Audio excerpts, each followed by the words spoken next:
Alright folks, welcome back. We have finally concluded our cycle through all the characters in high school. So, let's see. I have to say... Alright, that's great, Lito. I have to say that we kind of ended on a low note, right? Basha, leaves something to be desired. I think because of this experience, I'm pretty much going to take an executive decision that I'm going to try to do as many of the character stories as we can. So we're going to stick on easy and try to collect as many of the character stories. And maybe in the end, depending, I could see how hard scales with some of the more ideal characters. So the question is now, do I do a salty run back on Glasha? So Glasha is an orc, exiled orc, trying to secure the land and the people that exiled her, right? So classic Gnoll, Dark Elves, Orc conflict for land, very tribal in nature. I think we're gonna cycle back to her.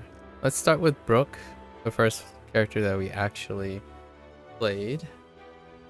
So Brooke is trying to find out why her grandfather basically left her for dead. And her graduation either.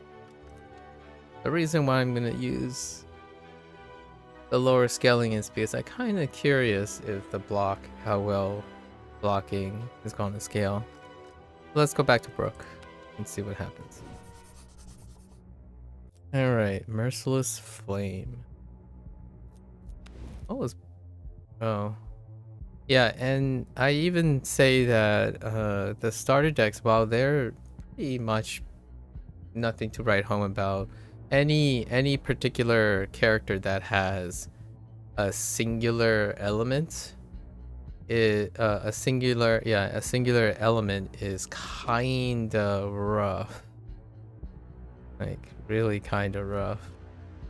But let's try to make the singular element work, right? Because I kind of, what is she gonna do? It's probably not gonna turn out that way either way. Because Deluge is water block only. We'll see. Let's make a beeline. Or it's the accomplice. Or an old friend, that is.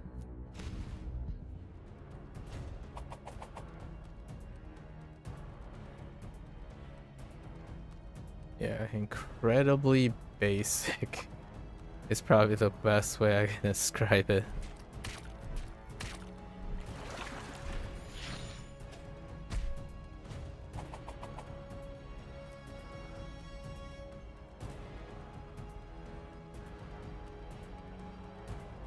Although she does have focus.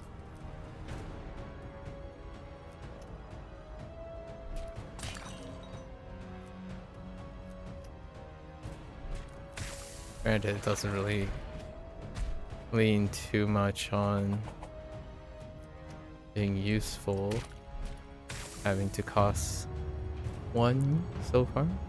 Alright. Dark.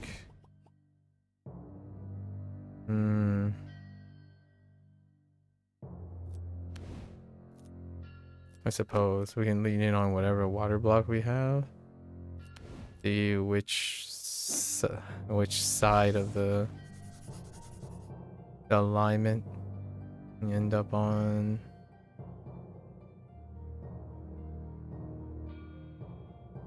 When am I starting learning Chinese today? At the end of stream? Yeah, it's generally at the end of stream.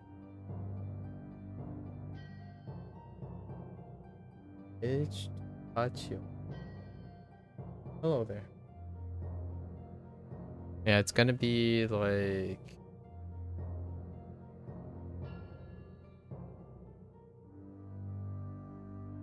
almost 7 hours from now.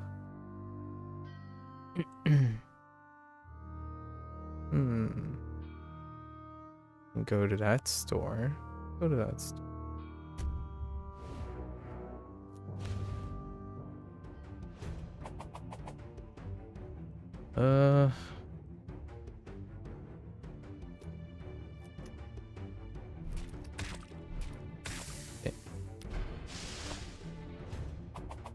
It's Paccio in Polish. Oh, that's cute. I like it. Yeah. Unfortunately, I haven't really found a way to not the greatest when it comes to the order. I haven't decided to flip the order at all yet.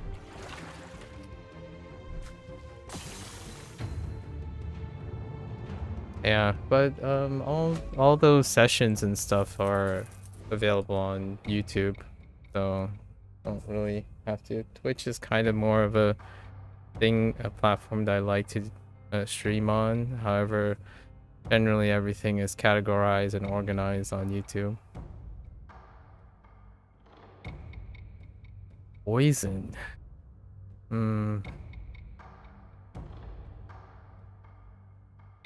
I guess we just go dark. Nah, poison is... Let's pass on poison.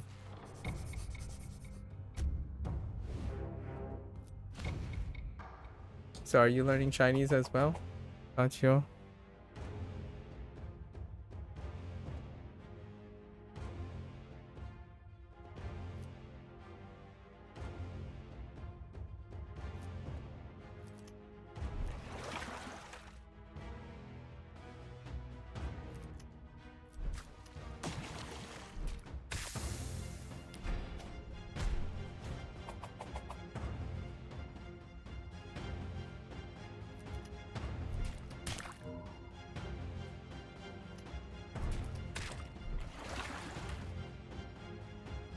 Oh, well, hello there.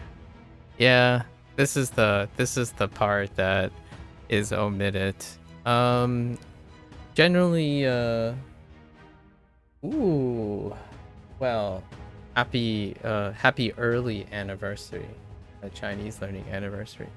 Yeah, what you call it?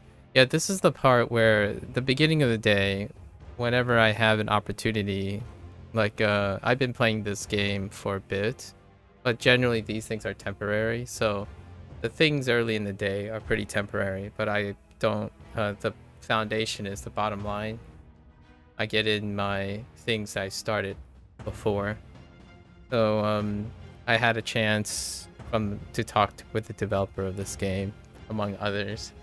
So that's kind of a way in the future, which, by the way, here's a fun, interesting thing. One of the features of this game is that the developer, while he's a solo dev and he's been like making this game, I don't know if you're into deck building, as a cultural thing, just like a stereotype, I don't know if you've ever noticed, but Chinese people, including myself by extension to some extent, really like these type of things. And the thing that this developer, just as a fun trivia, took a gamble on, like he's an indie dev, like he's a solo man trying to get, he actually invested in localizing this game and all the things he wrote through a professional company. So this game is actually, you can actually play this game in Chinese, simplified and traditional, I think.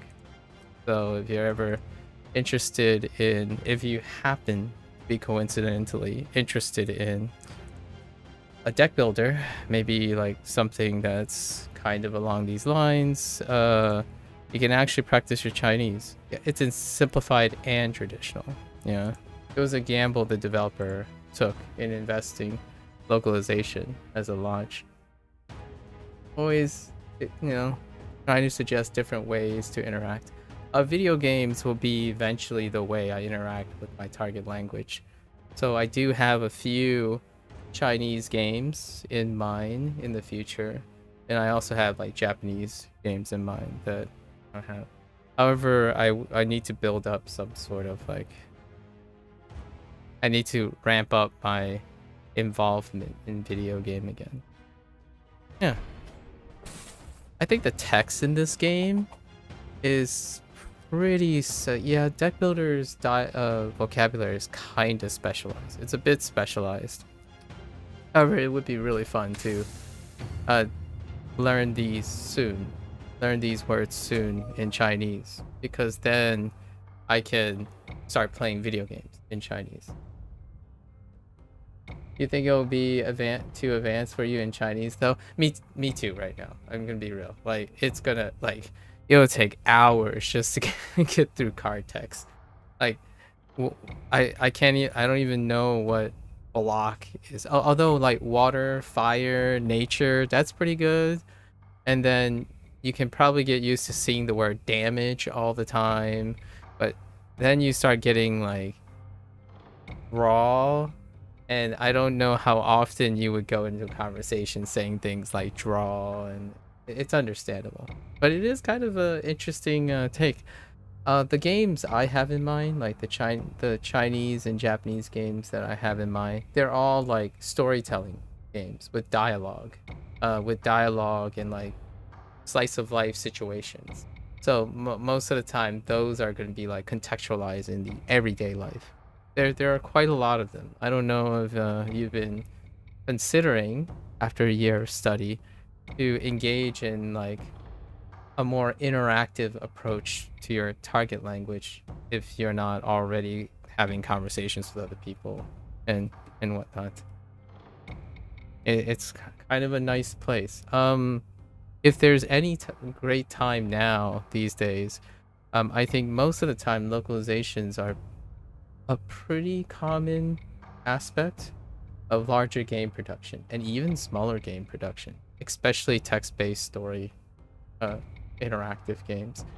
I know that for the gamers, right, who don't language learn, typically storytelling games and novellas and point-and-click adventure games aren't as exciting because they're more like doing the interactive thing. But for language learners, I think it will make one really like the storytelling again, because if you're able to play a game through your common language, your target language, and every other localization, and kind of be able to appreciate the differences the language makes to the game itself. You have only been having conversations with teachers for now, so that kind of game would be fun. Can you drop the names? Oh, for Chinese? Chinese, huh? I honestly think... Wait, let me check if... Oh, wait, but are you happy? Like, since we only recently talked, are you, like, in a mood? What kind of mood are you?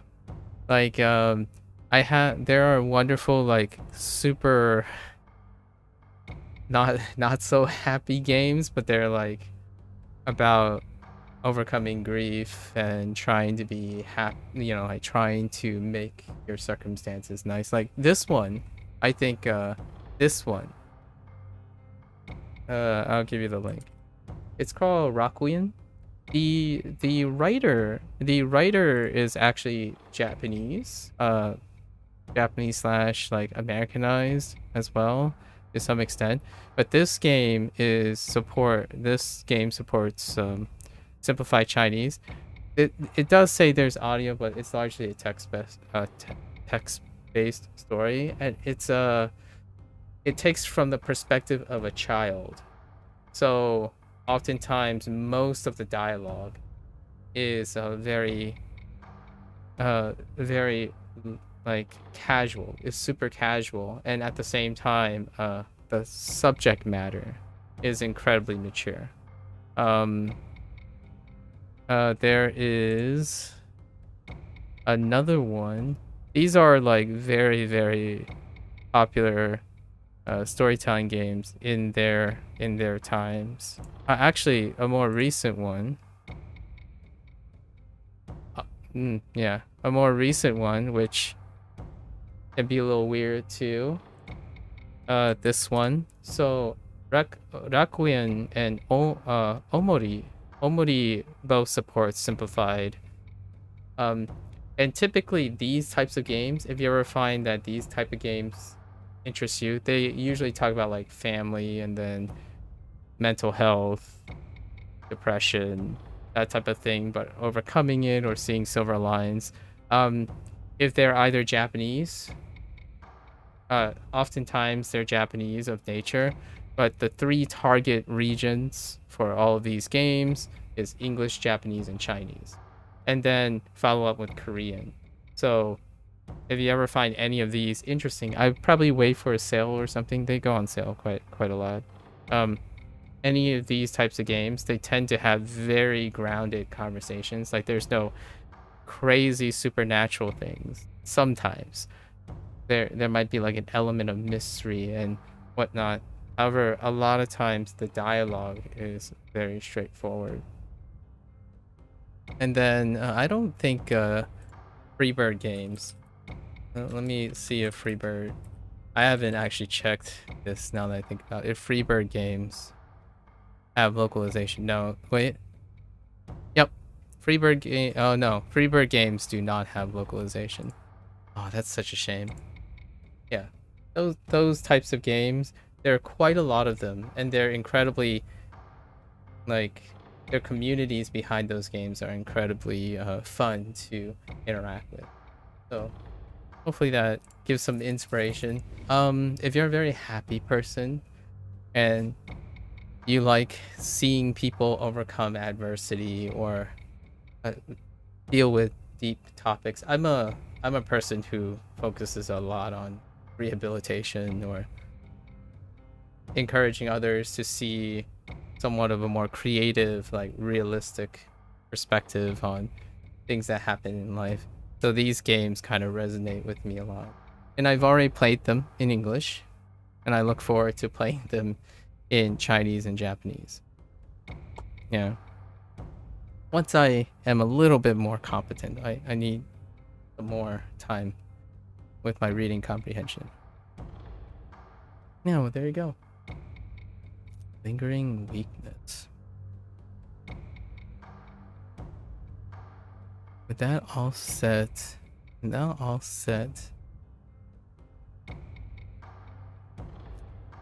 does endurance work? It just increases raw. Nah. Wait, but you could set it up to. Nah.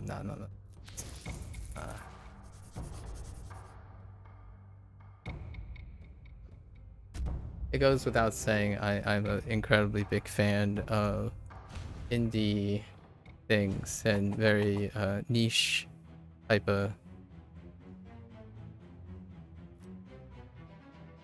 scene.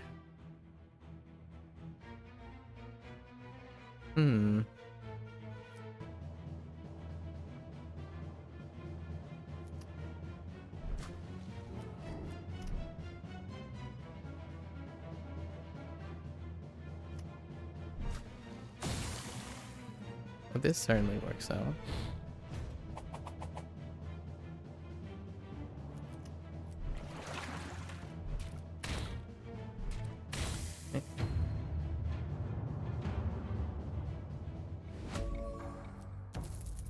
Okay. There's fire withdrawal. No. We're gonna see how selective we can be. A second deluge though. And a frozen scale.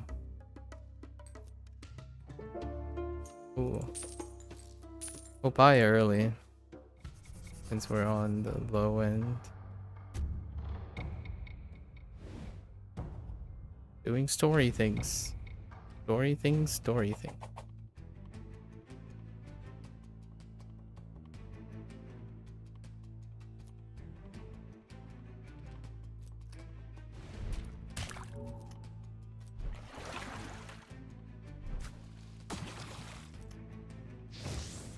Wait, what the heck?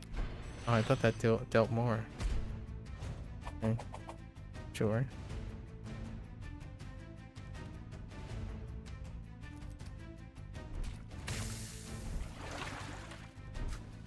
Oh. Oh, that's the total. That number is the total damage. It's not two separate numbers like the other ones. Okay, fair enough.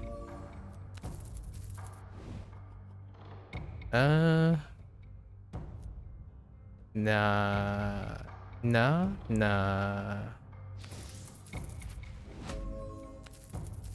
Okay. Pyromancer? Okay. At least this is nature.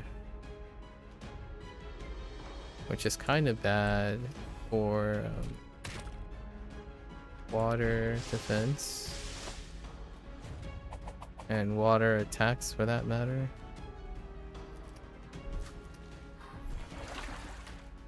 That's enough, right? Okay.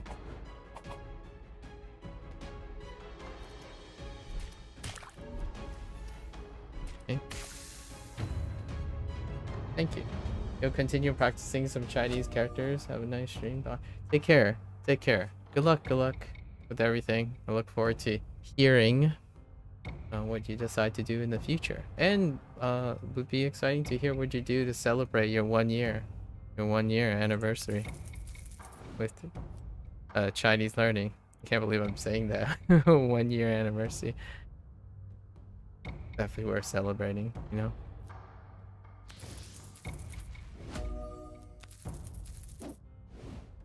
Okay. Oh, it's just giving me fire stuff? Why are you giving me fire stuff? Oh, that's unfortunate. Oh, that's probably poison now that I think about it.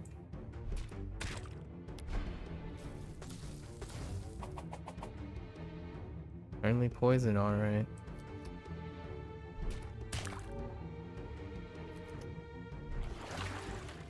That's gonna hurt. Just one. It's fine.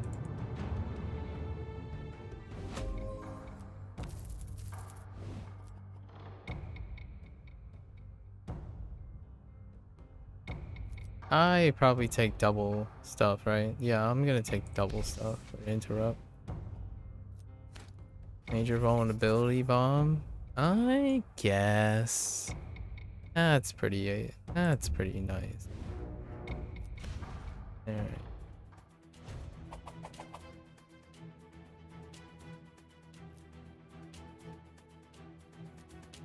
And 20.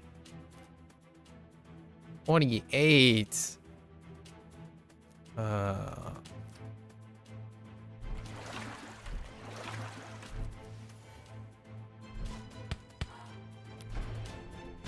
It's fine. Has block bonus. That's not fine. It's kind of annoying missing it by 1.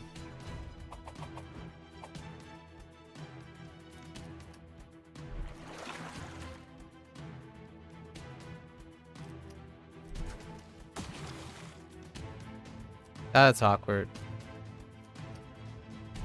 Oh, wait. Oh, Deluge actually combos. I forgot. It gets +7. Can I get more? No, that doesn't work with that. For each attack already played this turn, reposition.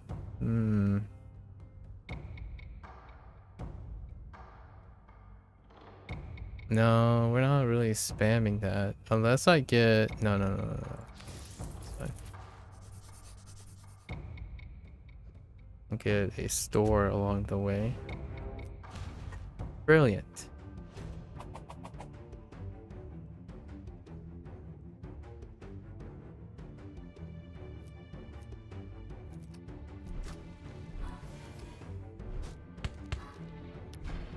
We have focus, so that is kind of nice to have for any attack. Maybe we can get another focus. Come on, Brooke.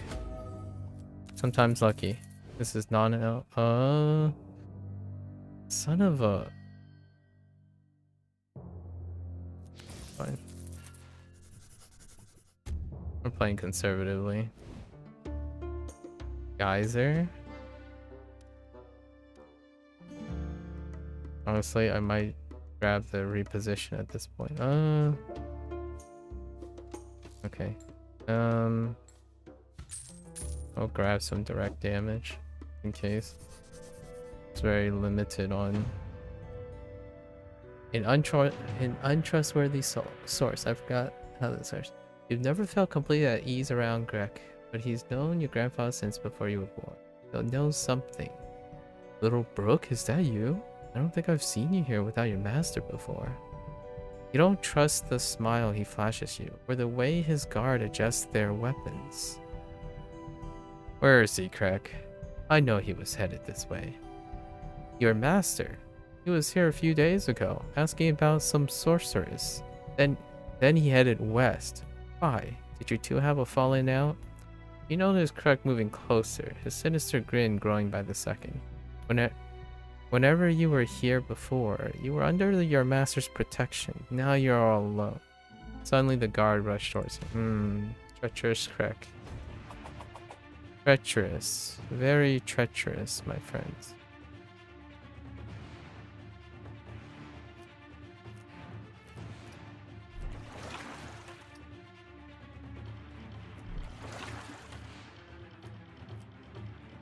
Oh. Oh, it says the next card. So, goodbye. No hard feelings, buddy.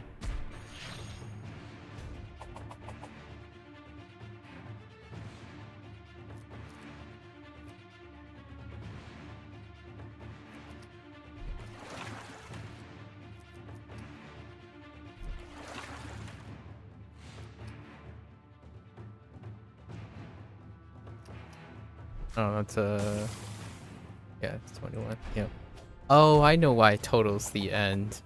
They total the end because it's after this +7. I see. That's why. That actually checks out quite a bit. You know, I kind of want to get rid of these guys, but I guess it's not in the cards. Haha. I guess it's not in the card. Oh wait. I can't do anything about that, actually. Dang it. I miscalculated. Fine.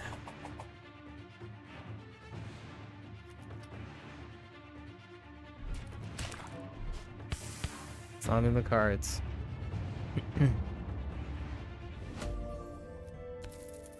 What a world coming back to the very first character makes, right? So actively focusing on discovery.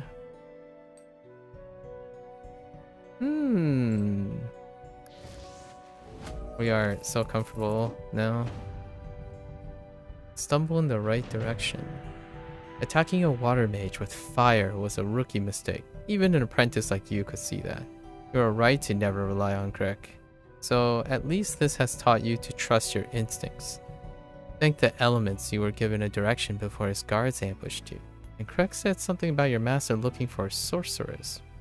Not much to go off. It's not much to go off, but at least it's a start. Who is this mysterious sorceress, and how is she connected to your grandfather's betrayal? You won't find any answers standing here. It's time to head west and confront your former master. Not grandfather yet. Whoa now. That is quite a trek.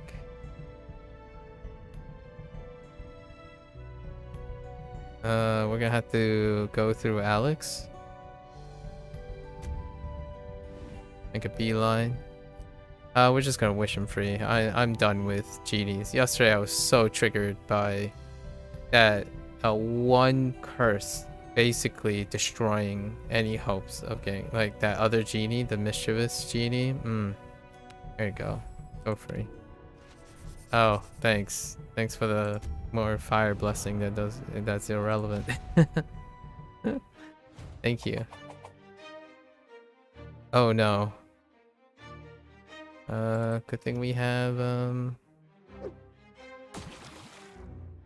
good old reliable. Oh, actually that's 17.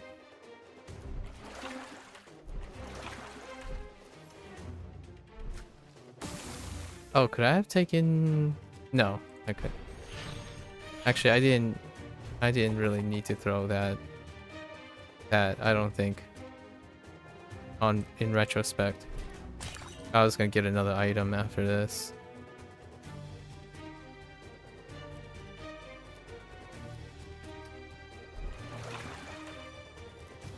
Yeah.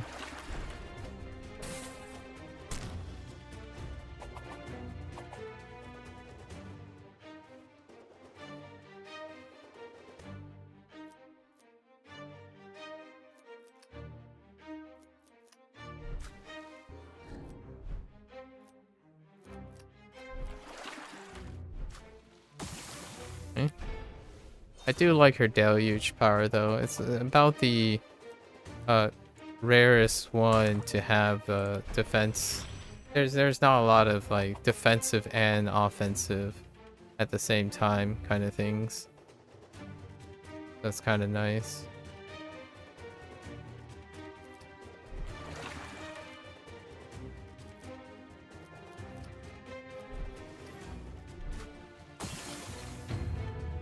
Like scaling defensive, offensive.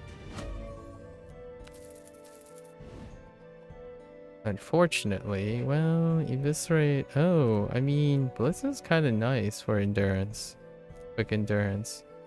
Will I ever get an eviscerate chain? I mean, it's possible. But I only have, what, one source of that?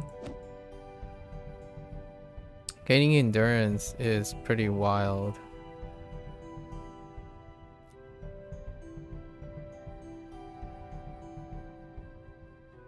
This is too costly. Let's take Blitz.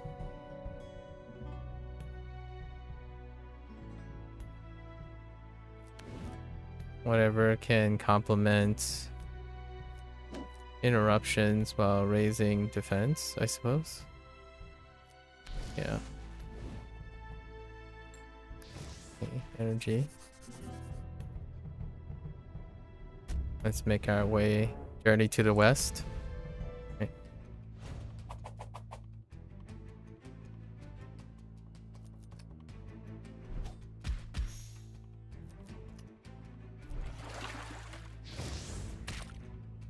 Okay.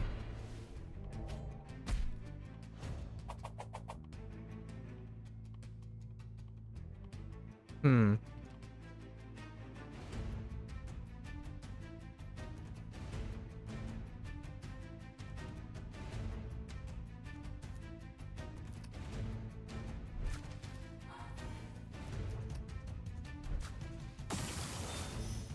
Okay.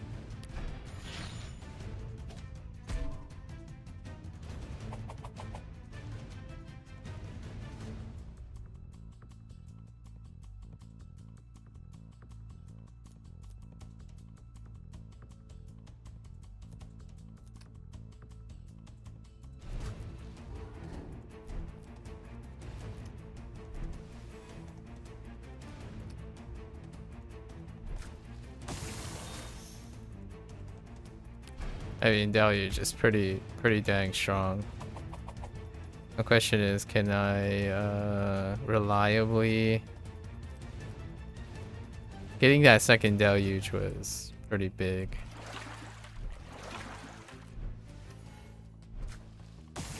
Just easily one of the most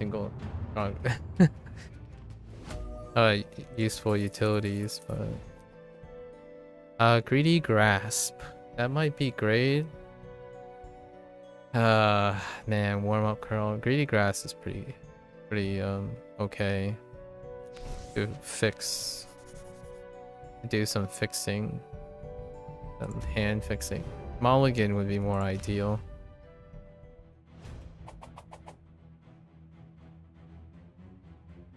Oh, this is nice though.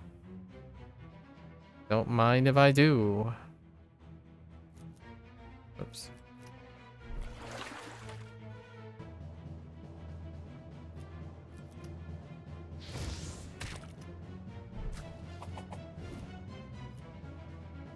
Oh, that is unfortunate.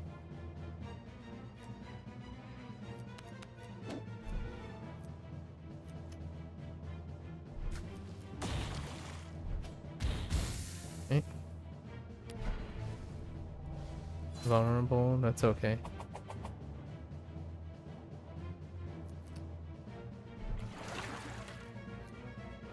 One more. Okay.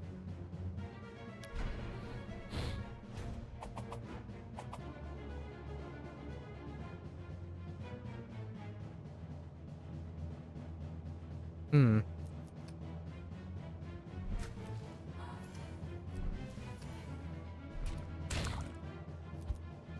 Oh.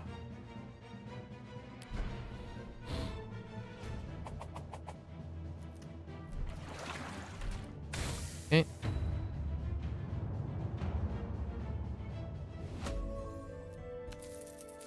More fire things, unfortunately. Okay. Ooh, don't mind if I do. Let's put 20 on that deluge. Yeah, we're gonna have to choose, right?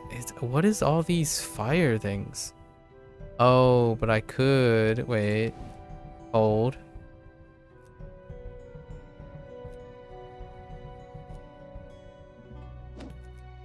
Get 2 random cards? I don't think I want random cards, right?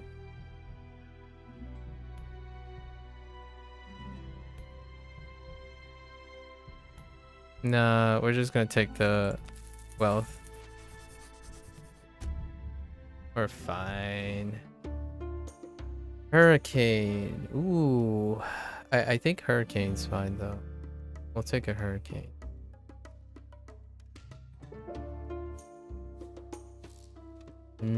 There's some saucy stuff. Ooh. There's also some more saucy stuff.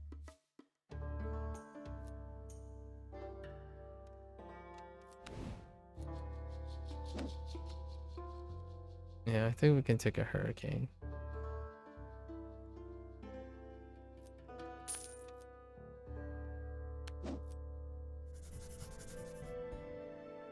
Yeah, sure, Admiral Lacey. I'm always open for talking about language learning and content creation. If you're soliciting anything from my input, yeah, we can talk about anything really. It doesn't have to be relevant to the thing I'm doing.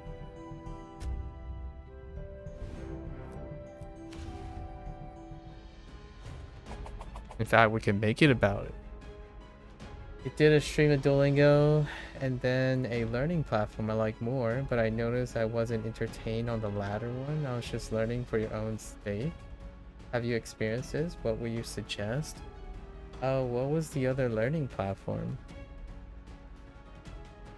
I think ultimately, if you started with Duolingo, right? And you spend... It was Marumori.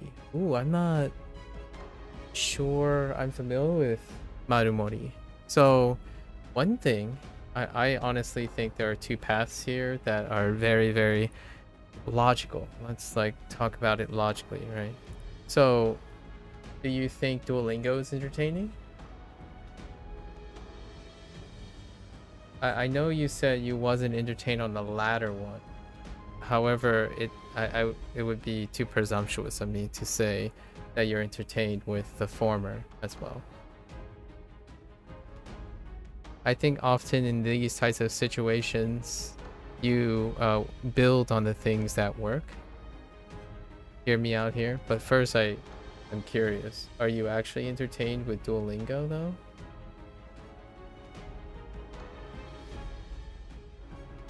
I don't like Duolingo personally, but I was being entertaining on stream. Oh, okay. So you're talking about the perspective of your content creation. I see. The latter one was helpful and engaging to me, but the viewers left. Interesting. It was helpful and engaging. Oh, and then you're saying you weren't entertaining. I see. Since you're talking about the interface of content creation and language learning, as in from the perspective of drawing in viewership, oftentimes the more approachable, like I would say finding something that has a greater reach is probably going to be at odds with your entertainment. Ideally, you can find something that elicits more entertaining. So since something already works, right, for your entertainment purposes, maybe not so much your language learning purposes, are you able to identify what makes you more entertaining on Duolingo than on the latter platform? As in, like, outside of your own self-interest for language learning, I suppose. Because the latter platform, you clearly like it more for your personal language learning. And then Duolingo, you don't like personally. So what is it about the Duolingo platform that makes you more entertaining compared to the latter one? And is it possible to lift what makes you entertaining with Duolingo to the latter platform? That's probably the first questions I would ask myself. Obviously, I'm not giving any answers because I don't think we just met, right? So I haven't observed any of these things. The idea is, since you already know if you think you're entertaining, right? Or you're getting feedback that you're entertaining for one platform and not the other, you can be creative enough to try to isolate whatever that is and then combine them yourself. So bring the entertainment level things of whatever you're doing in Duolingo and bring it to your new platform. Now, there is a really big thing you can't control in this situation. The audience for Duolingo and the audience for whatever your other platform is, Marumori, you have to also characterize the viewer community of that. Duolingo's community is well desperate and isolated on its own island compared to others. And then others are in their really closed, gated community. So, like, for example, if you do an Anki stream, to be entertaining to Anki viewers or people who use Anki would require a dramatic different approach than people who use Duolingo.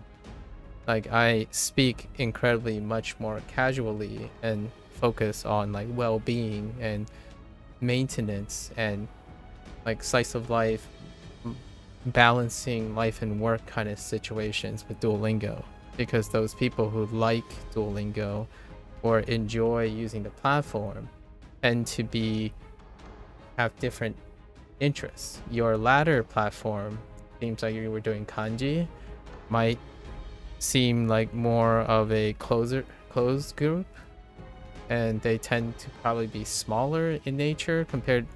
Most things tend to be smaller than Duolingo, so there's probably they're more specialized group, and that you can't control.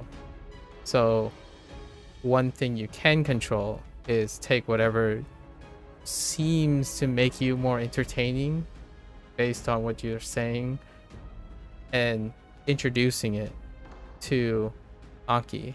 So like if I were to, or like whatever platform, sorry, I always use Anki because that's usually the thing that's being compared.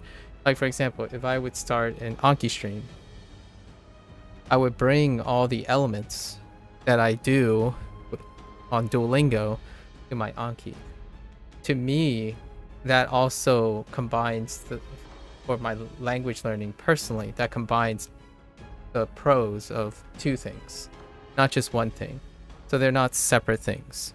So when one is not entertaining and the other one is entertaining, I smash them together. I somehow bring the two together. So whenever someone comes to me and say they hate Duolingo or they don't like Duolingo personally, I can talk about Anki while using Duolingo. Like, oh hey, you know what? I probably add this thing to my Anki deck. Or like if I theoretically, like I don't even have to be using Anki. I could talk about flashcards all day. Like, oh, it would be interesting. It sounds like it's sort of a learned skill to be able to do this effectively. It is. Since you're a content creator, right? Or you want to choose the path of the content creator. Adaptive, like scouting information on your target audience will become often, in my opinion, should naturally be a basic or foundational interpersonal skill when you're being a public figure. You have to understand your audience and the intersection of your own personal interest. Now, for me, whether the viewers leave or not, my content is not dependent on it. So I make whatever I'm doing the most interesting thing to that I can make it appealing. So if someone says they hate Duolingo and they love Wanikani, I learned enough about Wanikani to draw parallelisms between Duolingo and Wanikani. So when someone says, oh, I've been doing this in Wanikani, say, oh yeah, that's great. You know what? I think if I turn this and I think of it this way in Duolingo, we can like talk about it. So the idea is you become relatable even if you don't use that platform. Unfortunately, this is a double standard. Duolingo has a bigger population and it's filled with a wider range of users than a specialized app. So I think the closest thing to Marumori, if you're learning kanji, is probably Wanikani. And Wanikani has a bigger audience. The downside to that is I'm not entirely sure you can actually stream Wanikani. I haven't ever got the all clear or something. I've considered trying to do that. But Anki, doing Anki sessions, that is not my territory. I have a conflict of interest with the consistent audience type in Anki. So for me, you also have to be able to express and communicate your interest. And the more you feel like you're focusing on your own interests, the likely case that you're probably going to have conflict of interest with your viewership. So the idea is you practice this back and forth until you find a balance, right?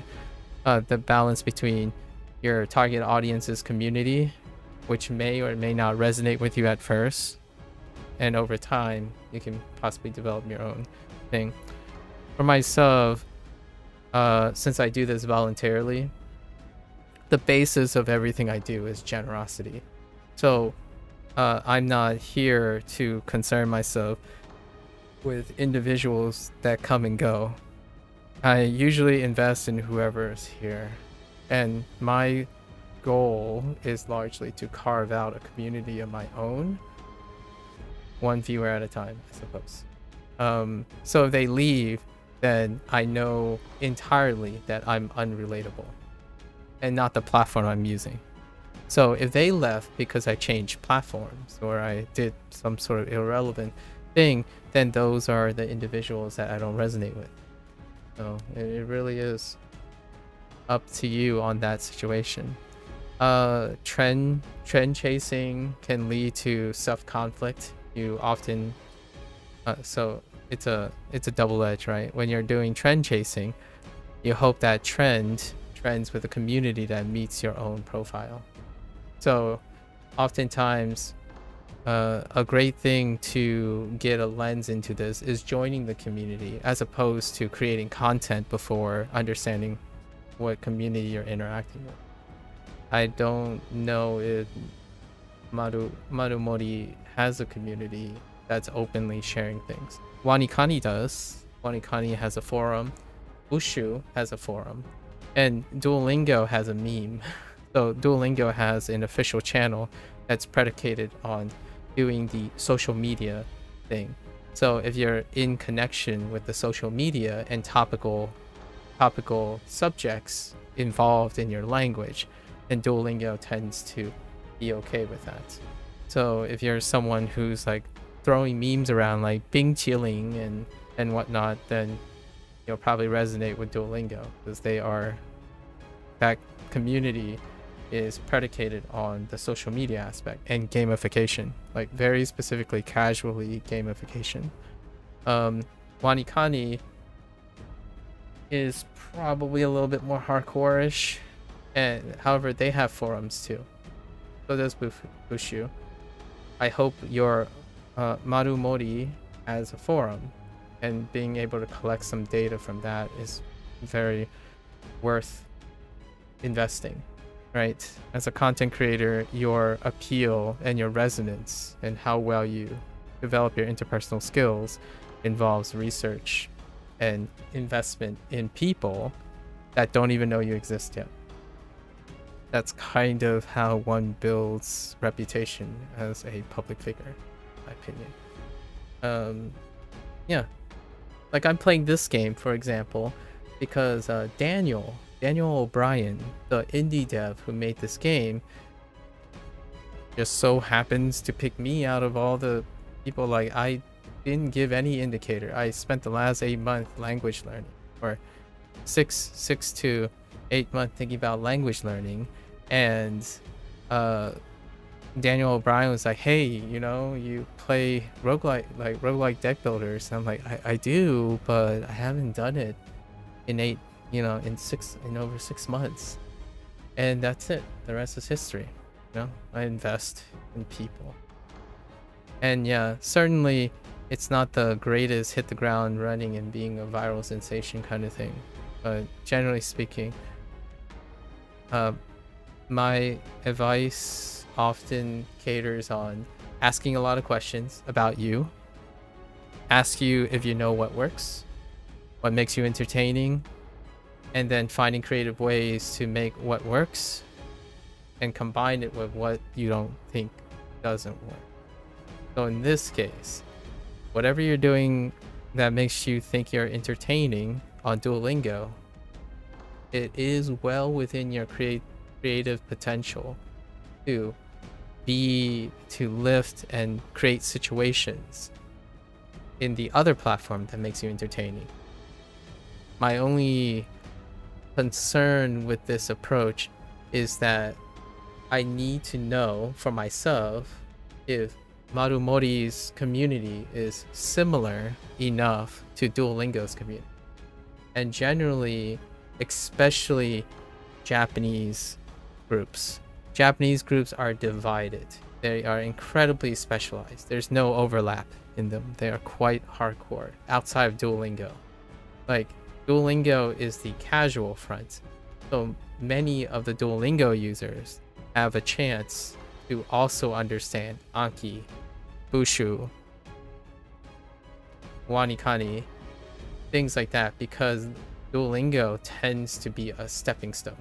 So much like you, it's not a coincidence that I expected you to say you don't like personally Duolingo and you like the latter platform, but it creates a conflict of interest because the viewers are less casual. They're very specific, and that is a very reflective characteristic of having a casual product versus a specialized product. So if you consider yourself a serious Japanese language learner, you are likely to lean towards a platform where the viewers are incredibly selective and probably normalize hard to please, because you have to ask yourself, how do you take something seriously? It's harder to please. Duolingo, on the other hand, is not. That's what makes it casual and incredibly popular. Arguably the most popular, right? And you might be thinking, well, this might be a waste of time, or this might be a acquired skill that you might not find valuable enough. As a person who's going to be maybe an entertainer or teacher or a mix of the two and content creator, this skill that I'm talking about, in my opinion, is the foundation of problem solving, critical thinking, and interpersonal skills. Whatever you do publicly, whatever your future interests are, that skill will come into play. These skills will come into play no matter how long you decide to do this. And if you decide content creation is not for you down the road, when you go to interviews, get a job, work as a group, the skills I'm talking about are things that are there for a lifetime. And the reason I'm gonna be transparent here, my bias towards this plug is that those are the skills that I have marketably. Like, if there's anything I don't do well, like for example, I don't play deck builders really well. I'm not the greatest deck builder playing game. I'm not the greatest Japanese language learning person or like linguist, etc.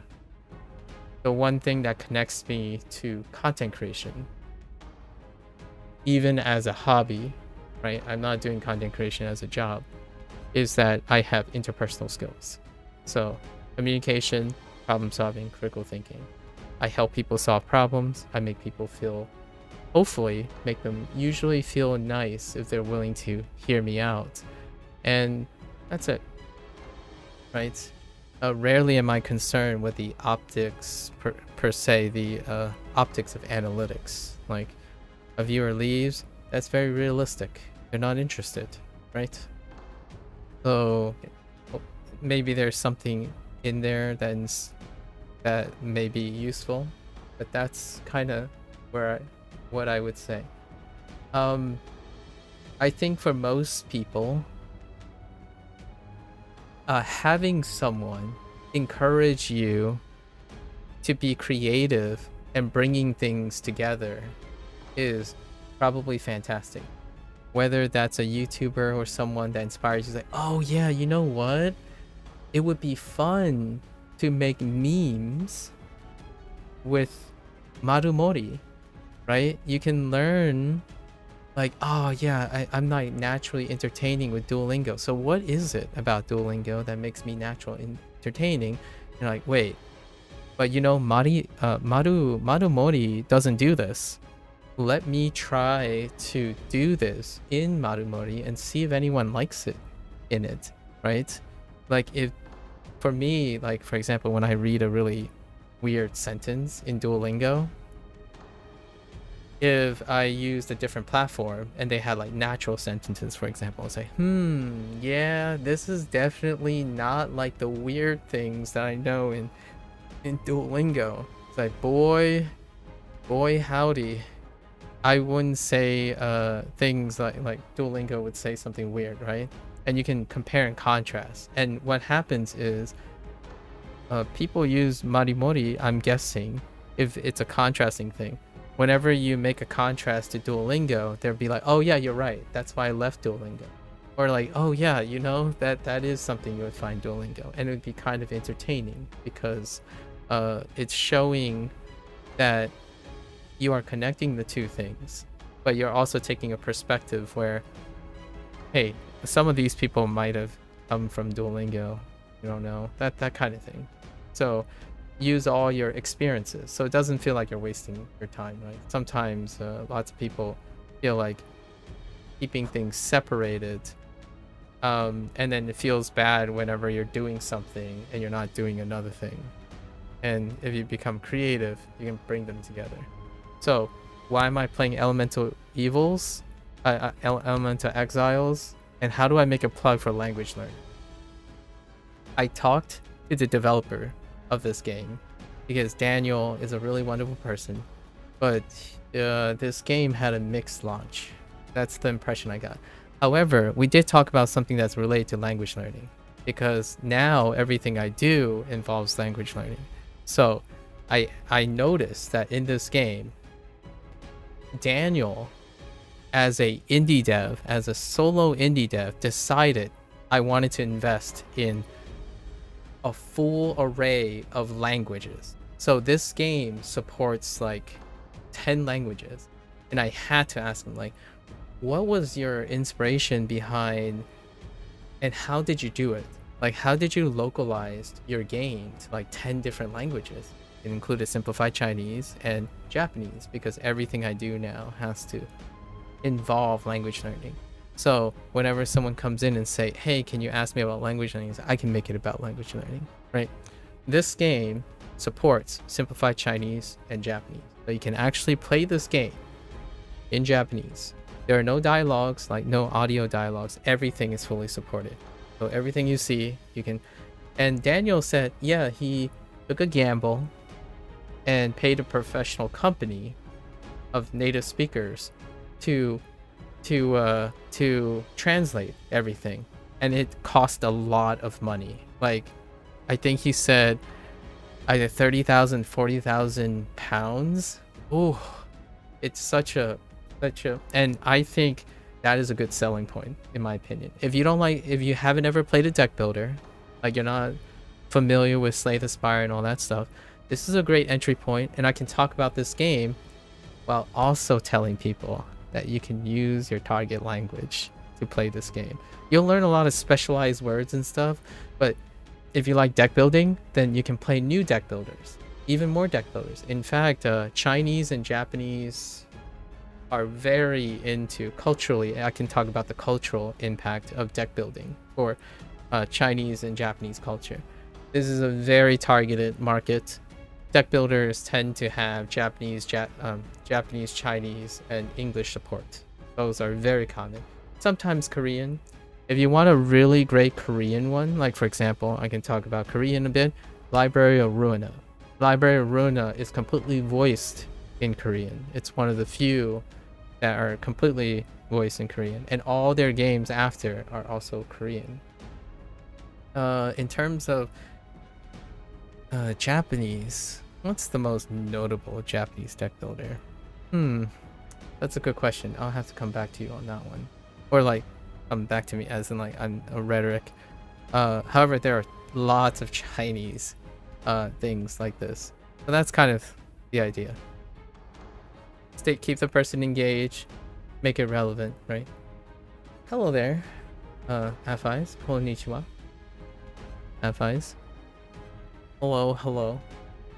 Maybe, yeah, hopefully, I want to ease your worry, Admiral. I think if there's anyone, like, I want to tell you that you are creative to combine what works and what doesn't work and make an even more balanced product for content creation. I think that is the mindset that is necessary, like very, very necessary or sufficient to stay consistent as a content creator. Constantly looking at what works, adding them to things that you can improve or like whatnot, and then having the motivation to want to be part of a community that makes your overall goals work. So I like the Duolingo community, so I'm going to try to be and involve myself in the Duolingo community.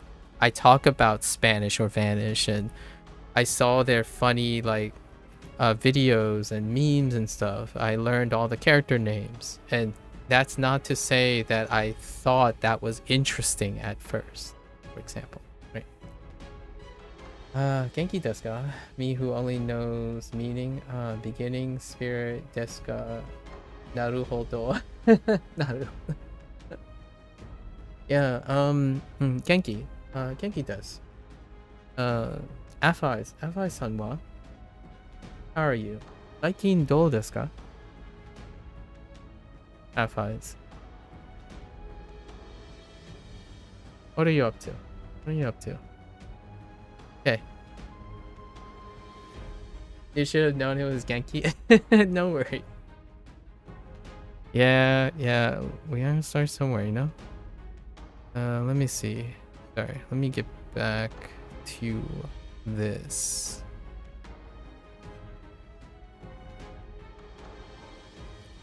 Yeah, it's not an answer, unfortunately, Admiral. I rarely am able to provide. I don't like prescribing things to people. I think the best thing I can earnestly offer most of the time is to constantly make sure that you're encouraged and motivated.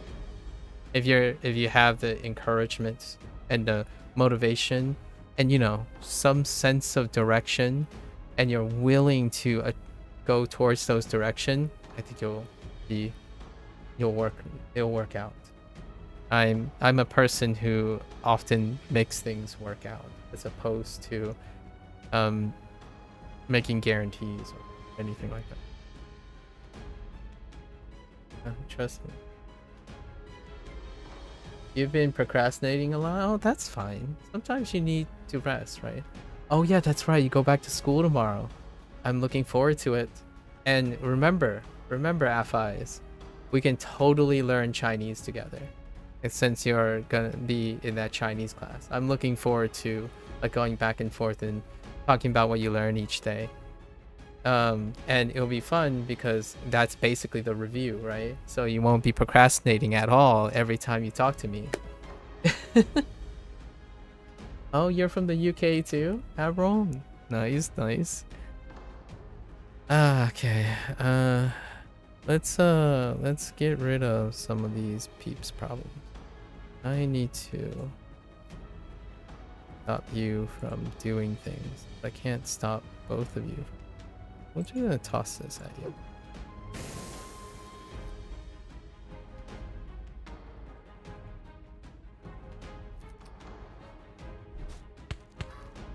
That's unfortunate that those are leaf attacks, but alright. I mean nature attacks. That's fine. 4 damage is okay.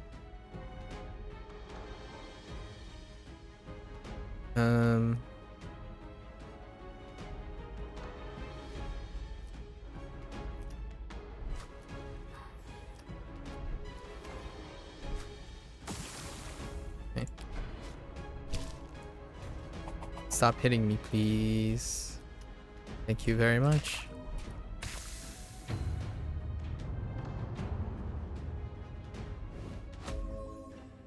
Oh, look at sorry. I love when I see 2 people randomly chatting up. Oh. Wait, since both of you are learning Japanese, ooh, that'd be great if you two work together. You know?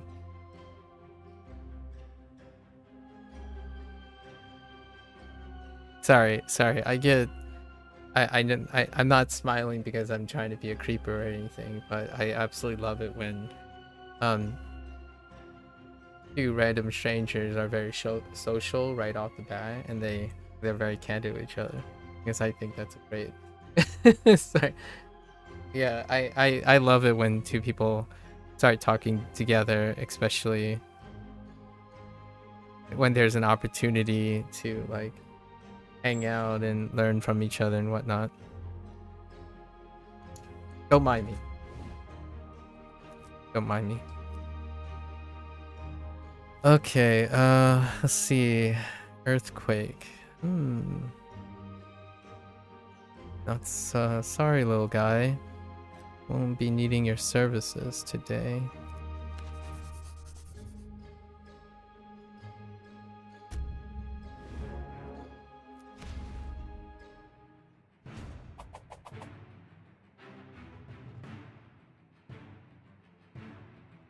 Okay.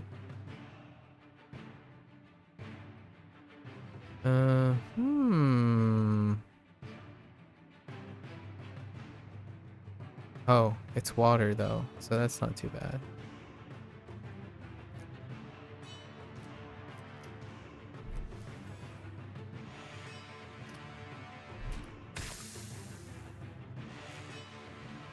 $14.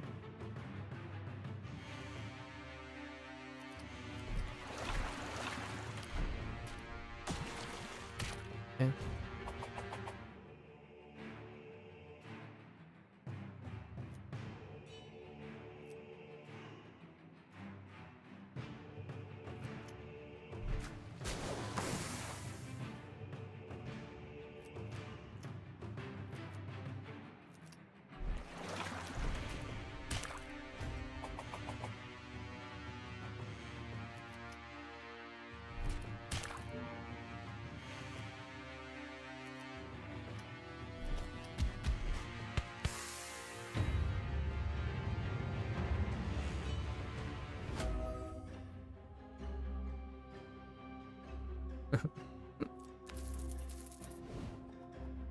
Ooh, another deluge. I'm good. We're set.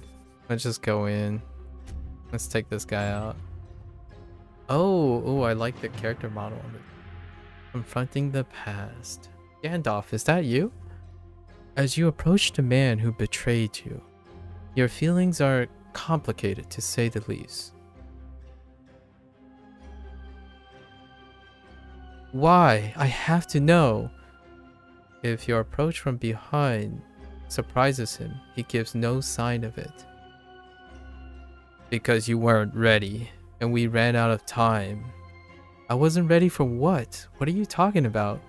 You realize you're shouting, but you can't help yourself.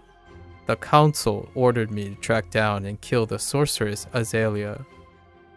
And what? You thought I wasn't ready to face her? You could have trained me.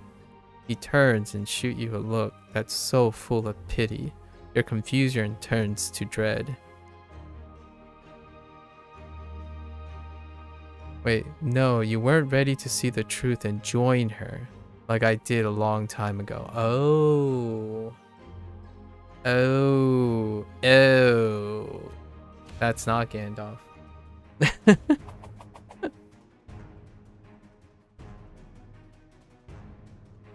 Kanji is super fun for me because my brain just like remembering large amount of info and then seeing it out in the wild like, yep, I know what that is. Yeah, that's definitely one way to get around.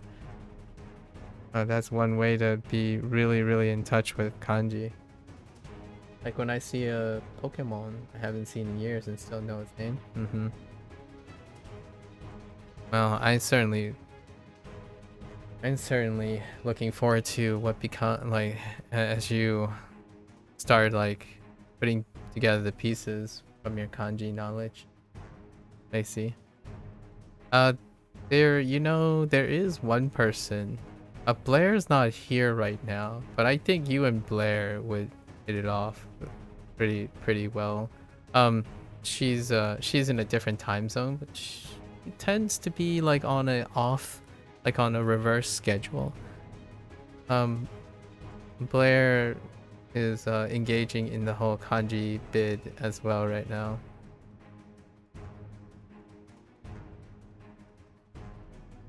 Oh, there you go. There you go, Affis. Right? New forms of engagement. You love it. You love it when it happens. How unfortunate the situation I am in. So I guess I'm gonna interrupt you, please. I'm gonna take this 2 energy.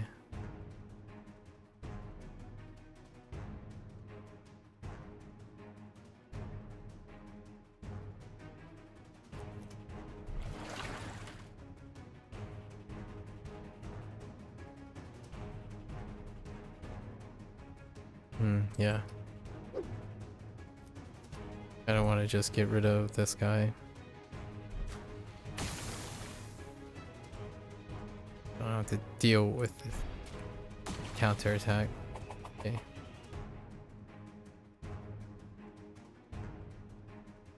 Well, that's awkward.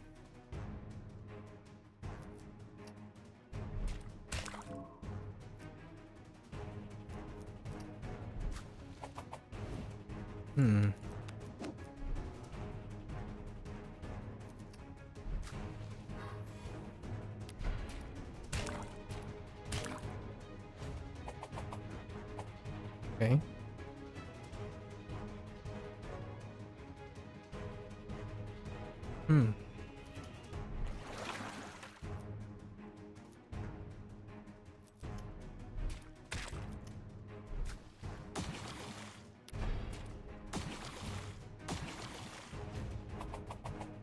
We got one.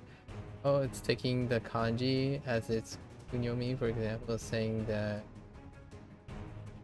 Oh, interesting. They use Roku is mu. Interesting. You know what? I should check this one out. Hold up. You're right. That's a great example. Oh, interesting. Oh, there's a cute little red panda.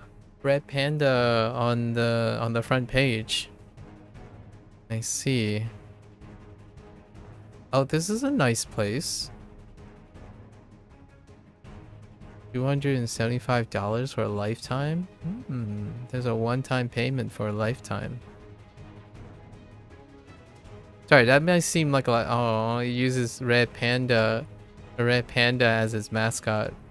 Alright. Sorry. I'll investigate afterwards.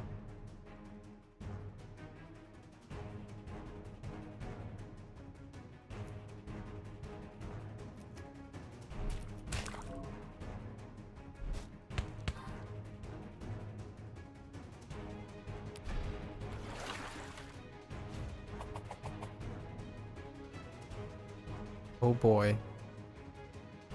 Mistakes were made. How much damage do you mitigate? 50%? That's kind of a lot.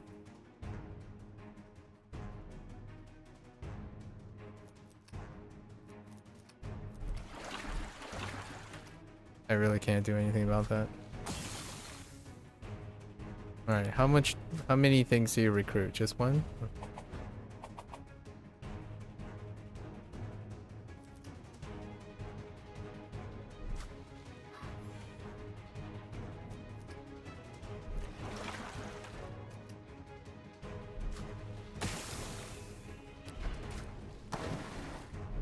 Soak. Alright, that's fine.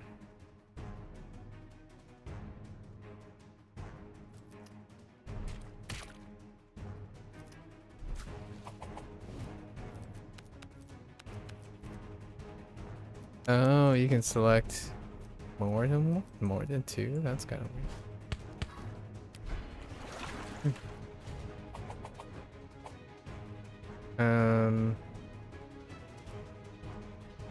Ne?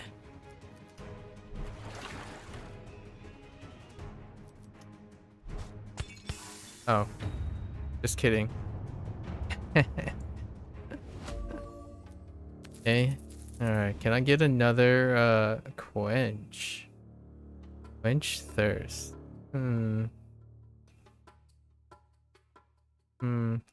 Oceanic Barrage though is a 3-hitter. Could come in handy.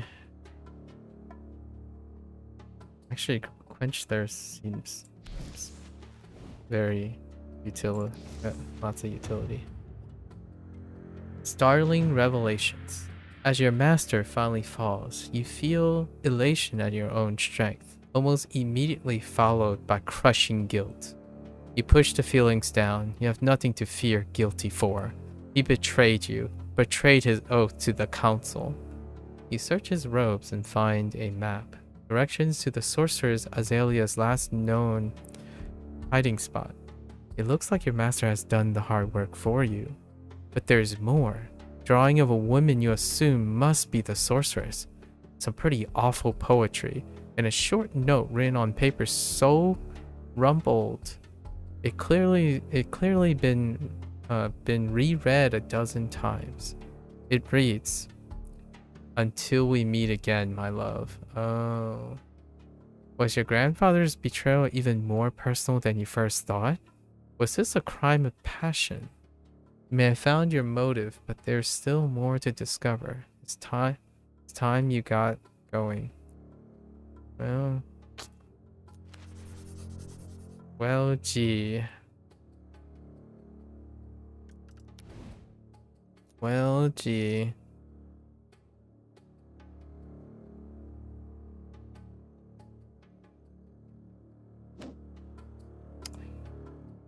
So you just popped your grandpaps, the new one.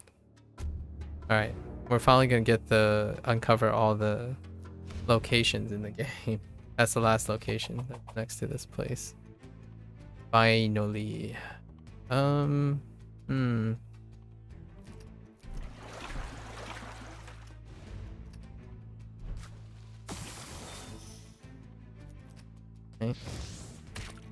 Okay. Okay, Brook is reasonably strong when you just get deluge after deluge, right?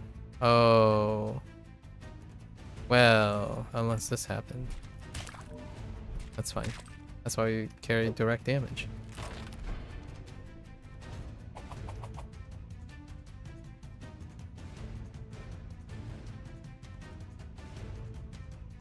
Rip. I can't do both. Maybe I can get my hand on some defense? No. However, this is good enough. Cool.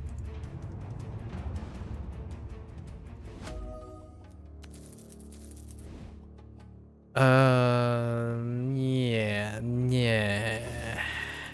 We're actually pretty set. Ooh, double D. Wait. Where do be my achievements? Maybe it's after. We'll gain access to that store. Okay. Alright.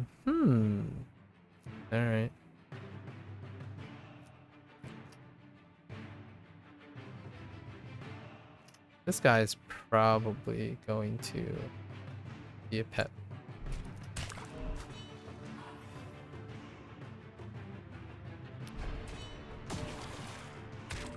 Okay. Weakness for everyone.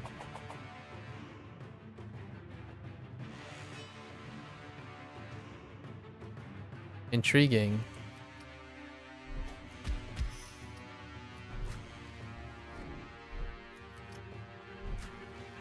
Get out of my house. You found a mistake on Marimori. It says Hito is pronounced Nin rather than Nin. It's pronounced all three. It's also pronounced Hito. So you have 3 reads. So Nin is one of the reads on that character. So is Jin. Nin is the counter for Hito. I mean count for people, sorry. Immediately I said people and Hito came out of my mouth, but yeah, Nin is the counter read for Hito. Yeah, you know, there you go. Japanese in a nutshell.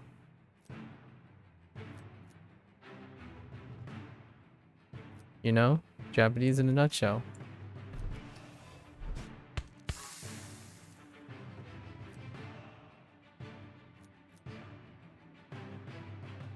Sure. Yeah. The multiple pronunciation jump scared me to at first because people did not list that under the reasons Japanese is so hard. Onyomi and kunyomi? Oh, interesting. They don't, huh? Interesting. Ooh, fortify.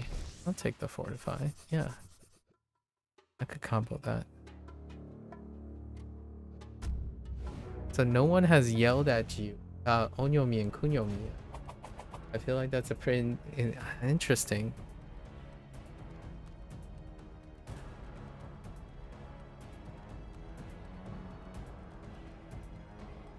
Dang it. What is this hand?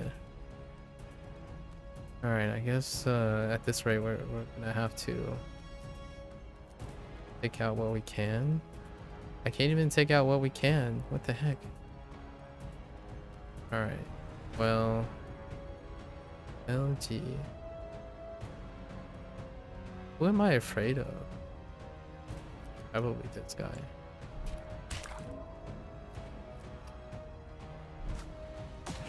Oh, wait. I shouldn't have hit him again.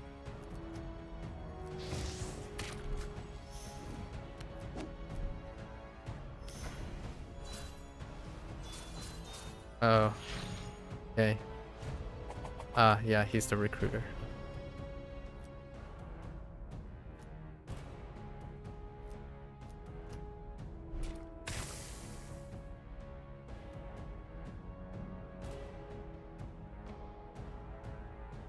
I feel like Daniel might have scaled down the enemies even more. Why does it feel like these enemies are even weak, even lower than usual? Weird.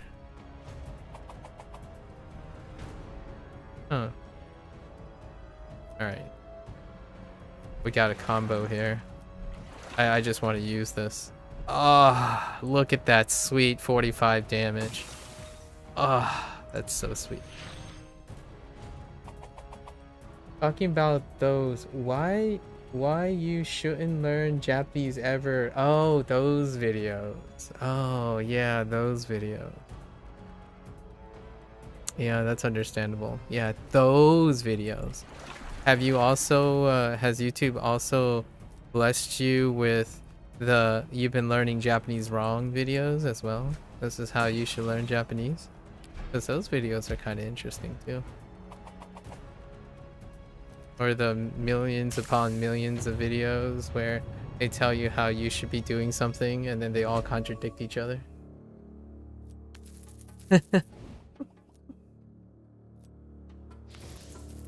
A lot of them contradict each other. But you know. Content. Yeah, I avoid it as much as YouTube tries to get me to watch. Yeah.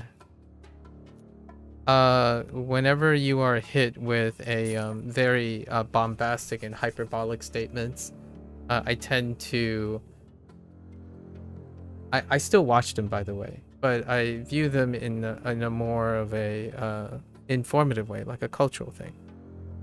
Nevertheless, they're interesting. They make some interesting points. Oh my gosh, it's another deluge. I'm just deluging for days at this point. Oh, I feel like Daniel... Huh. This game's like... No. We're leaving.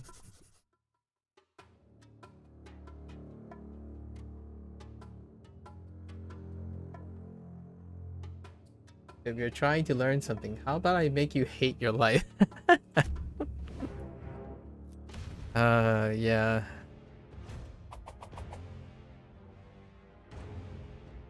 How about the type of YouTube videos where they said like, oh yeah, no one has known this secret because everyone, you get the impression that everyone has failed without this secret. Now I'm going to tell you the secret. Please watch my video until the end. I mean, obviously they didn't use those specific words, but they might as well have.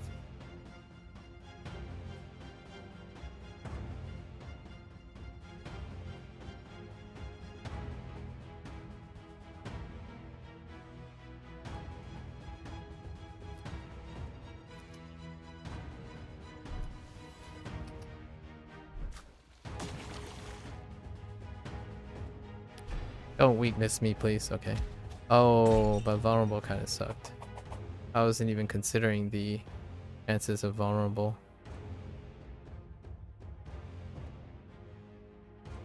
Hmm.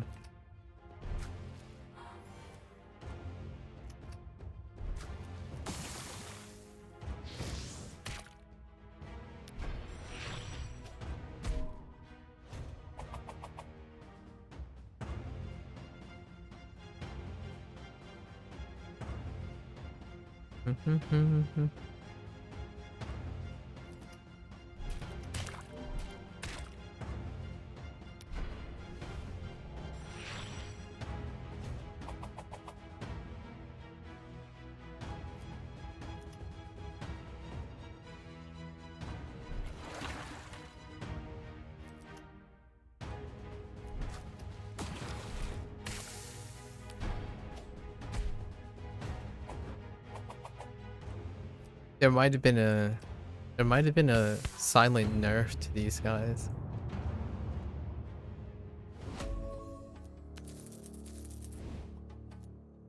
I don't know. Starting to feel suspiciously undertuned.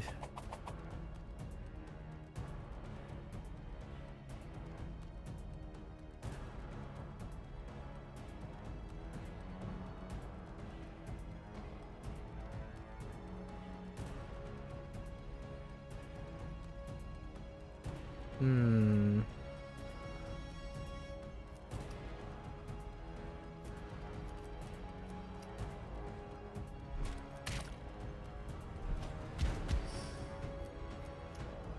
Ah, close.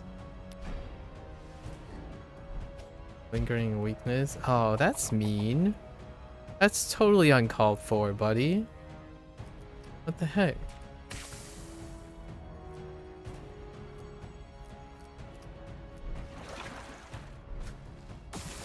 Okay, you can buff yourself up if you.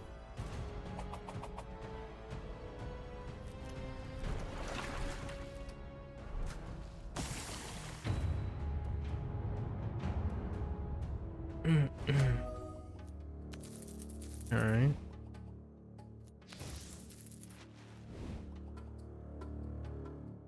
Oh boy. Guess we're just gonna take the monies. You know what? Whoops. I dislike that lingering weakness so much. I'm just gonna remove it. Get out of my face. I think we can just go straight at Fred at this rate. Yeah. Soon.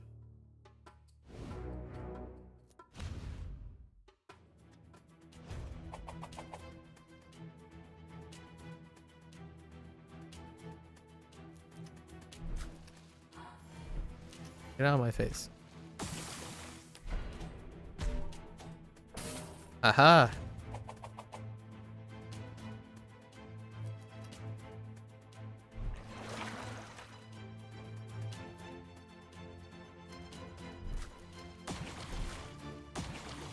Aww.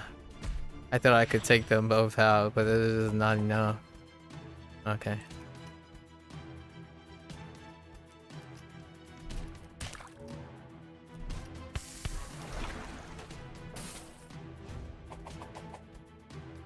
Okay.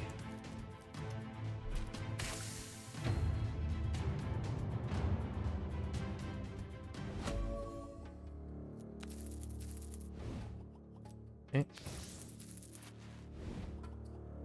Ooh, ooh.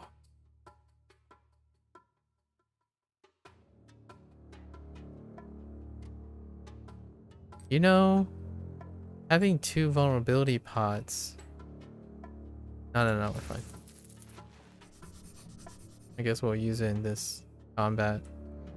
How close am I to Fred?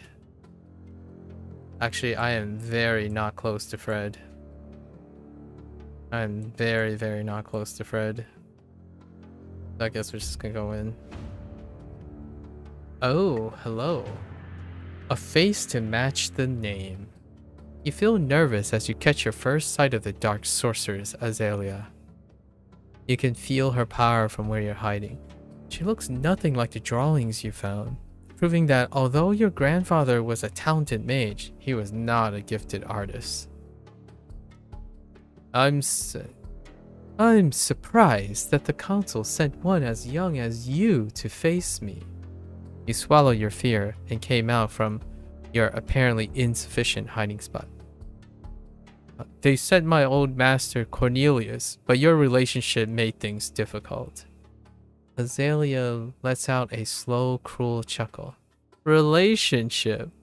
Oh, he wishes. He had his uses and fed me some valuable information from the council, but I was growing tired of him, and his poems were just horrendous. Power starts to slowly coil around Azalea's hand as she takes a menacing step towards you. So you're the young apprentice he mentioned. I do hope you make this interesting at least. Oh, I'll make it interesting.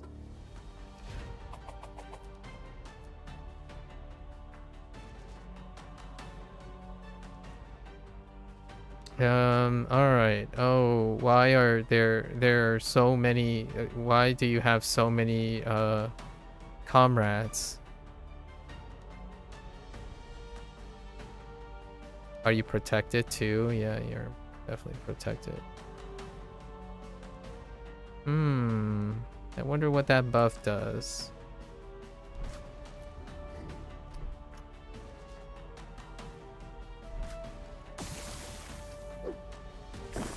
For now, we'll just take this. Vulnerability? I mean, lingering vulnerability is fine. I'll take that.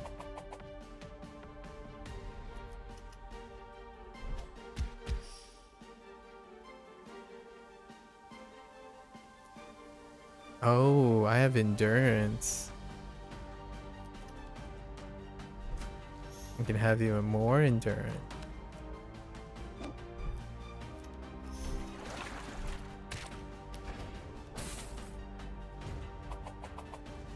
Okay.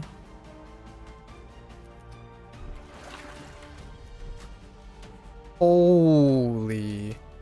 That. Wow. Alright. Alright, you ready to get bopped in the face? Oh. Just kidding. I'm kidding. I'm kidding.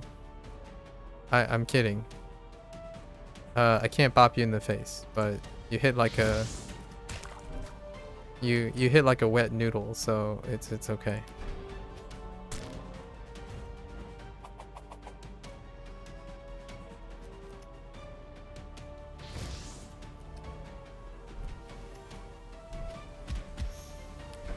Just wait. Just wait. I need an attack. Okay, alright, alright. We're square now. We're square. Oh wait, that doesn't do much. My bad, my bad. Just wait for the next turn. We'll be fine. We'll be fine. Alright, this is a little bit better. Hold on to this for me. Okay.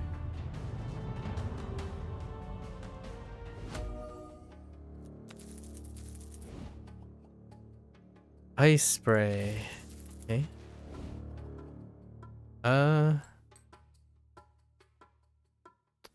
Generative pot? I mean, yeah. I have so much cash. A mighty opponent. As a dark sorceress falls, you breathe a sigh of relief. You've grown even stronger than you thought. After a brief rest to catch your breath, you start to gather up her things. The council will want proof that you finished what your old master couldn't. A familiar and ominous seal on a letter catches your eye. The ancient mark of the Demon Lord. After years of studying, you've recognized it anywhere. The letter is a notice that a ritual for the Demon Lord will be enacted in only a few days, and you now have an invitation to attend. Reporting to the council will have to wait. You're not an apprentice anymore, and if a new Demon Lord has risen, it's your duty to stop them. Fred seems a little suspiciously sussy.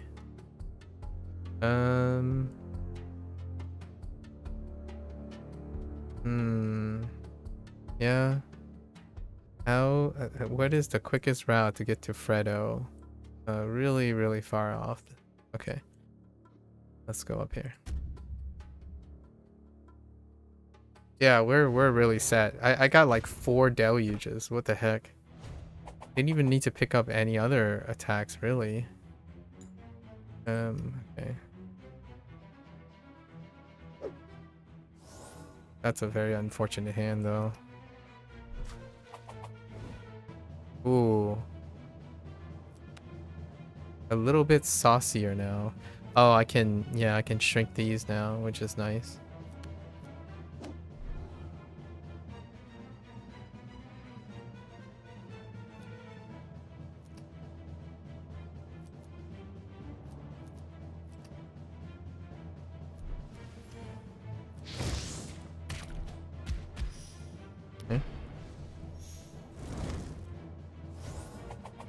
They're fire, so what the heck is this hand? Alright.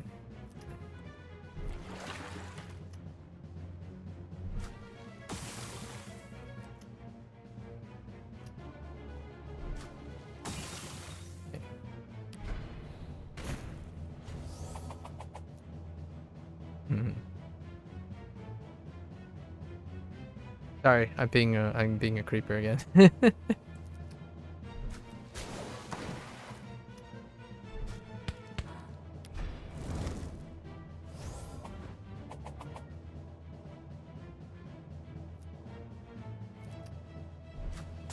You know, the ice hurricane didn't really work out that well, huh? Alright. Yeah, I feel like Brooke's encounter has scaled down quite a lot. What the heck? Hide. Get a random card. Destroy. This guy's gonna get mad at me probably, so let's just destroy this. I don't really. What are you gonna give me? Overgrowth?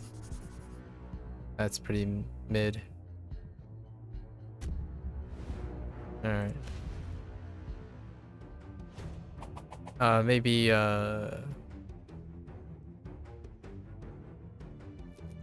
yeah, definitely, maybe, easy scaling is, a little too generous.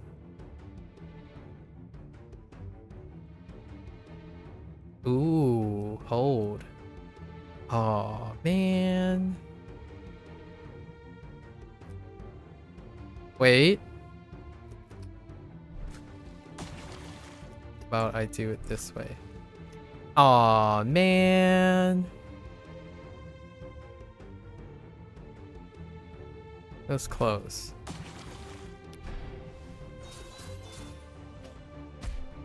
Okay.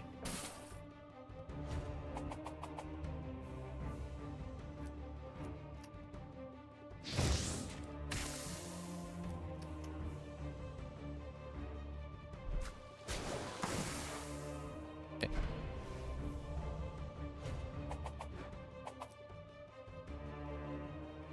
There you go. Yeah, Genki textbooks are quite expensive. Indeed they are.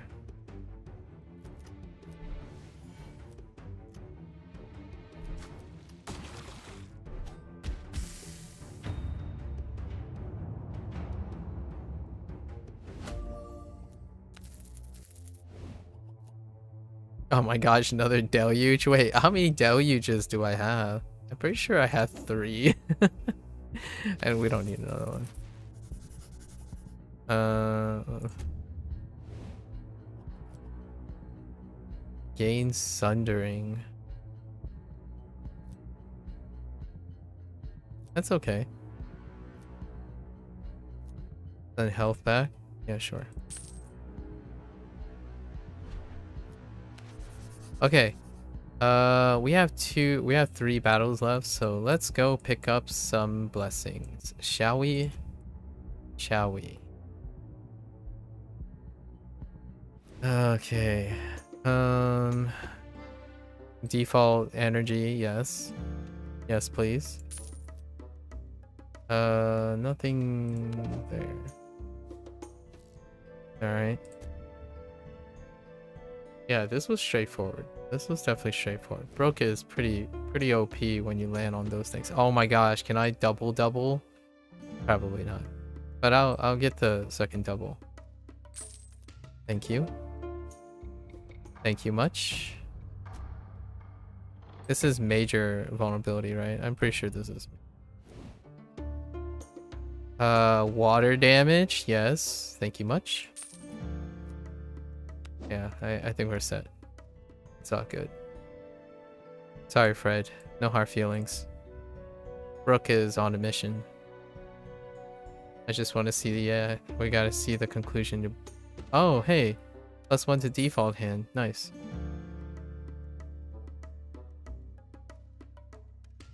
Okay. Alright. Sorry, Milo. No hard feelings.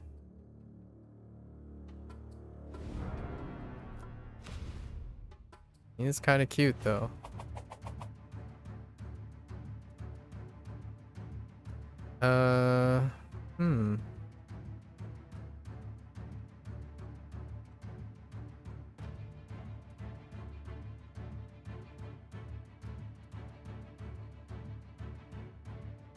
I was thinking I could take him out.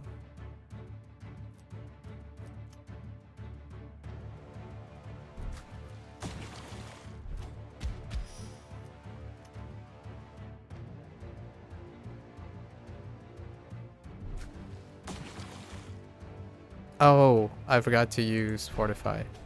I was like, wait a minute. That number didn't come out the way in my head. That's because I was being a pep. No hard feelings, Milo.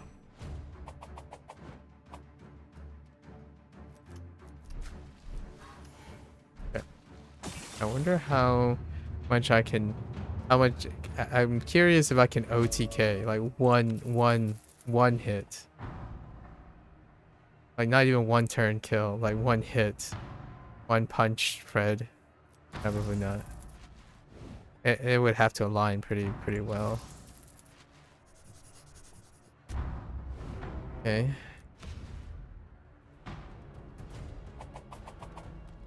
Alright. Well, that's not good. What are you gonna do to me?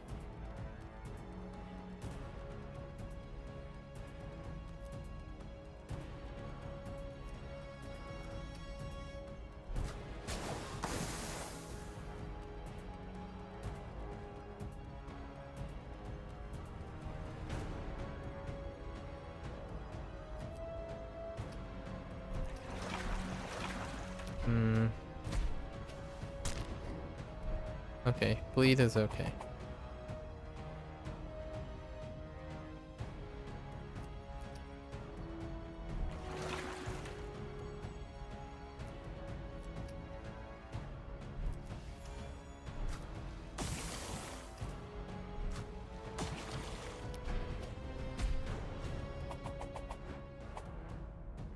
Oh, come on. I was looking for the other thing. The heckin' bleed. Alright.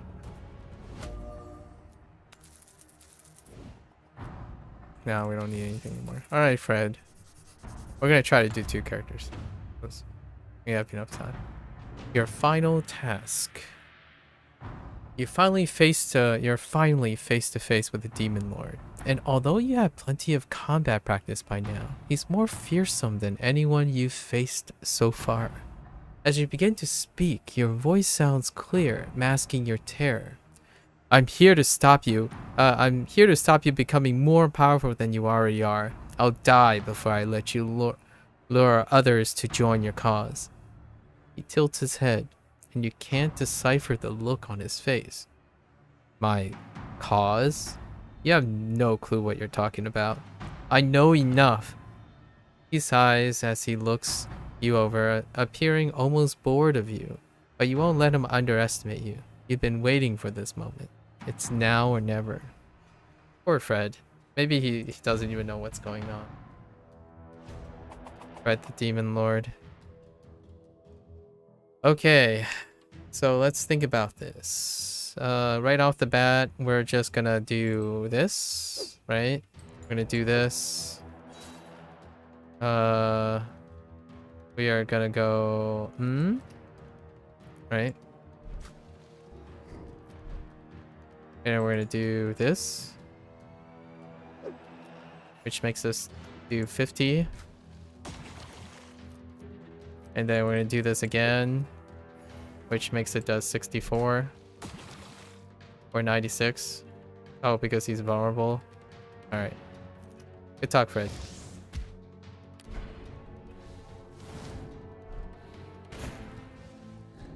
Okay. And then we're gonna finish up. Oh, we could have done way more damage, because this would have been 38, 48, double that. Oh, we could have OTK'd Fred. Oh, he did make it easier. Oh my gosh, easy got scaled down even further. Daniel definitely changed this up. It was only 15%. Now it's he used to have I'm pretty sure he used to have 275 HP. Oh no, maybe not. Yeah, so this would be what? Let's calculate what it would have been. So it would have been 142. No, 142 plus the vulnerability.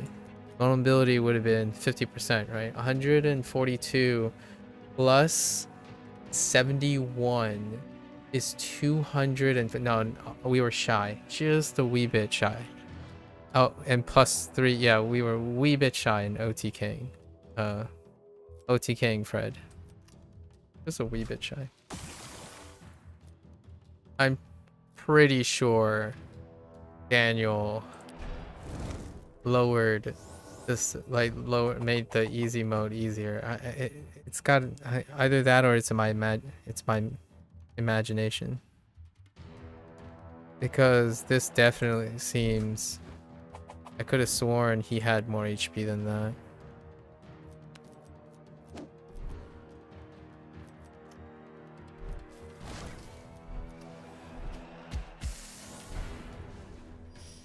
Anyways. Well. Brooke has made it.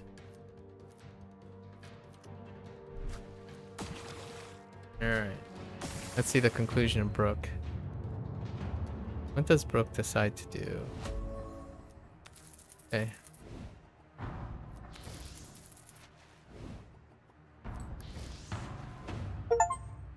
Oh. There's our Steam achievement sounds. On the horizon, you've overcome the great evil and saved many lives by striking down the demon lord before he could grow even more powerful. You've come farther than your grandfather ever believed you could, but even the thought of your old master still hurts. It's time to resume your studies and get back to your training. You still have a way to go to become the water mage you always wanted to be. This isn't the end of your story, it's just the beginning. Alright. Alright. She did take out her own grandpa though. Alright, we got one more character. We can do one more character. Let's go with Alex. Let's go in the order. Basha is I'm pretty sure Daniel scaled down the game again because of complaints of difficulty possibly. But easy seems like it's a bigger cut. It could just be my imagination. Actually, did he release patch notes? Maybe there are patch notes somewhere. No patch notes. No. Is there any way to look at what my version is? No.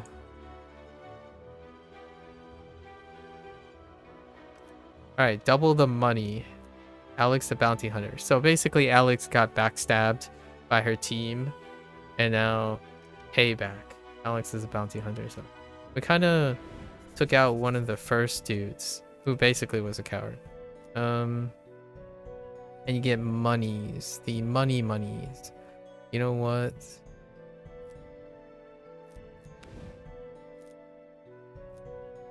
Interesting. So strength and nah, let's take the money. Or the minor bomb. Nah, let's take the money. Alright. Where are we headed? Yeah, this butthead. I do kind of want to head towards the store. Heckin! Here's your money, you little extortionist.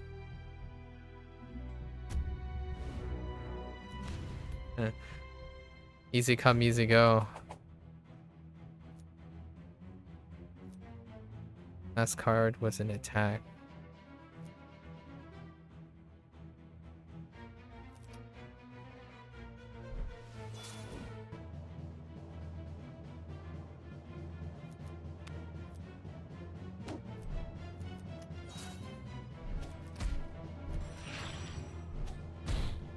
Okay.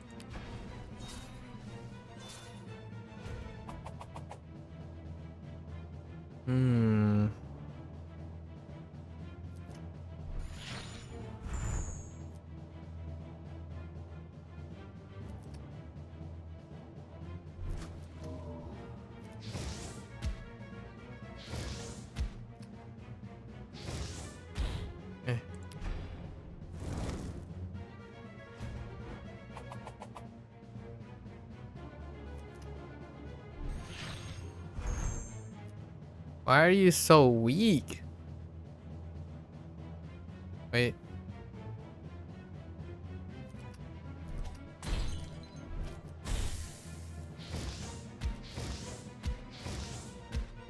Okay, it's fine. Lots of multi-hitting. Okay. Fire? I think we're going fire, right? Yeah, we're going fire.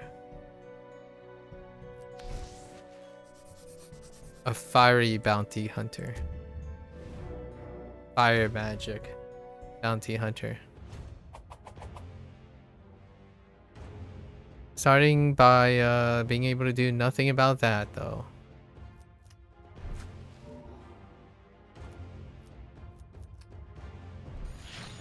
I'm guessing that's a weakness of some sort. Oh, just bleed, okay.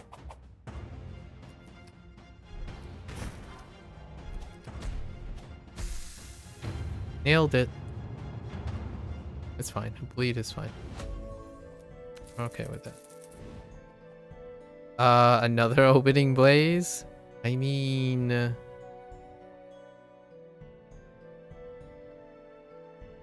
yeah, sure.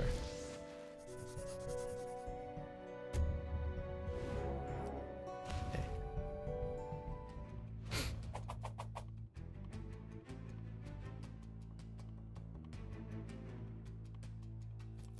Let's get rid of this.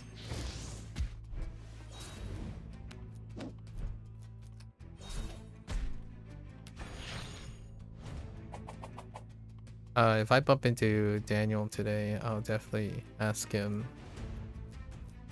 whether he nerfed the enemies, nerfed the enemy health pool again.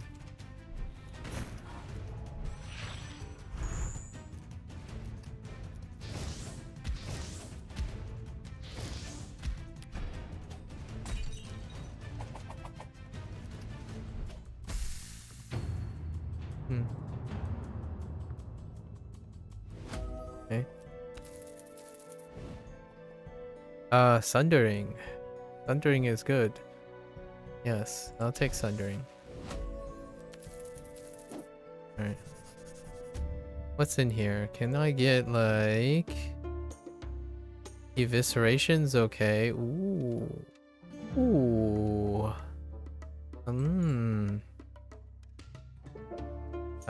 Yeah, we'll take evisceration. We might be able to play off it. Okay. Now we're doing theme runs. Here's another shop over there. Riposte. No. No.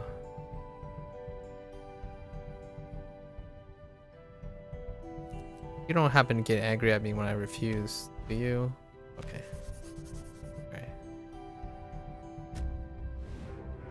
Money is Alex's specialty. Double money from combat.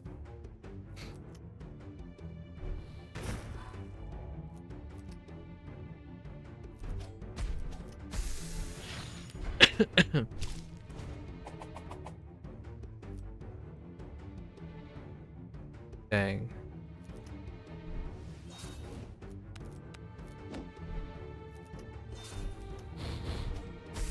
Oh man, strength. We need strength. Give me some strength. That's not it. Do we have anything to iron out strength? No strength. I'll take this direct damage. No. Oh, there is the same blessing again though.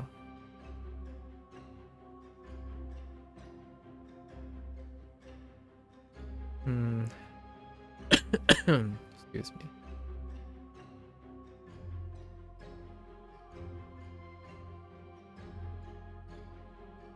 Same amount of encounters.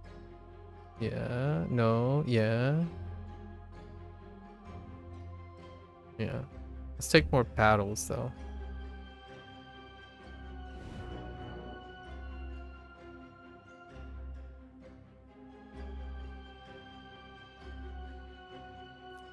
Okay.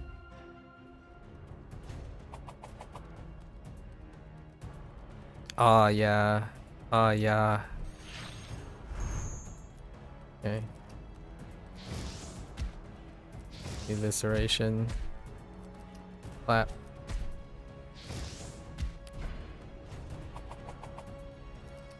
Okay. Oh, I guess I could use stab. Those things are pretty weak. Gotta replace them. Mulligan. Ooh. Oh yes. Give me this empowering bash. Nah, we are. Let's yeah, we're gonna take any really. There's a chance we might get caught without any defense.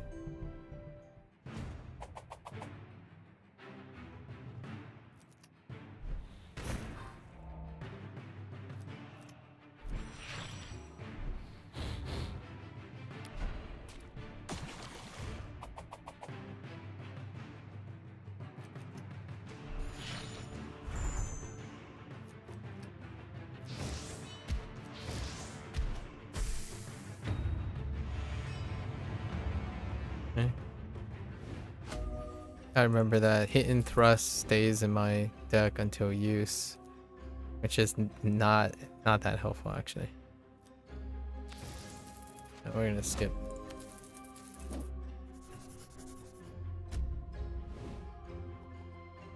Power. Nah.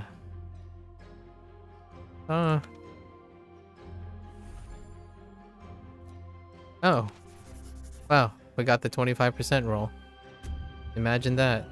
I didn't mind that we had an encounter there.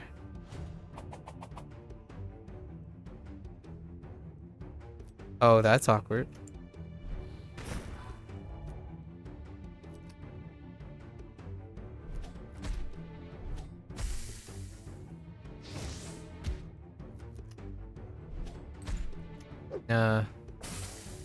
I don't feel like taking damage today, please.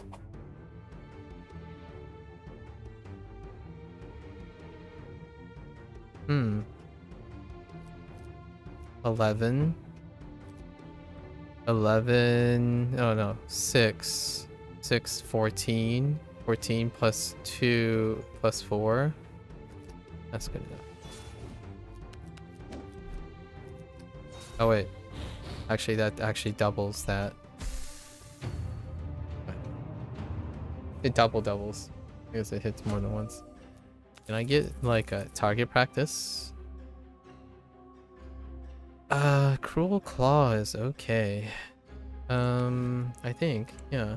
Oh no, never mind. It's not okay. Cruel Claw is not okay. No, we're gonna pass. Alright, let's take out this goober. Hello there, goober.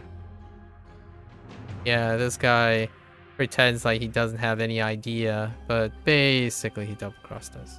He needed the goal. Yeah, short. We did this one, though. We did this one with Alex. I was able to do it.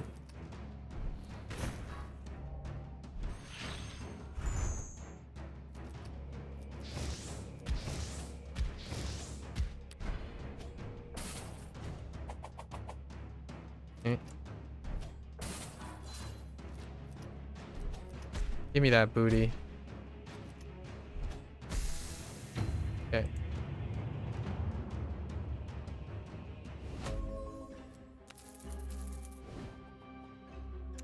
Desperate Flurry. Oh, yeah, we'll take a Desperate Flurry.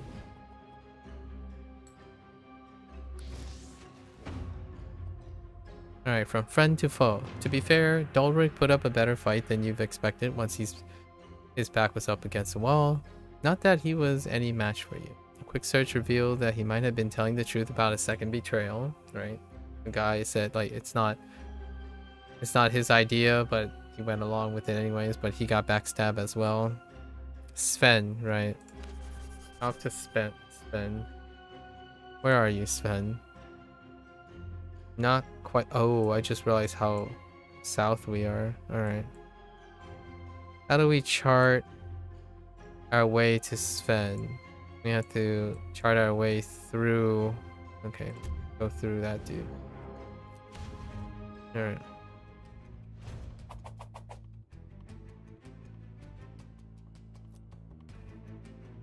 Let's see. 3 times 12. That's not enough.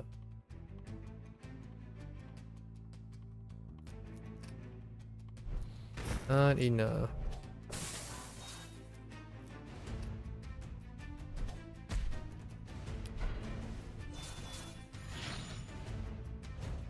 All right, buddy.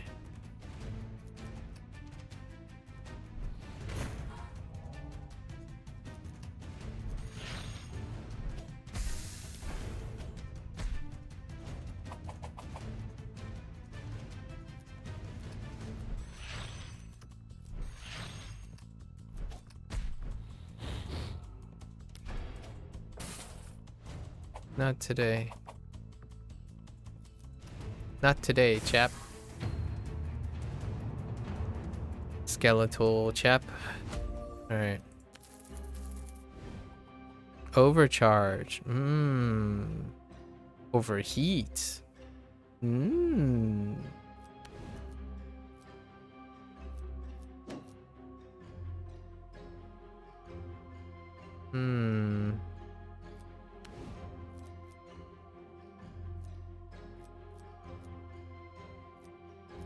I don't know.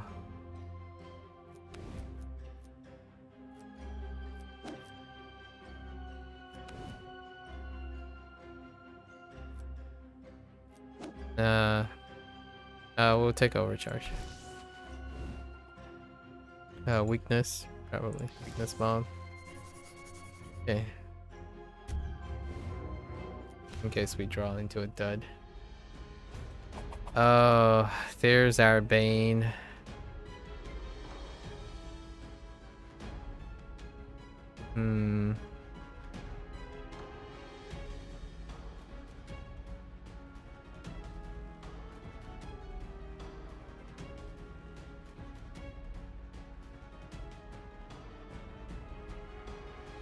I think that might be enough.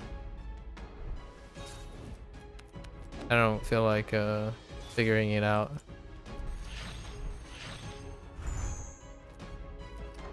Yes. We're still gonna take 1 damage, but that's fine.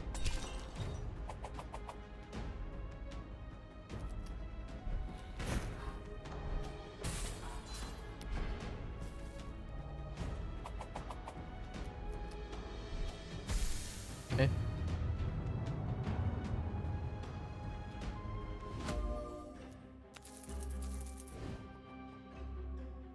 No.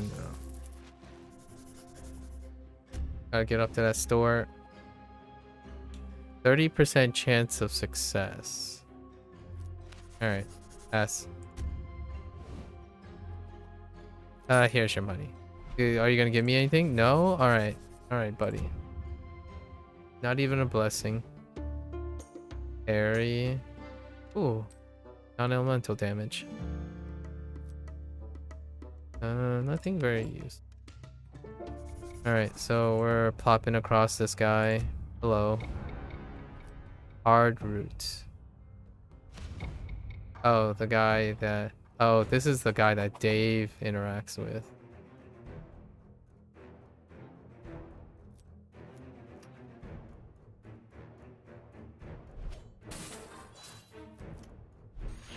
Not on my watch.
I just realized overcharge is a little unwieldy. Just a bit.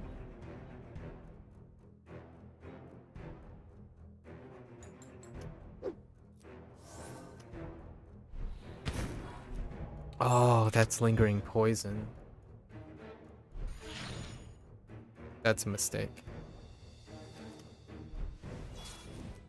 That's not worth.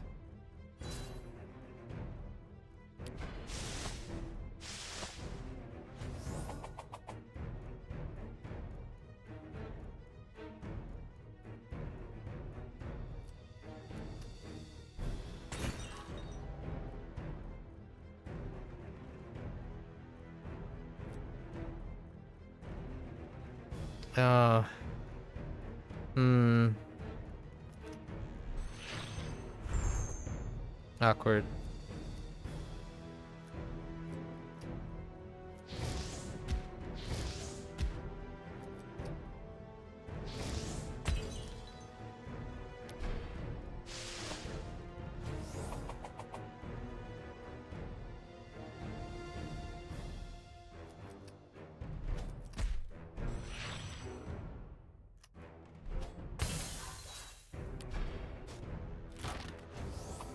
Where's that lingering poison at? What the heck?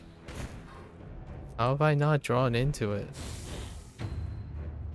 Okay.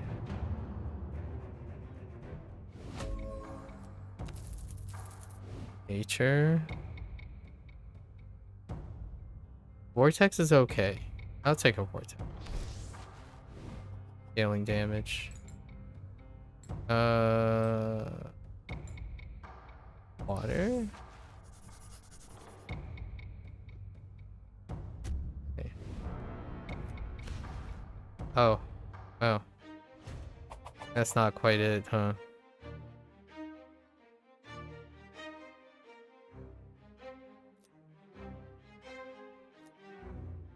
It's to my hand.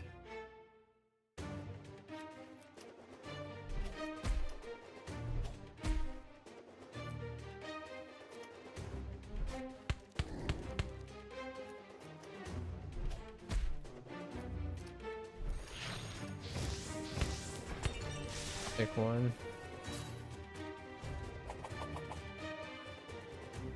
Yeah, you got me.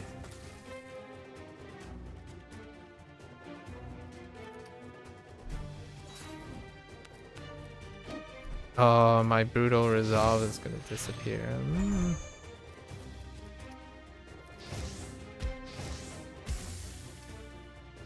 Alright. Oh, we lost our brutal resolve.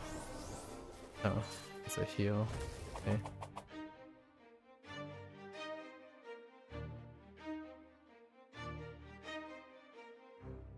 Well, I wonder what that buff is, but am I concerned about it? No.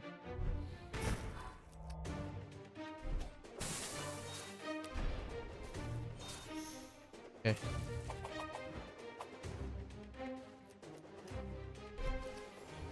Wait, I don't think that's how that works. Okay, yeah, that's not how that works. That is definitely not how that works.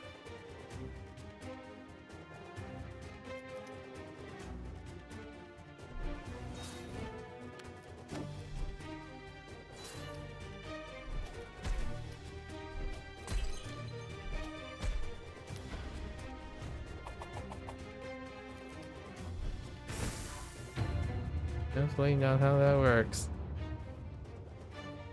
Okay. Yeah, okay. I'm just gonna take another vortex. Splinter be darn. Splinters be darn.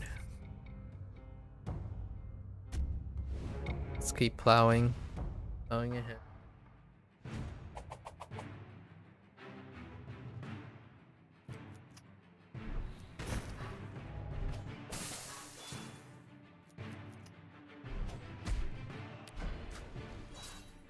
Yeah, these guys were definitely scaled down.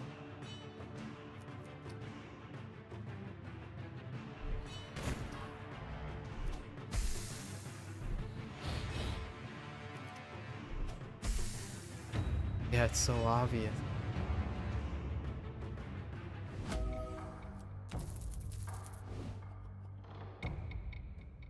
Do we have any?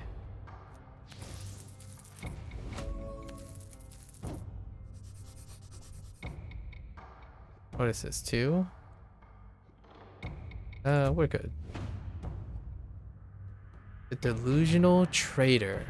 It's hard to hold back your anger when you finally catch up to Sven. Why, Sven? 5 years ago, without a failed contract, a reputation growing every month, and you threw it all away for some gold? He just laughs before whistling for his wolves. We never failed because I carried us, and it was time for me to break out alone. A woman like you was just holding me back. And what does that mean, a woman like me? He snares at you as he readies his axe. Women are just too weak to be effective bounty hunters. Maybe you should try something a little more low risk. You've been letting your rage simmer under the surface this whole time, but you finally decide you've heard enough. Oh, well, there you go. There you go.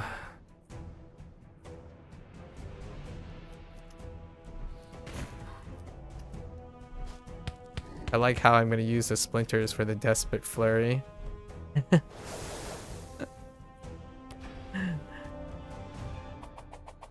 That's pretty fun. I don't want to put more splinters in my hands. I'll just get that strength up. Nice heal, buddy.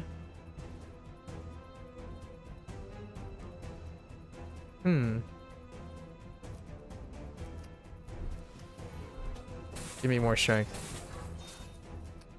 Get out of here. Good talk, Sven. Alright.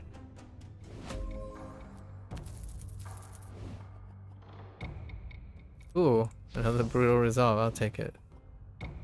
Oh, I can't skip that. Give me that. Striking out alone. You never had described Sven as a friend, but you thought he was at least, but he at least respected you as a hunter. Was he really deluded enough to think he was carrying the team? As you search his belongings, you don't find the missing gold. Knowing Sven, he probably managed to drink his way through it before you arrived. There is the bounty for the next creature he was hunting, however, a mutant abomination called Mother. You also found a bounty for the Demon Lord, but that might be too big of a job for you right now. Time to prove you're more than capable of going solo. Interesting. Which one is it? Oh, we haven't done that one. Okay. Alright. Up and away. Oh, I hate you. I hate you. Just get out of my face. Oh, no, this is the wrong genie. That's not the orange one. Dude, you get so much money with her. What in the actual... We're not going to even have a chance to utilize it. Really. Oh, I guess there's Oceanic Barrage.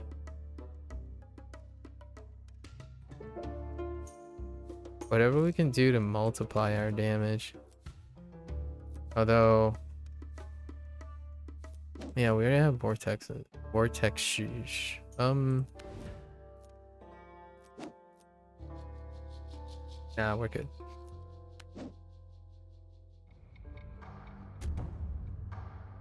So much money, but so little to spend it on. Yeah, pretty sure.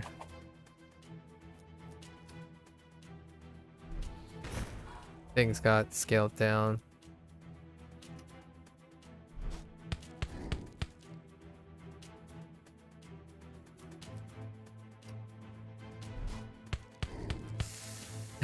There's so much. All right. There's too much. We're getting a little carried away here.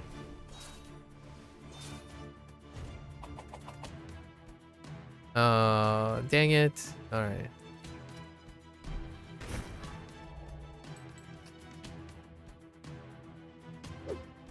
think that's 15. Okay. I thought it was 13.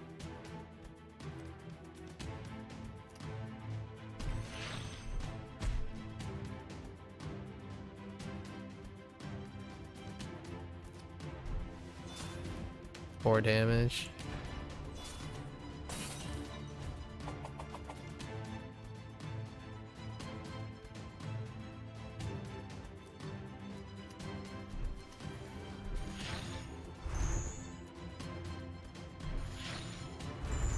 Wow, that took a bit.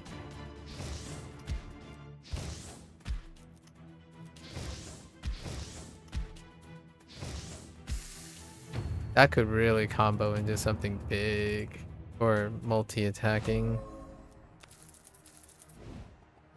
Blitz? No. Not good enough. There's a store up there on our way. Oh, this could be bad. Okay, fine.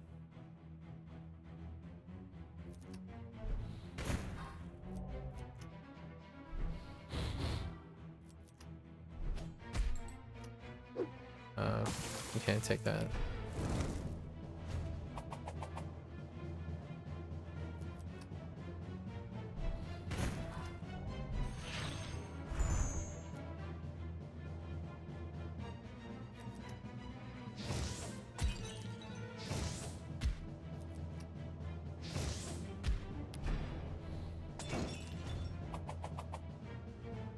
I still haven't had the opportunity.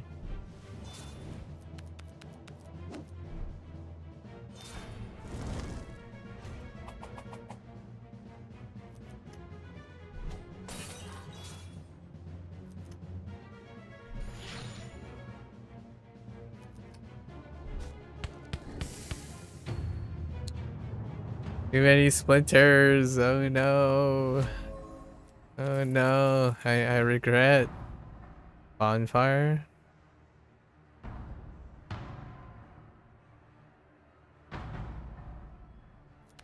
What's my... No, I'm okay. I'm okay with vulnerability sources.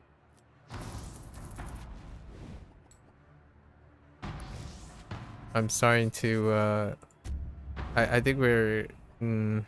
Oh my goodness, there it is. Man, Alex, you are one lucky bird. I don't think we need to do combat anymore. And just go up and see if we can get something nice. Destroy 2 random. What is this? Light alignment. Now you can destroy 2 random, sure. Those are kinda, I mean, the one I kind of wanted the sundering, but that's fine. By 3 random or nature block. I'll take the cleanse. Sure. I don't want to get robbed or anything. I'll wish you free. Sure. Vampiric blessing. Oh, okay. Actually pretty nice.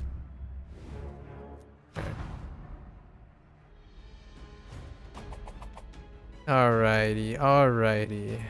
What do we have? A very unfortunate set of... Actually, overcharge is really hard to use, man. I'm guessing that is a weakness. They're gonna throw me a weakness. Yep. So we were just gonna focus on this guy.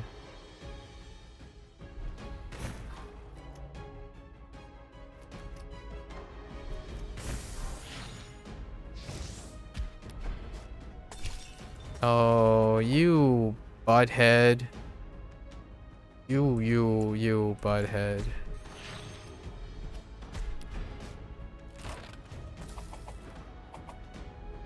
Alright.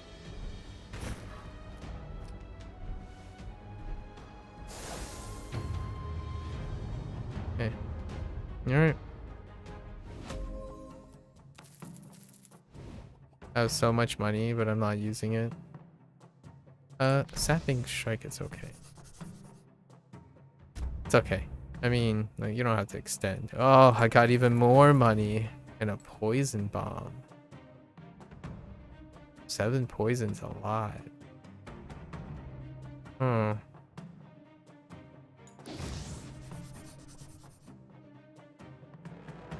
How close are we to Fred? Not that close.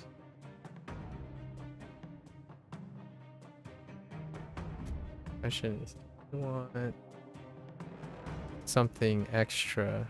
Push me.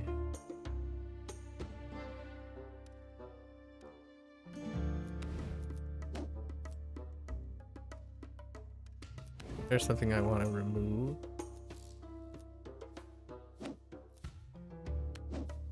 We'll see how this goes. I don't feel like farming or anything. You can do just the edge case, right?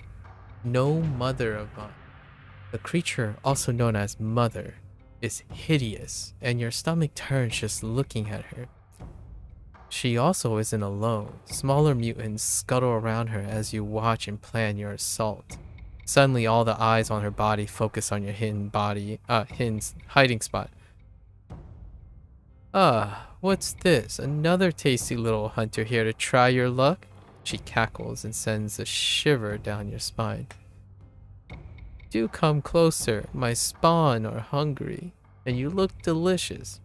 You're starting to see why this was a kill rather than a capture contract. I'm trying to imagine that creature speak. Oh, okay, you're kind of large. All right. You recruit uninterrupted. Oh, okay. I see. All right, lady. I'm gonna be conservative. Oh, wait. And I got Vampiric Blessing for this fight. Oh, that's pretty boss, actually. Haha. Got you stymied, lady. Oh, no. Just kidding. Don't got you stymied.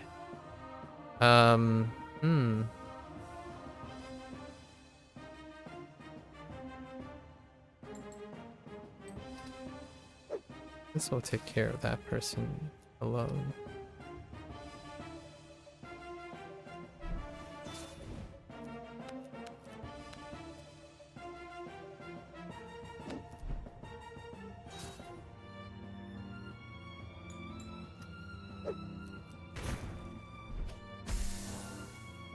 That's fine. We'll take 3. Oh, that thing actually gets stronger. Maybe that wasn't the brightest idea. Yeah, that's fine, I guess. I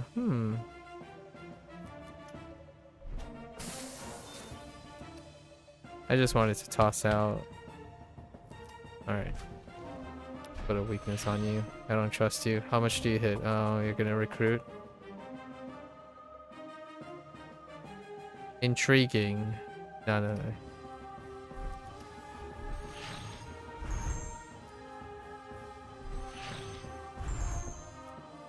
Alright, let's just keep bopping you. Up, up, up, up, up. Alright, little guy.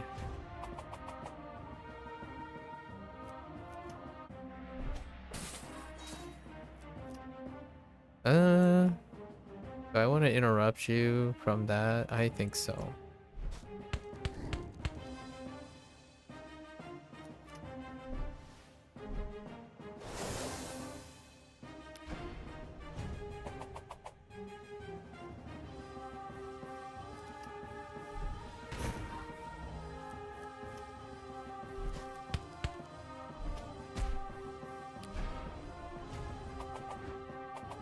I need to get the splinters again. Oh no. The splinters keep ending up in my in my inventory. I mean, in my tech. That's okay. We can do Sunder again. Open another Sunder.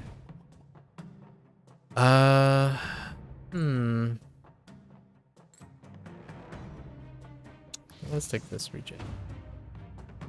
Growing ambitions. That was a tough one, but you prevailed, and you did it solo. Maybe you don't need a team at all. In fact, why not aim higher? You still have the details for the Demon Lord's bounty you took from Sven. And you feel like you have a fighting chance. It will probably be the biggest bounty of your career, and it's sure to help repair your reputation after your old team's betrayal. Decided, you head out for another roll of the dice. Very straightforward, you know, ambitions, right? Okay, so we need to get within 1 combat round. Within 4 combat rounds of Fred. So this will be it. I have so much gold, don't even know what to do with it. I guess we'll just restructure our...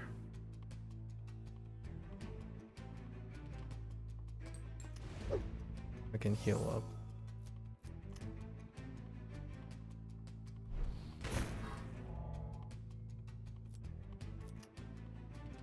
Not enough.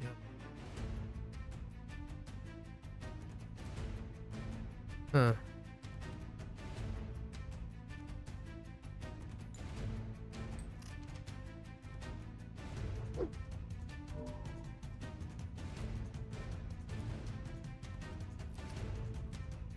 Honestly,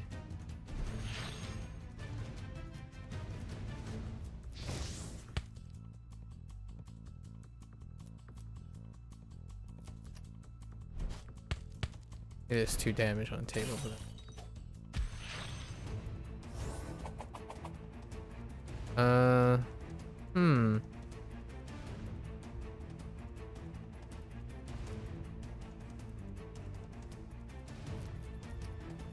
That's 1 off.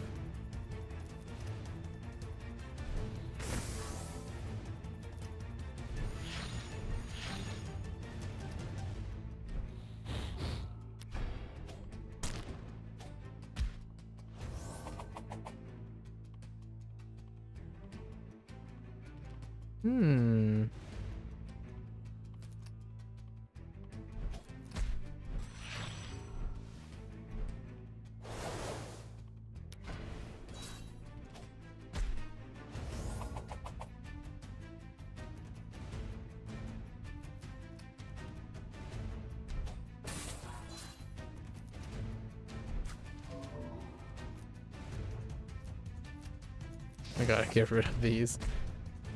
Too many splinters. I think Vortex was probably not the move.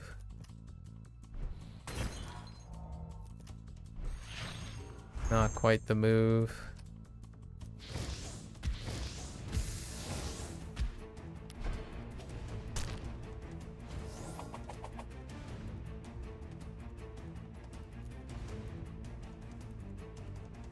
Four times, that's not enough. Desperate Flurry is not... Oh, wait, 14. 3 times... Oh, vulnerable. +2 for... Didn't see the vulnerable.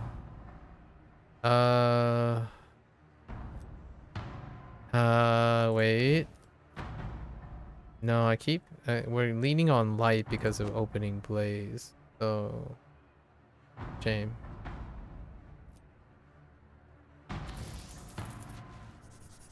Okay. Alright. Let's just go on a shopping spree here.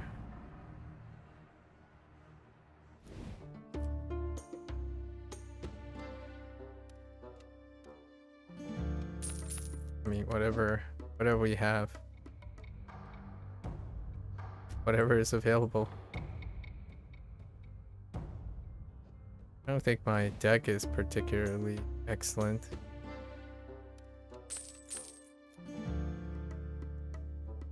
Cleanse? No.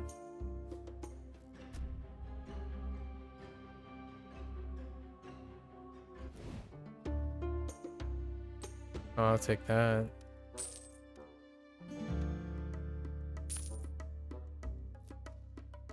That just stacks on top. In duration.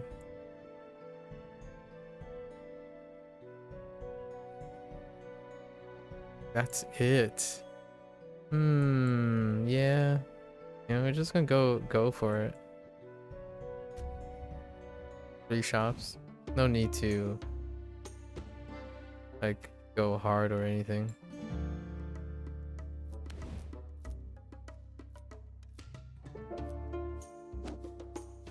It's like maybe I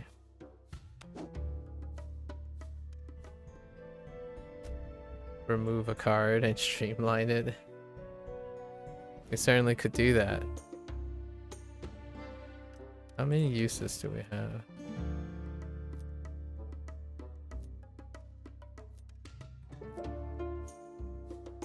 Yeah.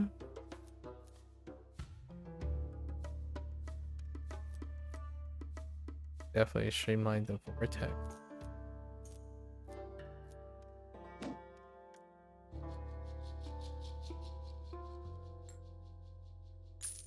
Grab the cleanse.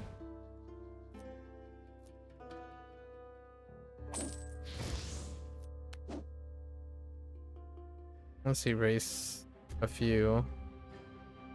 Increase the consistency.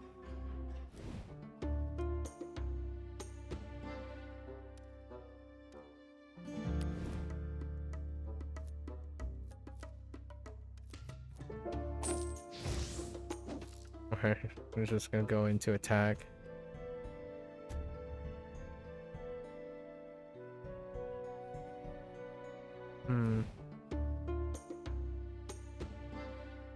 Vicious Storm. Maybe Oceanic Barrage.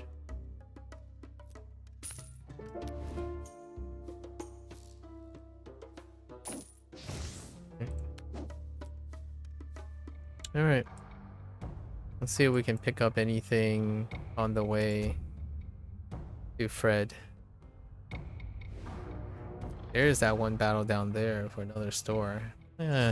Oh, that's not good.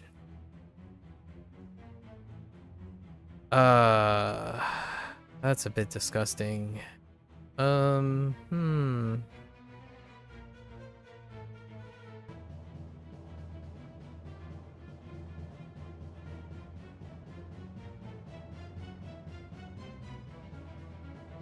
Gee.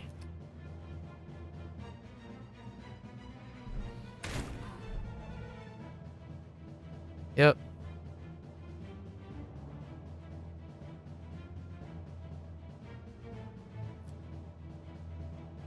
What is this? Splinter and burn.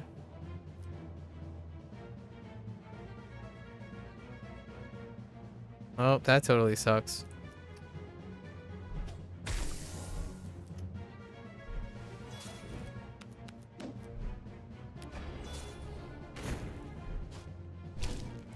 OP.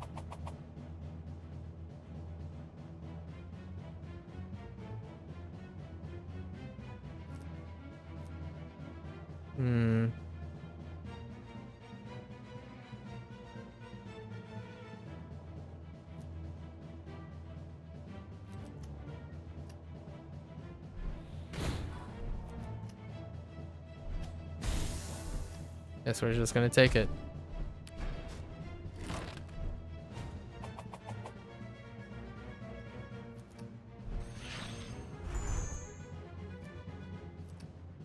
And now, of course, we drew our 1.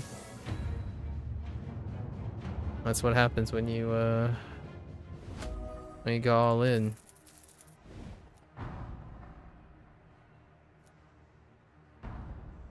Spark Shower. I kind of like Spark Shower.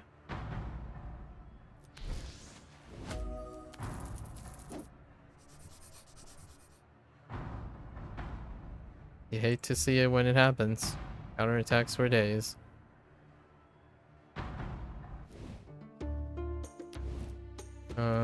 We only have to get rid of this thing.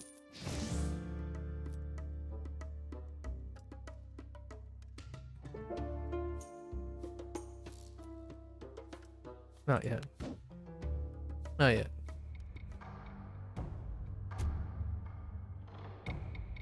Okay. Hello there. Linda knocked some sense into Palm back in the day.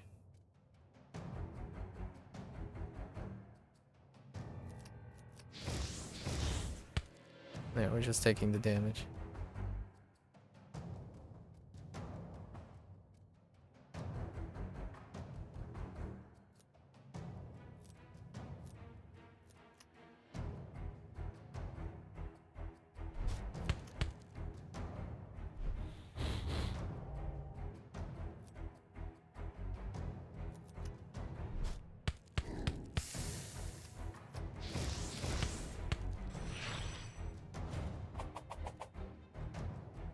Oh, we still have another one of these? Oh, I wasn't even paying attention.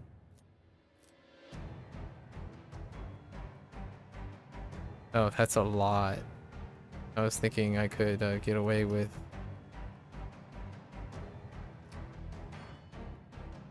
Oh wait, that doesn't calculate the extra damage, does it? The mitigation.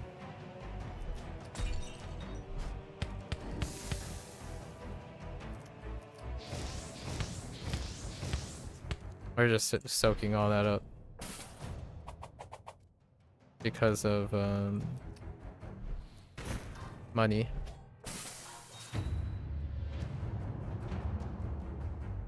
Soak it all up. Follow up. Follow up. Supernova.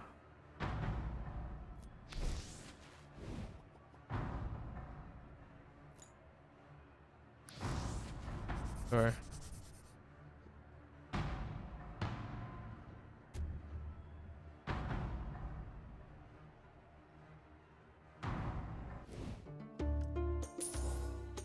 Okay.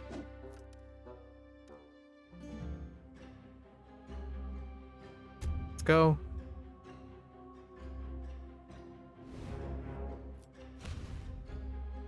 No whammies, please.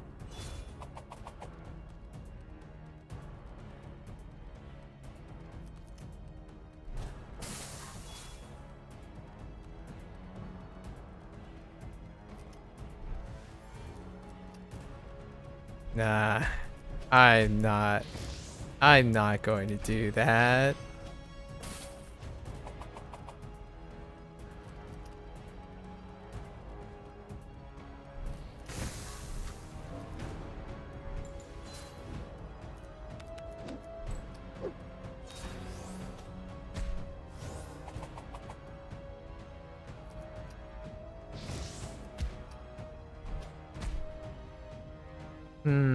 Dang it. I was trying to get maybe 2 more HP from that. But... oh. I didn't get an item from it.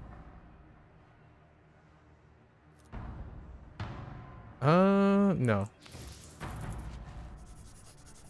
Alright.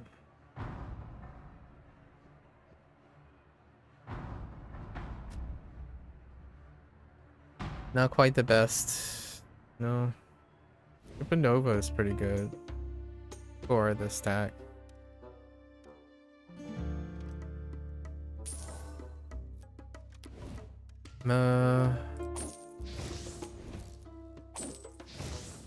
Okay.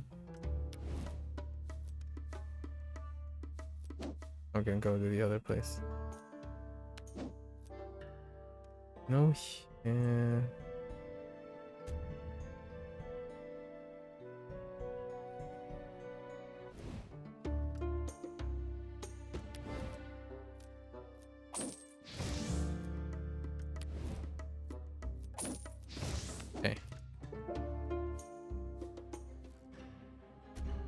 It's just so much money.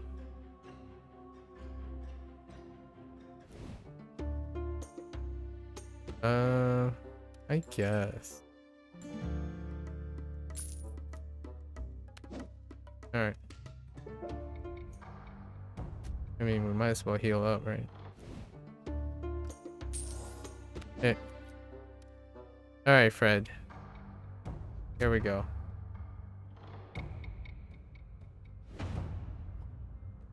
A nerve-wracking confrontation. You're beginning to understand why the Demon Lord's bounty is so large, but it's too late to succumb to nerves now. I have a bounty for your head, Demon Lord. come peacefully, or I have no choice but to use force. Technically, the contract was dead or alive, so you've got to be able to swear you gave him a chance to surrender. I'm afraid that just won't work for me. Honestly, you expected him to immediately attack. Is he trying to lull you into a false sense of security? I'm not really giving you a choice in the matter. He raises his arms. Is he about to attack? Those wings and demonic features make it really hard to read him. Well, there's really no need for the dramatics. Can't you just hear me out? He stepped towards you, but before he has a chance to strike, you make your move. Oh, interesting. Poor Fred. Alright, Fred.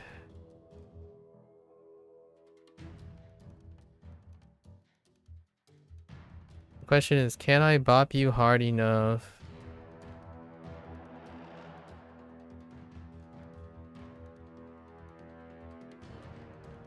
I have no vulnerability source, so this is... And...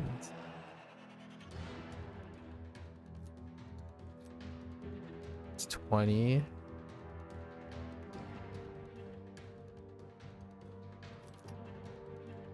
No, we're not applying weakness. Weakness is for chumps.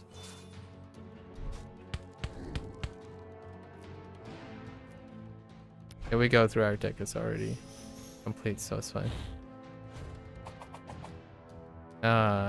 There's Supernova. Vulnerability is already on. Yes, so...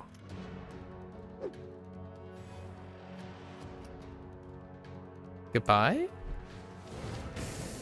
Oh, gosh.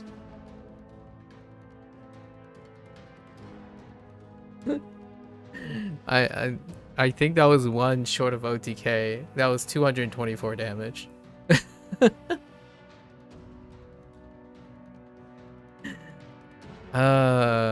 Well. Well. All right. Well, now.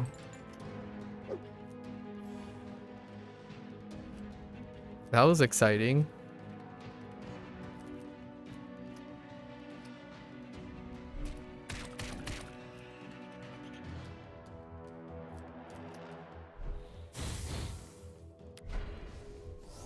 We got the Supernova in hand, so that was what we were set up for. Okay. Yeah, I saw 50 and then 124. Oh, that's not 224. Just kidding. That's 174. It wasn't enough to OTK. It's fine. But it was good enough. Because my entire hand was just attacks, so... Oh, it would have been pretty sweet to use like Dark Resolve or something to boost it up with the energy savings and whack harder. A big payoff. You've taken down the Demon Lord alone. Clearly you haven't lost your touch, and once you hand in this bounty, your reputation will be golden. You stuck with your old team for safety, but this proves you're more than capable of hunting solo. Time to move on and find your next payday. There's always another bounty that needs collecting, and you want to get there fast. Alright. I mean... I am pretty convinced that someone did a little bit more tweaking. Maybe this isn't version 1.1 anymore. So... These stories are okay. I really like the weirder stories, and I can't wait to see what happens to Fred. So I guess we're gonna try to do 2 characters a day, ending with Fred, I suppose. Maybe one of the other days when we have some extra time, we'll do more than one. That was fun. You can definitely see the potential. And honestly, whether the characters were scaled up or not, I think wouldn't have changed Brooke's outcome. Brooke was scaling hard, like really hard. Alex, there might have been some problems. Alex definitely had some problems. So I wouldn't mind using Brooke on the hard. And Thalrin so far. I think Thalrin and Brooke. And Bob and Linda are very technical. Like not steady. Yep, possibly. Yep, possibly. That increased the cost for skill cards though. Skill cards can be, you know, the breaker, right?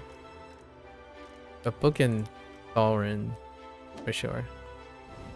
All right, we're getting there. Our final task is basically to see the conclusion of the remaining characters' stories, and then I'll make like a concluding remark and whatnot. And we'll be moving on to the next game. I do have a game lined up. Actually, by coincidence, I was about to start a different. It is another deck builder with an interesting twist. Okay. Alright folks, that's a wrap for Elemental Exiles. Thank you for watching. Not as exciting and fun story, but you know, hey. It's different vignettes, right? Different vignettes of storylines. Okay. I'll be back tomorrow to complete the rest of the characters. Or continue completing the characters.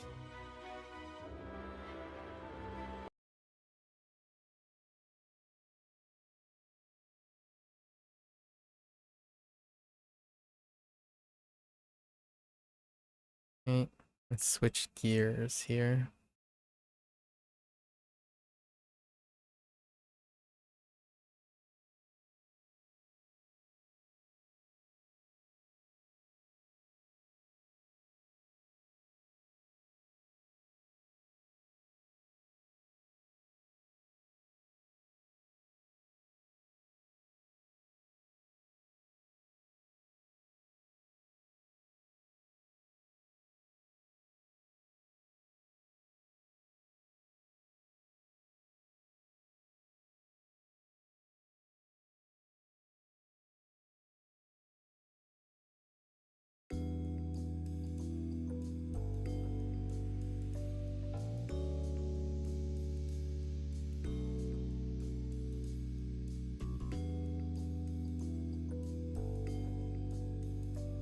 Oops.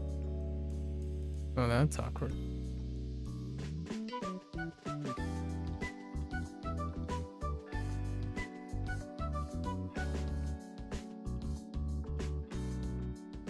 Okay. Alright, I'm gonna get up, stretch, walk around a little bit before we start with Shashingo. Thank you, thank you.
Alright folks, welcome back.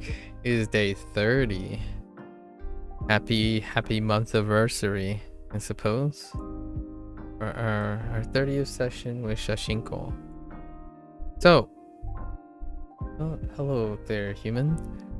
So, yesterday we did our recall.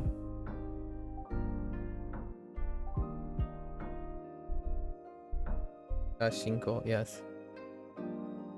You are part 2 person. Okay. I think I understand. Okay. So yesterday was our recall from our rest day, right? So we can cancel out all the sets except for the set right before our new one. So today is new set day. And that's all we have to do. It'll be a shorter Shashinko lesson today. So we start by recalling the current set that we were working. We dropped a few things yesterday. So let's start with that before we add the new set and take new pictures.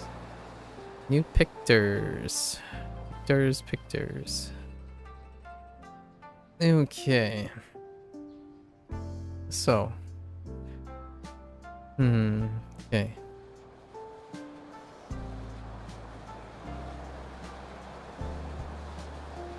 Start by drawing a blank, because that's what I'm very great at. Where does this journey start? Okay.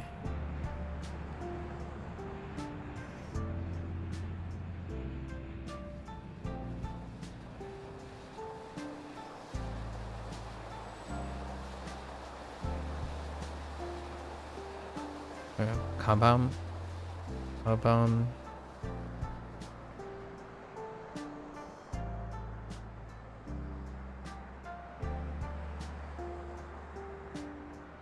Ideru.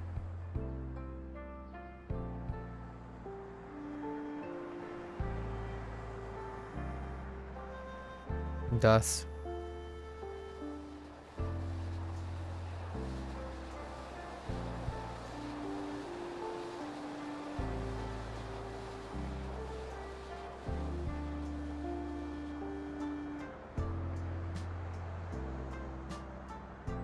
Motsu.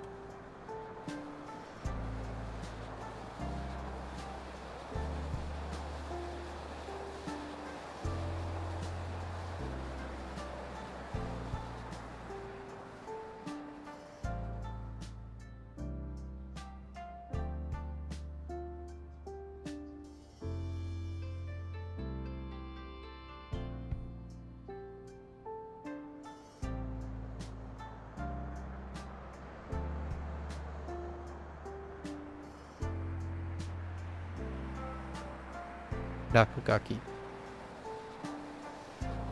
I realize now that means photograph and go is language, so Shashinko means photograph and go is language, so I'm assuming the kanji for Shashinko is yes, which is yes, photography language. Yeah, the first kanji, I got what you mean by Shashin. Yeah. Yeah, Shashingo. Is Shashin and Go put together. Yep. Oh, photography language. Isn't that cute?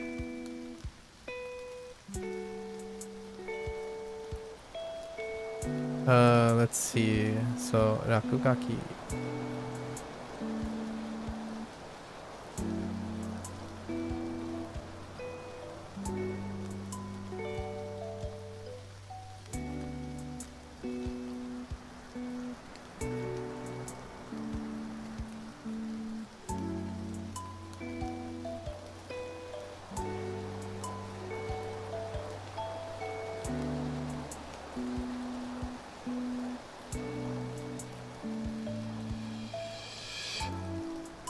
Iho. I think it's a really cute name as well. It sounds very cute. Shashingo. Something about it, you know? Okay. Keyhole.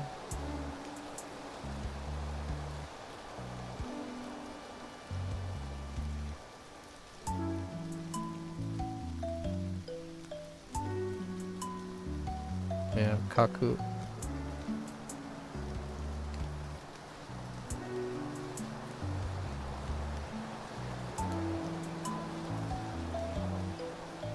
Karafuru. Okay.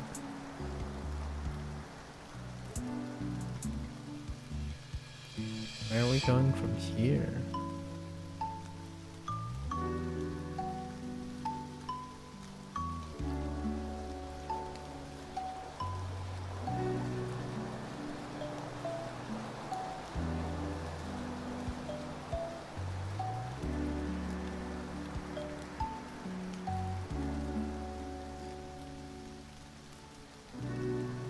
Anban.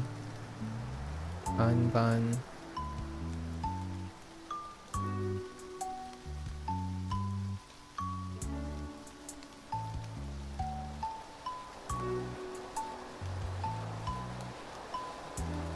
Yomu.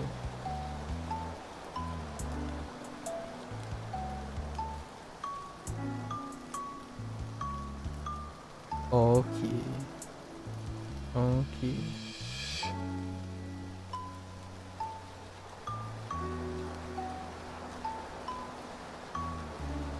Namae.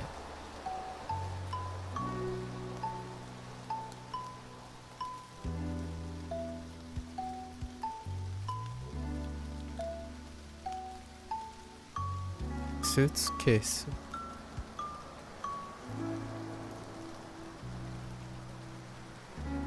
Ireru.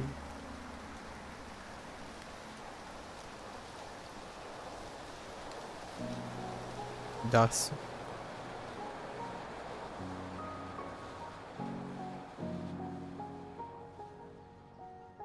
Hi. You got your motivation again? Very nice, very nice. Harvest that. Hold on to it. You know, multiply it. You know? Grab it. Okay.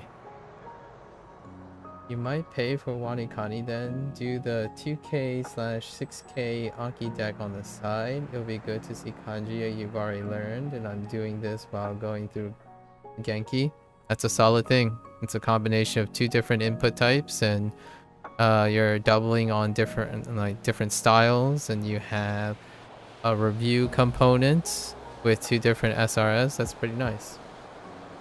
The other thing else is to output it in some way so you can practice recall. So I don't know how you're going about doing that and make sure that you're retaining the stuff. You can choose to like output it in different ways. There are plenty of ways to output it, or you can just choose to stick to inputs. Sometimes it's very comforting to keep on focusing on input stuff.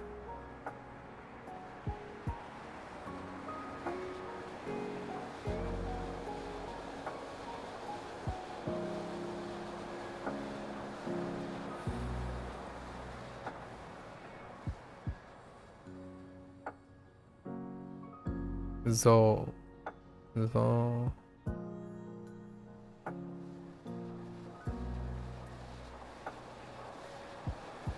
Rui.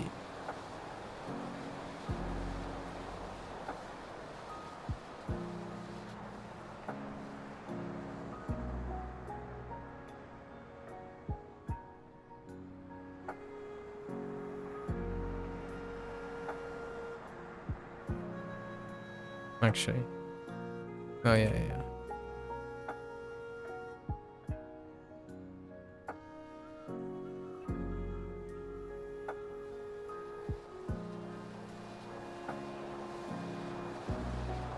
Yeah.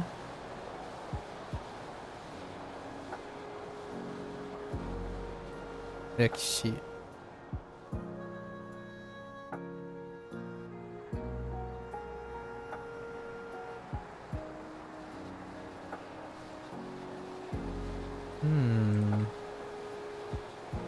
I might be missing a stroke there. I don't know yet.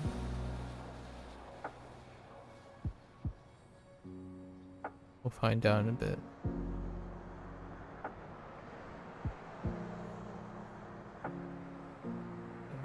Decky Stecky.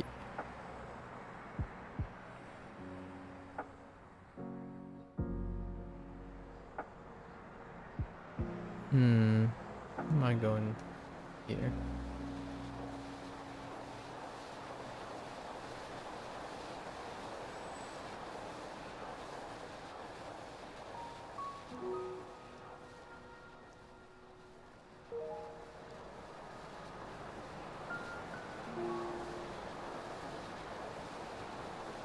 No.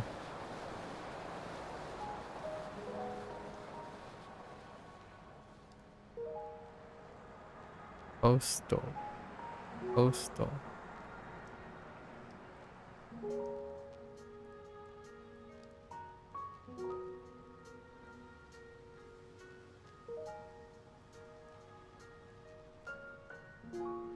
Okuru. Okuru.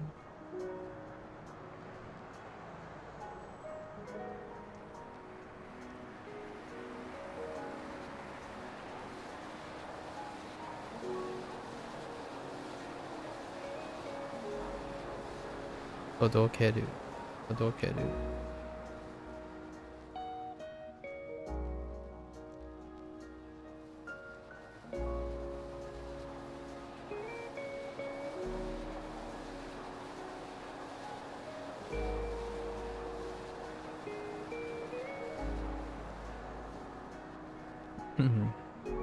Jusho.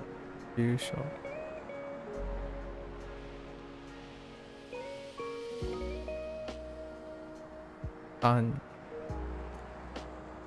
Gives Wani and Kani for now. Genki gives you a load of vocabulary and grammar pointers as well as practical use. Okay. Wani Kani will help you read kanji for the vocabulary you might learn as well as new ones. Okay. After you're at around a quarter away through Wani Kani. I'm not sure how Wani Kani works, but being through something is an interesting goal, like gauge. I think you'll start the Anki deck because it helps you remember things from Wani Kani as well as brand new vocabulary. That's fair. But of course, Anki would be like 6 to 10 new kanji a day. Yeah. Yeah, that's understandable. That's all input still, right? So you want to keep that in mind. It's still all input. Input with aided context.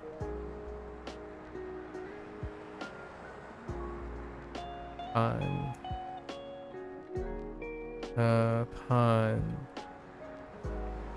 We had trouble with this a couple days. Not too much now.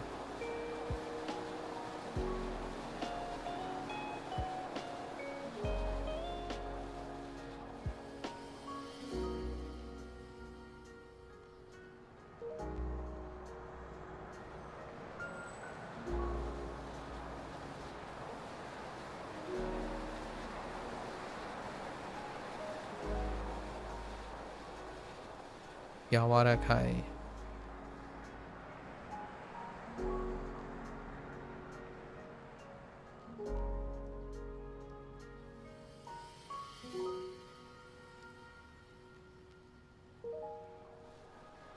Yaku.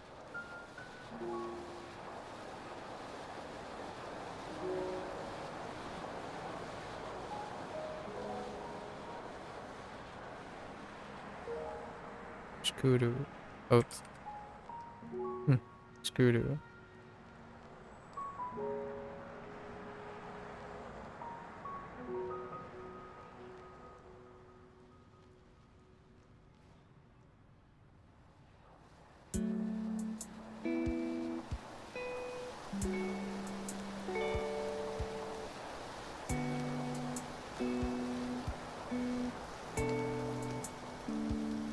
Hashipan.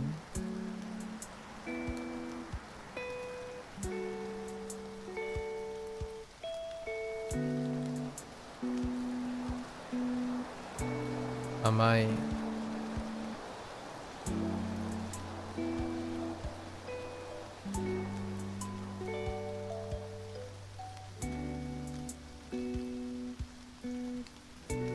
fua.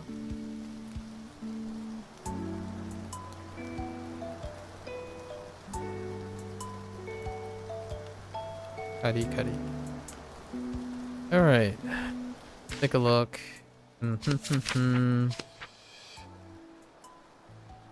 Okay. Fine.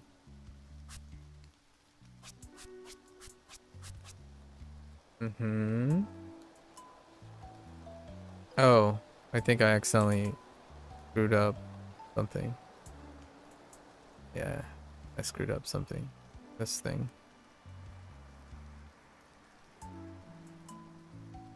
Okay.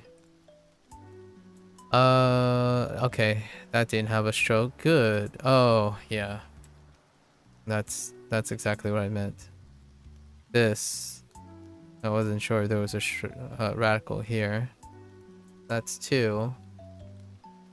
And I think that's it. Yeah, that's it. All right. So let's go to our new ones. Okay, so we're gonna be taking new photos here.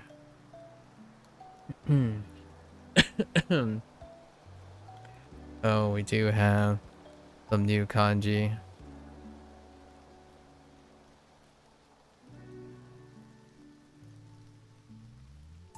Oh, now I know what that is. Oh, that's interesting. It looks contiguous, but it's not. Like casa. Okay. Okay. So let's decide on a filter. What are we gonna use this time?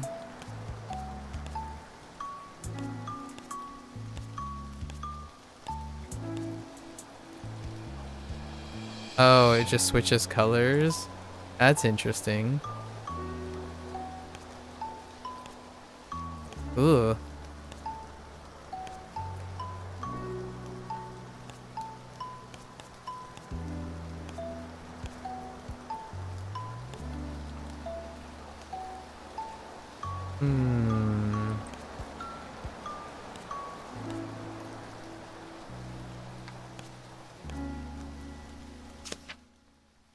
What kind of tones?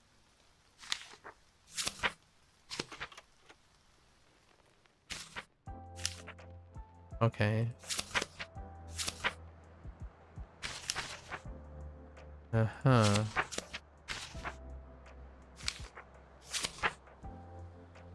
We need to wait for daylight. Oh, just deciding.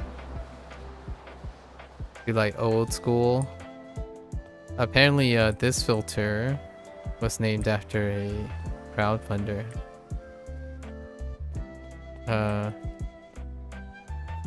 I saw like an Easter egg video from Leon yesterday. And all the backers, Easter eggs in this game. Alright. Listen. I'm going to need you to swap time here.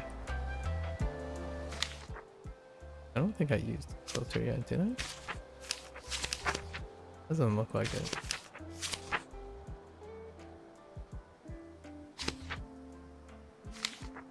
Manhole.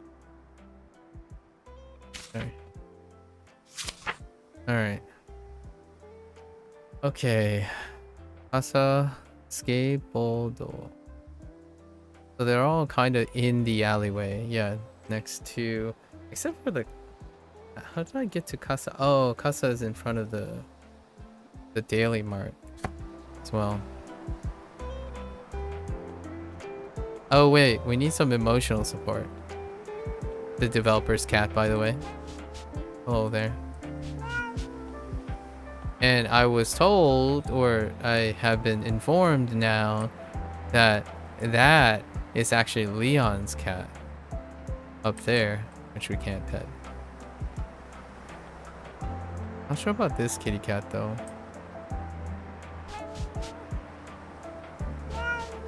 Not sure if there's a story behind it. And there's a story behind this.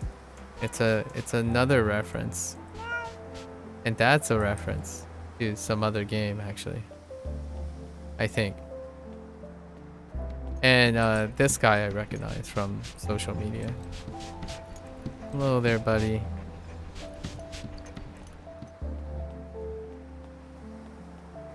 I've got the little doggo's name.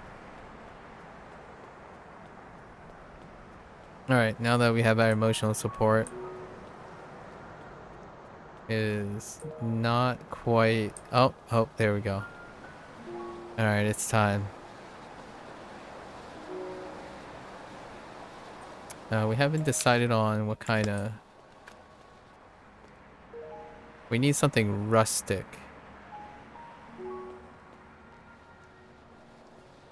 It's like, do it. Panya.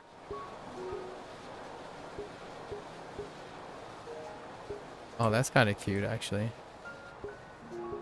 That's kind of comfy. Ooh. At the time I was reincarnated as a truck. Let's see.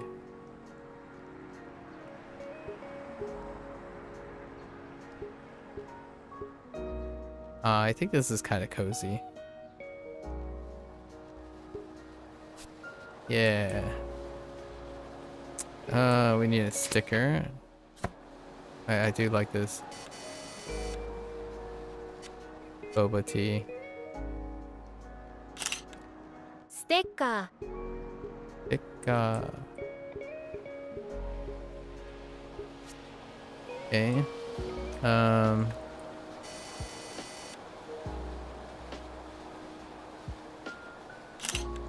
Tori.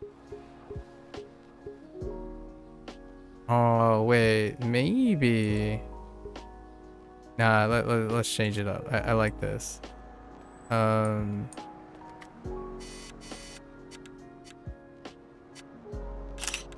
Sticker.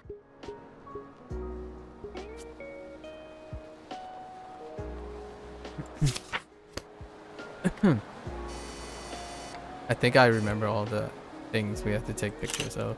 Panya. Okay.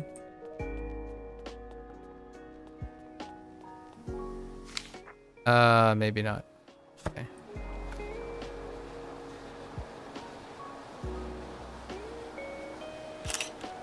Jinja.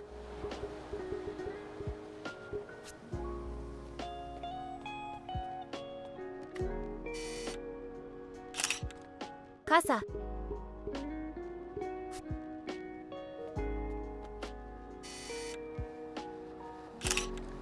Megane. Megane.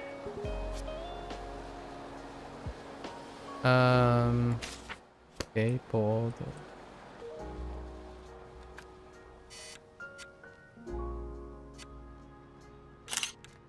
Skateboard. Skateboard. Oh, I missed the... Oh, skateboard. And then kuruma.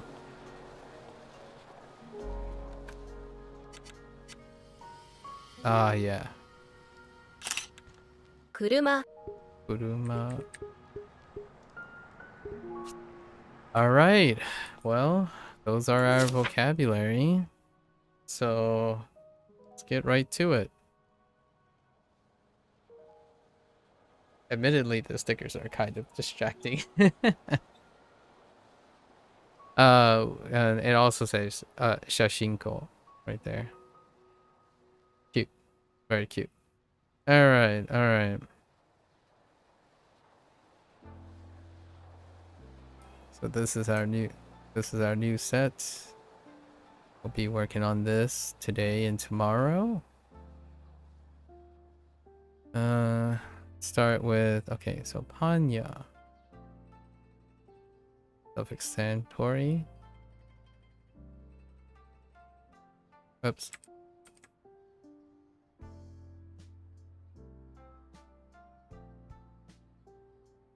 So Panya. Stick. Su de de sticka sticka sticka Tori. Okay, let's look at Tori. Intriguing. Oh, that Tori. Oh, and that E. So it's Tori, the bird, Tori, and E from Izakaya. Interesting. That'll be definitely going not too bad for me to remember.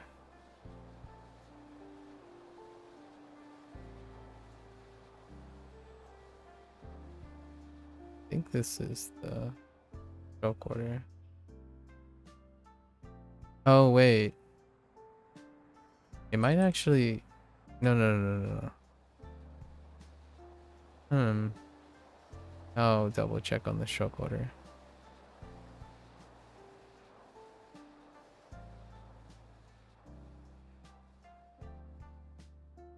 Okay. Tori is A-okay. Yeah, we're gonna check the stroke order.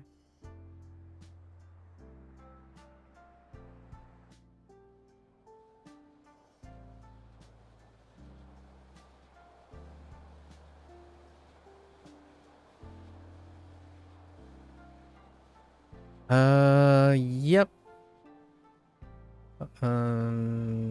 Yep. Okay. Yeah, we're good. Okay. Okay. Jinja, maybe not so much. We might have to work on Jinja. I missed the stroke already.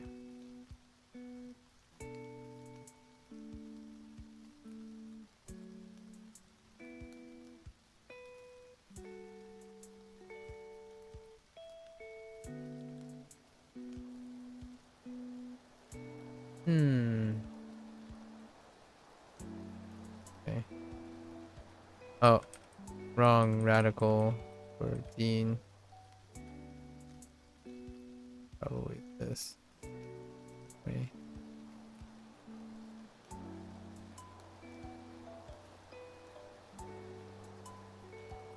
Second stroke is probably longer than the top stroke. Okay, so Jinja. Skateboard. Skateboard. Skateboard. Skateboard. Okay. Self-explanatory. Skato. Skato. Bodo. And Casa. If I had to guess, I'm gonna say Casa is Casa.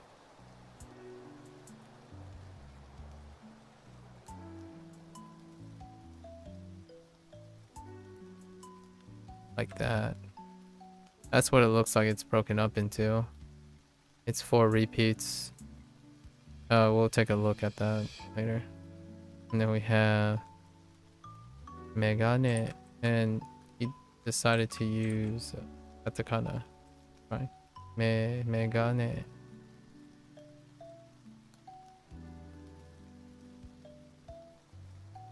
Megane.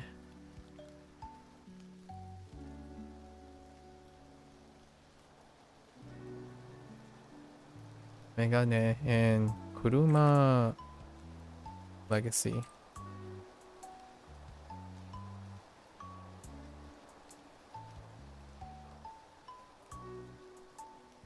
Okay, so let's double check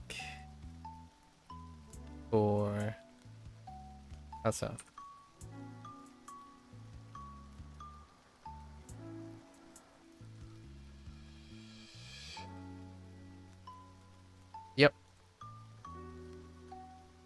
That is definitely... Oh! They did the horizontal first. Okay, so the last two strokes are reversed. Alright, alright. Fair enough. Fair enough. Alright. So...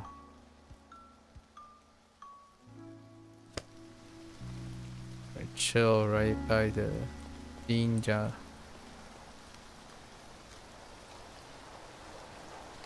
Alright. Just have to go over these things first.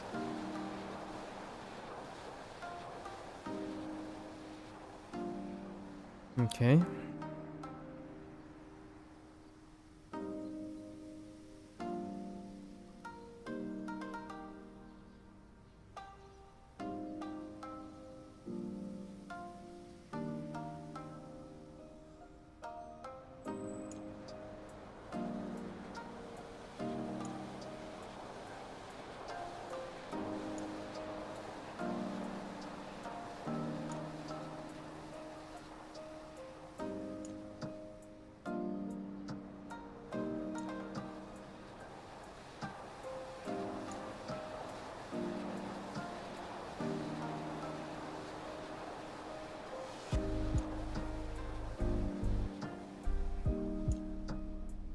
I already skipped one, didn't I? Oh.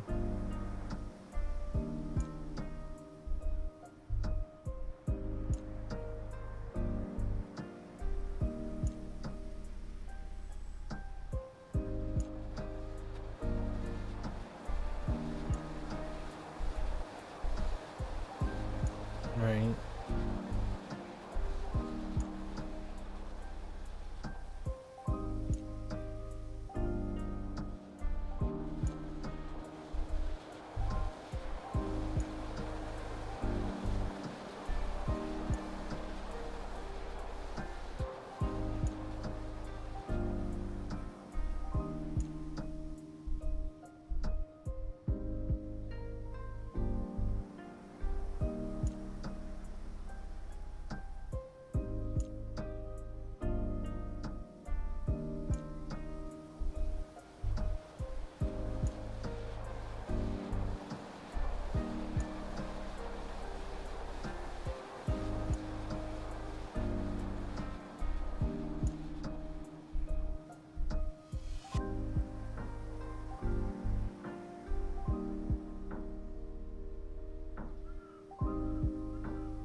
What is the last thing? Oh.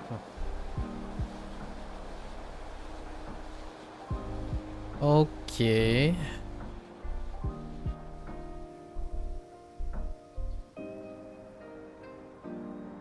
All right.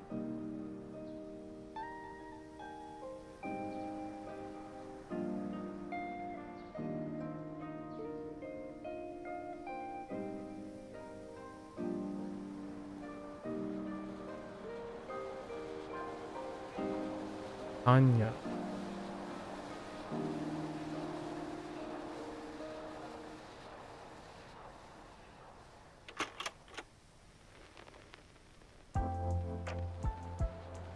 Sticker.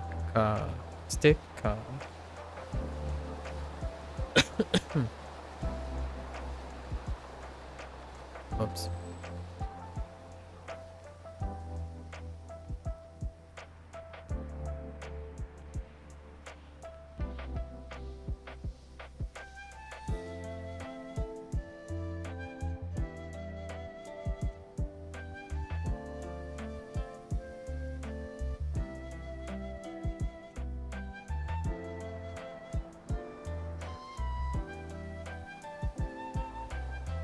Body.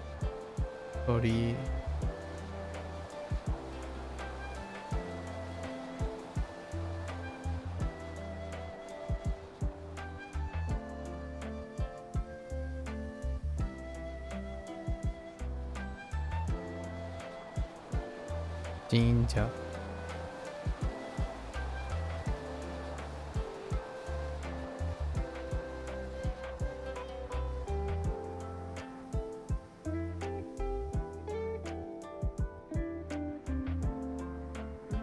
スケート、スケート、スケート、ボード、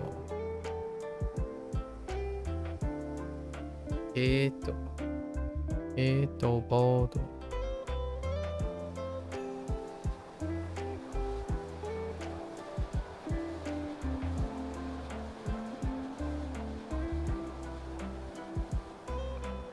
朝。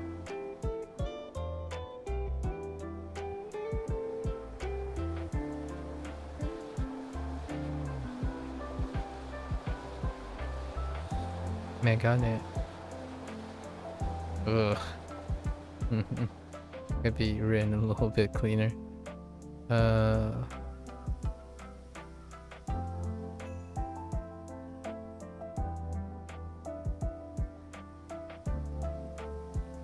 Kuruma. Alright. Let's take a look at the back of the first four.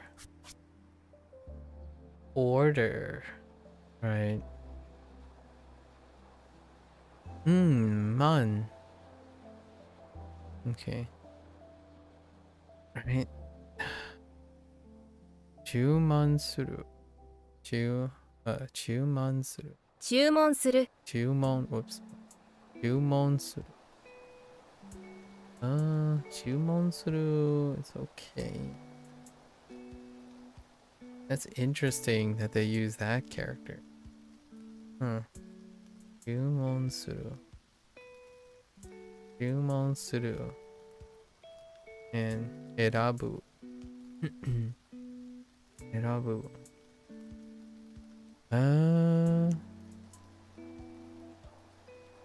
I see Erabu. Erabu is fine. Or, and then we have Yaku again. Ooh, we got double up on Yaku. Okay. Ooh, Haru. Haru is nondescript. That's pretty nondescript. That might take a little bit. And then Hagas. Hagas is also nondescript. Interesting.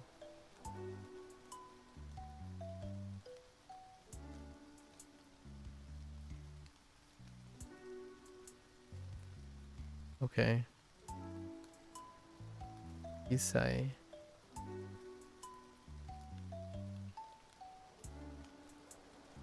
Oh, okay.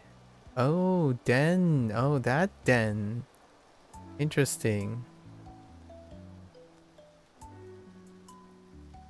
Okay. Den and then Do. We have not gotten a Do yet. Dendo. A Dento. Dental Taki. Okay. Uru. Korai. Korai. 古来。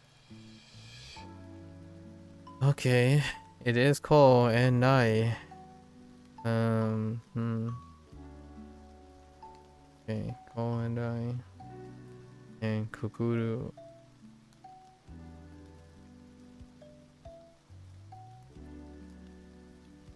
Ooh. Oji. Jigi. Ojigi suru. Holy gi? Oh, but I know the bottom radical. It's kinda hard to see the top radical. お辞儀する。 Ojigi suru. And inoru. Inoru. 祈る。 Inoru. Oh, these are kind of tough. Okay. 宗教。 Jukyo.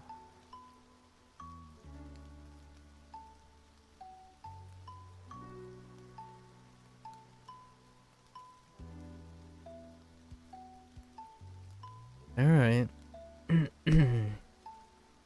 So, Panya, right? Panya. 注文する。注文する。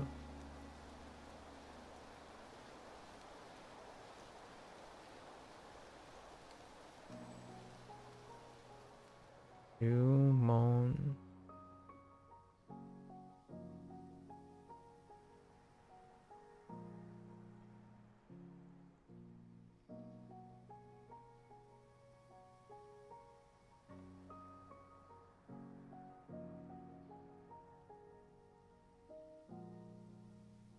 Humans.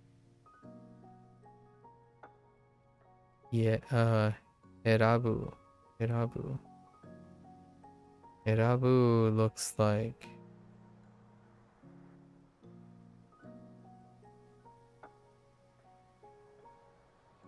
this.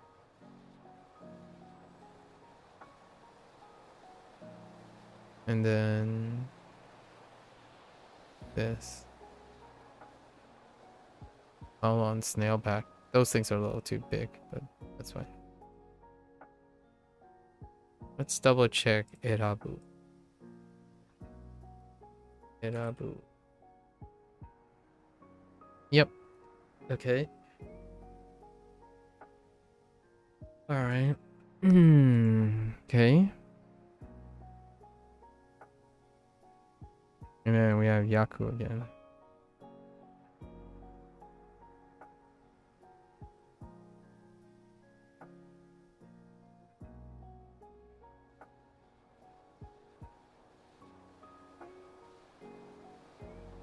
Okay. And Stika. So Haru. Not to be confused with the other Haru. Haru.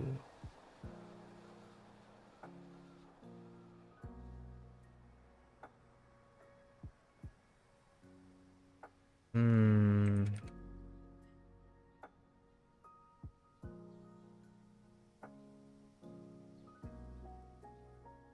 Haru. And Agas. Agas.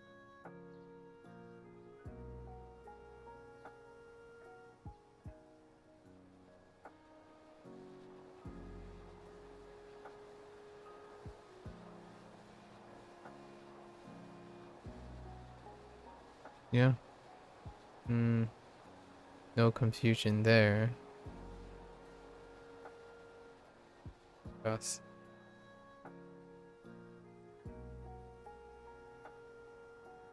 And Chisai.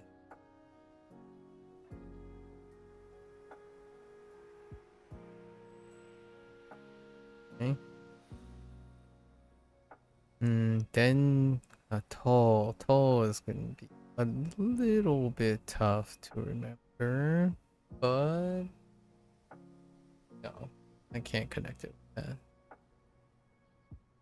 Okay. Dental tech.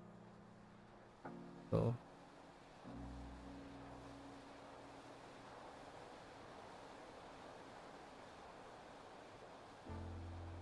N is fine. Oh, this one, right? Yes. Dental, and then dental techie.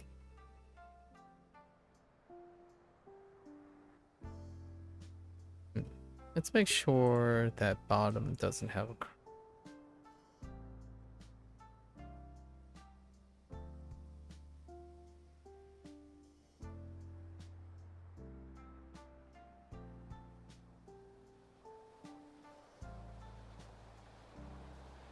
doesn't have like a early thing. Oh, it doesn't. It's just straight down. I see. All right. Okay. I got you. I got you. Hmm. It's all good. Dental techie. Yeah. Alright.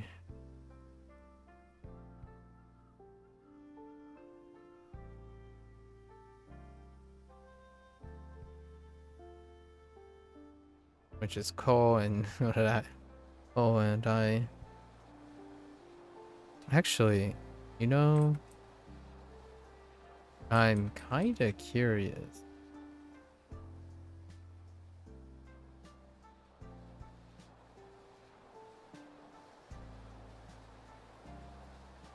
Hmm. Let's look. Oh no, it's the same thing.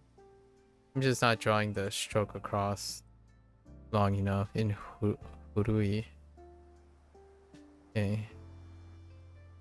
And to pass through. Uguru. Uguru. This is gonna be the tough one. Ojigi suru. Ojigi suru. Okay.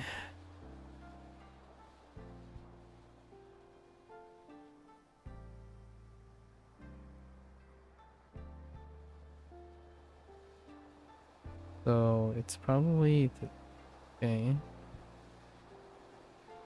No connections there.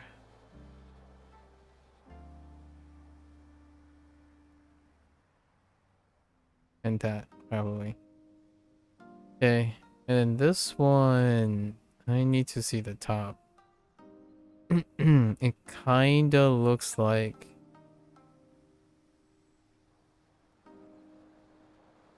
that. But I don't think.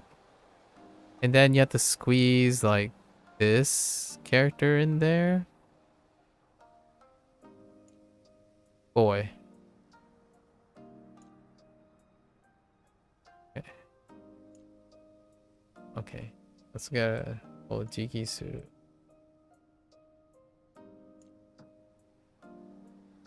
Ojiki. Alright, oh it's fine. Yep. G is fine. Ki. Okay. Alright, no surprises. Alright.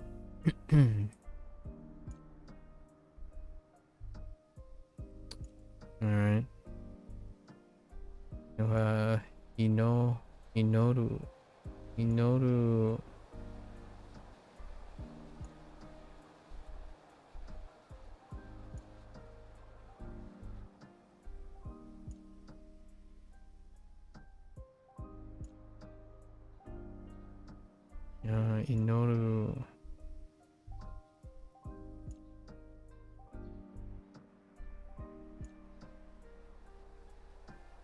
Okay. Shukyo.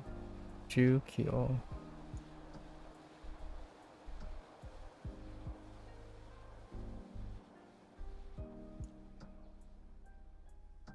That looks like that. And this. Okay. Let's double check. Okay. Too cute. Okay. Yep. Alright. I'm a little tired from yesterday. Definitely, yesterday was a long day.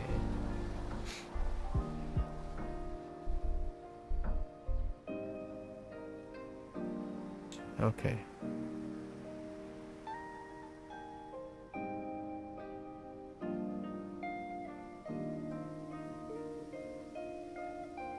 Anya.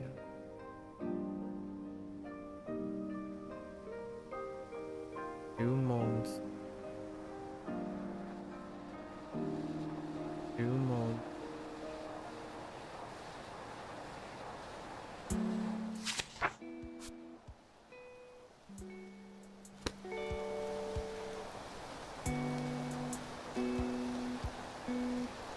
Kerabu. Okay. Monster.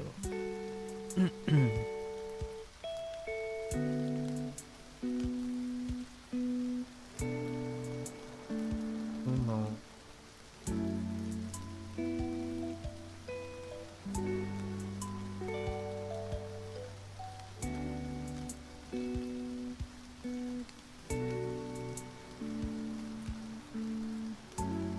Dabu. Dabu.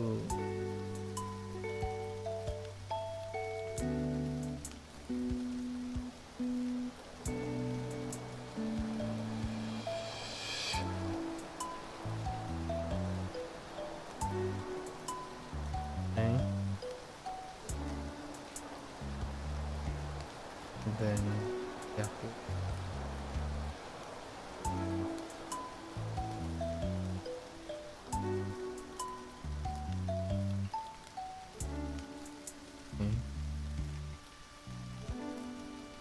Deka. Haru.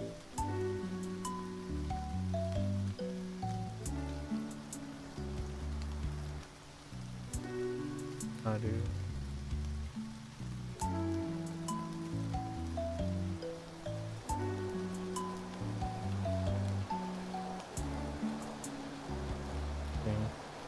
Haru.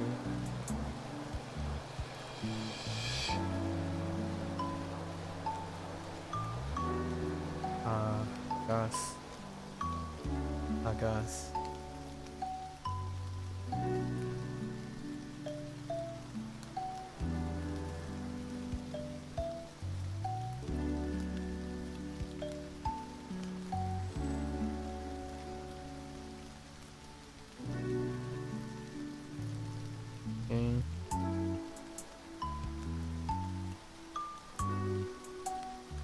Chisai.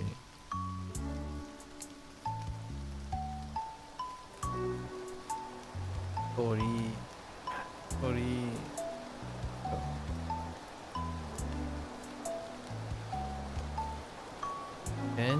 Ten told to keep. Told.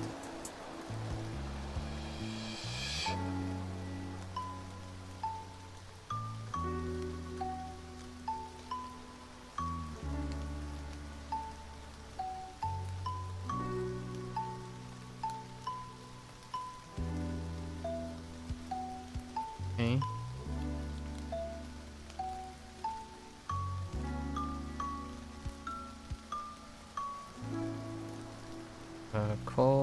Korai.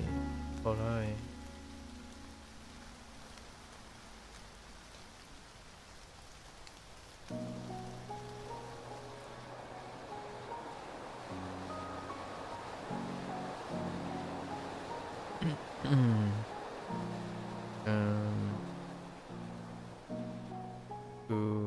Guguru.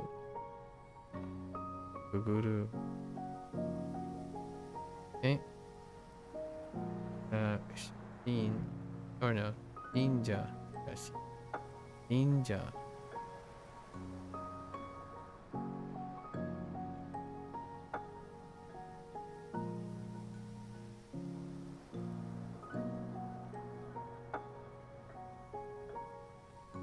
Oh, Jiki. Jiki suru.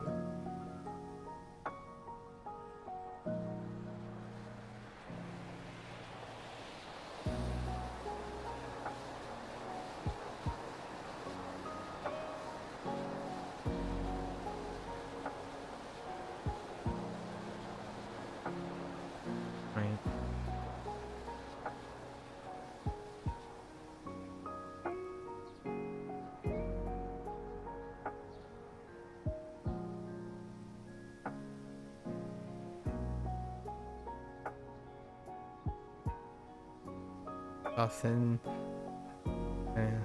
Often easier to remember the more complicated ones because they stick out quite a bit.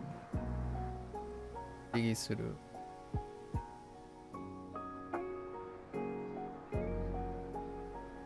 Noru.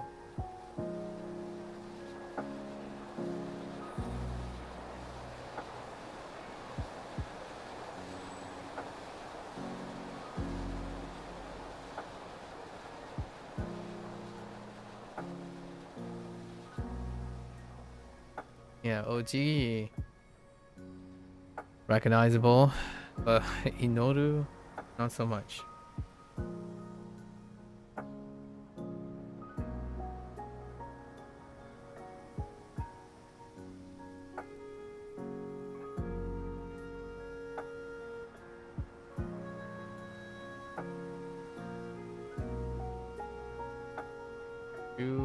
Shuryo, Shukyo, Shukyo.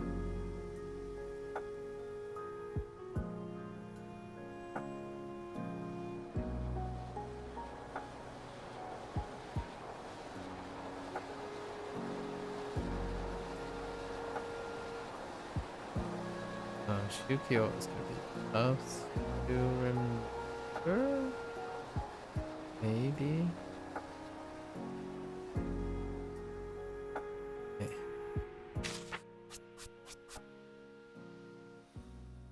Okay.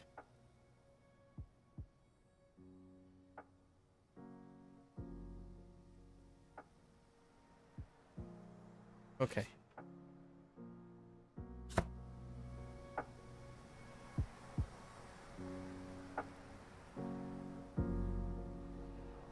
Let's try.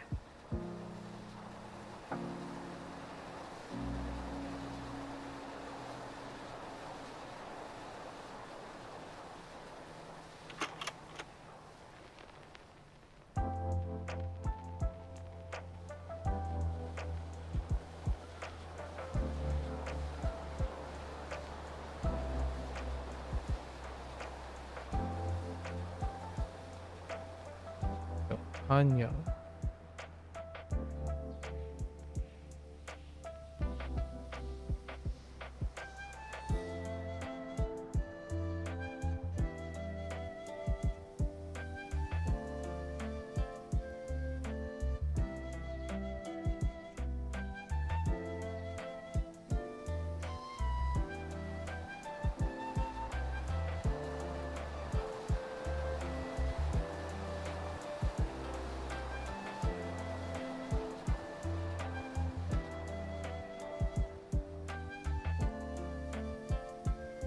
Humans.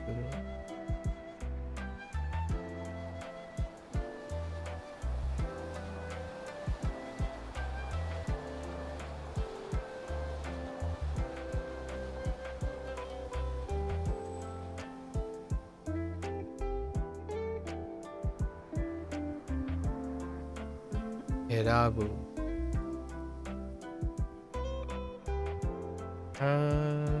I think that's it.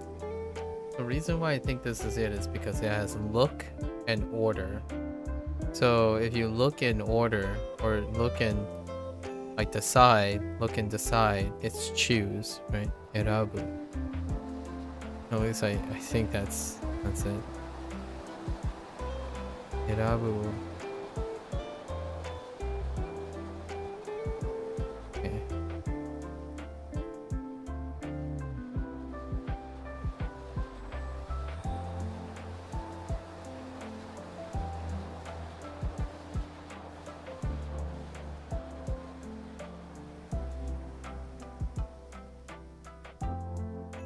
Yaku.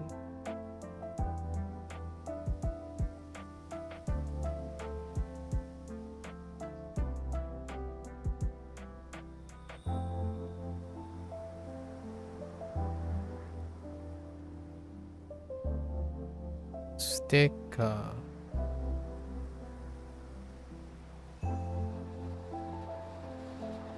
Oh, maybe not. I might be confusing this with Haru. Oh, Haru.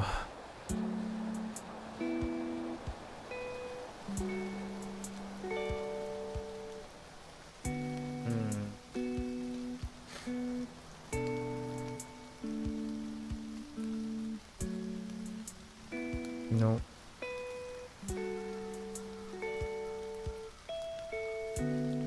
About Hagas. Oh, I remember Hagas.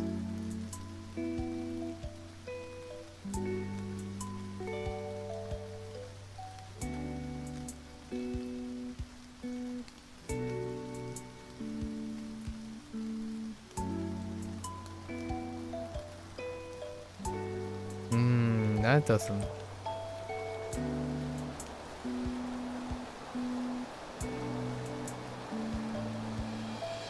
No, Hagas is.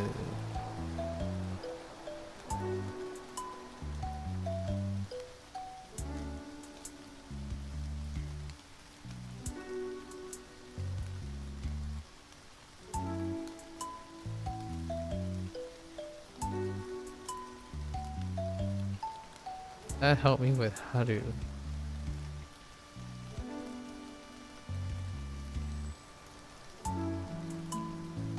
No.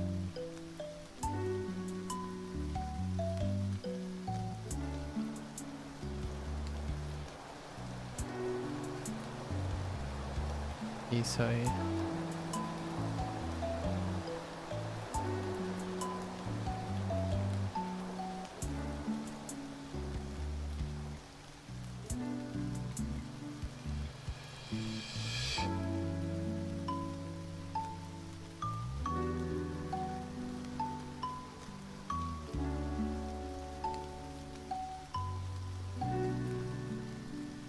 Ori.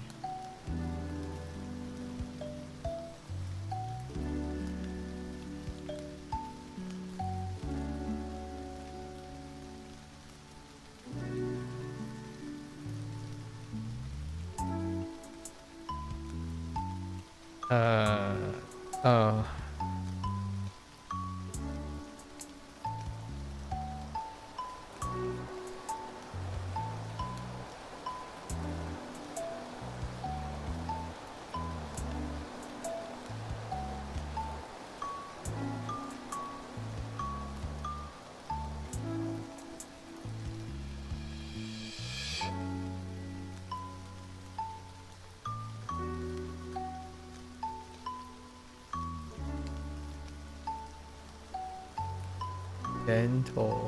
Gento Turkey.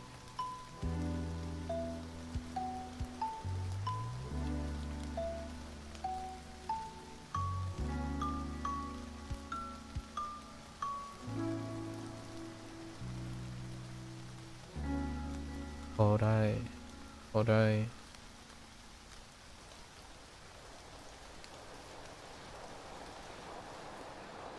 Kuguru. Those things are a little crooked.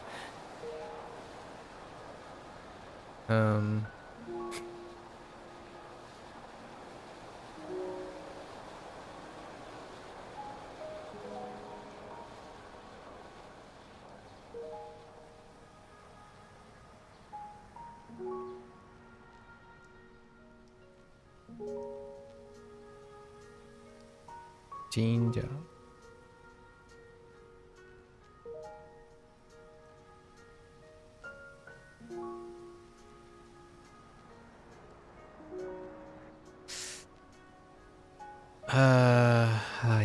Yeah. Think complicated.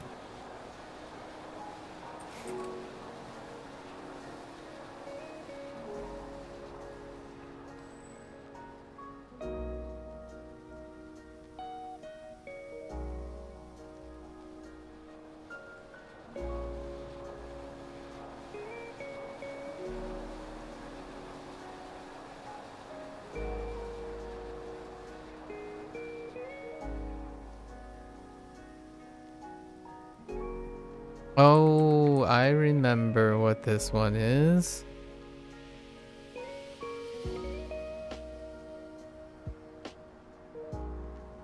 Oh, wait. No, I did get them mixed up. No. This is more like it. No, I did get them mixed up. So that doesn't actually make sense. I think this is Haru. This one is...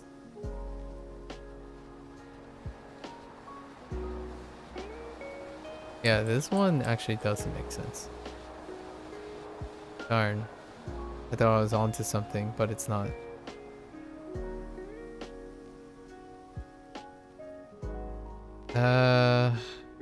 Yeah.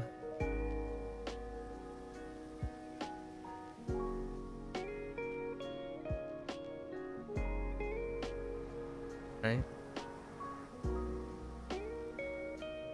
Erabu. I feel like that's Erabu. And this is Haru. Alright.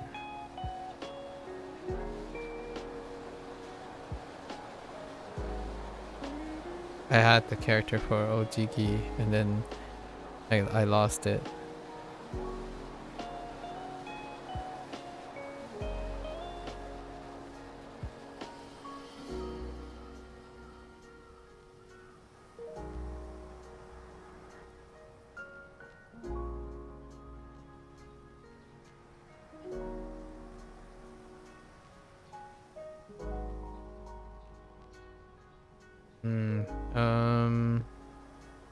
Yes.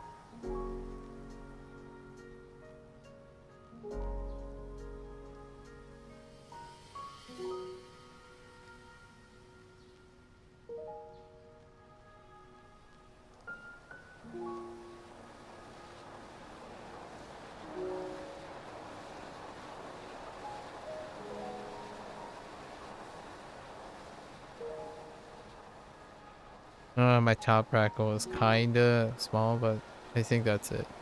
Ojigi. Ojigi suru.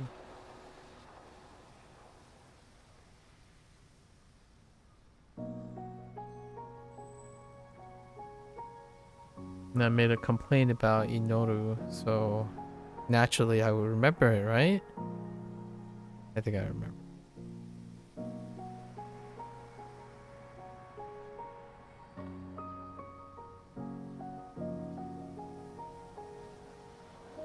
Or not. Um,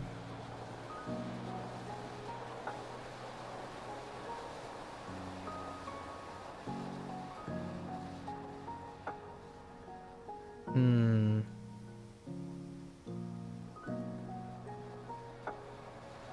Could be that. It's one of those. Stick to that.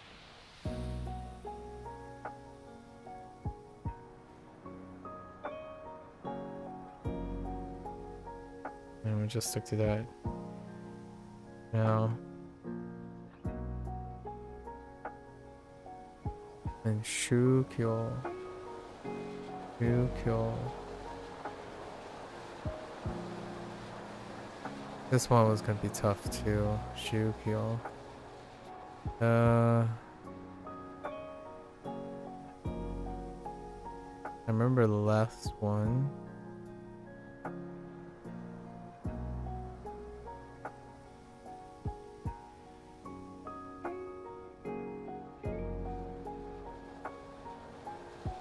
Nah, I don't remember the right one. Okay. Alright. That wasn't too bad. Oh. Ah. No. It's that one. Okay.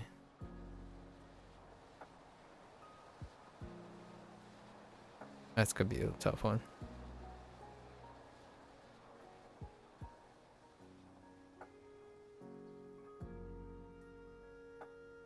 Okay. So what? Inoru. Yeah, Inoru. Oh, wait. Did I? Yeah, we're good. We're corrected. Inoru. Inoru and Chukyo. Chukyo.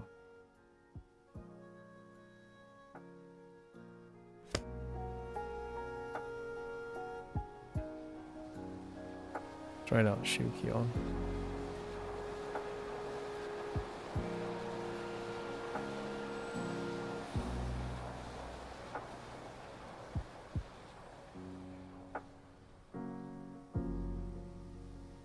Okay.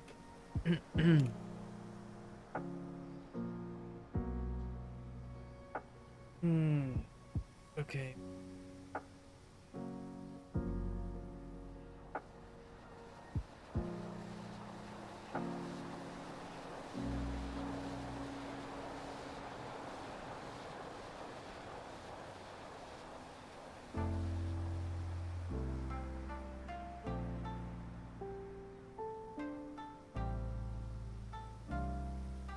Got an hour left.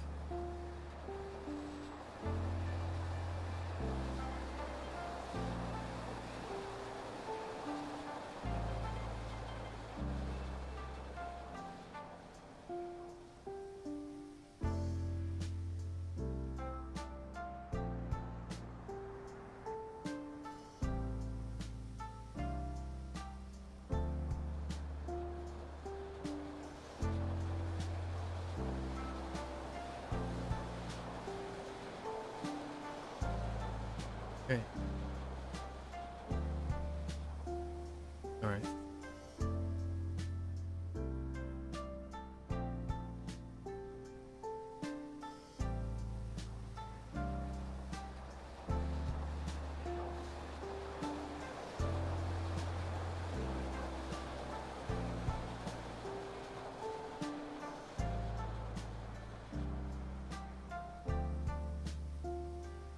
Anya. Anya.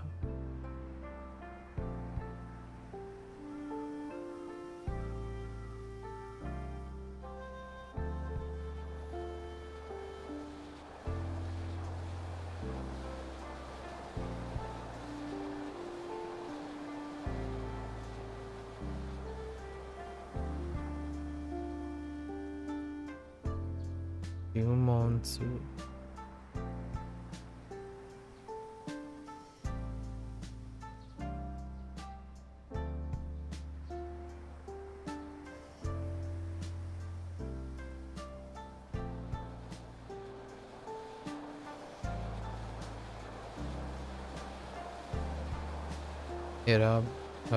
Erabu.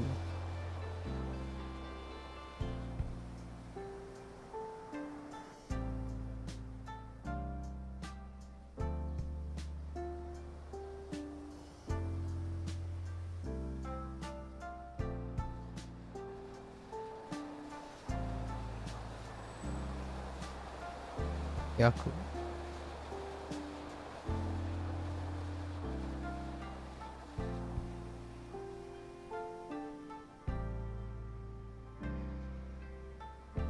Sticker. Sticker. Sticker. Okay.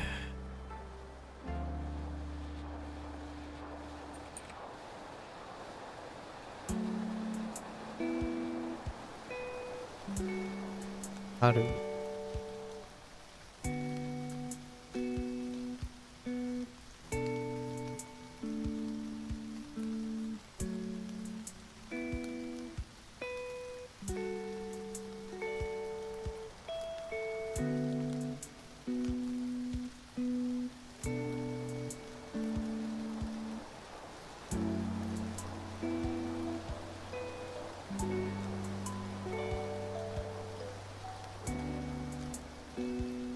I guess.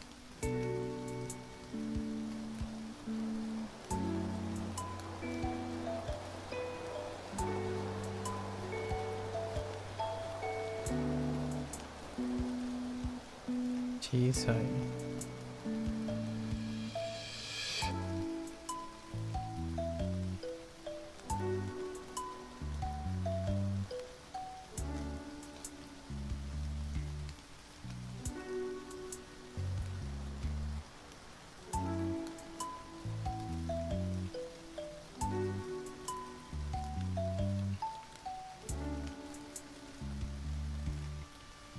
Ori.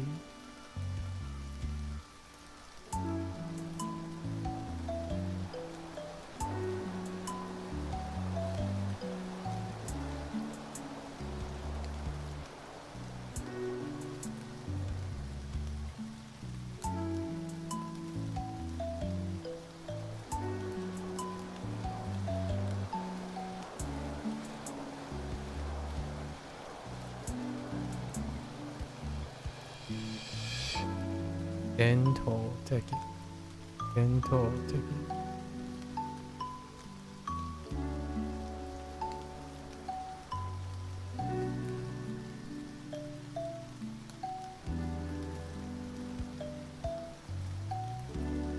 Alright.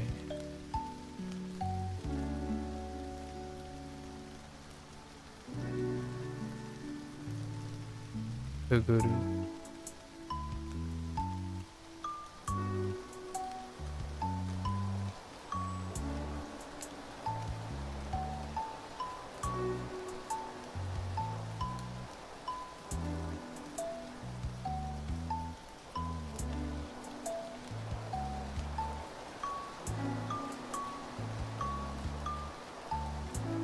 Ninja.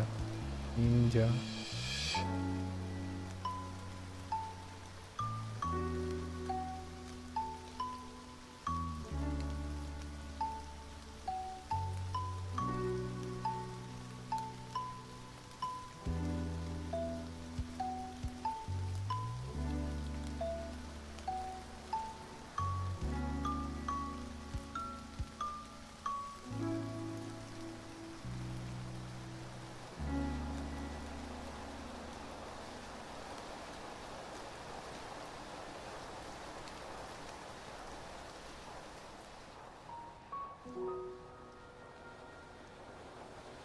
Ugh, so dense.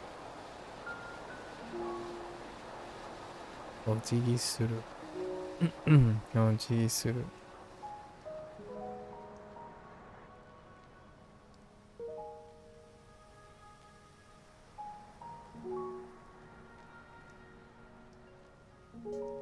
Minoru.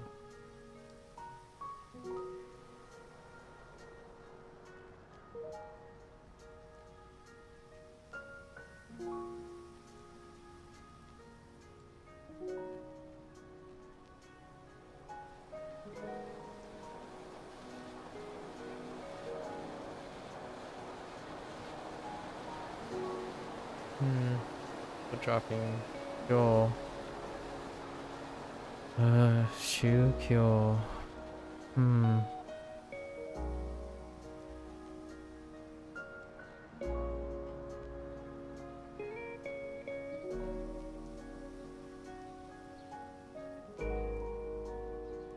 Oh wait, I got it.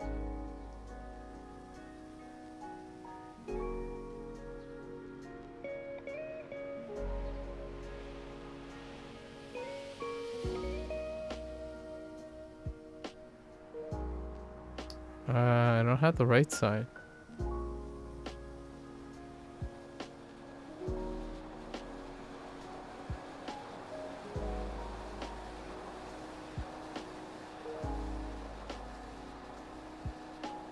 Oh, never mind. I got it.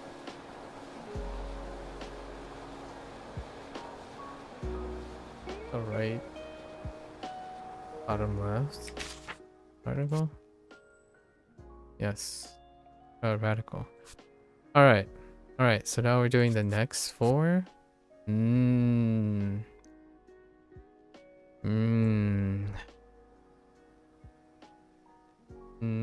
Donut. Okay. All right. 55 minutes. 50. You want to hear a secret? I'm gonna tell you how to count all the way to 55. Okay. All right. What were the things? We have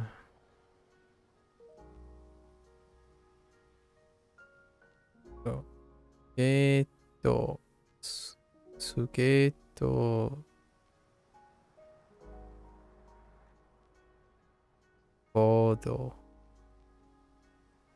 Okay, so we have Sugoi. That's fine. Sugoi. It's okay. Abunai. Abunai. Interesting. So I'm guessing yeah. Then you do ne.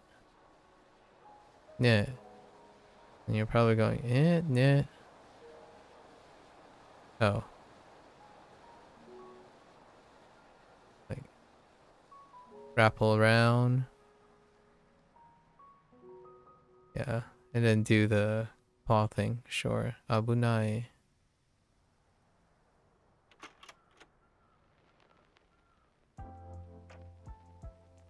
Abunai. And Noru. Legacy.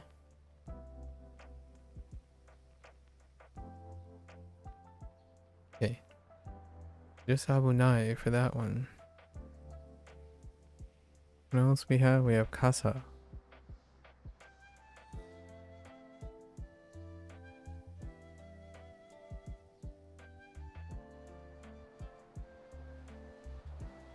So Kasa Karui. Karui is okay.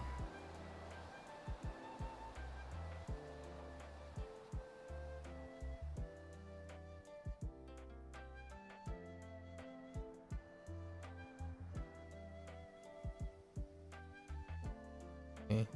Oops. Karui. And Oshare. Oshare is okay.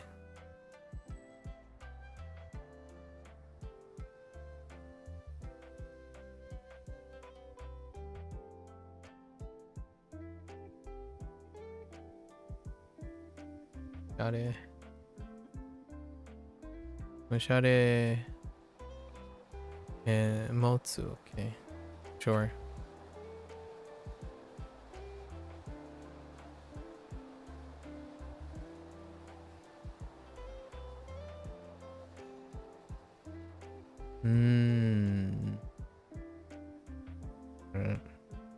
So we have Megane.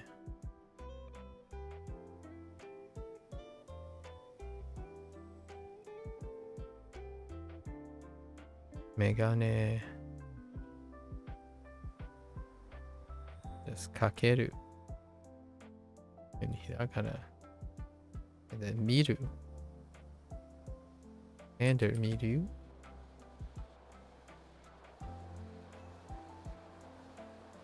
And then Akarui again. We're gonna get very, very well acquainted with Akarui. I mean Karui, sorry. Karui. Not Akarui. Karui. Karui. What is Kuruma? Kuruma Unden Suru. Unden Suru is a repeat.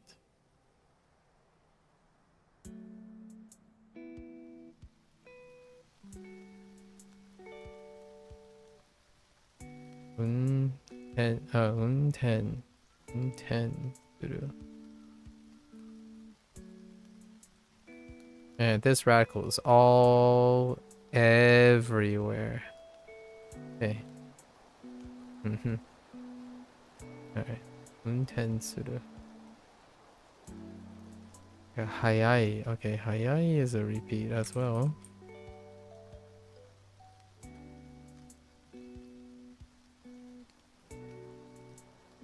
Right.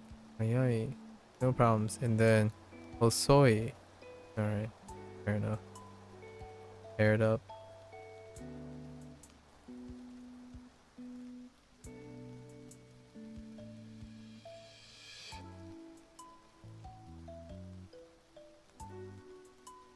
That's not too bad. The second half is not that bad.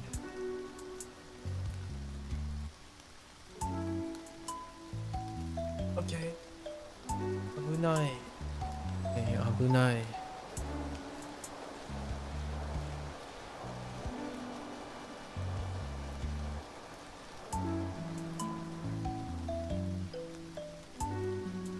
Boy, Abunai Noru. Sure. And then Kasa.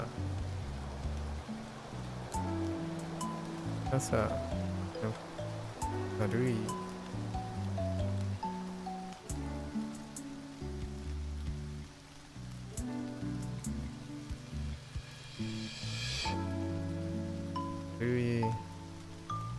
Karuri. Oshare. Oh wait. Yeah, Karui, Oshare.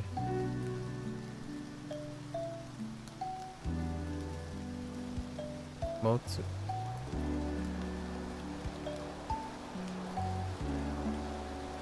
And Megane. Kageru. Kakeru.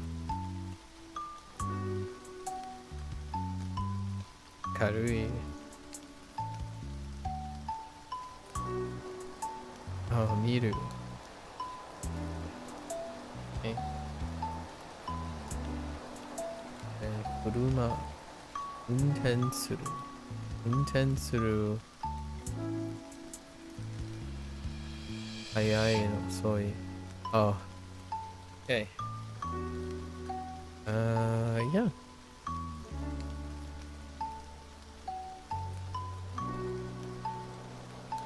I'm more likely to remember forgetting something from the previous set. This one. Okay. This one, we just need to know the vocab words, basically. Like, oh, it's this, it's that. Okay. Alright.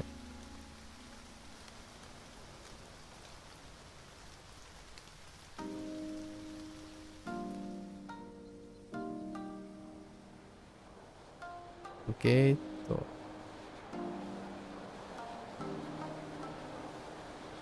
コード。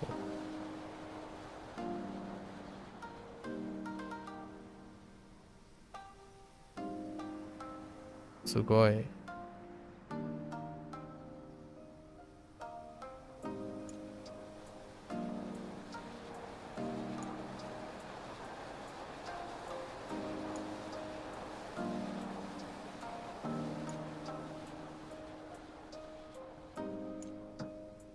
危ない。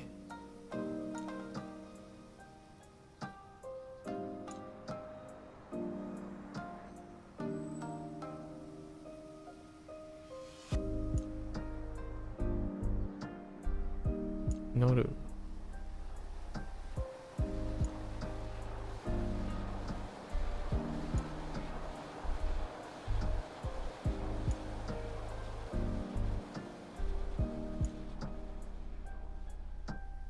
朝。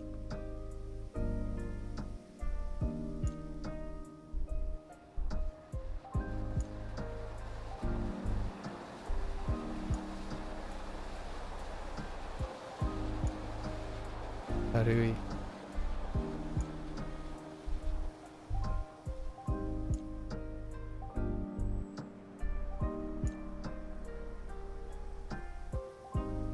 おしゃれ。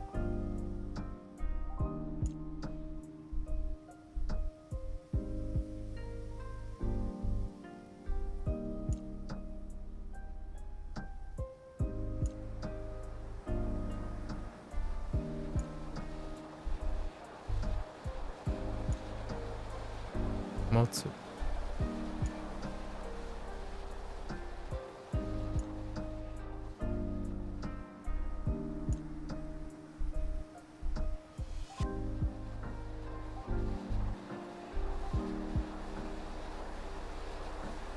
メガネ。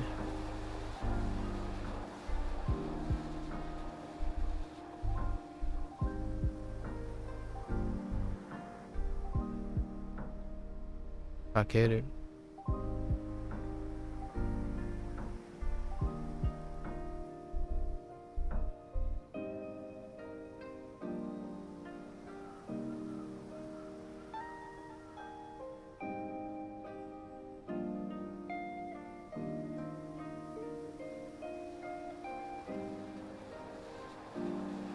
軽い。軽い。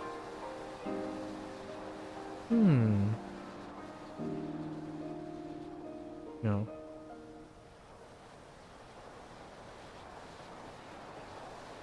見る。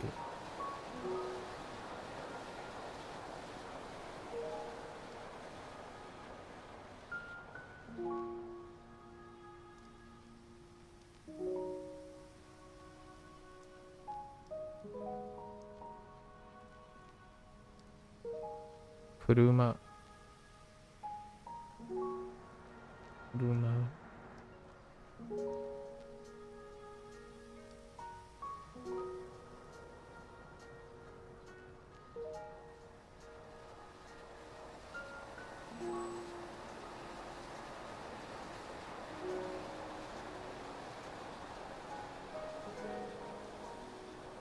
運転する。運転する。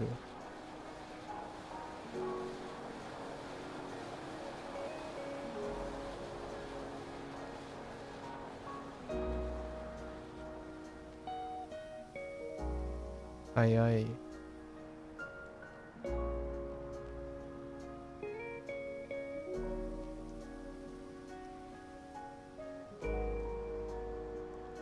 遅い。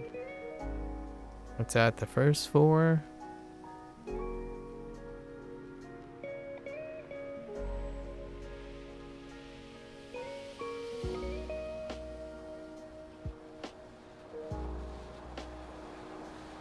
Anya.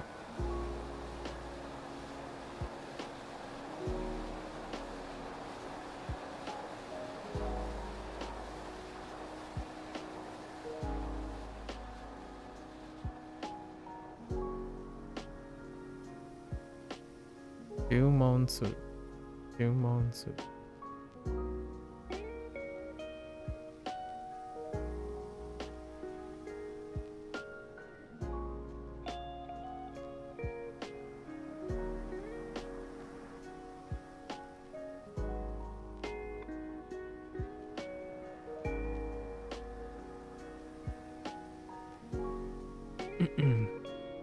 Ewa, erabu, erabu.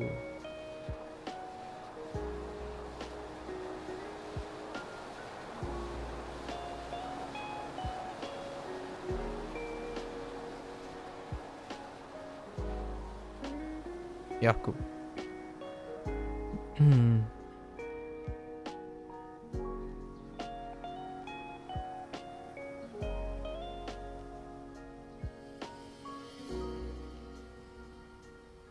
Sudeka. Deka.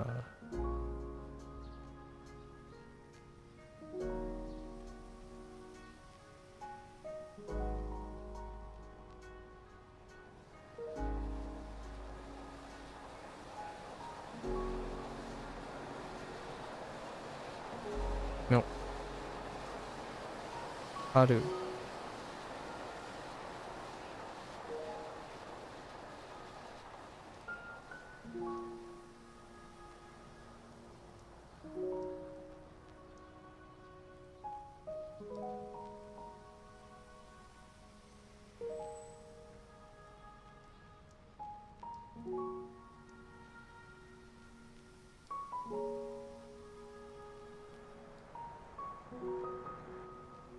Hayasu.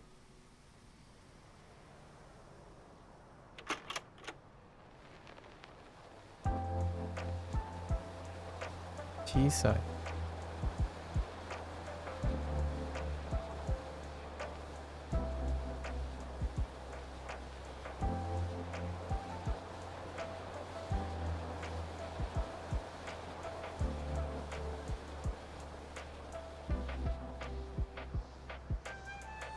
Tori.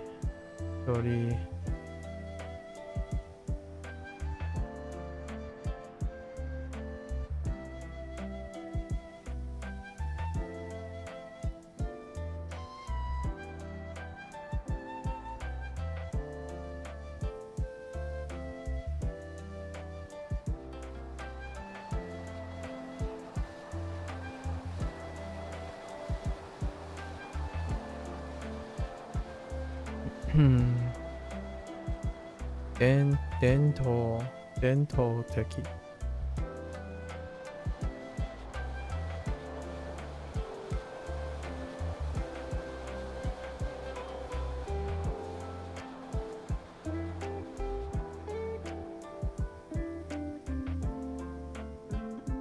Orai.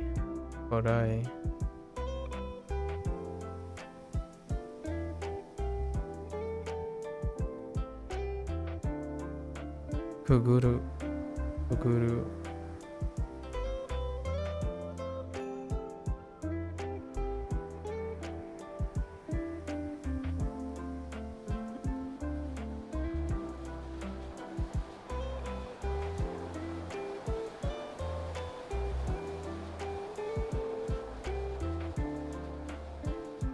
Jinja.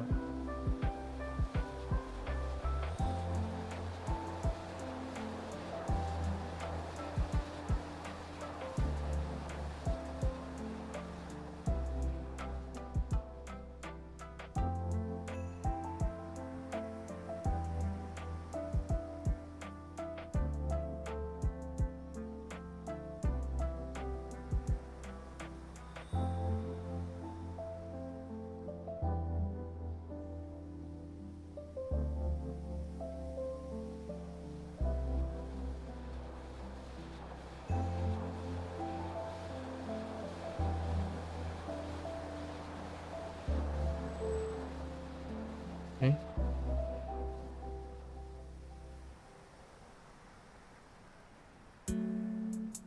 Ojigi suru.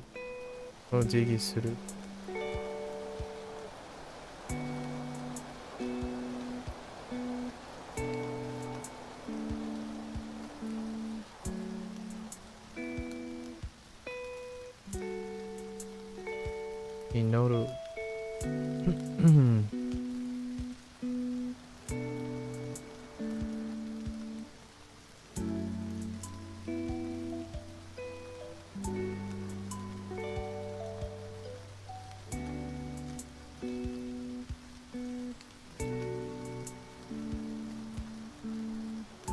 Dang it.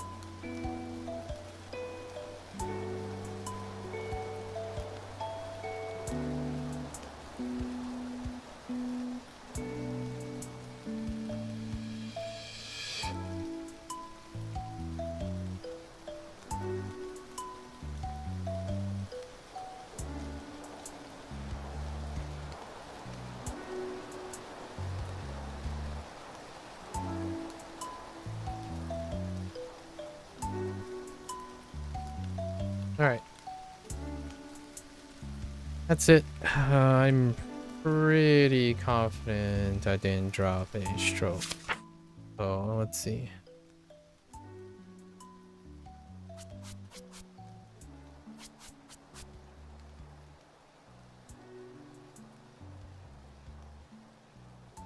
Yep. Not too bad, not too bad. It's another set to the list, right? Hey, we got 30 extra minutes. All right, so that's a wrap for today's Shashingo extraction. We are over a third the way there now. Over a third. So tomorrow, we won't be doing, I guess tomorrow we won't be doing Elemental Exiles. We'll be doing Neverwinter. We're doing our final wrap up of Shashingo, like a review again, the last two sets. See how well it sits. And then we take a leap day again to separate ourselves from, see if we can retain the stuff day after, right? All right, that's about it, you know? Keep working on it, making more and more connections, you know. At the moment, basically all my radicals, every time I recognize a radical, it's connected to other words now. They're either connected by look, sound, or meaning at this point. Which is basically effectively what Duolingo does all the time. Through implicit associations. As opposed to having like the thing pointed out to you, you're just making those associations yourself. Right? Whether they're accurate or not, whether they're weird or not, when it gets it to the meaning, the sound, whatever, the end produces the correct results. Alright, switch gears. We'll be back tomorrow to practice that. And it shouldn't take too long. It's actually probably going to be on the short side because we only have 2 sets that we're working on now. And then every leap day we come back and we see how many sets we include for the next 3. I like this rhythm. This rhythm's pretty good. I think we kind of hit our stride on how to make these sessions not as long and goes up and down. It helps me prepare for taking in new vocabulary while not constantly going through too much of the older ones, because the older ones are getting more fixed in place. Okay. Until tomorrow.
All right, I'm gonna get up, stretch, look at the setting sun for a little bit, and I'll be back.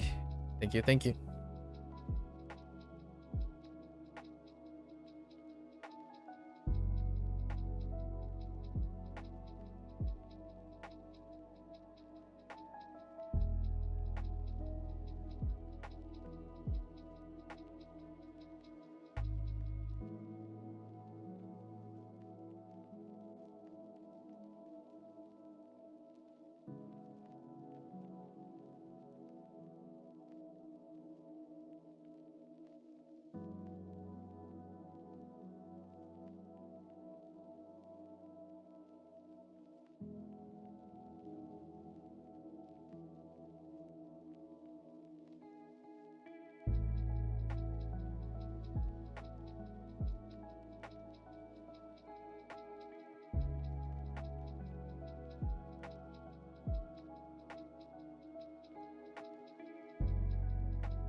All right, folks, welcome back.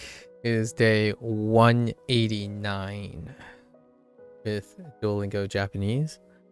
Once again, Maku desu. Konnichiwa. Minasan yokoso.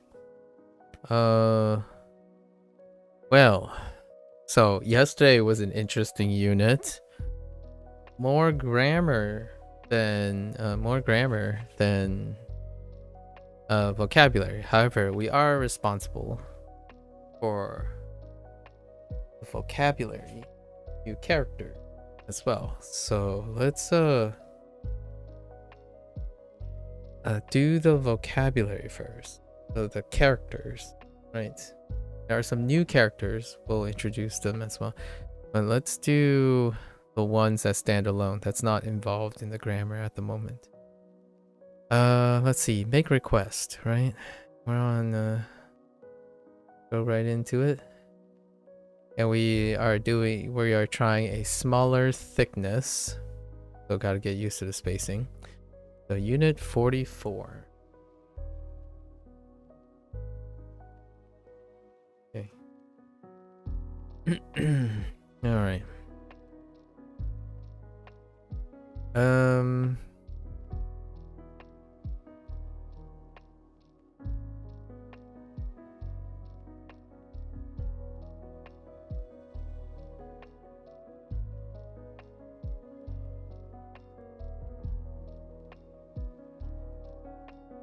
So we have heijitsu, heijitsu, heijitsu.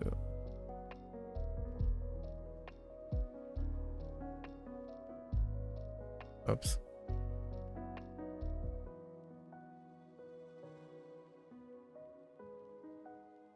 And ototoi, ototoi.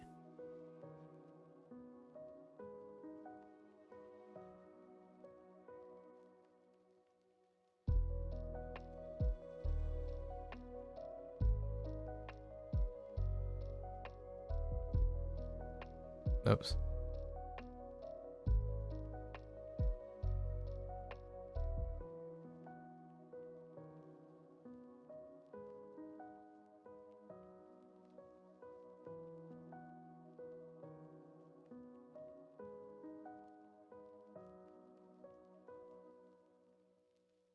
Soji. Soji.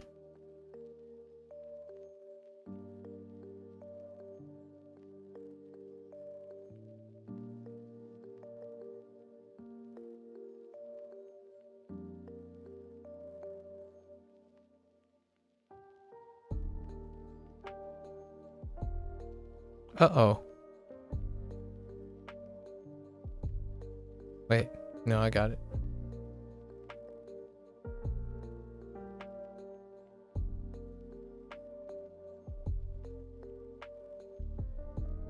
Sentaku. Sentaku. Hmm.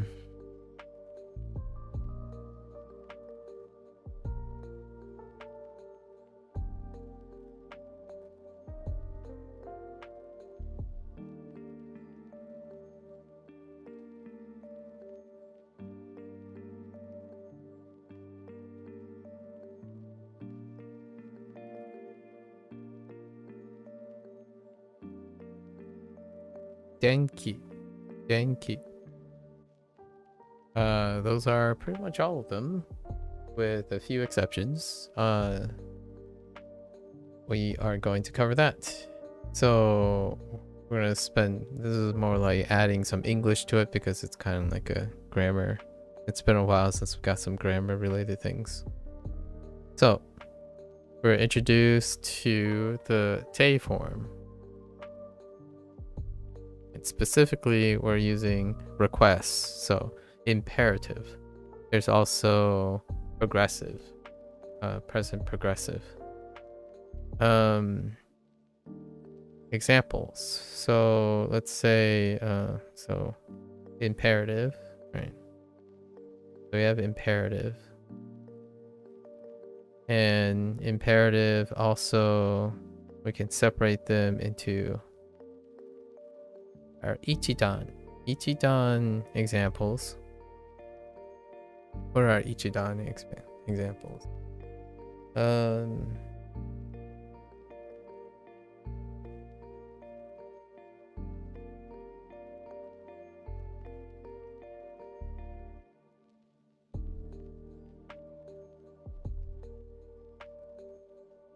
So, akete. Akete.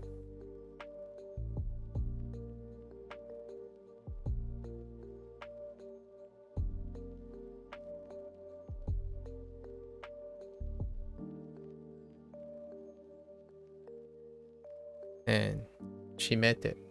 Shimete. Hello. Bison. Bison. So akete and shimete.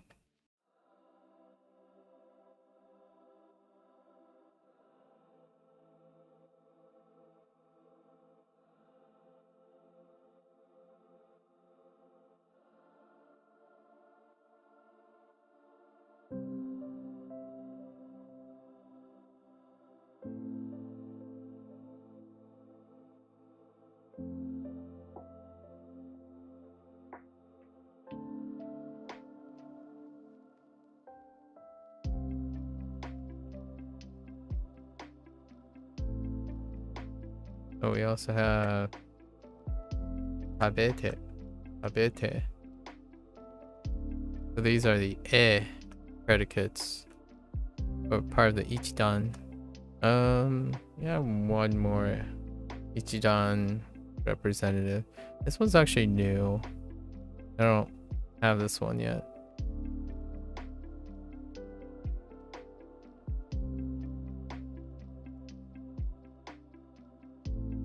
Oops.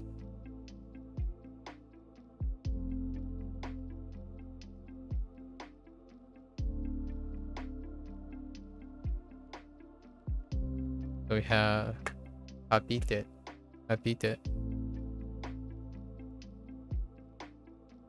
Does it really help you in learning Japanese generally? Like, can everyone learn any language on Duolingo, and can you speak fluently? What do you think? Lots of common questions there. Does it help you learn Japanese generally? Yes. Like, can anybody learn any language on Duolingo? Yes. Can you speak fluently? No. But fluency, again, is it's not, speech is not the only element of fluency. It's not the part of fluency. So language is not exclusive to speech. You would need to know all the things that Duolingo suggests and have in order to be fluent. So if you can't even do the things in Duolingo, then I don't care how well you speak, you're not fluent. All right? So let's clarify that. However, lots of people, with that said, out of the way, lots of people think speaking is the only component of fluency. And then what do I think? Those are my thoughts. Just to make it a very short answer. I do get asked that question quite a lot. But anything that encourages you to engage in a target language contributes to fluency. Fluency is on a spectrum, so it's not like some random state that you suddenly become fluent, in my opinion. That feeling when someone says, oh, one day it just happens, that to me is not something that I think about most of the time. If you're engaging in a target language, whatever tools continue to aid and contribute to your engagement in target language, you're getting closer and closer. You're increasing your fluency, not that you're getting closer to some arbitrary point. At least that's my thoughts and my opinions about language learning, since you're asking me. Others differ. Others believe that fluency is some very arbitrary point that they define at the time in whatever life cycle they are. At the present moment, I spend most of my time engaging in Japanese because I use Duolingo, I stream Duolingo, and I talk to a lot of people using Japanese and English. So that means that I'm closer and closer to fluency. What does fluency look like to me is that I use that language and I think about that language as a regular part of my life. The moment that happens is the moment you're achieving increased fluency. How much part of that language is part of your life is probably my interpretation of the measurement of fluency. If you stop studying and you start thinking without integrating your target language, then that takes away from your fluency. So hopefully that helps. I've been asked the question enough times that I have a pretty good idea of how I can express and answer those questions. So in general, yes, it does help you learn Japanese. And can anybody learn? Well, Duolingo for sure. Anybody can learn any language. Without a doubt. Is it what you want to learn? That is a different question. Right. That is a very different question. Am I satisfied with what Duolingo is teaching me? Well, if I were to say that Duolingo is a one-stop shop, then I would disagree. Duolingo is not a one-stop shop. In fact, what I'm doing right now, this very moment, is something that Duolingo does not do for me. So I'm doing it for myself. I spend 50 to 60% of the time using Duolingo as a platform, but that 50 to 60% of the time, I'm doing something on top of Duolingo. So there you go. Like, Duolingo doesn't teach you to write. It doesn't teach you to organize grammar rules. It doesn't tell you to stare at a blank screen and try to recall everything. That is also true for Anki, Bushu, and any other form of SRS or graded readers. None of them are going to be able to convince you to do something active with it. You yourself have to. So that is the measure of fluency. If you think that studying is the only time you learn anything about your target language, and that doesn't improve over time, then you aren't getting closer and closer to fluency, in my opinion. So hopefully that clarifies things. Other than that, based on what you're saying, if you're asking if I can speak fluently, the answer is no. Because what you conceive, what I think you're asking, is a very specific question. And the answer is no. I probably won't ever be fluent in that context. So that fluency that some people say you only speak and think in one language, that will never happen to me. I don't live a life where I only think in one language. So whether that's ideal for other people, certainly. So I could definitely confidently answer that question. I will never, probably, ever become fluent in the way you're asking, if I had to guess. So there you go. Those answers will probably stay the same. I don't expect them to change. In no matter how long I use Duolingo, I don't think those answers will change. Will likely change. All right. Let's see. So Godan. Yep. Are you interested in Japanese? And if you are, do you know Japanese? Are you studying Japanese? And how are you going about doing that? I would love to know your take and your approaches to learning Japanese. Godan. So what were our Godan examples?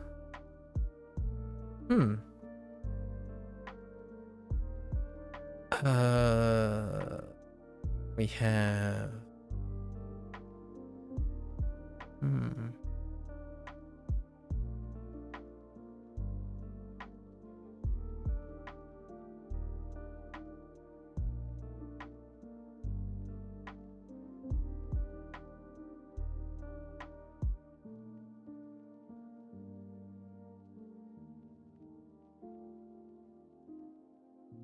so we have yonte.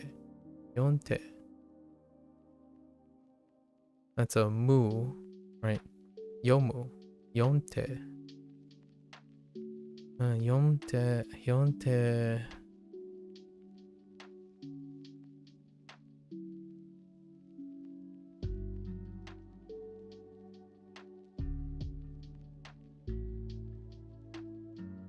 We also have irregular. Let's put in irregular. We have shite. So we have shite or suru. Shite.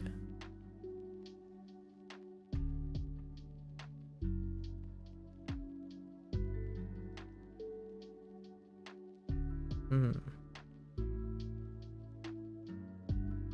kind of prompts do we get?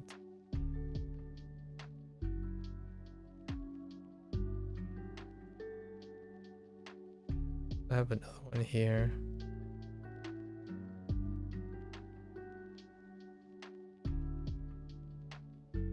Oh, it's skete.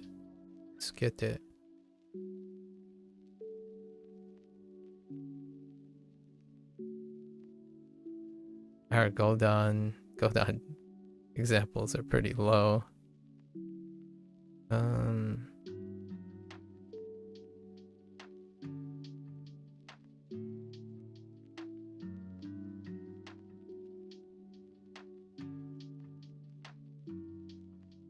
Ooh. Let's compact it a little.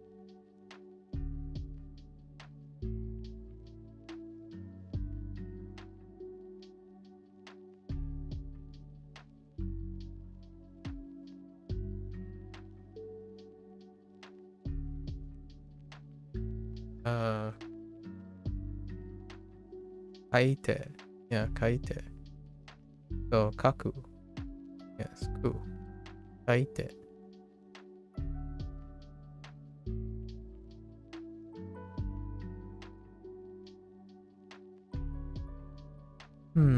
Kaite.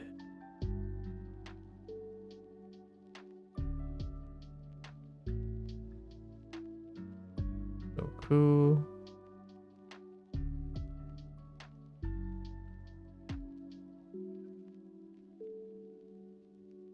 This one was new from yesterday. Whoops.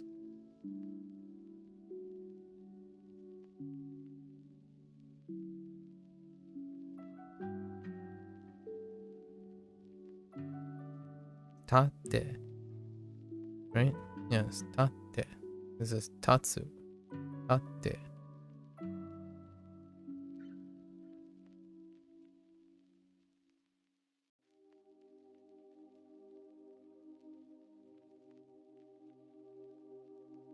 Actually, yeah, probably the line for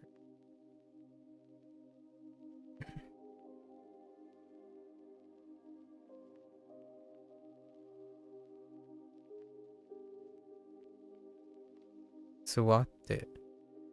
Suwate. Aru here. Suwate. So this is ru. Suwate.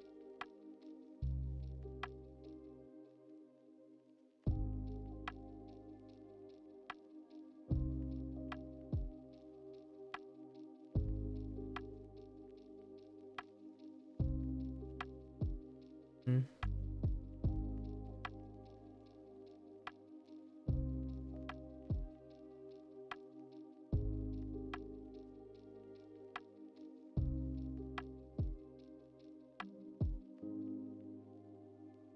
Stand up, sit down, turn on, open, close.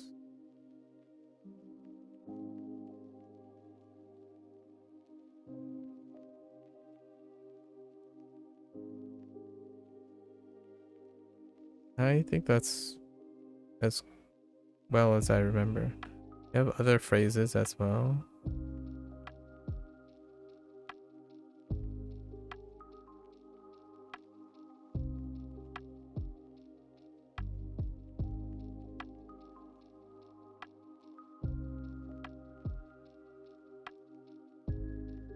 Sore kara.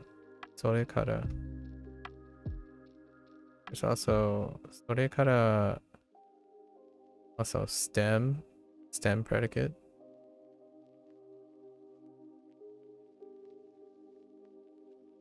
Te as a conjunction. Also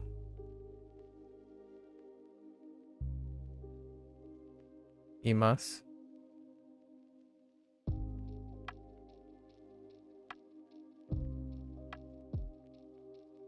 Imasen or progressive.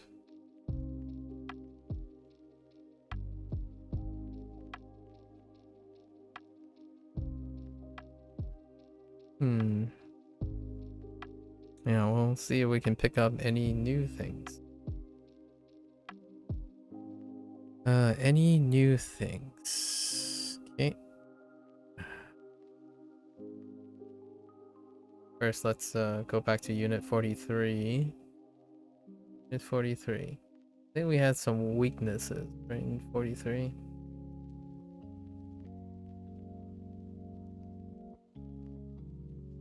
Don't even remember the topic.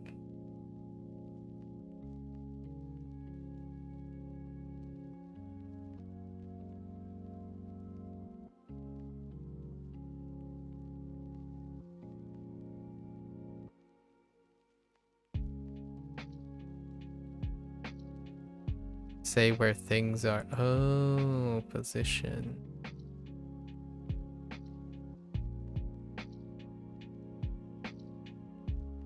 If only this plugin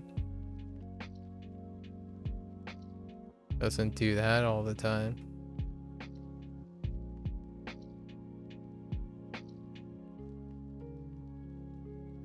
Okay. Position. So let's go over some positions. Ue. Shita.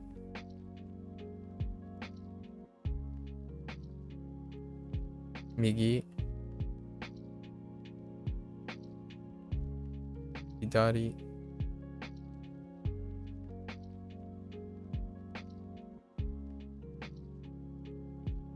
間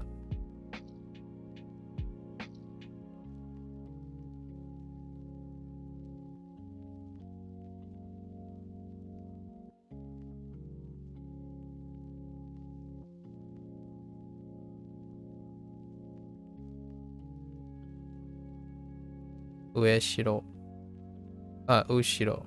上城。後ろ。後ろ。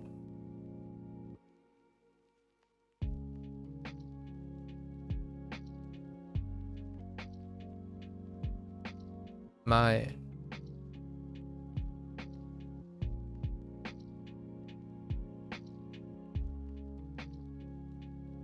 Uh-oh.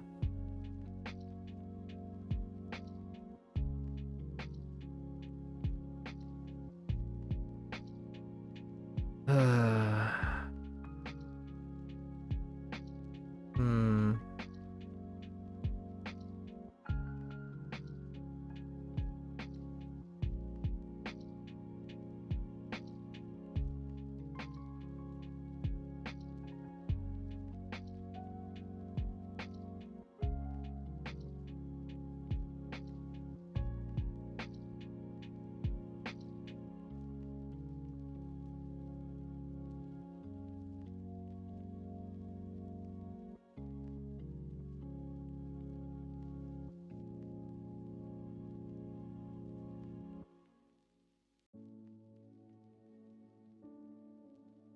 What's underneath?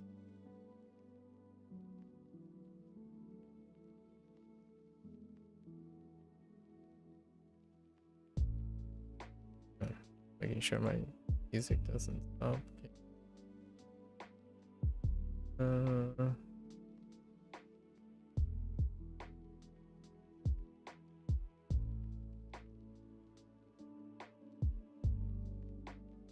Oh.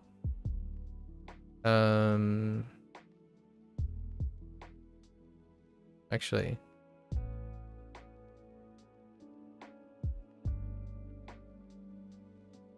Yeah, it's probably just that, huh?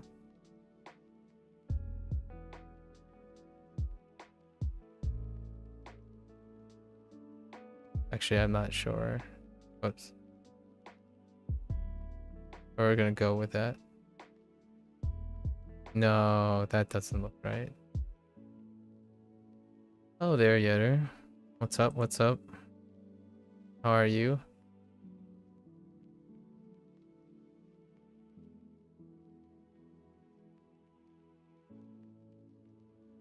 Oh, I know what it is.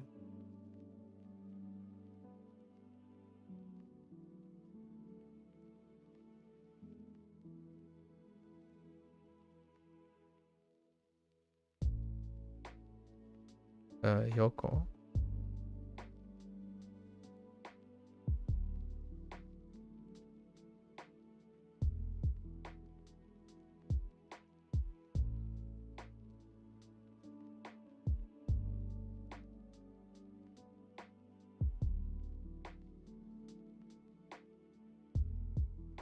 Onari. Why are you so chonky? Onari.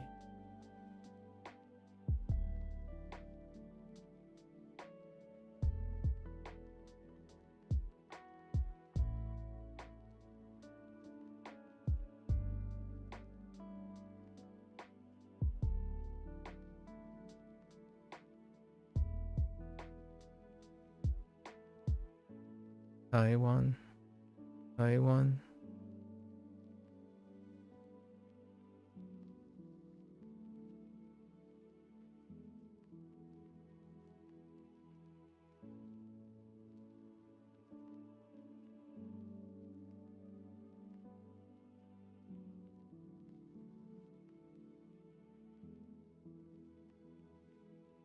Okay.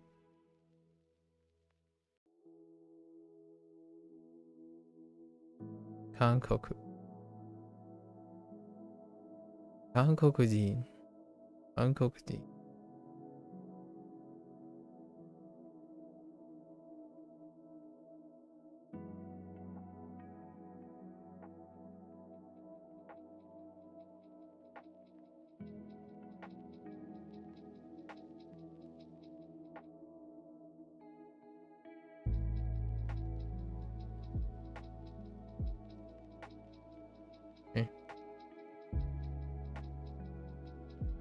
Ryoko.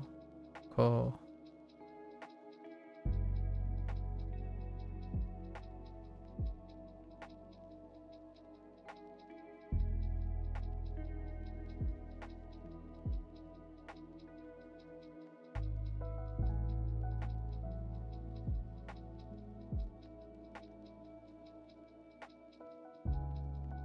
Omiyage.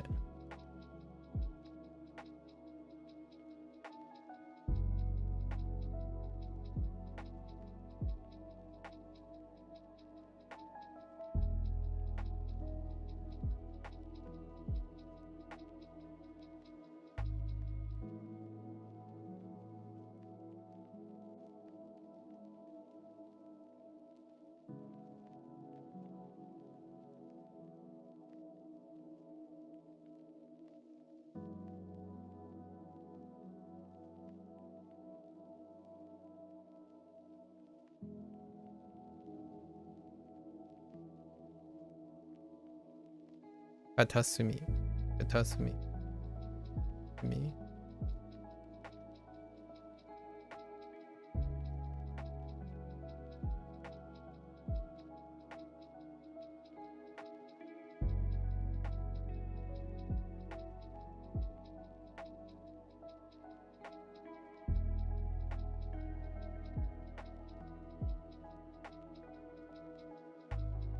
Oh, wait.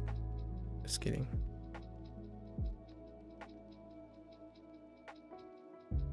Kagami.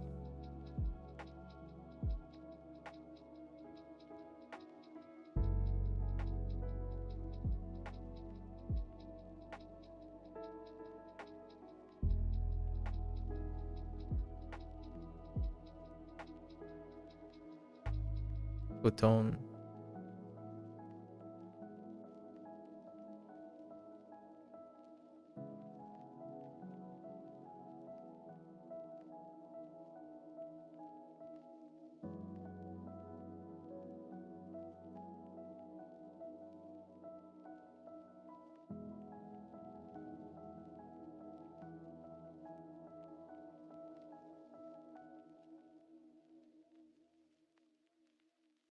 Reizouko.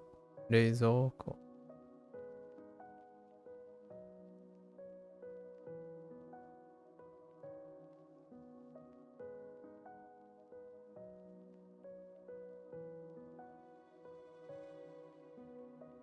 Ondana.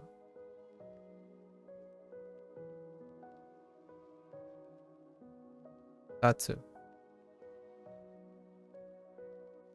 Isatsu. Sansatsu.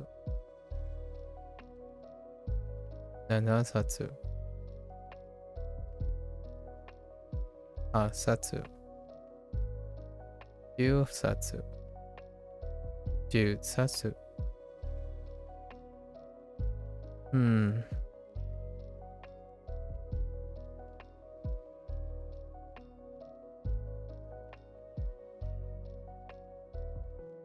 I think that's it.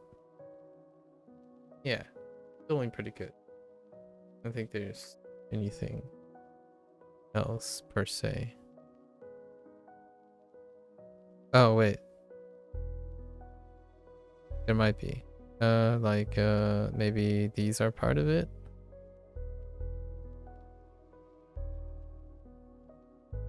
Itanai.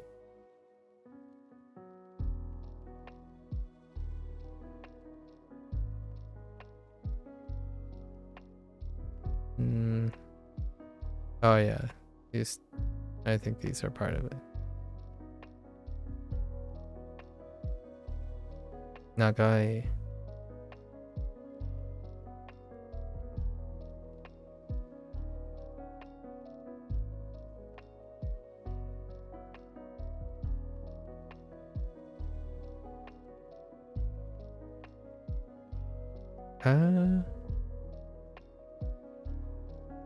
No.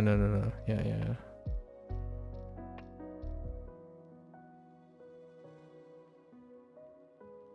Wait a minute. Yeah.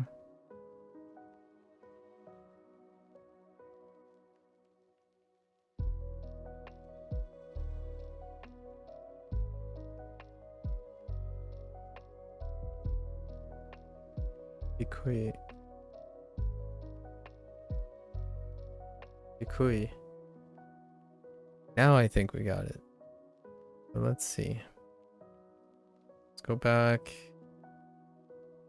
Let's look. Yes. So, yeah. 下。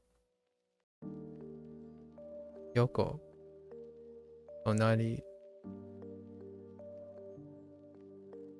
韓国人。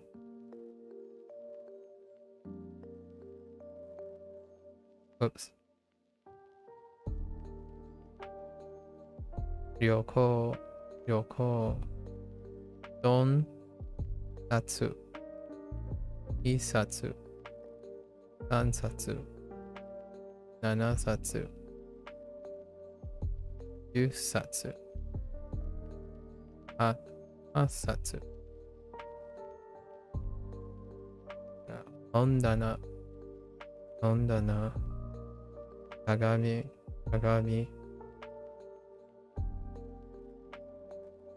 Oh, I forgot 時々。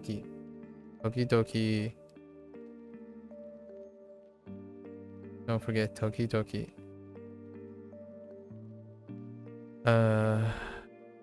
土産。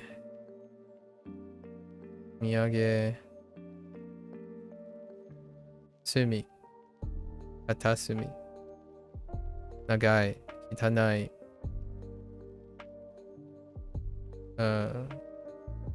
低い。And 冷蔵庫 minus the 冷。Okay.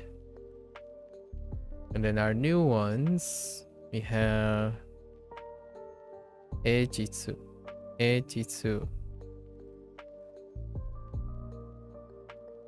おととい。電気。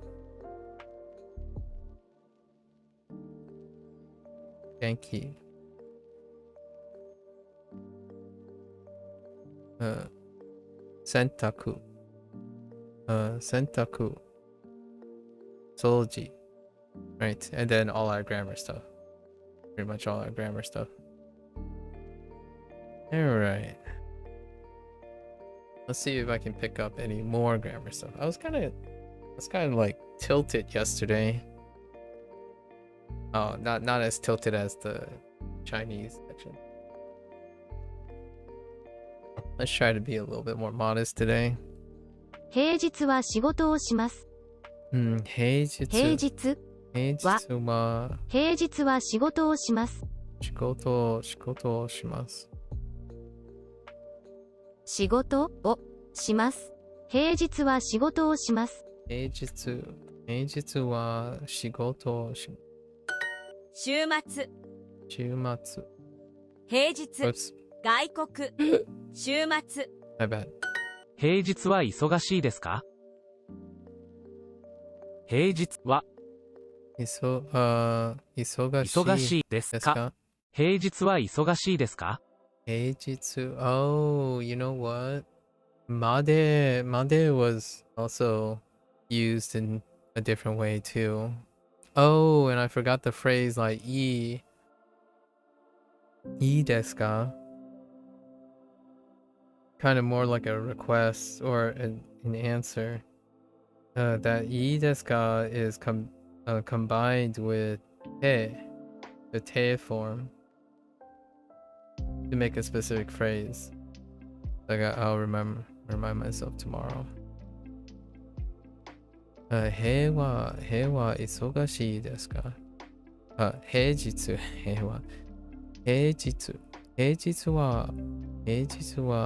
忙しいですか？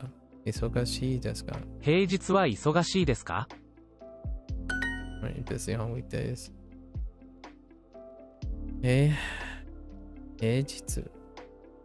平日。おとといは何をしましたか？おとと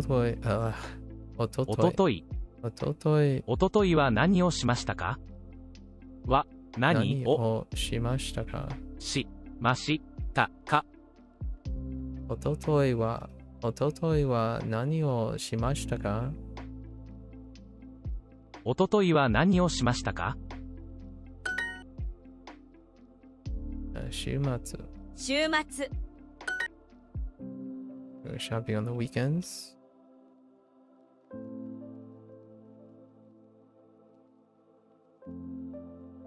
Shopping. So we're doing the 週末. I would have used like 週末に or yeah, 週末に。週末は買い物をします。Oh, I guess they're just going with that. 週末週末は買い物をします。I mean, go shopping. I was kind of expecting them to do like, oh, 買う right? 買う like, 買って買ってYeah,買って maybe something like 買っています。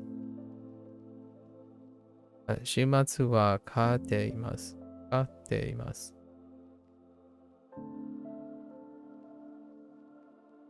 Oh no, but that would be okay. That's fair enough, actually. That I します go shopping. Yeah, that's fair enough, actually. All right. Trying to think. Okay. 平日。高い。妹。半分。週末。おとといはパーティーをしました。おとといはパーティーをした。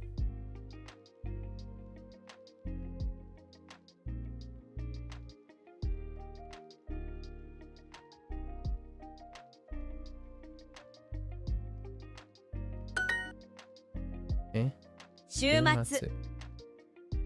毎日。今日。平日。乗ります。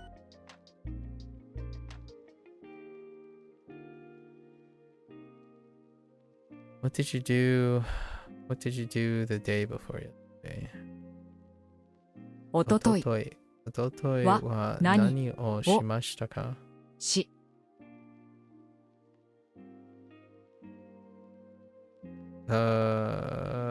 ね？ましたか。Okay.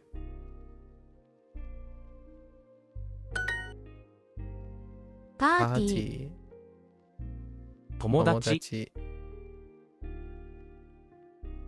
平日。布団。鏡。週末まで忙しいです。週末まで忙しいです。はい、平日は忙しいです。はい、平日は忙しい。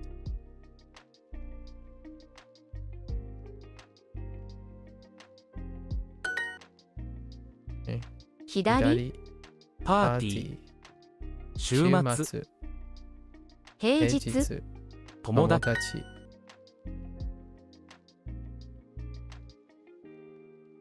おとといはパー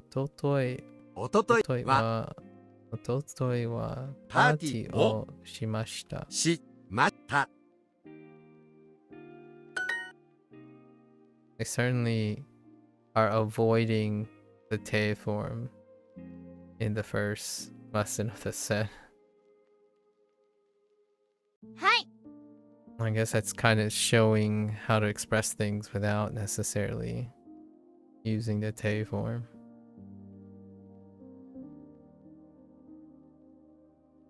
はい。週末。週末は忙忙しいしいです。Alright, this is where the te form comes in. それから掃除します。それから掃除します。Oh, それから yeah. Okay, so they'll start with それから Sure. それから掃除掃除しま。しますすそれから掃除します。それから掃除します。So like after that, I will do. I'll clean. I will clean. それから掃除します。掃除掃除。掃除それから洗濯します。それから洗濯。洗濯します。それから洗濯します。Kind of like an 後で situation. 掃除。掃除。掃除洗濯しましたか？ Okay. 洗濯洗濯ししましたか？ましたか。洗濯しましたか？ましたか？ So not until the third lesson is when the te form comes in.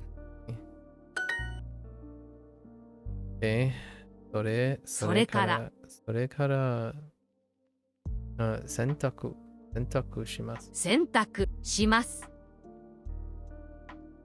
And I'm kind of paying attention to the predicate tense that's associated with the phrase それから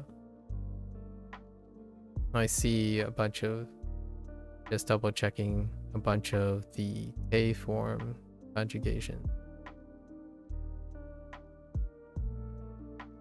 掃除してください。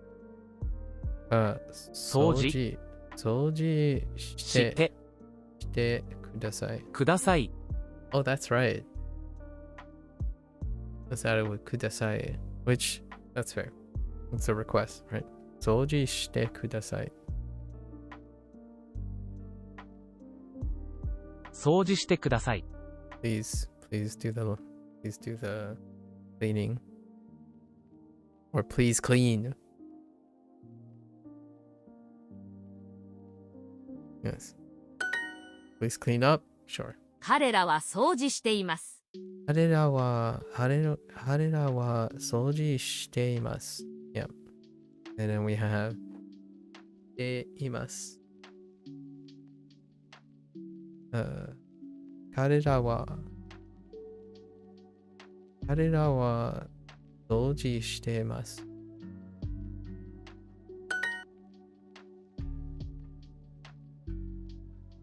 掃除してください。掃除してください。週末平日冷たい掃除洗濯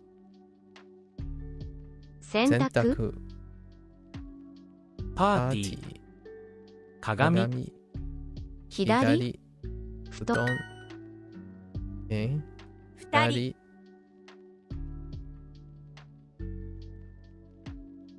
掃除週末洗濯平日 What a wonder a single day does, right? What a wonder. Did you do the laundry?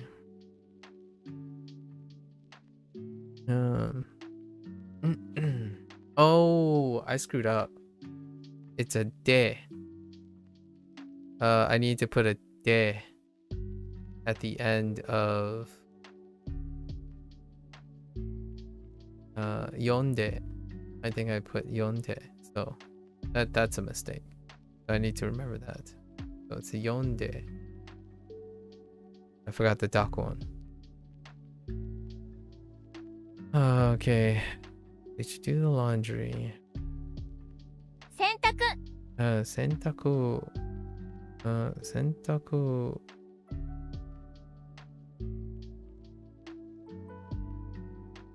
洗濯しましたか？洗濯しましたか？家の掃除をしてください。家の掃除をしてください。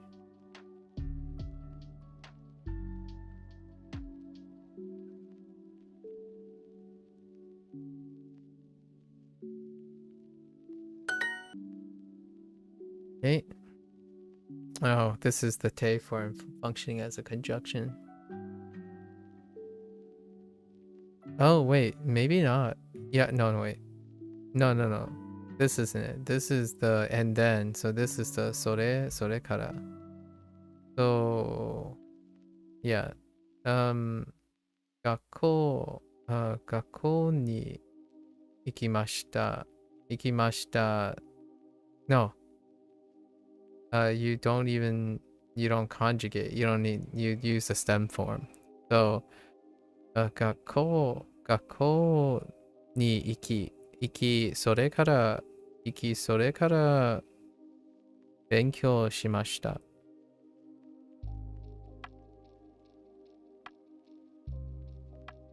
Just taking a look at 勉強. I seem to have this knack for forgetting the right radical of 教.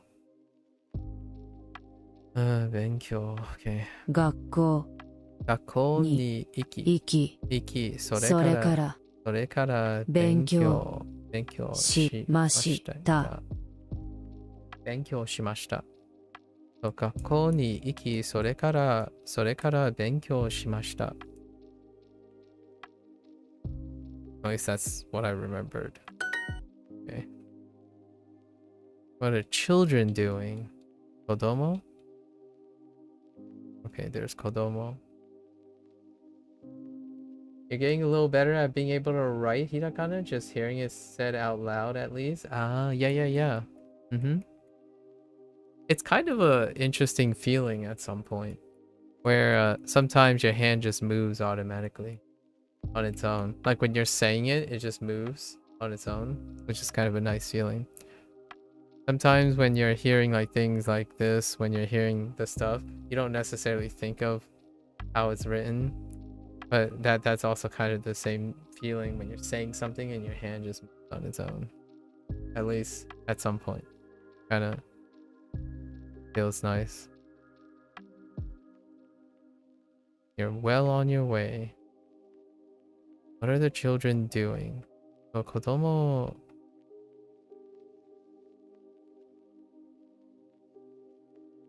What are they doing? So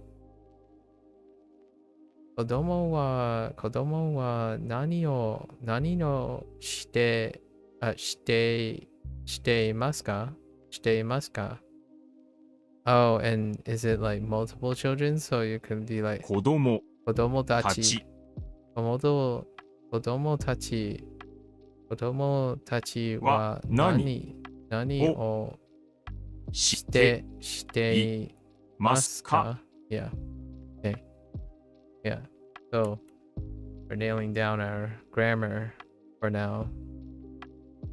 子供たちは何をしていますか? At least I think. After that, I will clean. それから掃除します。掃除します。それから掃除します。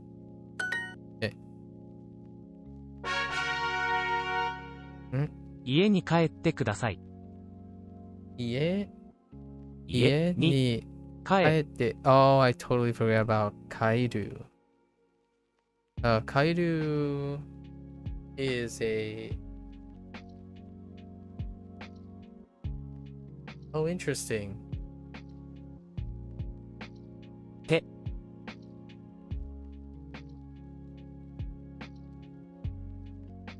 That's interesting. So I might have gotten that incorrect yesterday as well. Kaidu is not a... Oh, wait. Just kidding. No. Yeah, why is Kairu not treated as a Ichidan? That's interesting. Hold up. I gotta look this up.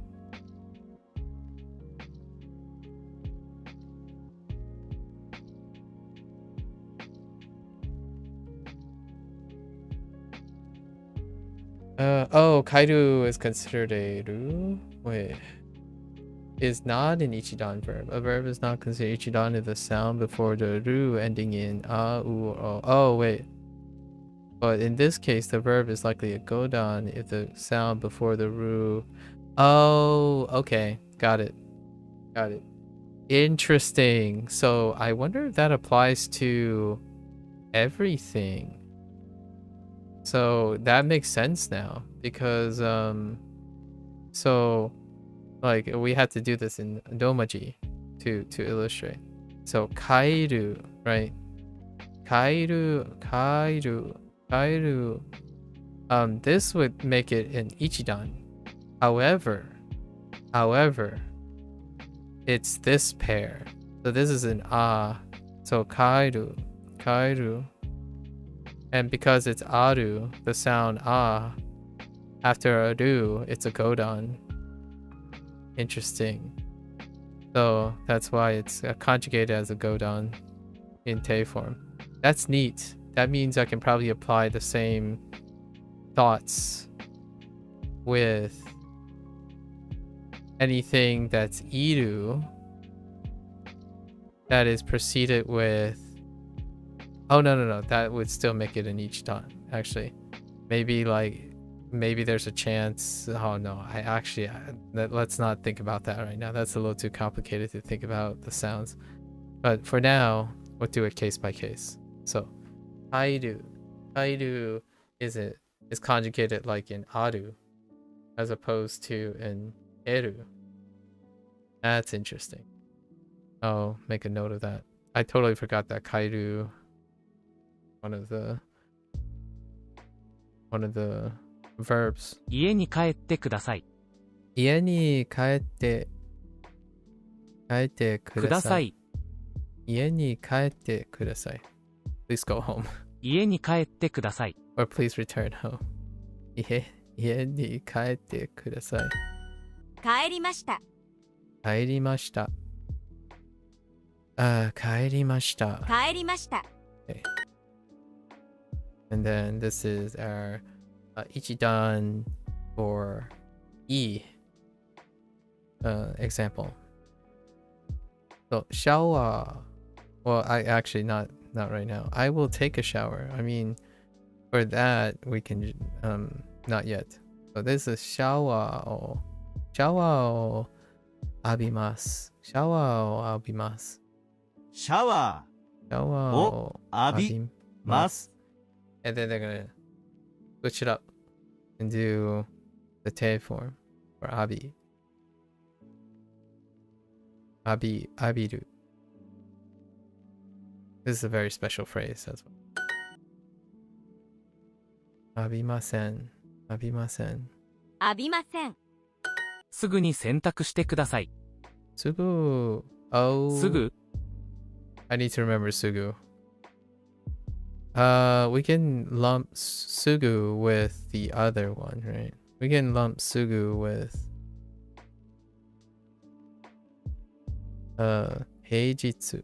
Heijitsu and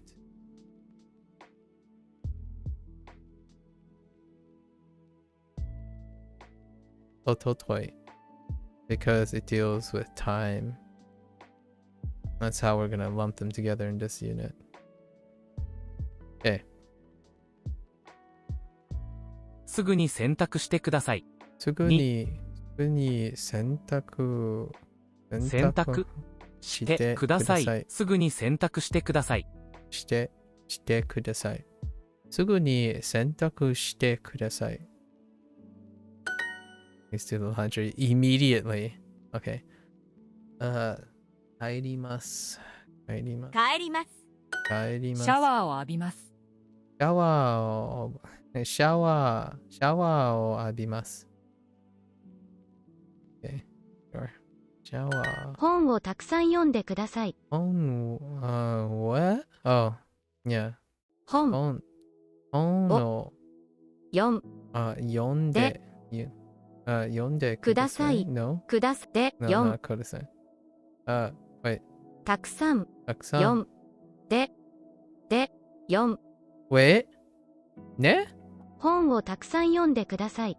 読んでください。Please read. What? Okay, that's a little. But okay, I guess that's a request. 本をたくさん読んでください。本をたくさん読んでください。読んでください。Yeah, please read a lot of books.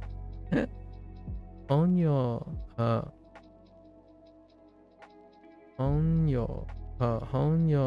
this is more common that I would use the te form. 本を読んでいます。I'm reading a book. 午後6時に家に帰ります。午後6時。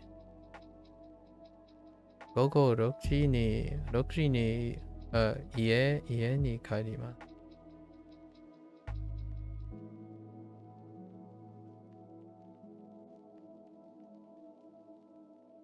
午後。Okay. これを。Interesting. これを。これを読んでください。Please read this. これを。That might be a slight grammar point too, actually. Instead of doing like この。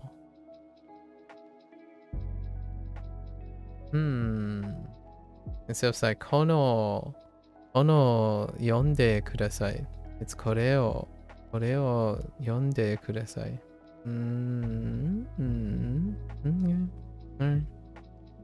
Oh, there's a plain form there. That's kind of interesting. すぐにシャワーを浴びてください。すぐにシャワーを浴びてください。Yeah. Please take a shower immediately.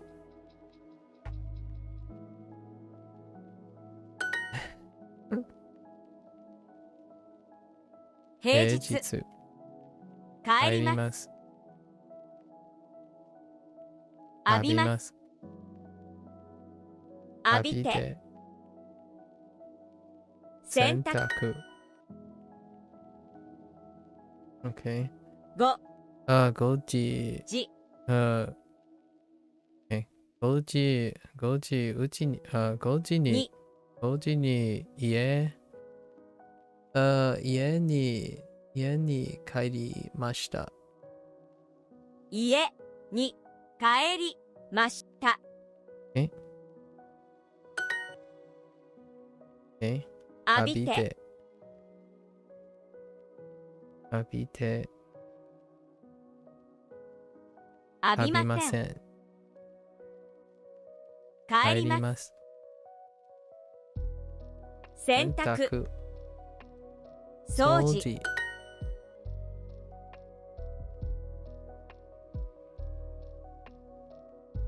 I will go right away.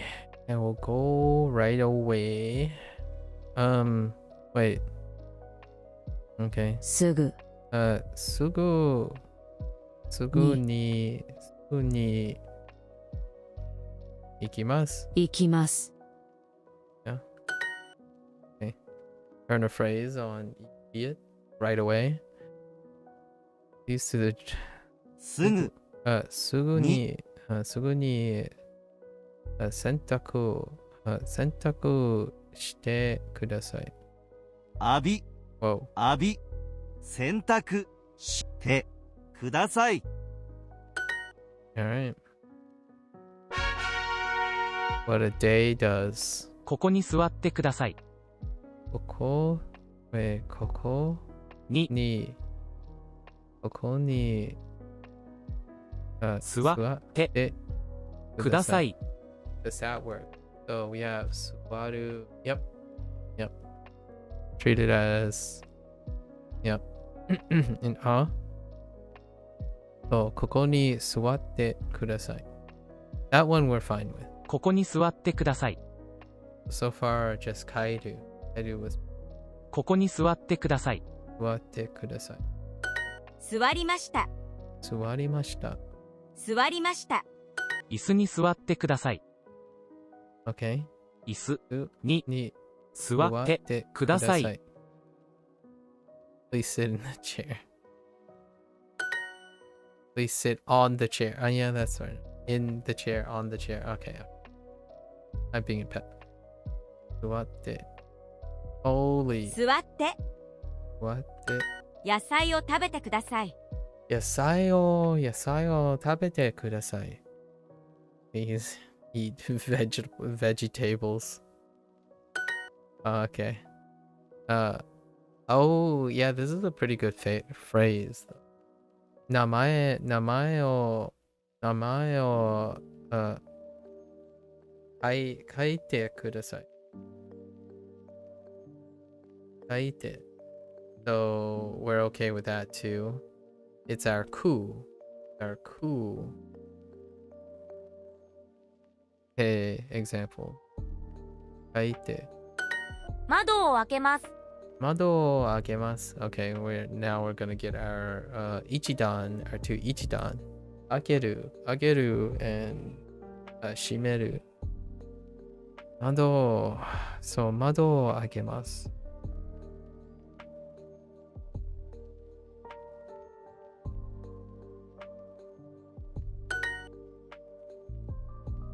Mizuo. Oh, we did have nomimasu. Or nomu. And nomu. Go down. So, and it's mu. So, nonde.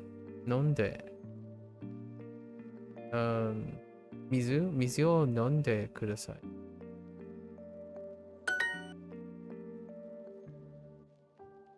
Okay. 窓を開けます. 開けます。開けます. So, actually, these are technically new vocabulary, like new kanji, but they're not new to me anymore because of other things. So, yeah, 窓を開けます. 開けます. Next to Shashingo. 今朝ごはんを食べています。何を書いていますか？何を書いていますか？書いていますか？ What are you writing? 何を書いていますか？何を書いていますか？書いていますか？開けました。開けました。開けました。帰ります。帰ります。座りました。開けません。浴びて。どこに座りましたか？どこに座りましたか？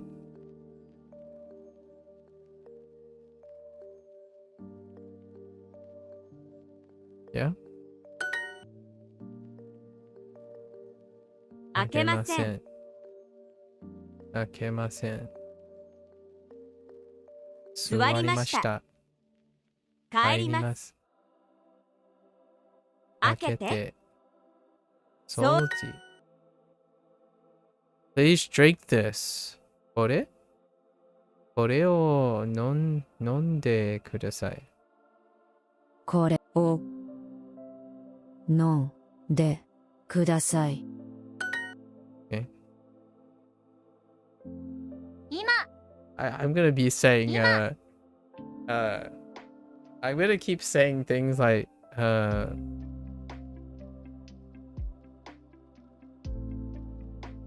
勉強してください。日本語を勉強してください。Please study Japanese.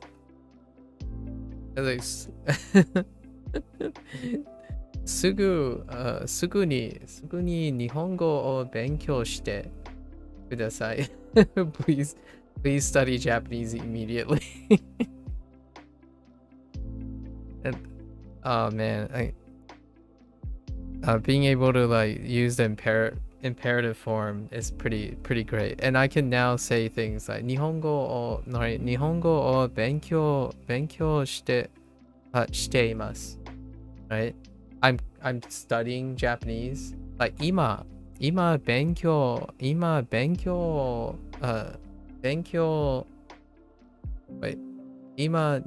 語勉強しています。Right?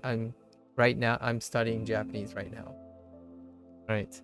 So now I'm able to say things that I'm currently doing. So with the te form, I'm able to tell people or ask people or like request that people do certain things, and I also can express that I'm currently doing something from now on, which is really nice because it's still kind of awkward when you're saying, oh, I will do this, I do this, as opposed to I am doing that kind of thing. So te form is really great,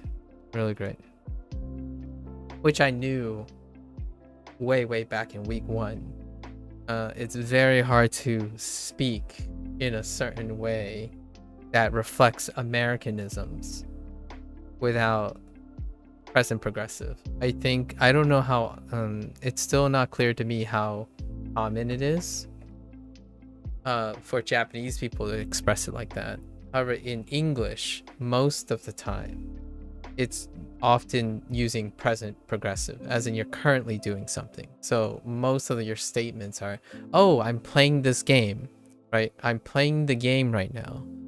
Having the te form is absolutely a game changer. Not that I couldn't just learn it on the side, but it's kind of nice that Duo has finally done it. So future lessons will give me current form. All I get to tell people is my future plan. Exactly. Your future plans, or talking about yourself in the third person kind of deal. So it's kind of awkward, right? Or most of the things you can do is you can describe something you see. Like, oh, that person is eating, right? Or that person eats apples. Or that person... and then eventually you can say that person ate an apple. But generally it's very like, you can't say something that's ongoing all the way until you get here, provided that you're only relying on this. Obviously, I have been aware about the te form in a while now, but it's kind of nice here. It's a long time coming. Yeah, oftentimes you can only talk about what you plan on doing and what you have already done. Those are like the two earliest things. You first learn how to say what you're going to plan to do, or to describe someone or describe something, and then you learn how to explain the things that you have done in the past, and then it just ends there for a while, and then now you can finally say, you can tell people to immediately do something, or like you're currently doing, which is great. Yeah. Neat. Anyways, Lotus already hinted that this was going to happen. He said that I was going to get a grammar point soon. Like soon, that was really exciting. So I'm like, yeah, this is pretty exciting. Ima. Yeah, see, like I'm eating breakfast now, right? You could say I eat breakfast. Or later, I will eat breakfast. So like, 後で, right? You could say like, 後で, 朝ごはん食べます. 朝ごはんを食べます. So You could say, later I will eat breakfast or something. Just saying, I eat breakfast. Now I eat breakfast. It's still kind of weird from like a English perspective. I don't know if it's weird in Japanese, but when you say, now I eat breakfast, I prefer to say, now I am eating breakfast. Although I could kind of see it being like simplified or something like that. I don't know. Ima. Ooh, that's kind of curse. Ima asagohan. Asagohan. Tabete imasu. Tabete imasu. Oh, which by the way, it's Zadi. Zadi has a training problem with certain.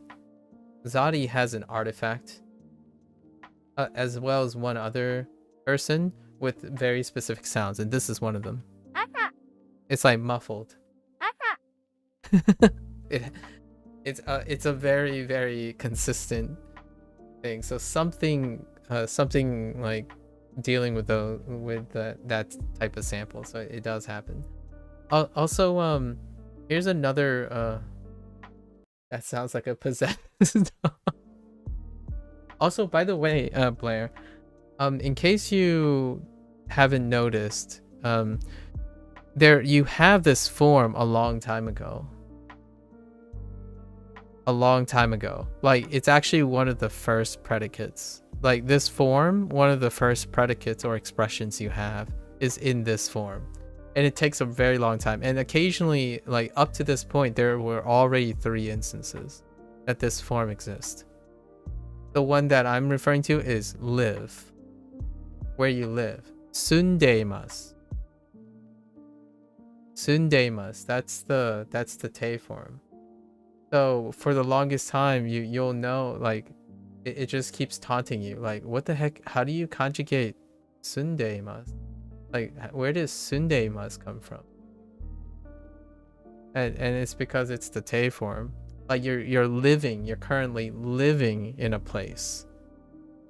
So you don't usually say I live here, I'm living here, or like you say I live here, but the meaning is that you live here and you continue to live here, right? So it's in sundeimasu.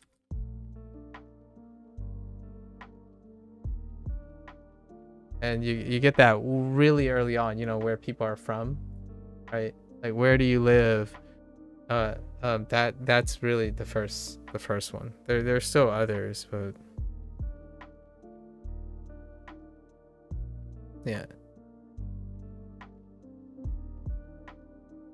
yeah, so they just slide it in.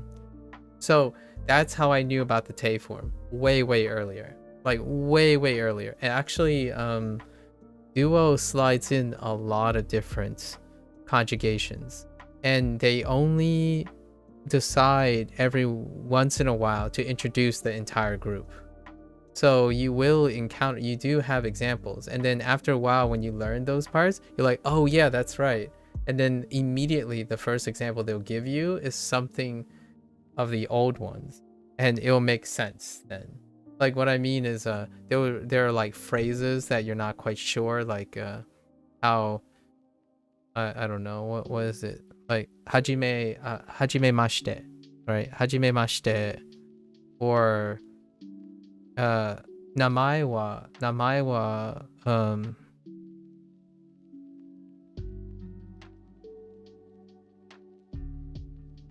wa something, like anything with like name is, or being called something. There are a lot of things, eventually it just breaks down, and then you understand the different parts of it. So you get a lot of like phrases, like common phrases that come up really soon, with no pun intended, by the way, because sundeimasu. It comes up really soon, but those are to get you speaking, right? It gets you like, oh, these are very common phrases. Just know those phrases as is. You don't have to be concerned with the grammar, right? Like the functionality. And then later on when you learn, it's like, oh, that makes so much sense now. Like, I don't know if you got to the section where you had nagai What you call it? Oh no. Guai ga warui desu.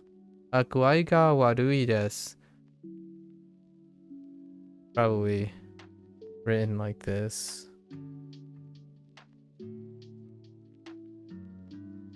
Gua? I don't even know if it's written as guai ga. Is it ah? Now? Guai.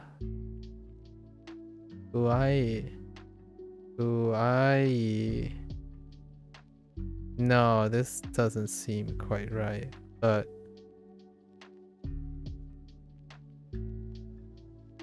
it's something like guai ga warui desu. Oh no, this is right. Guai ga warui desu. It's hard to imagine the hiragana. Guai ga. Guess they wrote it this way. Warui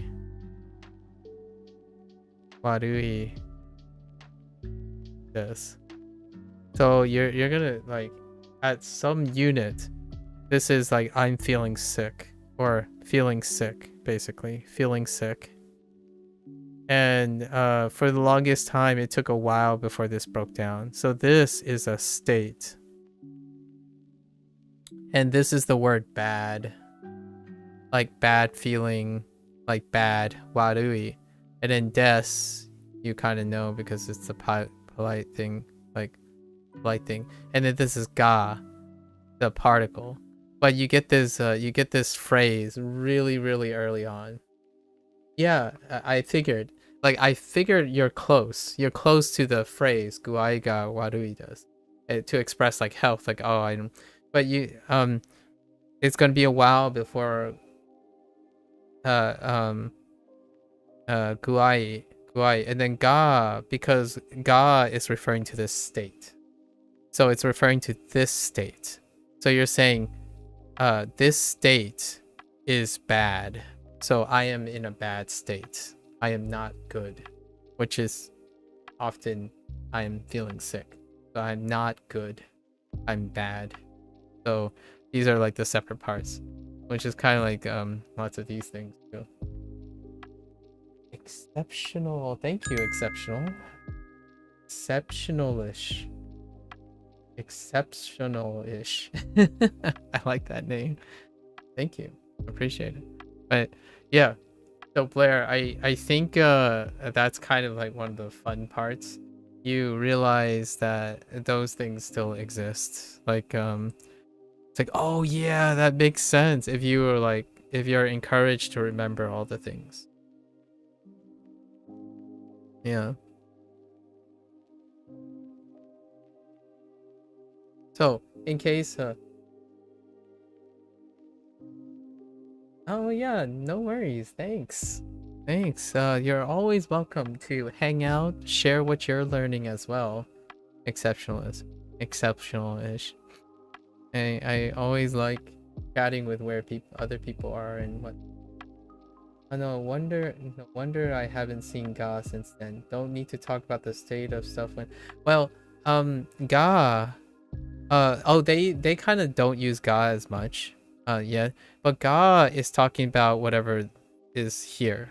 So whenever you have something that's here that wants to refer to something here, then ga is being used. And then oftentimes wa is talking about whatever is concerning here is the point of involving this.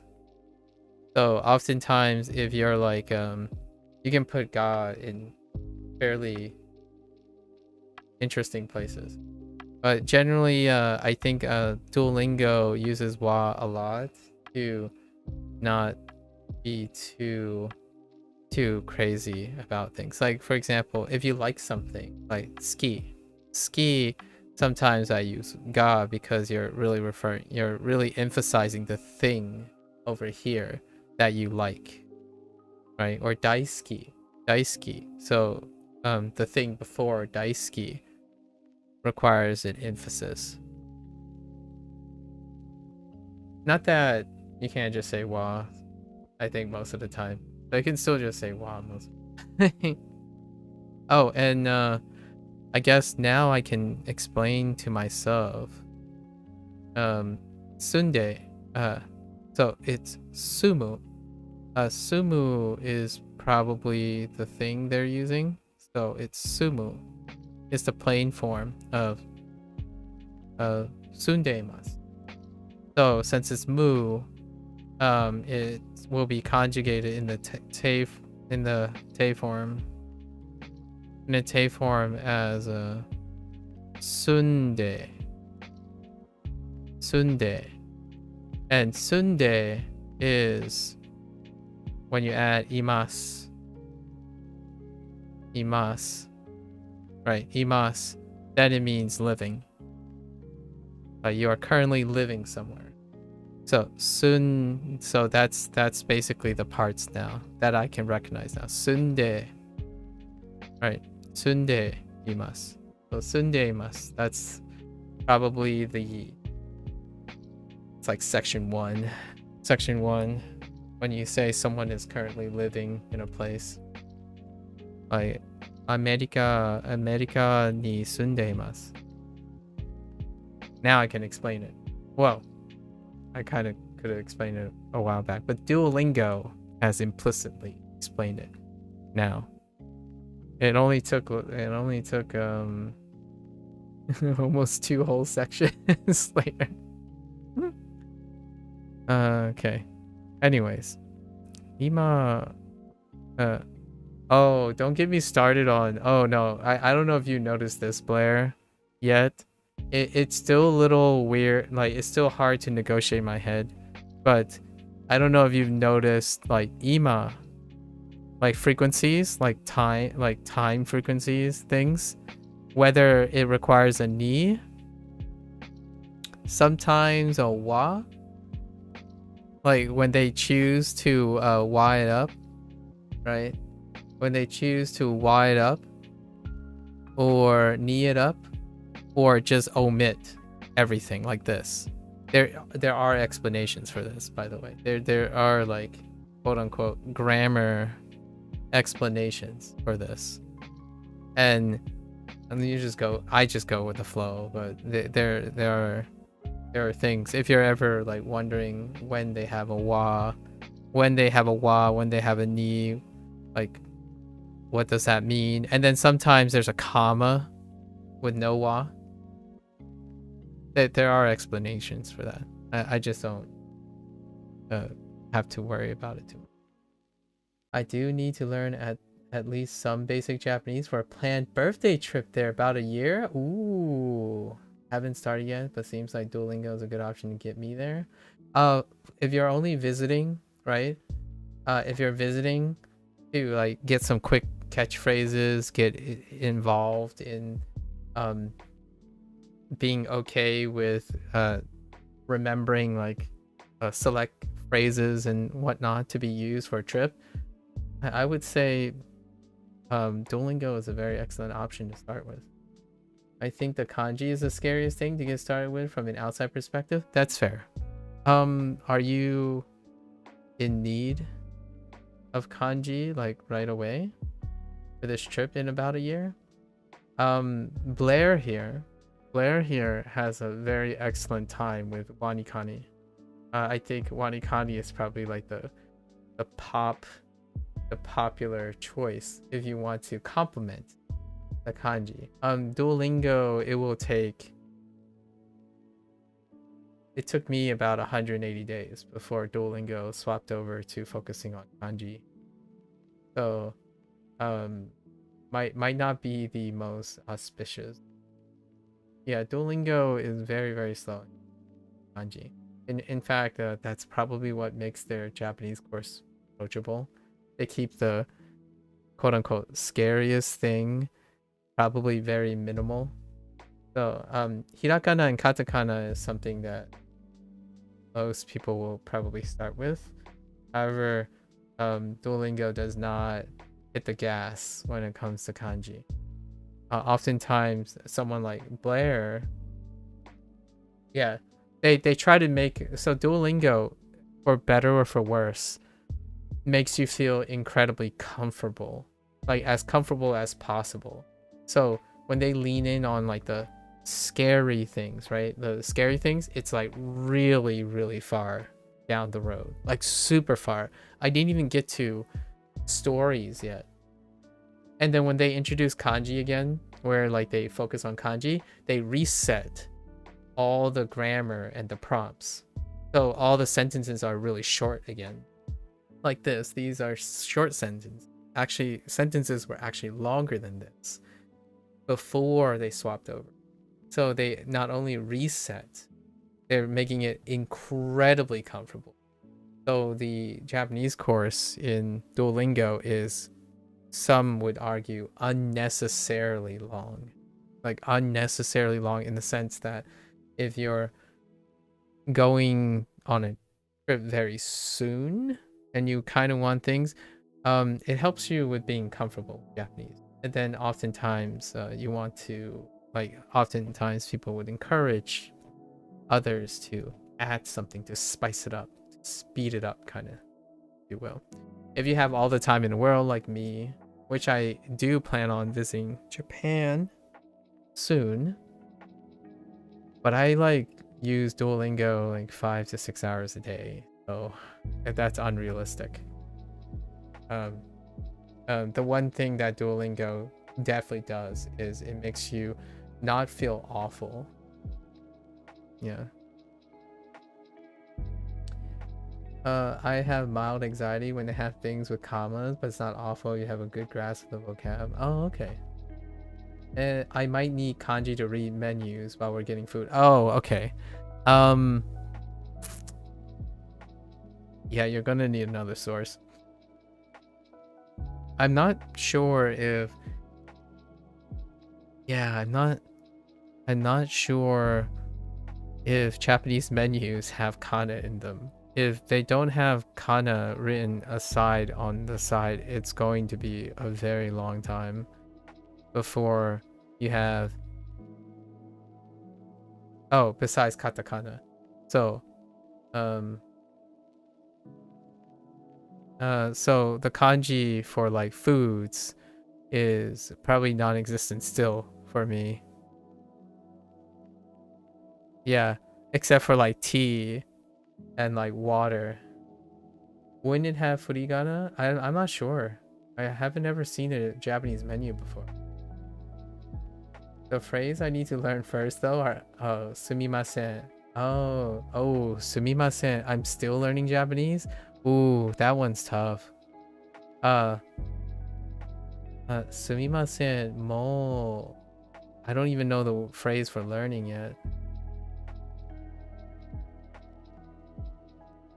I would probably say something like a different way to phrase that, but I can't even say that right now.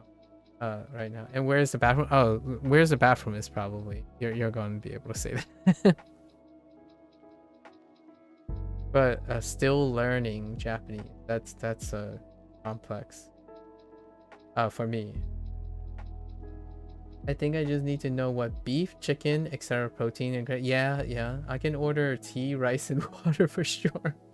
Or just, I'm bad, yeah, something like sumimasen, eigo o hanashimasu. So you'll probably be able to say that very, very like quickly, like, or just excuse me, right? Like basically I said sorry, I speak English, right? Although I do have to admit, you don't even have to culturally, the moment they realize that they might even assume a lot of times when you walk in, depending on like what you look like and how you handle yourself and whatnot, generally they probably make the assumption anyway, so you don't even have to say you don't speak Japanese. It's kind of a really standard cultural thing. Like even for, I'm not Japanese, but my parents do the same. They operate Chinese food services in their life, and Usually when it comes to like going to, as an extrapolation, going to a Asian establishment, they try to do their best to not have the customer have to mention any inconvenience. So it's kind of nice that way if you're talking about the whole restaurant. I think it's endearing when someone's learning English and they say, I'm bad at this in broken English. That's all I want in Japanese. Yeah, I can see that. The interesting thing about, in my opinion, again, this is me extrapolating. In Japan, you don't have to say that because it's a face culture. So they don't want you to say that. They would project that it would be an embarrassing. It would be kind of embarrassing. Like, what I mean is it's kind of like a cultural difference. So the thing, if I operated a business, it is my duty to make you feel comfortable. So I don't want you to have to tell me that you don't speak my language, right? So it's kind of like a interesting, I'm not saying you don't, you can, like, you wouldn't do it or something like that, or it's just the idea. Yeah, I'm still streaming. We still haven't completed our lessons yet, guys. From what I've seen, if you give a general name, they will help. Yeah, they will be helpful, honestly. If I'm visiting somewhere with a different language, I just want them to know I'm making. Yeah. So it does sound like they're very. Yes, it is quite. Yeah. So here's the thing, right? It's so different, but that's kind of why I love about the Japanese culture from extension, where if they see you, they'd be ready. So like if you walked in, like say if you ever approached me, right, in my parents' restaurant or something, and I'm saying, oh, okay, let's try English first. I know, like, in the side of the Western side, like in the United States, assuming stuff and doing stuff may seem a little bit presumptuous and whatnot. On the flip side, in the other cultures, it's more like, oh, I got to do everything I can to be accommodating and be efficient. So oftentimes it's from the side of, you don't have to tell me you don't speak Japanese. I'll speak to you in English first. And then if you spoke to me in Japanese, for example, that'd be cool. Right? That'd be cool. So that's kind of the idea. So when you go up there and they speak to you in English, or try to speak to you in English, and then you try to speak Japanese back, it'll be an interesting interaction.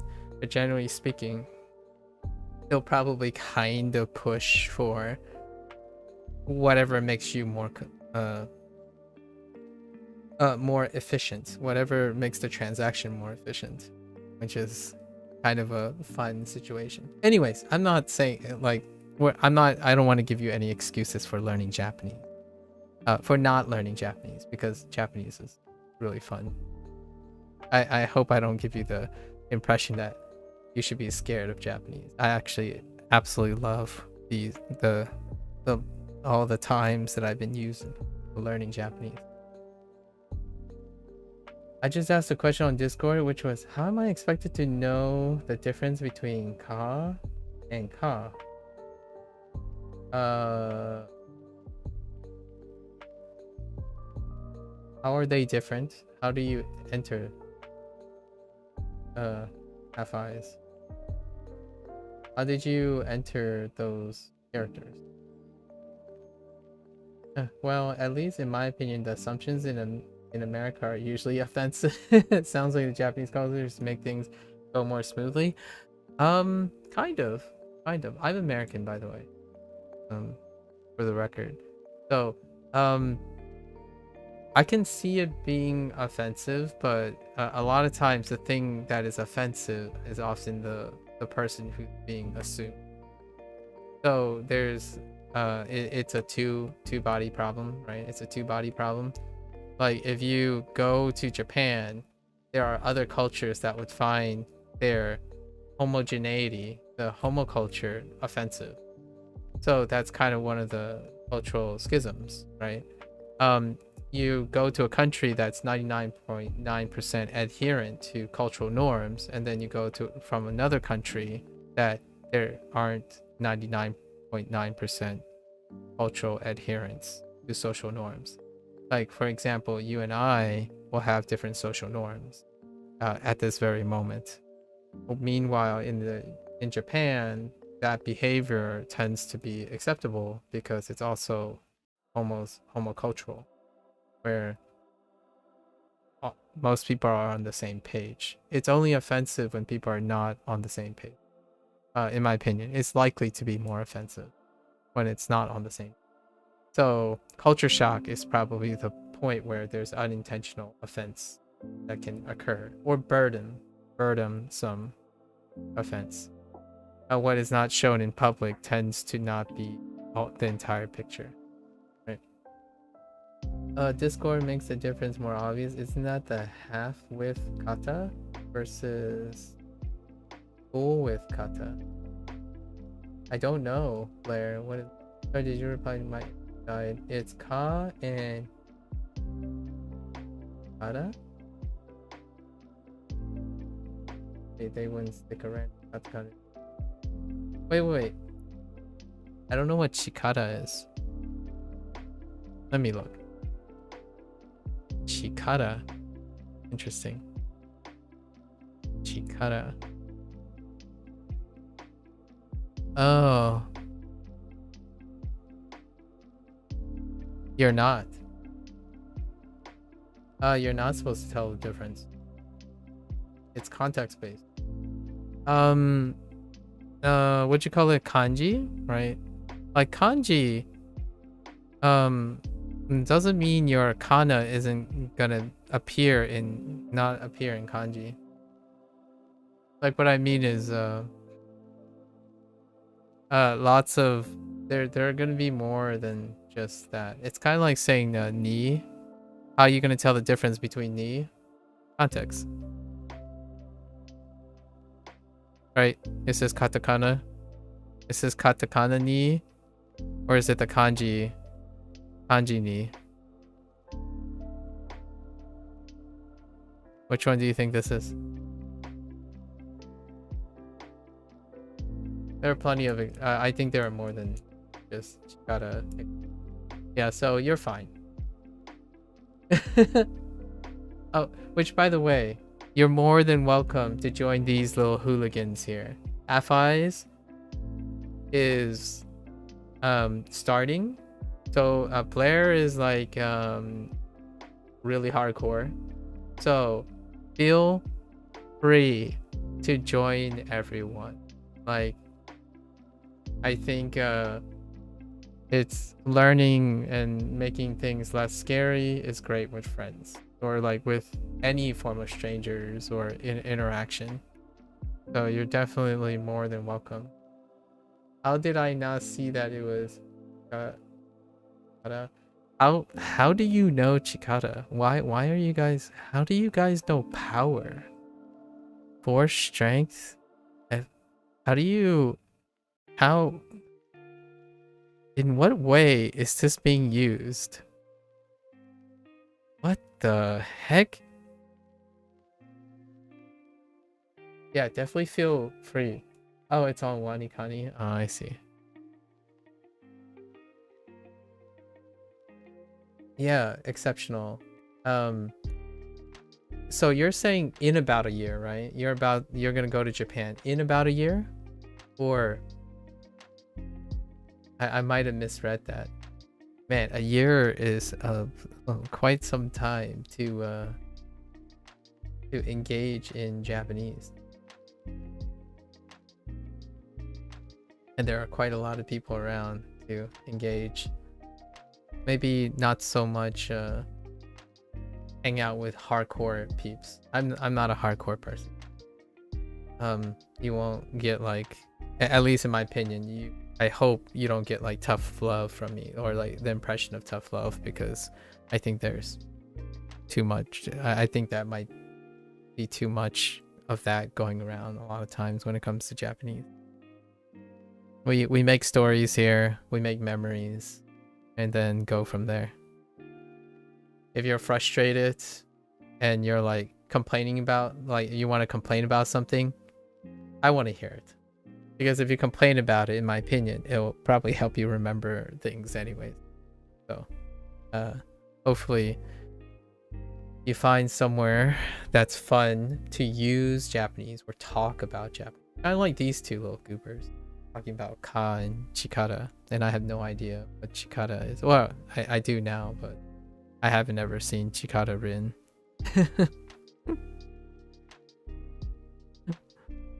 Now I can think about is using like chikara is as a modifier for sushi. So like order power sushi. Like chikara no sushi sushi o kaimashita. I bought power sushi. Look, some days I just want to do one section of vocab in a 5-section lesson. The other days I power through 3 units in a day. Oh, dang. That's a lot of power. All right. Let's get back. Let's refocus. Also,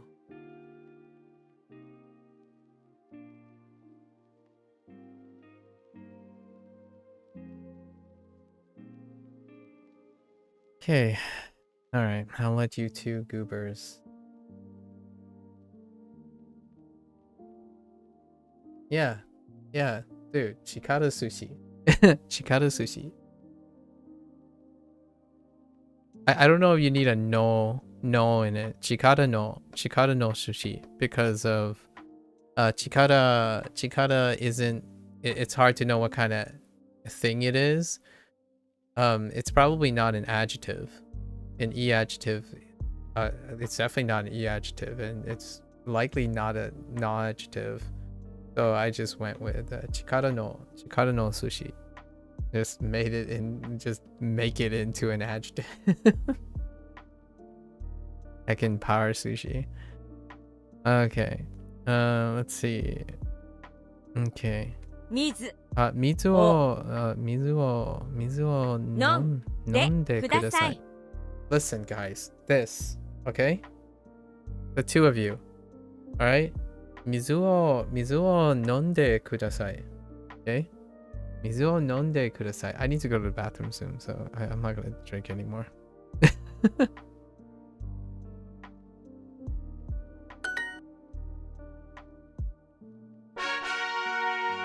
Alright. 窓を閉めました。窓を閉めを閉めて. Where's no? 閉め? Oh, just 閉めました. Oh, okay. 窓を閉めました。閉めました. I closed the window. Okay. Not quite yet. 閉めました。閉めました。閉めました。立ってください。立ってください。Stand up, please. You hear me? Stand up, sit down. 立ってください. Okay. Please stand up. Sorry. Oh, you know what? I got such a deep cut. I just had a deep flashback. Please stand up for the Pledge of Allegiance. Dude.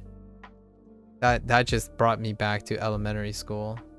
Elementary school too. Like, that just brought me back to regular, like, the first, like, several, you know, the first 18 years of my life, more or less. Beginning of each homeroom, please stand up for the Pledge of Allegiance. Did you guys do that? I'm sure Blair did. I don't know if AFIs have a thing that AFIs. I don't know if you do a thing like that in the American education system, at least in my generation. You pledge to the flag at the beginning of like each school day, and you like kind of recite this thing. It was interesting. interesting ritual, I guess, routine. 閉めません。閉めません。閉めません。I'm not sure if they still do it. It wasn't a normal thing in all your schools, okay, but I remember doing it at least a handful of times. Okay. Yeah, like I'm not sure how common that is anymore. Cuz it's like as a person who's like much older now, it's kind of weird if I think about it in retrospect. It seems like something that may be a problem. It can end up raising a problem. But I do remember doing that at least all of elementary and high school. Now that I understand why Tanaka is rice patty middle. Oh yeah, Tanaka. It definitely seems weird now, sort of. You know, indoctrination. Yeah, exactly. Exceptional. That's exactly what I'm thinking of. I'm like, yeah. It seems like a more archaic form nowadays. It almost seems, yeah, ritualistic. Yeah, so 電気をつけました。 I haven't been. I don't know how long it's been for you, exceptional, but I haven't been it's been a very long time since those years. I'm not like a fossil, but I am approaching my 40s.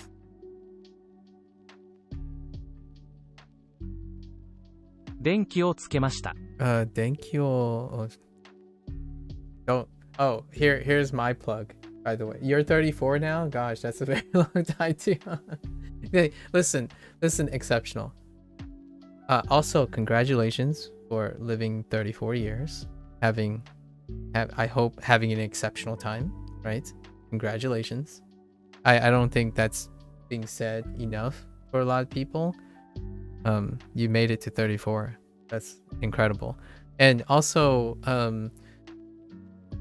as someone who's 37 now, I would say from this generation, from the generation I grew up in, right? You're not too old to learn a second language or third language or fourth language. I still remember that was a thing. Like, I specifically remembered when people were arguing in my high school times when we learned, like, got the choice of Spanish, German, and French and whatnot, and they say, oh, but it's already too late. Why do we even have to learn language? Because we're already too old to learn language. I still remember that being a thing, that like conception of things. It still exists now, of course. It still exists now, especially anyone who's older than me and maybe like around our age. That's still a conception, but nah. I think that was some like really hard line conventional knowledge that I don't necessarily yeah. I'm being like, I'm plugging basically. It's not too late. Not too late to learn a language, or at least use it for some pragmatic purpose. Learn enough for pragmatic. Flabbergasted. FIs. Just pulling out. I haven't seen flabbergasted.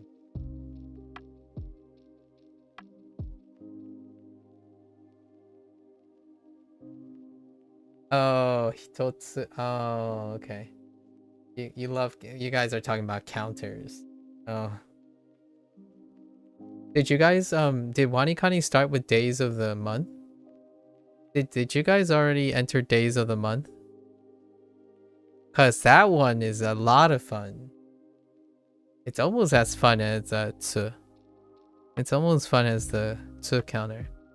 But the he counter, this is hilarious. Days of the month isn't that bad? Oh yeah? Really? Days of the month, huh?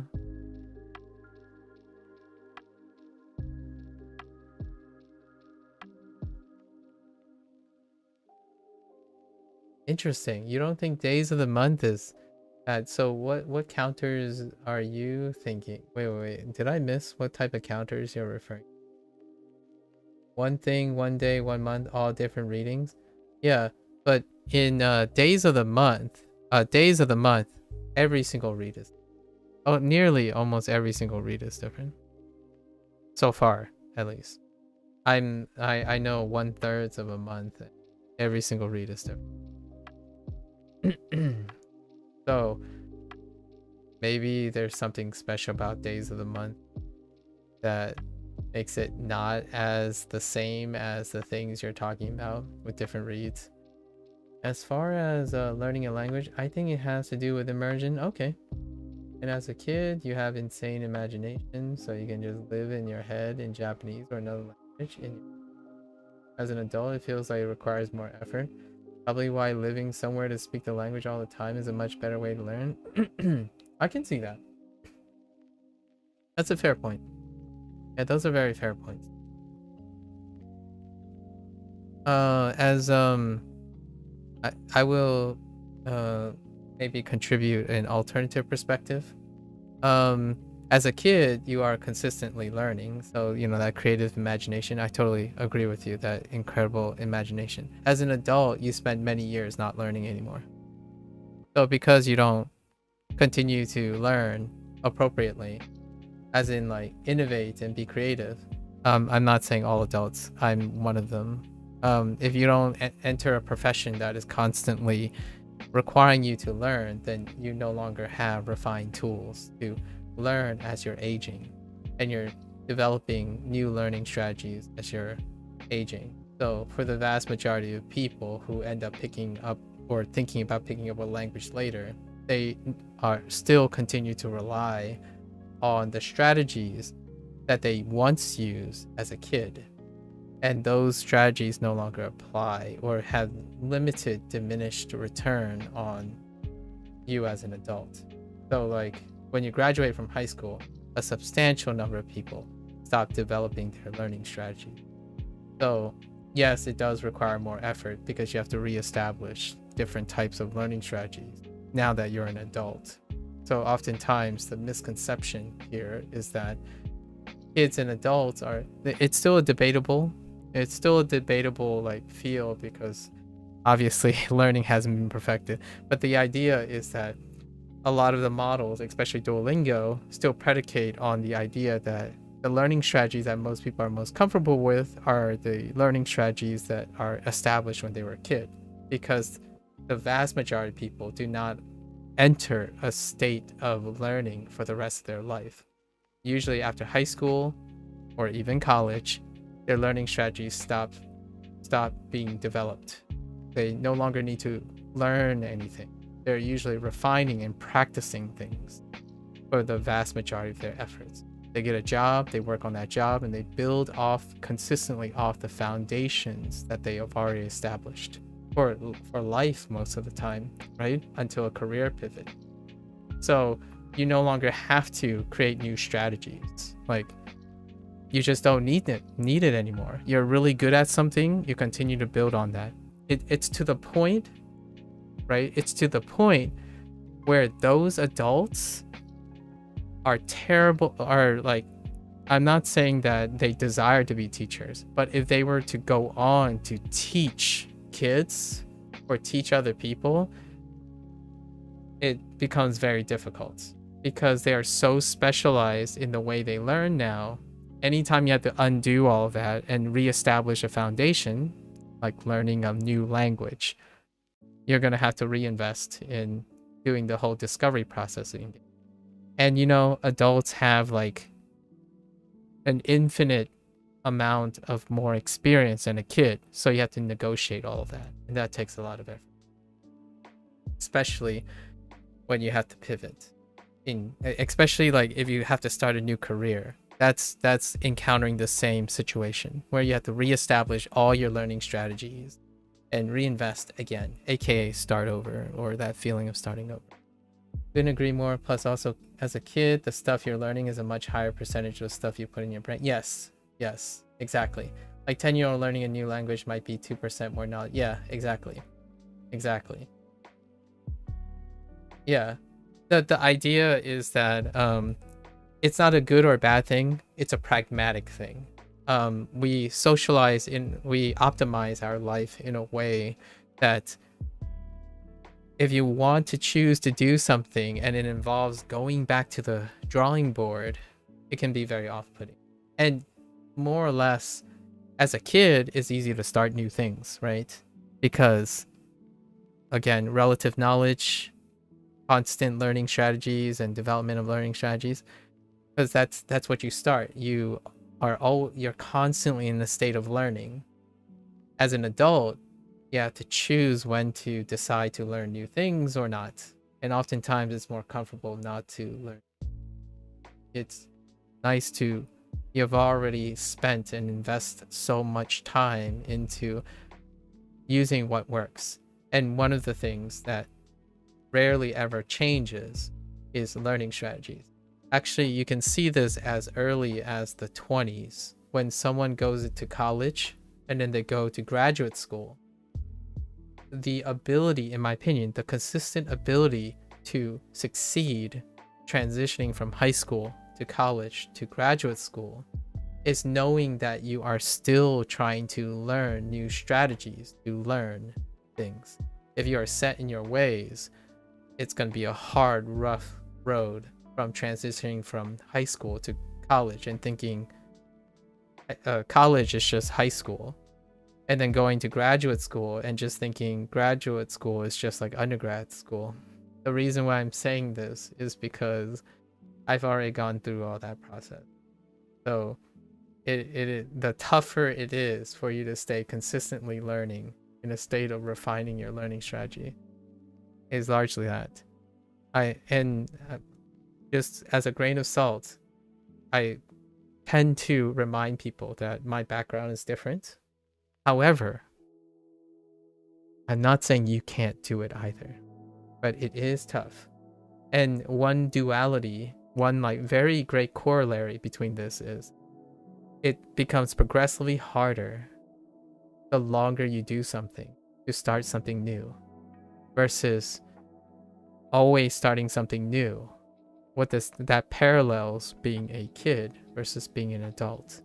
So over time, the focus, at least in my opinion, depending on how much I know about the person, I met lots of high school students and lots of university students, and usually that approach in encouraging them and getting them motivated is most definitely a different approach when I speak to older adults, because older adults trying to caress starting a new process is far more paramount to the success of actually doing something than a kid. A kid, you give them as many ideas as you can, and they themselves will actually tend to have enough inquisitive nature to pursue that. Once you get towards the 20s and stuff, it starts getting like settled in. Actually, due to the internet age, like the digital age, that has become hardened very early. I would say oftentimes people who are already in their 30s and 40s, that's around the age, like around my age, where it becomes very hardened and it's so difficult, progressively difficult to start something new, especially uprooting your entire language structure in order to acquire a new language. It's, yeah, really, really great, which, by the way, exceptional. You don't happen to be in academics, are you? I kind of, your perspective, your relative larger perspective on expressing like the learning capacities of kids and stuff kind of strikes me as someone who comes from perhaps a prolonged stay in academics, or maybe like a profession that often involves that type of thing, right? You don't often hear that type of perspective if you're in different types of careers, like, I don't know, something that's very specialized, like super specialized, where you dedicate most of your career towards. I don't know. I'm just really, really interested in other people's professional background. Sorry, that's a slight digression. We're gonna refocus. Not in academics. I have almost a bachelor's degree and was self-taught in web development stuff. Okay, now I'm an accessibility specialist at a website company. Oh. Well, pardon my presumptions, but I feel your comment about like the perceived difficulty or the relative learning capacity of people certainly is very reflective of someone who may be focused on accessibility. And oftentimes that's kind of what I consider as paramount to connecting and enabling people to do things. Accessibility, right? And more so than not a blanketed statement, more like appropriateness, appropriate accessibility, as in what is accessible to an adult, for example, is not necessarily accessible to a young adult or a an adolescent, right? And that's kind of my take on even communication problem solving in general. So I do educate a lot of our staff on how to make their code more accessible and responsive to. Oh, assistive technology. I see. You have to be a very analytical and detailed. That's understandable. That's pretty cool. Very nice. And when you say you have almost a bachelor's degree, are you gonna continue to complete that bachelor's degree while you're doing your website company? I imagine that's also a possibility too, right? Like study and work at the same time. Is that also why you're going to Japan? I've met quite a lot of people who work in, all right, this is going to be a little bit generalizing, but in like tech adjacent or involved that has something to do with traveling. You don't want to get into it how I feel, but I probably won't continue. Oh, okay. Well, just for transparency, exceptional. Seems like a high cost for the return. Okay, fair enough. And as a transparency thing, my fondness for academia goes really deep. So it's not a kept secret that I have a relatively privileged and lucky perspective, so very fortunate perspective on my experience with academia. It is the thing that drove me to my lowest point in my life in terms of like exhaustion and burnout and possibly depression and whatnot, but it's also the greatest source of my marketable skills. So with that said, I do have a doctorate in biology. So that was the last thing related to academia that I have done prior to my voluntary break that still exists now from that. And I don't know. And generally internet stuff means you can just put projects on GitHub or blog as a resume. You can back yourself up without a degree, basically. Yeah. That is the way to bolster your resume for sure. I always considered. I don't think it's been a while since someone asked me what the meaning of a PhD is, right? And it's basically demonstrating your commitment to being able to learn something. It's not necessarily something, and when you have a resume filled with projects, right? Projects, things you made, that is also reflexive of a commitment to learning and producing something, right?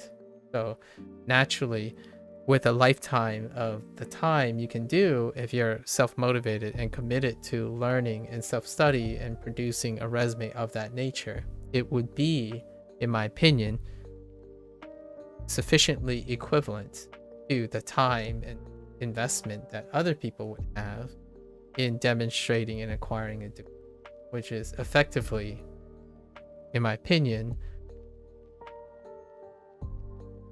reflecting the same thing, or like similar things of the person's character or capacity. Oh, and I think school can be great for some people. My sister just finished her PhD and is going to work at NASA. Well, congrats to her. It's all just showing you learned a bunch of stuff. Yes. Yeah. Like what I'm saying now, how I'm speaking or breaking down how I would suggest something, appropriateness to gather, like problem solve. Like if someone asks me a question, how can I quickly gather enough information to make an educated response? That type of thing. You can learn all of that type of thing by engaging yourself in projects. Like create something accessible for a clientele, for a, you know, for a hotel entrance or something. All those types of problem solving and whatnot is still engaged in the person.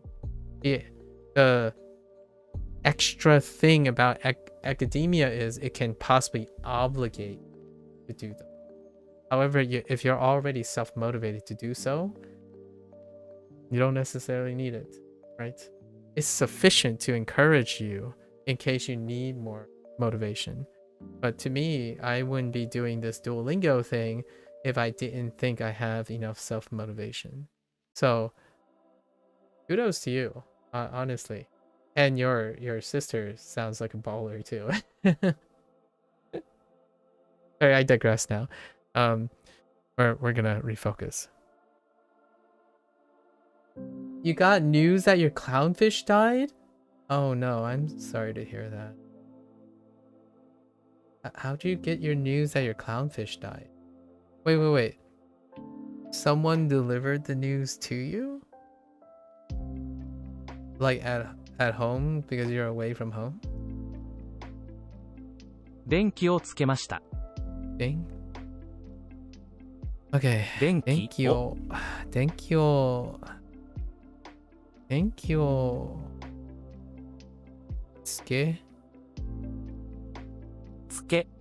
ました。ました。 Turn on the lights. They didn't include turn off the lights. Oh, they sent you pics, so now I need to go deal with that? Oh. Husband checked on the tank. I'm sorry to hear about your clownfish. Yeah. Thank you for the share, by the way. Exceptional. It sounds like your sister is also really self-motivated and high functioning as well. 電気をつけました。 I also have a sister who happens to reside in Japan right now. That's kind of full circle as a candid share. It plays into a little bit of how I found myself learning Japanese. Yeah. 電気をつけました。 電気をつけました。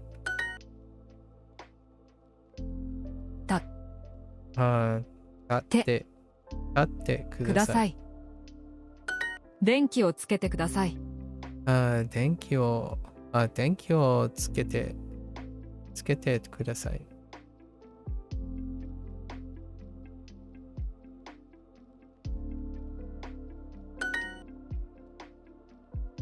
Languages sure are cool. Super good life skill to have learned long term. Super good life skill to have long term. Yeah. The thing that I like about language learning is the learning part. I think I've been looking for something that I could make content around that had struck the medium between constantly meeting people that are in the process of learning. It doesn't have to be language. However, language seems to be a great medium at this point, a great context. For a while, before I started language learning this year, right? It's only within the last year. The last 4 years, I was actually, I spent the last like 5 years trying to create a medium in which I could make video games a way to have people challenge themselves to learn things as they grow older, or young, like I like talking to younger people, however, older people, etc., where you could use mediums like anything really to constantly develop your life skills, and that life skill is the capacity to learn, like learn and adapt, like critical thinking and whatnot, things that are acquired, that are commonly acquired through education, however doesn't necessarily have to be.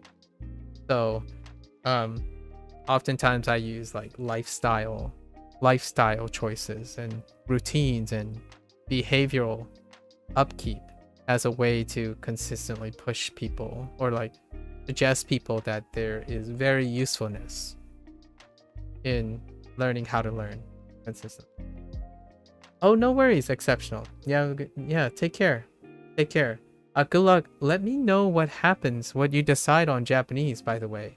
I think these goobers here would love to like throw back and forth learning Japanese. I think learning a language with company is fantastic. So don't be a stranger, you know? Thank you again. Exceptional. It was really wonderful meeting you. Yes.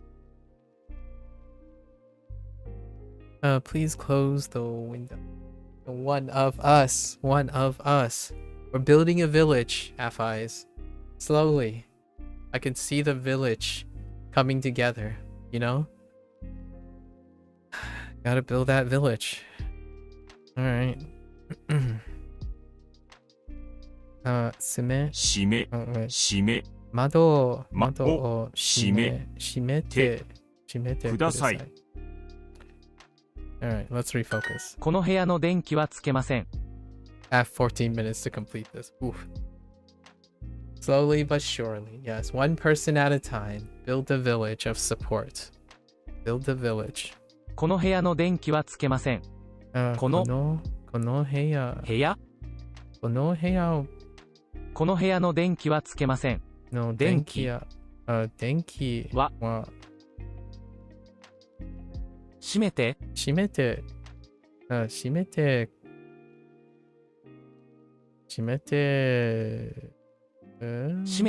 つけません。この部屋の電気はつけません。Okay, I didn't turn on this light. This room's lights. この部屋の電気はつけません。Yeah. All right. Let's refocus. It's always fun whenever there's a new person chatting and whatnot. Always great. 窓閉めて。閉めて。Sorry. 窓を閉めてください。Please close the window. 電気をつけていいですか？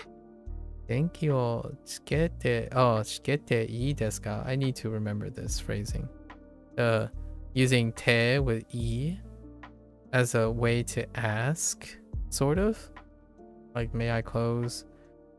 May I open? つけて? Turn on. Sorry, may I turn on the light?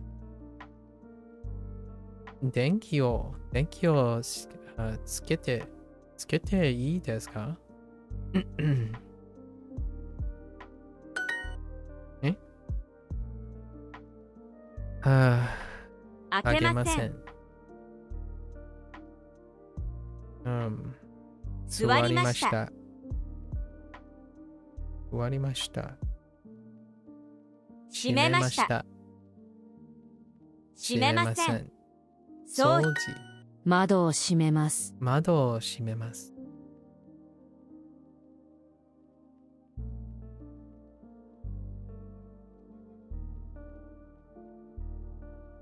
I will close the window.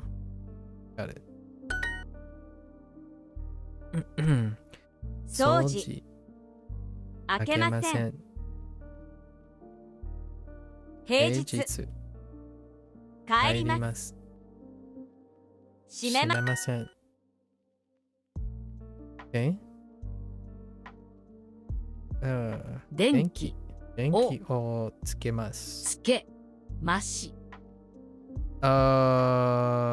Oh, I turned on. つけました。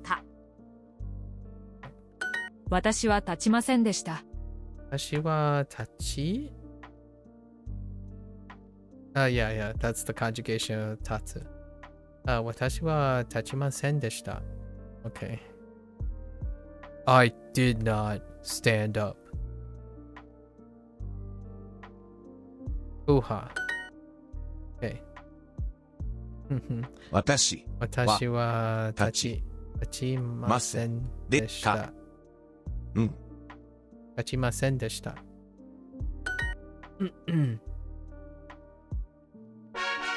Get more with Super Duolingo. Get more with soup. Okay. All right, I got one more lesson. Oh no. It's fine. We're still on track. それから掃除します。それから掃除します。Okay.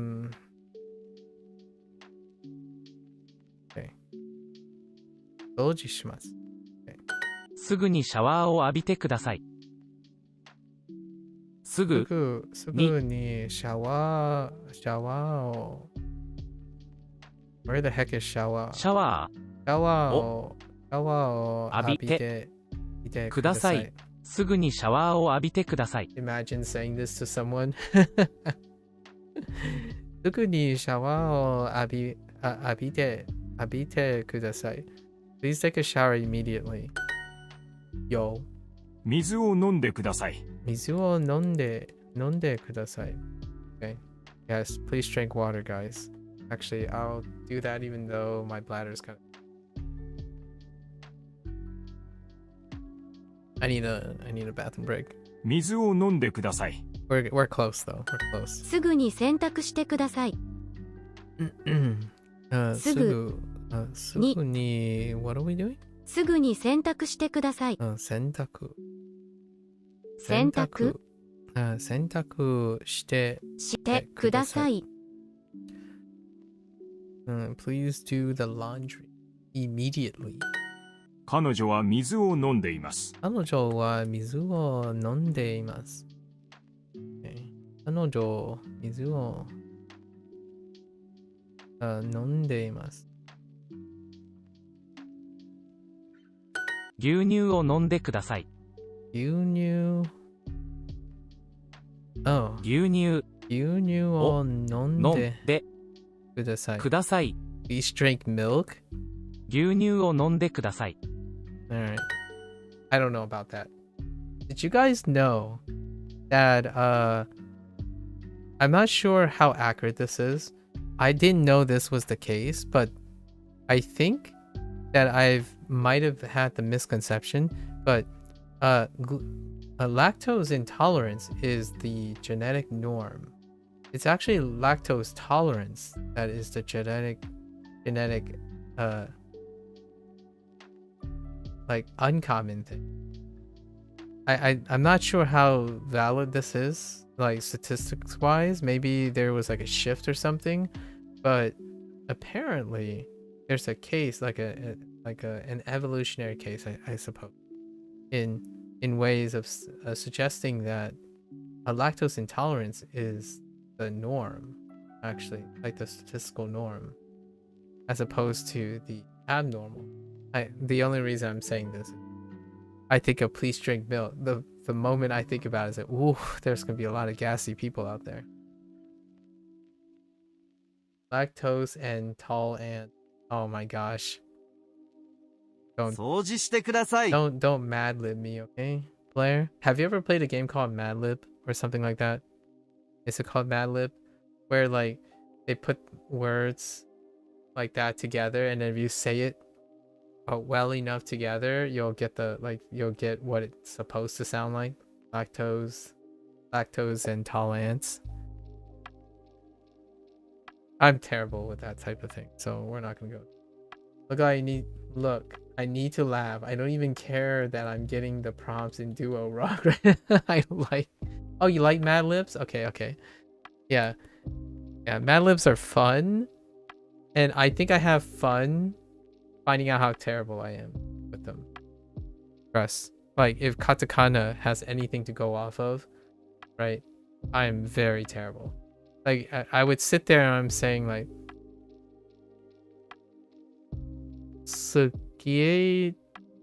skate though? What the heck is skate though? If you get what I mean, like it's katakana is practically Mad Lib at this point. Okay, 掃除してください. That's such a mood. Okay. I need it to be like right on the head. You know, like haha. Like haha, I can deal with. If it's like not close enough, like I don't know about that.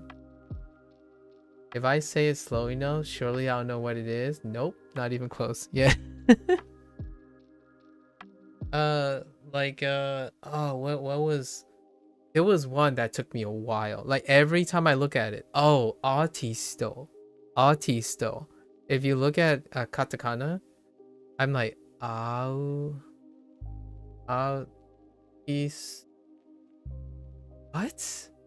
Like if you look at the kata, like this is a personal example of mine. You might have different ones, but artisto, holy artisto, it's a wild one for me.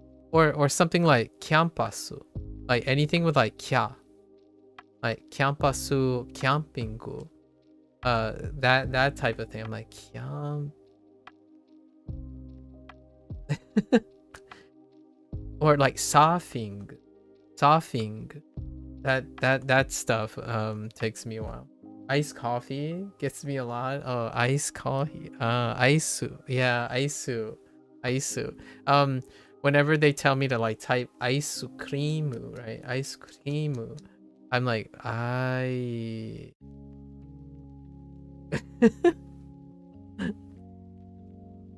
anyways, I think katakana really reminds me, it humbles me every time. I'm like, oh yeah, I'll remember this. It's fine.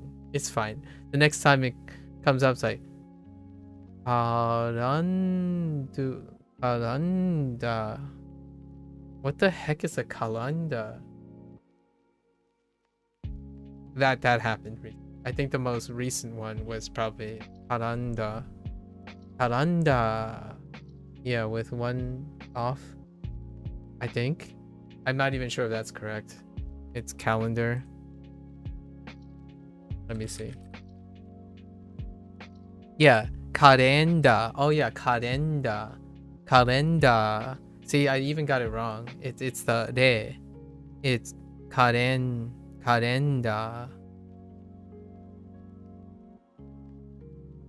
I think the most recent kata you had was about French food. Oh, furanzu rioli.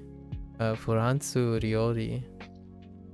Furanzu. Oh, Spain. Oh my gosh, Spain. It took me a while. But I've been saying Spain quite a lot. So Spain. Whenever I see Spain written, I'm like super. I'm like, what is going on? If it comes to like the countries and stuff. Oh man, Australia. Oh, Betonamu was pretty rough. Betonamu for a while as well. You probably already remember. You probably already gotten Betonamu. That was probably one of the first, like, the earliest example of struggling. Like in Betonamu. Korean country translations are rough as well. Oh, I can imagine. Definitely can imagine. I think so far, Chinese, I feel at home with Chinese. Whenever I hear like Hangguo, 中国, like 美国, 英国, that kind of thing, I'm like, okay, all right, I'm fine with that. But in Japanese, it's like kankoku, kankoku, and chugoku. And then when you add like kankoku go, and chugoku go, like, all right, we need to calm down. I think in terms of language, it's definitely taragugo. Yeah, taragugo for Tagalog. Tagalog. Tagalog. Yeah, Taragugo is like, okay. Now you're just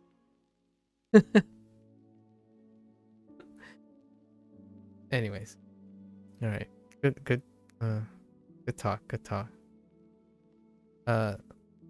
掃除してください.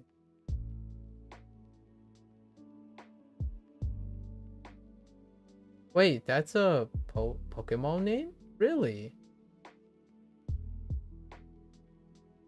Interesting.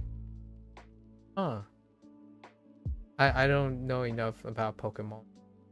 Oh, Terrapago? Oh, Terrapago. Terrapagos. Oh, that if you pronounce it like using Japanese pronunciation, it kind of sounds like it. Yeah, it kind of sounds like it. I should play another Pokemon game. It's been a while. I haven't played a Pokemon game in over. Oh, it's almost been 2 decades since my last Pokemon. Man. For the record, it's not that I haven't played other animal collector games, but very specifically Pokemon games. I've played tons of other animal collector games. Like, you know, tons of other. My most recent one was Monster Sanctuary. And then, oh no, actually, even after Monster Sanctuary, Koromon is the most recent one that I played. But just not Pokemon. Animal collectors are a subgenre of their own. They have silly crystal hats now. Oh, I see. So what you're saying is Pokemon is fashionable now. See, more merchandising. Now you can sell silly crystal hats, you know, with the Pokemon accessory. Yeah, I'm being a little facetious. Sorry. Yeah, no. 掃除してください. 掃除をしてください. Alright, let's focus. We're on the last things, so it's not too bad. Okay, may I turn on the lights? Right. So, 電気をつけていいですか? ですか? Terabagos.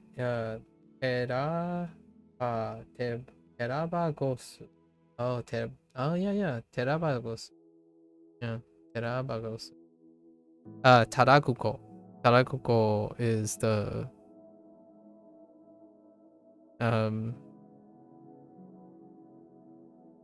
let me make sure. Nope. Just kidding.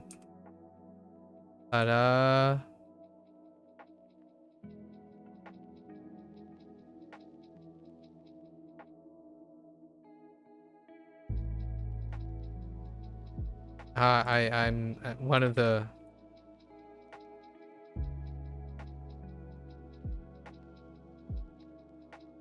Araro, maybe.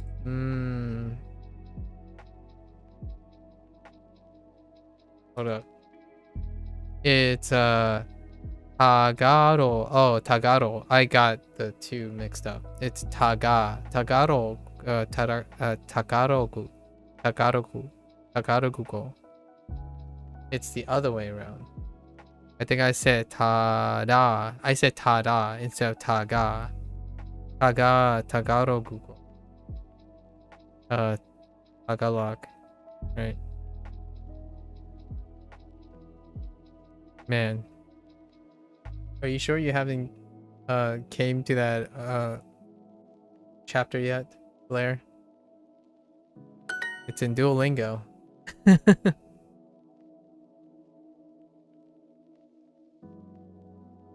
Tagarogu.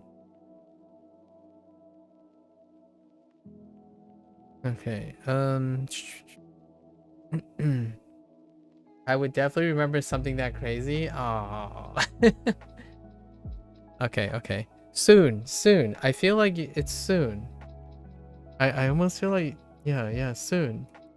It's when they introduce like the second, like the fourth or fifth set of countries. That would include like Thai, and like Deutsche and whatnot.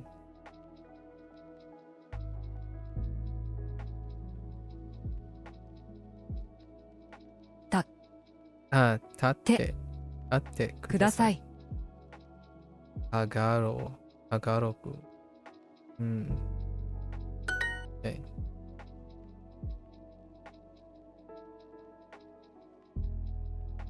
Okay. ここ。ここ。ここで何をしてこれで、してです。しています。していますかここで何をしていますか Okay.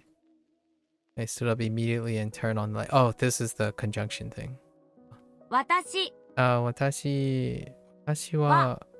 私は立ってwhere the heck? 立ってDid you just go on? Like 立って電気立って電気をつけて No つけましたつけしました I feel like I'm missing a conjunction. Oh, stood up immediately, so すぐに Okay. Yeah, it just goes on. The te is the thing that combines the two. So 私は and I gotta get used to this too. Compound verbial phrases put together using te. 私はすぐに立って電気をつけました。I think. Yes? I hate you. Wait.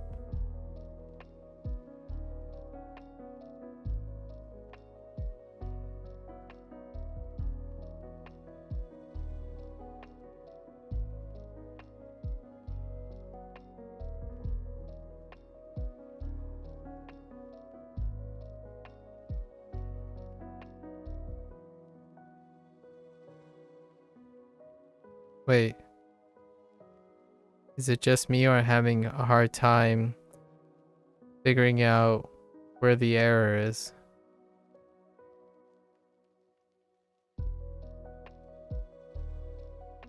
Oh. I clicked on the wrong thing. Okay, that's fine. That's perfectly alright. I didn't. It wasn't an error in judgment, but more an error in being tricked. No, I'm just kidding. Alright, it's fine. ケーキすぐにだって電気をつけました Okay. Alright. So I have 15 minutes. Do I need that much time to complete this? No, not really. It's fine. And then we'll move on to Chinese. Let's see. 1年生. What the heck? 1年生 Alright. 1年生. Oh, okay. 1年生1年生. Ototoi.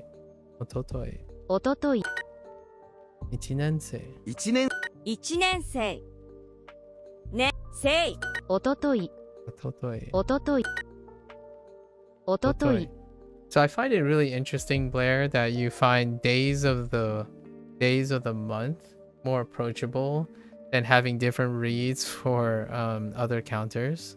It's interesting. Like even within the days of the month, because all their reads are different from all the reads of the others. However, there are a lot of counter reads that stay the same between each other, but the days of the week is like days of the month are substantially different. 4時間、 That's so interesting. Yojikan. 土曜日、 1年生、12時、おととい。おととい。おととい、 Otoi. 駅、 Eki. 兄、 Ani. 今 Go. 日、 1年生生 I'm sure I'll hate the days of the month just as much as that's true, but months are nice and simple. Oh, months are nice and simple. Yeah. Months are like one of those examples where with it like gels with other like counters. The ones that really stick out for most people, they're the ones that the reads like just decide not to cooperate with all the other ones. And that tsu is a good one. Tsu is definitely a good one. Days are also the same too. Tsuitachi, futsuka. Like I don't even know if you know what days I'm referring to when I'm saying tsuitachi, futsuka, mika, right? Mika, yoka,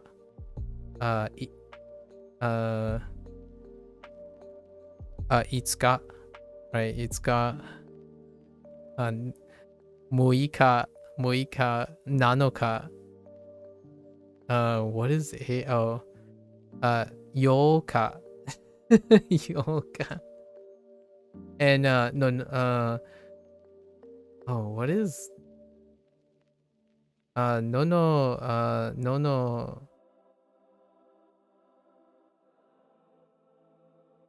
I don't know what 9 is. Nono tsuka. Nonoka.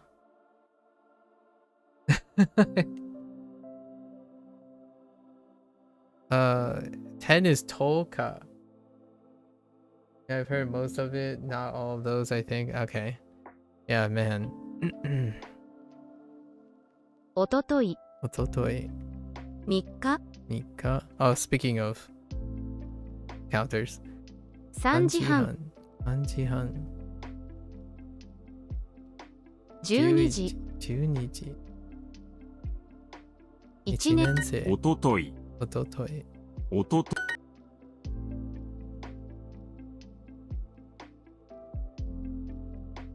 How about this one? Ototoi.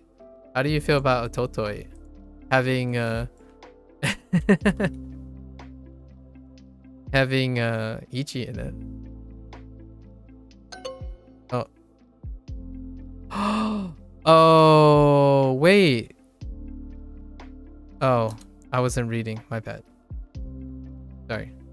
I wasn't even reading that. I was reading the previous thing. 1年生、 Oh, they totally did it when I was not paying attention. 2、 Neat.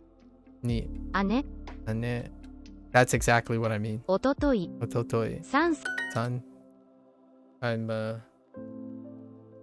yeah, I mean this. Ototoi. Yeah, my notes have those split up, so I need to regroup them. 10th day is funny. Yeah, Toka. The way I laugh when you said, oh look, no Ichi. Answer is Ichi. It's not though. Oh well that one, yeah. Yeah, but this is not. Yeah. Yeah, this one. Jinensei.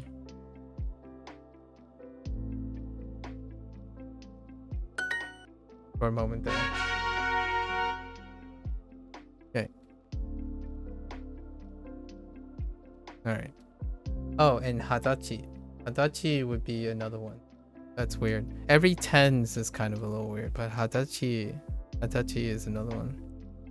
That's 20.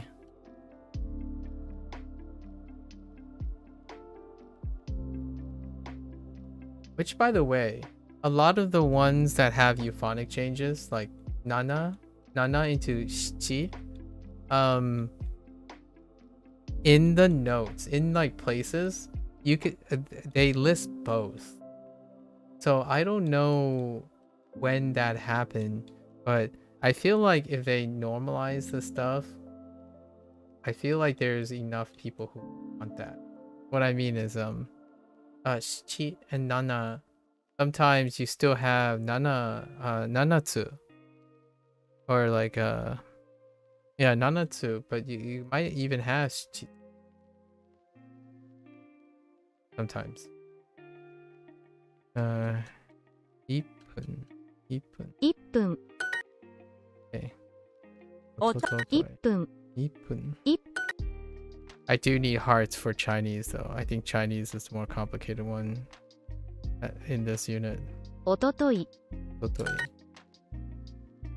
I don't want that other two back at this point. 1分。い5分。おととい。 I'm like 30 minutes behind. I'm gonna be 30 minutes behind. おととい。おととい。 Okay.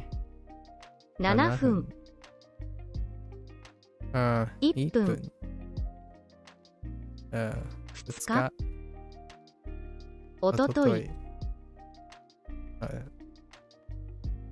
15分。 おととい。 おと4日間。 4日間。 1分。 1分。 おととい。 おととい。 後で。 後で。 4日。 1分。 1分。 1分。 3日。 3日。 1分。 15分。 5分。 おととい。 おととい。おとと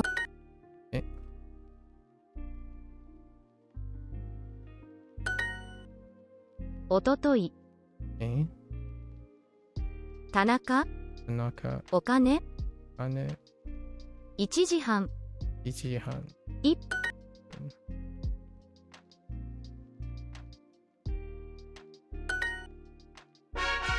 Get more with Super. Okay. Get more with soup. 1人。 1人. Oh, I have ko. I have ko as well. おととい。おととい。 1人。 1人。おととい。 おととい。 1人。1人。1人。おととい。 1人。おととい。おととい。 Sorry. 200。 おととい。 11。 Oh, don't. 1日。Okay. 1人。 おととい。 おととい。 おととい。 月曜日。 月曜日。 1人。 1人。 おととい。 10月。 10月。 兄弟。 1人。1人。 31日。 Okay. 三話。サンバ。 Samba. Oh yeah, that's right. Both wa and ba are acceptable. Okay. 1人。 That's a good example. Samba and sanwa. 700。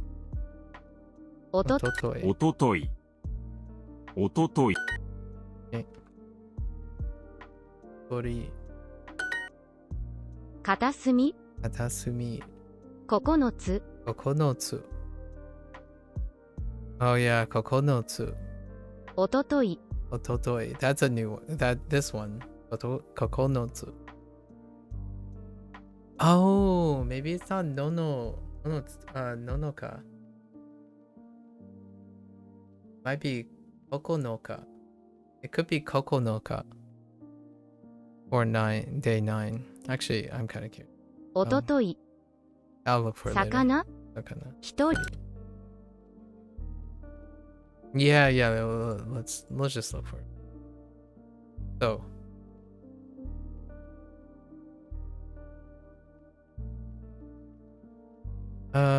no.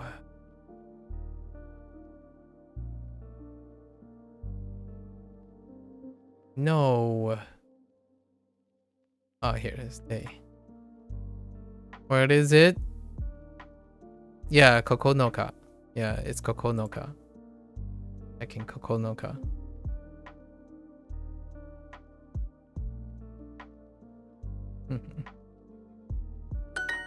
Okay.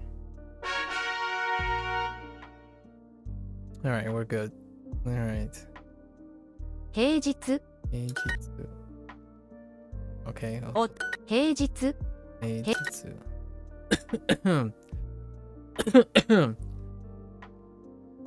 Okay. おととい Ototoi. 平日平日実おととい Ototoi. おととい Okay. 1分31日10分平日おとOtotoi. おととい大きい Okay. 平日 88つ つ休みます休みますやおとと平日実おととい土曜日明日平日4日おとといおととい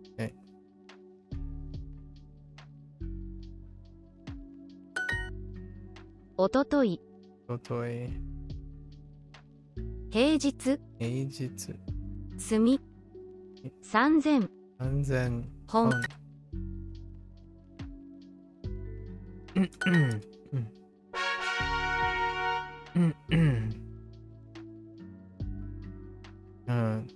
水曜日水曜 Okay.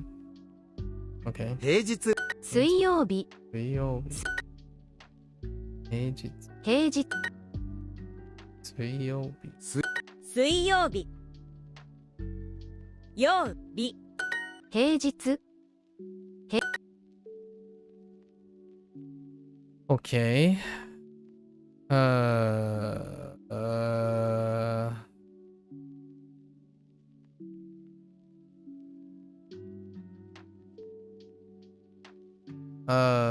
午前平日あさって水曜日20日20日 No. 20日 Oh no, it's not 20日 Oh boy. What is 20日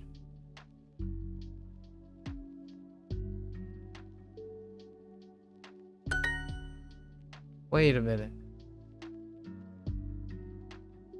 I'm getting two things mixed up. Oh, no. Wait. Yeah. 平日 Oh, Hatachi is 20 years. 20-year-old. Hatachi. Not. Yeah, Hatsuka. Okay. 平日平日平日水曜日水曜日7は Send help. Okay, 7は日本語日本日本語平日日本水曜日 I swear. 水曜日31日 Okay. 午前水曜日おととい平日平日実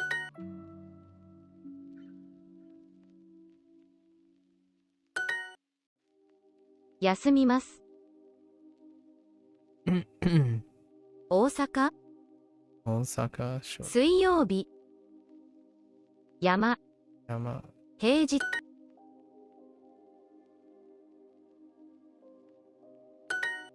I'm telling you. Nah, we're fine. We're fine. This is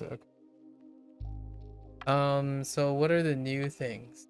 I need to remember te into e. E. Te e. E desu ka? Right. That's a good one. What else am I missing? Kairu. Kairu, that's a grammar.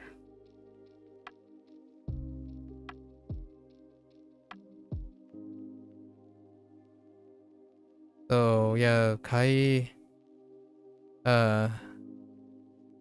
Kaide. Kaite. Kaite.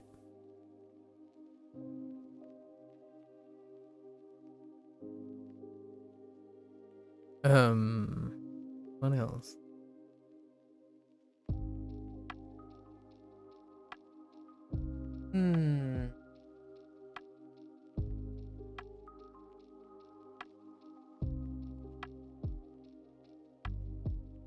I think that was largely it.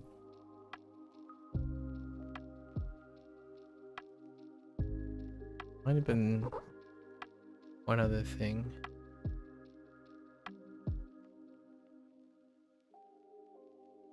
No, that's pretty good. These are the two that I remember that is kind of useful. All right, so let's just wrap up. It's kind of annoying now, like the whole like spot thing. So I can kind of get if I'm not like being more vigilant. Okay, so that's a wrap. I don't need to review kanji. It's a different thing for this unit. It's not the kanji that is memorable. It's the grammar. So we already know these characters pretty well. All right, so that's it for Japanese.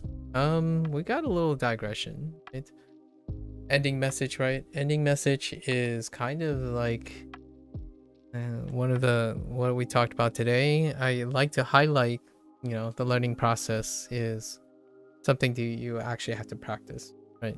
If you don't consistently learn something throughout your life, you're not going to intuit any new strategies on how to learn things. If you're an intuition person. Otherwise, when you're gonna go out and say, oh yeah, I have to learn this. Now what do I do? And you go, you know, desert wandering on YouTube for the next best advice. Like, how do you learn a new language? Well, as an adult, when was the last time you learned a language? The longer that has been, the more likely you're going to roam the desert on how to approach learning something. That is kind of the disclaimer that I have for myself. I didn't really stop learning in general. It's actually kind of, in my opinion, a bit irrelevant what the specific thing I have to learn. If I spent most of my time learning new things every day, the natural state is I will find out. I will work it out. I find a very all right starting point, and I will know what to do about it. That is very different, and I think reasonably so, for individuals who spend most of their time honing, you know, refining their skills, so they're built on foundation that was long established. So there's not necessarily a new driver to learn. This is with the exception of very specific professions. There are specific professions that will consistently encourage people to possibly reinvent and do other things and adjust their learning strategies. So that's probably the take-home message. I honestly think that's my approach after learning language learning, how I go about if I were to maybe in the future do like private things or offer like some sort of executive function like coaching or something when it comes to skill acquisition. Language learning has taught me a lot. There's a lot of things that allow me the opportunity to see and differentiate between people of different ages, maybe even cultural backgrounds, but largely of different ages and of different professional backgrounds, and line them up with how appropriate it is to suggest certain things. I think that's really cool. It's something that keeps me ever entertained. I think, honestly, low-key, not to downplay learning Japanese, learning Chinese, that to me is far more, like, it's even more interesting. Finding out how people interact with other people about learning is one of the major reasons I started streaming in the first place, and that preceded even before language. To me, the approach to playing a video game well has very honestly, I know this is going to sound very trivial and generalizing, but I do not feel any different learning a language versus playing a video game. Learning the ins and outs of a video game, deducing based on incomplete information about the developer and their intent, and then where they're going to go from here, the predictive nature of understanding the values and Easter eggs and all that of video games. That's the level of gaming that I'm more accustomed to, not the level of gaming where an individual gets to confirm and reaffirm themselves what they're good at. So I love this game. I'm going to play even more of this game and more of this game. It is very cathartic, right? It's comforting and whatnot, and it's an affirmation of what you do well, right? I am very, like, someone's very good at Souls-like game. Okay, the next game they're going to try to be better at the Souls-like game. That doesn't mean they're learning new things. Like, what I mean is relearning learning process. They are learning new things using very, very similar strategies, right? It is very, very clear when someone has to relearn something or try to adapt to something. Oftentimes those people suggest that they have to unlearn things, which to me is where I do not resonate. You don't unlearn something. You adapt and integrate the things you already learned, in my opinion. Sometimes for most people who are really, really compartmentalized in their skills, they do deconstructive learning in order to receive new information. I personally, that's not my cup of tea. I don't like reducing the things that I've already learned. So yes, most definitely, learning Japanese is very much like playing a video game because I made it so, right? All the things I learned that engages me in video games isn't actually really here in Duolingo. So I bring them here. It's kind of like my slight conversation with oh, take care. Good luck with your flight. Have a safe trip, FIs. Good luck with your vacation or something, or trip, or school, or wherever you're going. Good luck. Until next time. I look forward to hearing what your school day is going to be like. FIs. Have a safe trip. Yeah, so earlier I talked to someone else who were talking about like the integration of content creation and like their language learning. That's what I mean. Oh, you're going back, okay, to England to get ready for school. Yeah, have a safe flight. FIs. I'll see you when you land, or I'll see you the next time when you get back. Yeah, so integrate the ideas together. If you can't, that's perfectly fine. That's the idea, right? Anyways, that's probably the take-home message for today. For the Japanese. I had a lot of great discussions. So I'm gonna shelve it for now. Plenty of conversations later. Made a lot of distracting errors.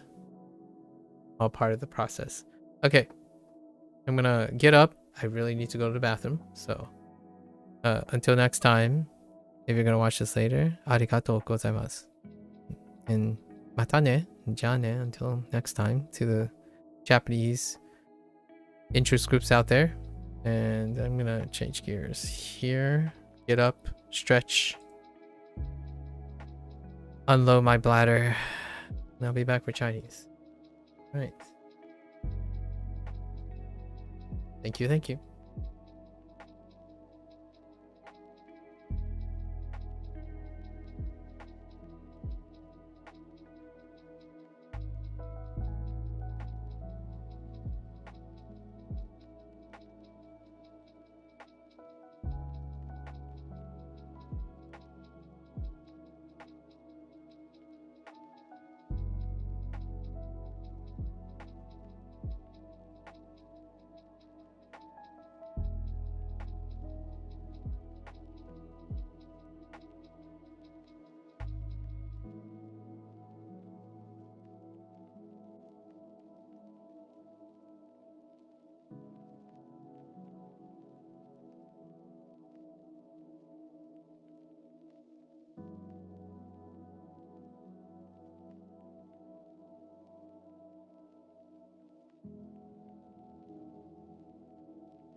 Oh, good. The 3 hours were, or whatever hours amount of time to get an extra heart came up. So I don't even need to practice. All right, folks. Welcome back. It is day 85 with Duolingo Chinese. 欢迎大家好. Welcome, welcome. Actually, one of the vocabulary reminders for today is 欢迎. And I think I remember how to write that. Hey. All right. We gotta hop right in. All right. We're a little bit later again. And these late days. Trying my best to be efficient. Very efficient, but 10-hour days. gonna have to trim in the future. I'm getting close. I'm getting close. One of the projects that I want to complete is coming to an end. So then I'm probably gonna find another thing to do. Okay, sorry, a bit of a digression. All right, so unit 23. Oh, what is my organization for unit 23? Chat in the shop. It's not really chatting in the shop. That's like so loose. You can imagine yourself in a shop asking for these things, or like asking someone. So it's kind of right. Okay. So okay.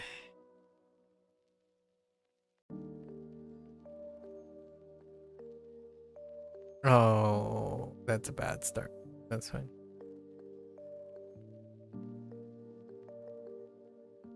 So you have Ning, Nin. Another version of you. This might be like a regional thing. I'm not sure. Nin, Ning, Nin. Yeah, Nin. As opposed to Ni, Nin.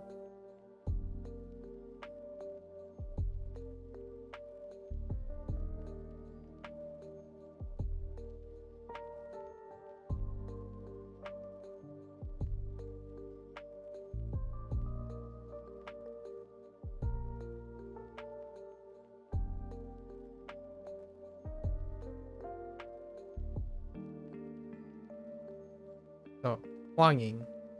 Right, Huang Ying. Welcome.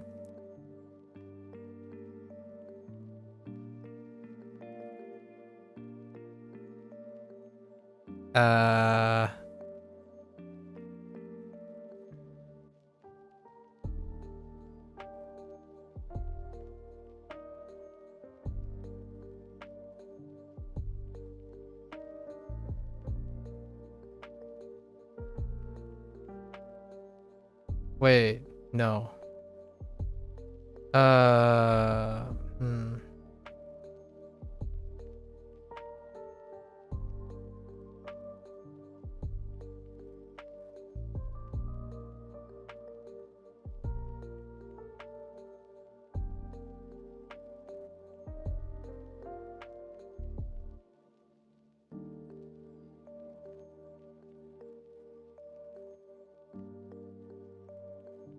Shaybian.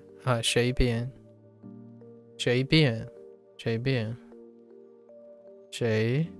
Yeah, Shaybian.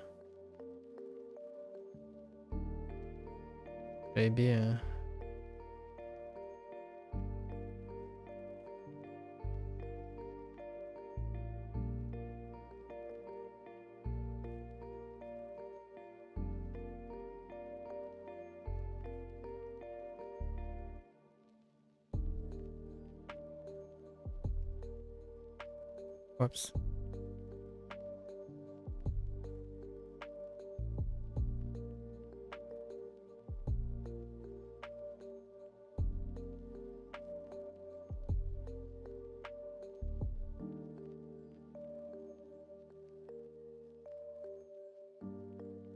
Chu Yao.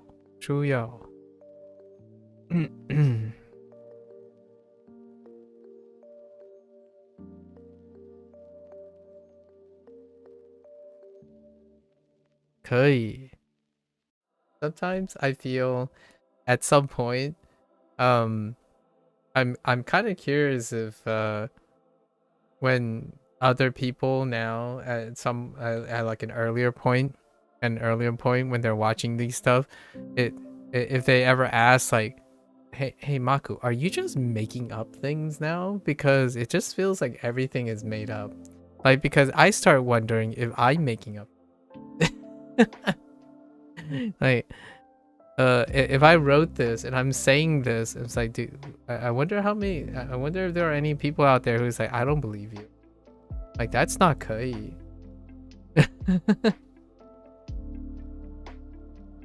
Sorry. The thought crossed my mind a couple of times. Because it's not like I'm writing full sentences or anything. I'm like imagining the full sentences in my head and how they're connected, but sometimes I'm ever curious.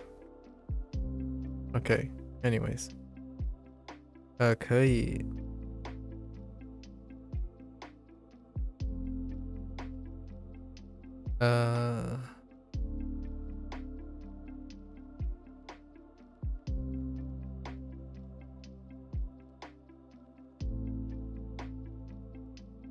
For the record, these are real things.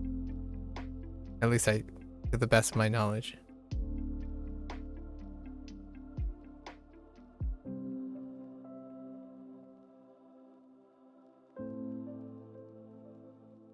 Bangmang. The Chinese session could be completely nonsense from what you're writing, and I'm still going to nod along this is correct. But sometimes I feel like I do that. Like it's not Chinese or Japanese, but sometimes when I'm like when I was still working in science, I would sit in a seminar. I was like, oh yeah, oh, I totally get it. You know, like I'm sitting in a seminar and it's gonna be about like structural biology or something. I'm like, oh, that kind of makes sense. And then the next slide, and then the next slide, this person would be saying something like, no, now I don't get it. Like, no, that's not, that wasn't right. And then I get like further and further lost, right? And after some point, the person is gonna summarize the things. Oh, okay, so here are the major topics that I want to hit on again as take-home messages. And oh, that makes sense. And it's one of those things like, okay, thank you for summarizing, because I didn't understand like 60 to 70% of what you said during the thing. Makunese even. Yeah. There are times when I've spoke to brilliant people, and it's one of those things like you understand the words that they are using, right? Like, so you understand the words that are coming out of their mouth. However, the way they arrange the words and stuff, it just doesn't connect for me. So I've been there for like I'm no stranger to that feeling where, okay, I know what that word means. I know what this word means. But what the heck does it mean when you put it together like this? And it's happened all the time. Like I know we're learning different languages, and the reason why I'm saying it is because I don't think that feeling goes away when you like continue to like learn. And even though you might be like an expert or something, like you know a lot about something, as long as you like constantly in a learning state of mind, you're gonna enter that point where like I am not following this, like. And I've had so much of that in science. I don't care how, like, to me, no matter how much informed I am, I can definitely find a seminar in which I sit in and I have no idea what they're talking about. And I try my best anyway, right? It's almost like they're speaking a language you understand, but again, they're speaking in a foreign language, right? And that's kind of what this reminds me of.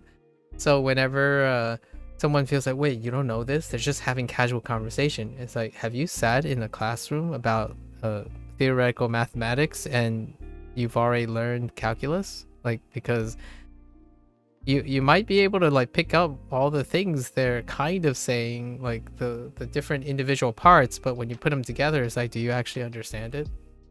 Because I don't know about you, but I've been humble. I've lived in an entire environment of humility every single day. I like that environment. I like being in that environment in the same way that I know that there are people who can teach me things, right? I think life would be very, very dull and boring if when you wake up with grains of salt that You know exactly what's going to happen. You always know exactly what's going to happen. It's always going to happen the same way, and you never feel like anything changes. Like that might sound like the dream for a lot of people. Maybe. I don't know. For me, that sounds like I wouldn't want to get up each day. So, see, if I sat theoretical mathematics, I would understand math, and that's it. Yeah. Like when I sit in a really heavy computational biological seminar, I would know like, oh, that line goes up, and I'm like, okay, so that number is good. Okay, like I need, you know, when you ever watch like tech news and stuff, where there's an asterisk that says the bigger the number, the better. That kind of thing. Sometimes that's how I feel most of the time, and I would spend like years on a subject, right? And I would go in and watch someone who's like far more experienced than me trying to explain something, and my thought was, oh, they better have some sort of summary or like lower like experience comprehension, because holy heck, sometimes I just don't understand. And without that engagement, you can get tired and you get really restless and like doze off and stuff. Yeah, it can be really tough. This is kind of my thought process with language. It's my parents do this a lot with English. They would like smile and nod. You know, they would smile and nod, and then like they would read people's facial structure, like facial and non-verbal communication, if they can't understand what's going on in English. So I don't know, it was just something that came to mind as I'm writing these things. Okay, Bangmang. So Bangmang, and then we got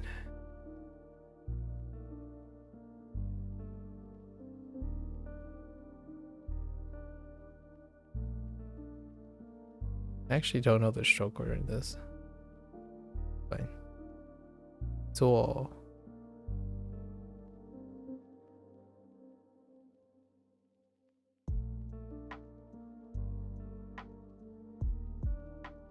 做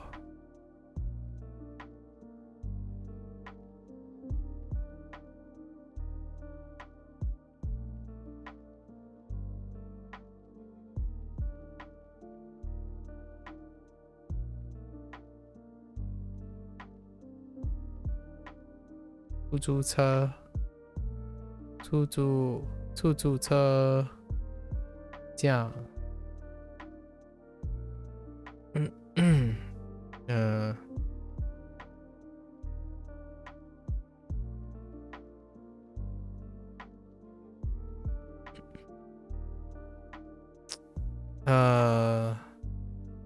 酱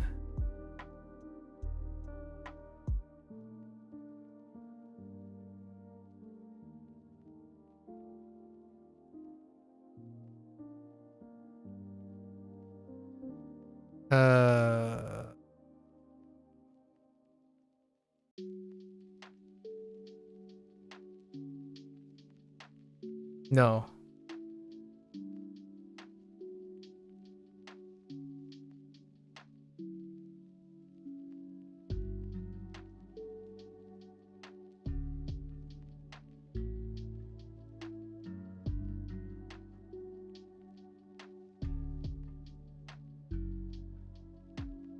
Why am I drawing a blank on yeah. Oh, I think it's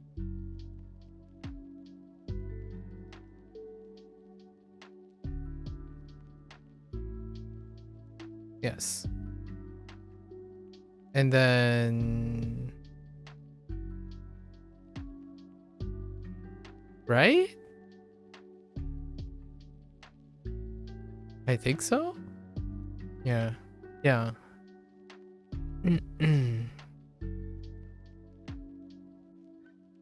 出租车酱. And then we have like this weird new way of expressing bus.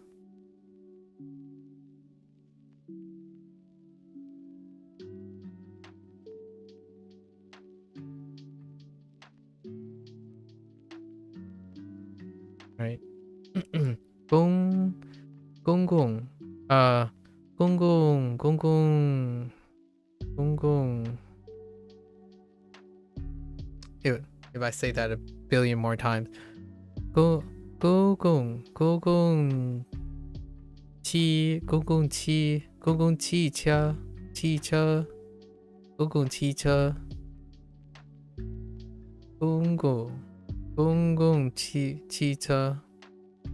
and 公共汽车将 oh my gosh. Oh, and I struggled with this. I also struggled with this yesterday. I think it's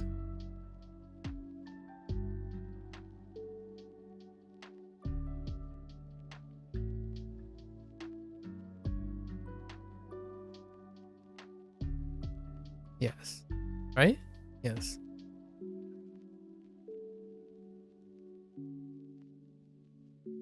Why am I writing it so far away? Yeah. So, 地铁.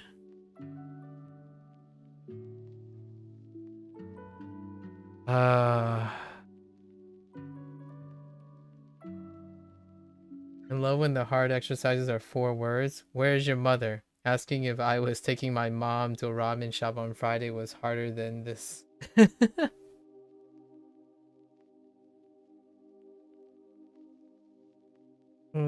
地铁. I've got 铁 again. So yesterday I struggled with this too. The other thing I didn't struggle with. Yeah.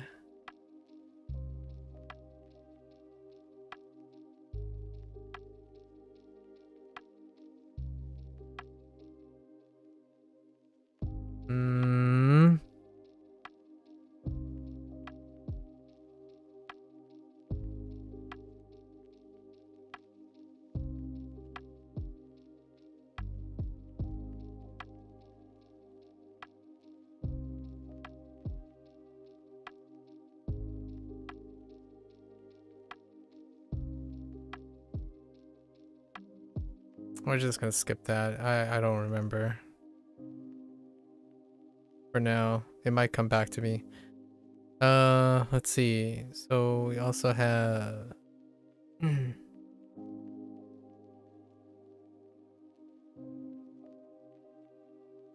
只是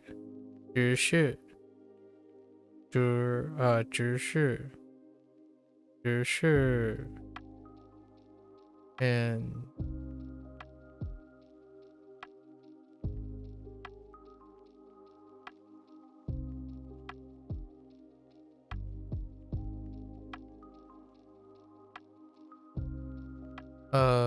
不不止不准不准不准不准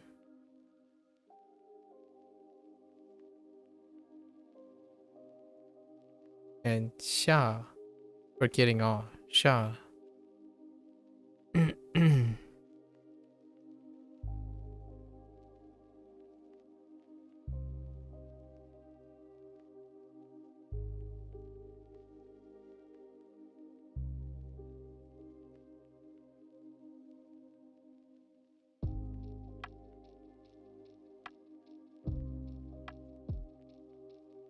So we have 酒店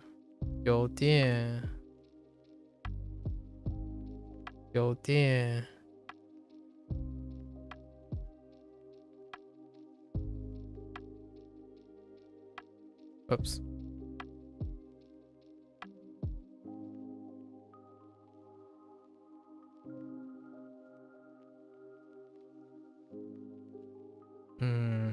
That can be better.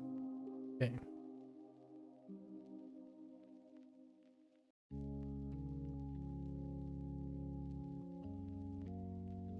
So 商店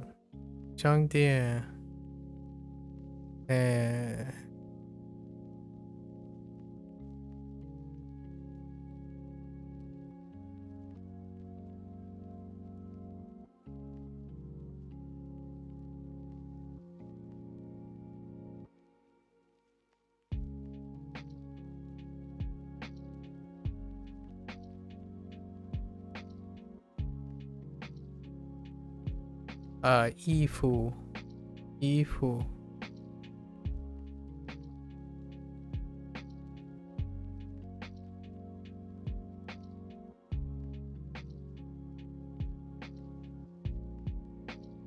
Di tie. Di tie.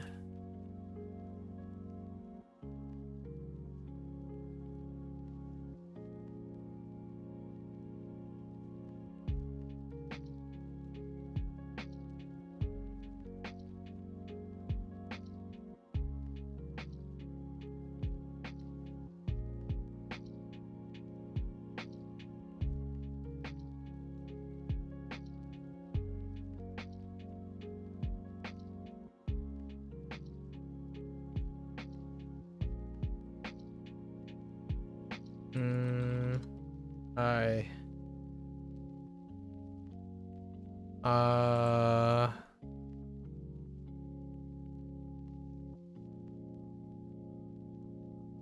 Oh, hey, the leaderboards are.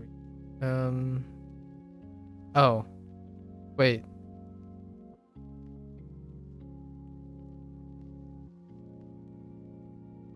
Yes. Just gonna have to trust me on this. I think that's it. Yeah.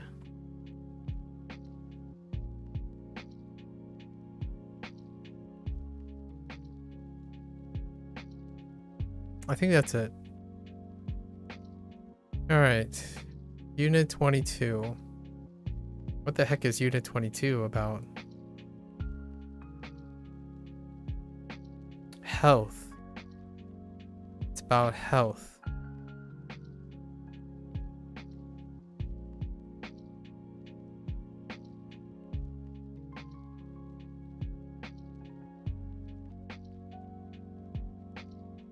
Search it around. Don't worry. Don't worry. I'll get it. Come on. It's there.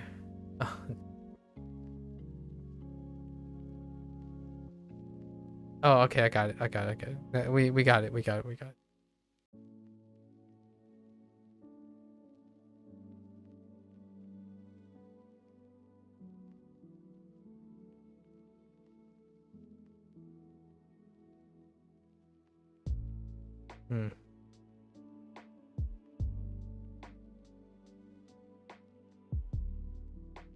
Oh.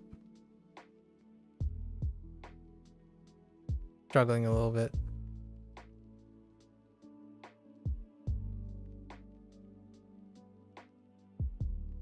Good. Good.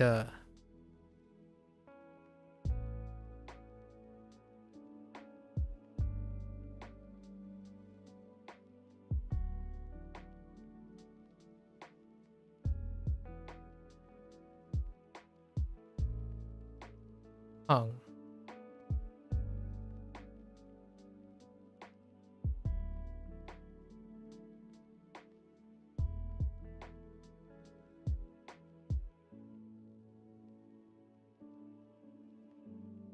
Lay. Oh, wait. I have more. Over here. I missed two. Hyman.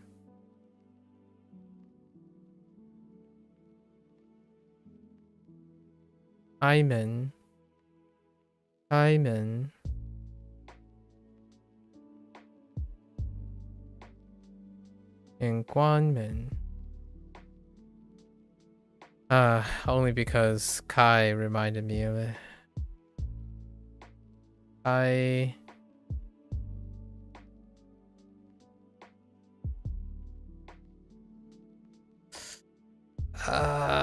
Send help.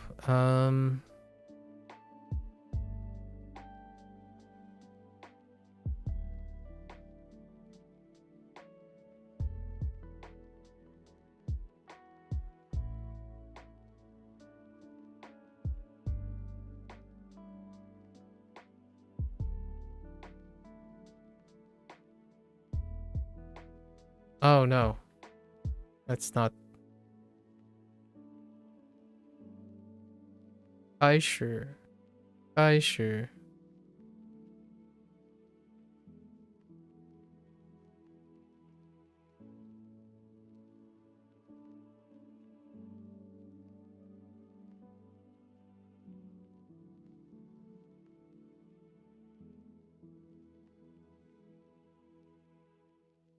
I got this wrong the other day.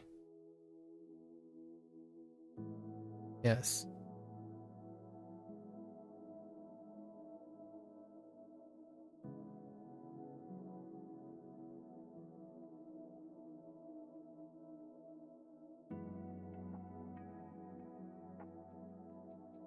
Guan Lian. Guan Lian.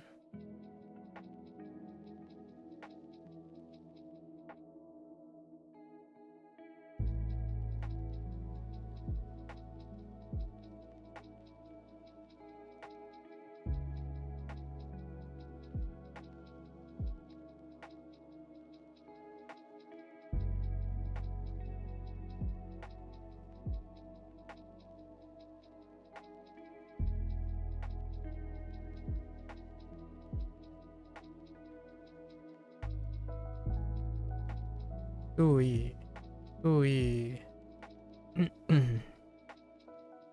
That's not it.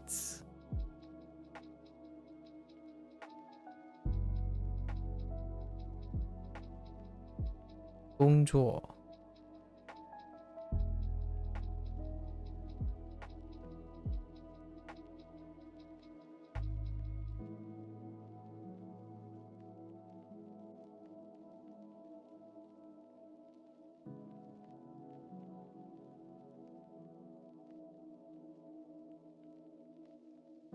身体，身体。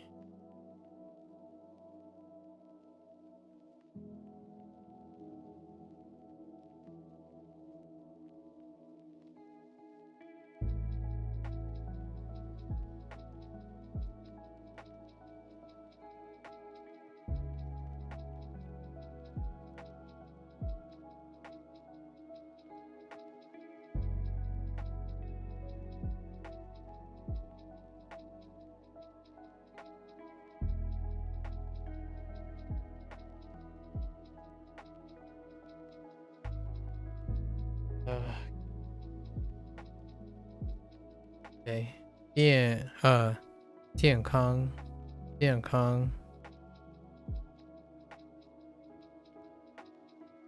健康不健康？健康不健康？嗯，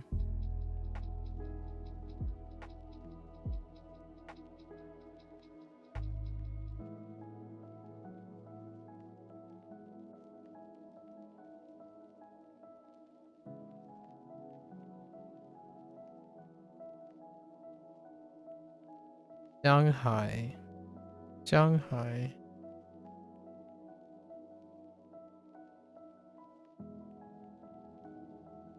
在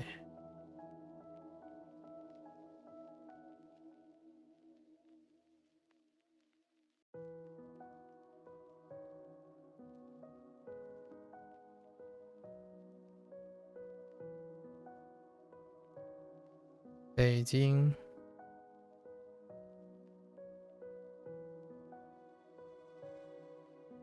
日本，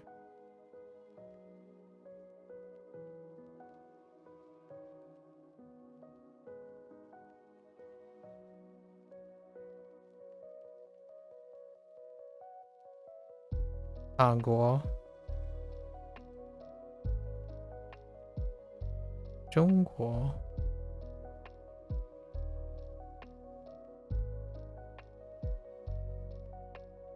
英国，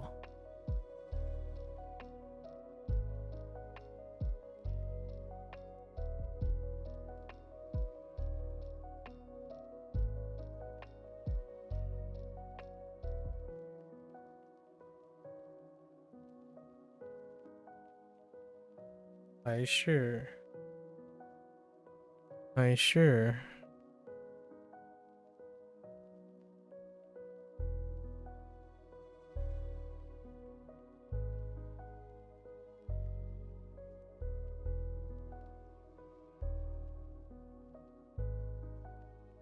Yeah. Wait.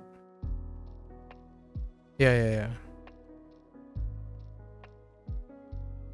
Really? Is it? No. Wait. That doesn't seem right.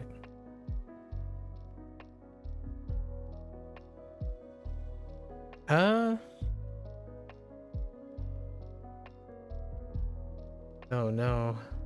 Everything's starting to fall apart.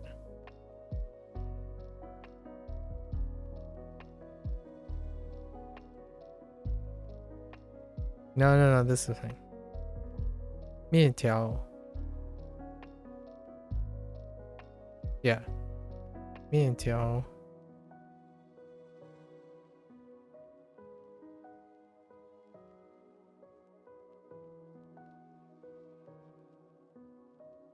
Mi fan.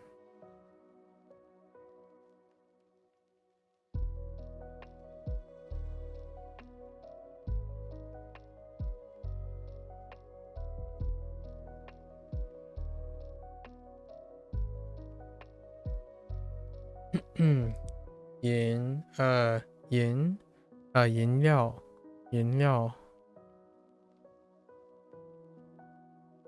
Okay.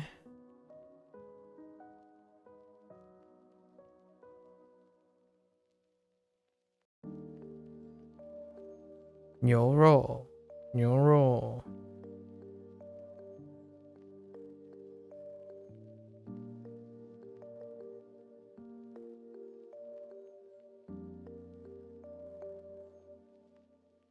羊肉.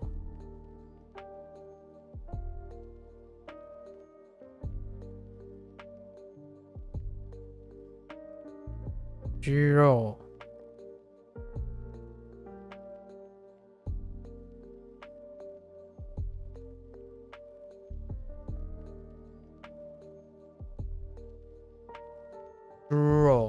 猪肉.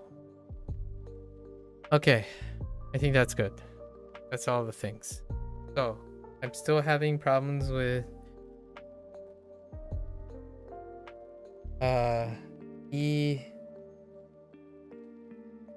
D-tie. No.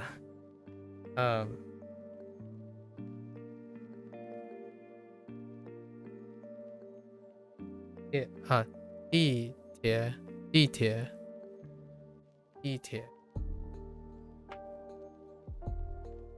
Actually, I'm not even sure what the pinyin is. Oh, okay. 地铁. So 地铁, and we got Jiang was loose too. 地铁. Okay. That took a long time, and Jiang took a long time too. Strange for Jiang.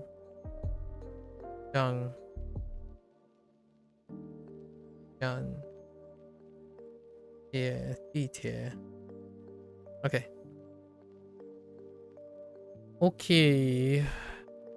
I guess we can quickly go over the stuff. Maybe I can get a little bit more. So, 工作. 胖.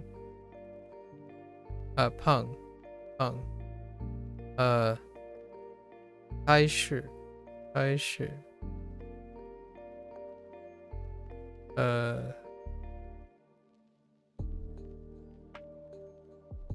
主意.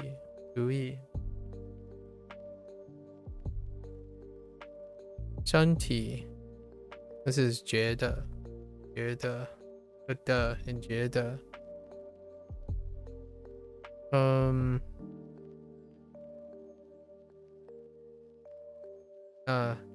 健康. This is 康. 不健康. 上海. 在 锻炼. You know, I could use 锻 to connect with that's too big of a stretch. 锻炼. So,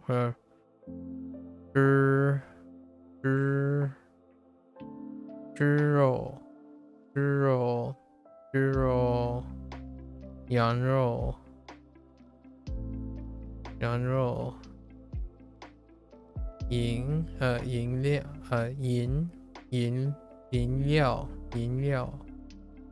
饮料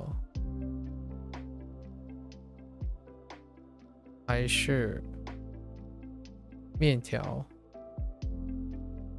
日本米饭韩国中国英国北京鸡肉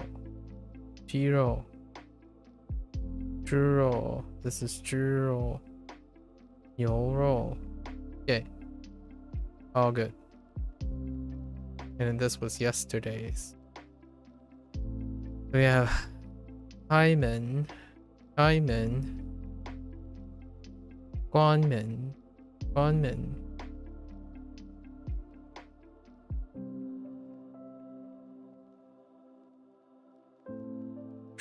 输要您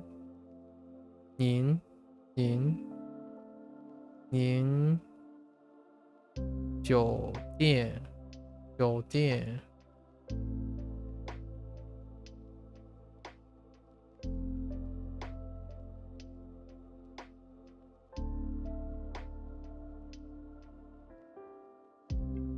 不准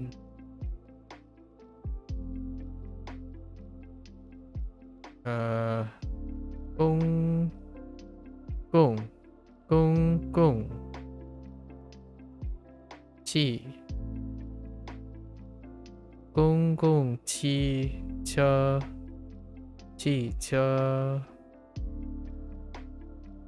What the heck is 车 John. There's John. And 出租车 John.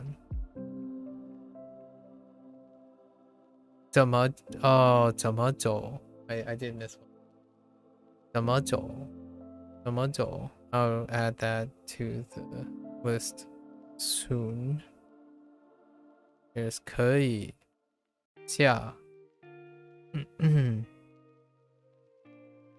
衣服欢迎this is 边随便 it's an extra character 随便帮忙 忙 is missing 帮忙急事 just 是 and then 地铁 yeah we're fine 地铁 so 怎么走 no 怎么走 would fit right in okay? All right we have 5 lessons let's go 不要关门 no we don't need our opinion 不要关门不要关门不要关门不要关门 don't close the door 请关门请关门 please close the door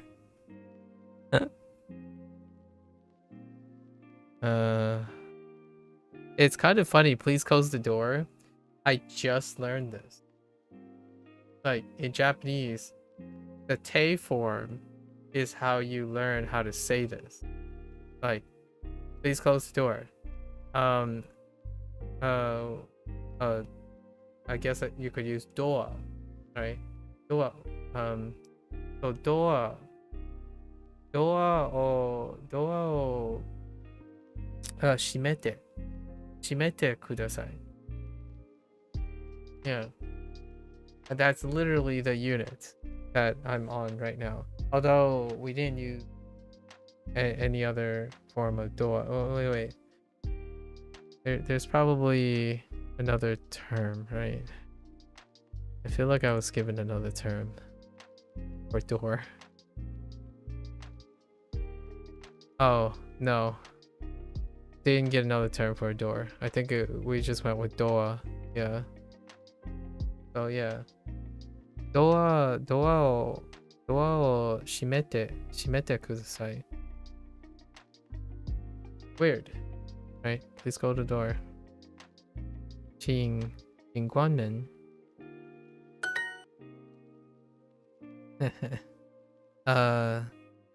请开门。请开门。ドアを開けてください。你们明天几点开门？開けてください。你们明天几点开门？你们明天几点开门？你们明天几点开门？Oh, and this is different too. Because that would be a different... Yeah, man, this would be an entirely different type of phrasing in Japanese.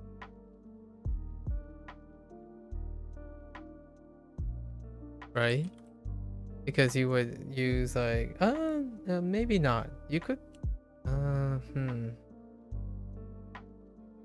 I guess you could use akeru still, ageru, but in this case, I feel like it would be more like aku, right? It would be aku. So itsu, 明日朝いつ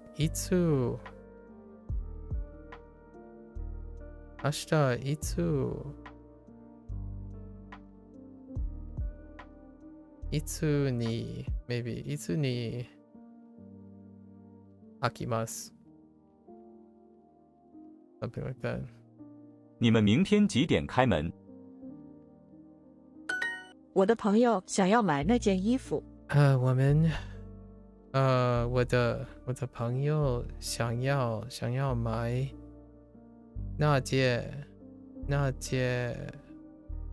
衣服，那件衣服。Sorry, I had to cough.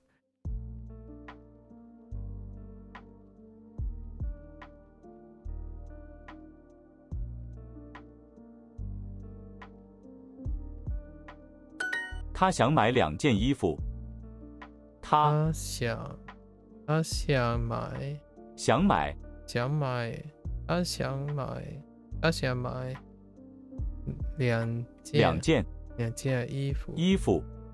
买2件衣服。他想买两件衣服。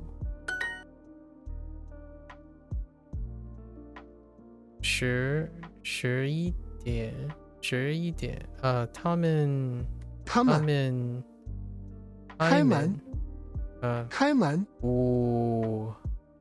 他们11点开门。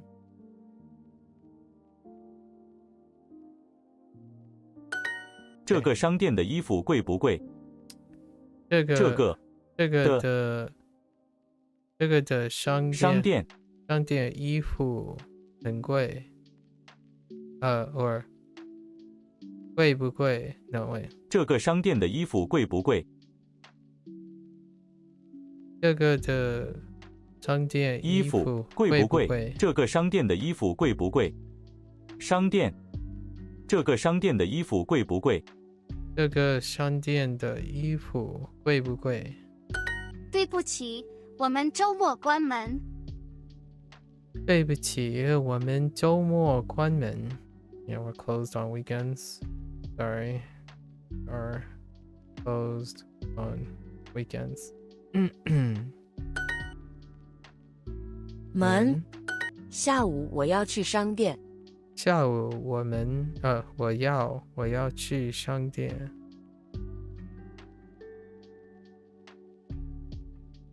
要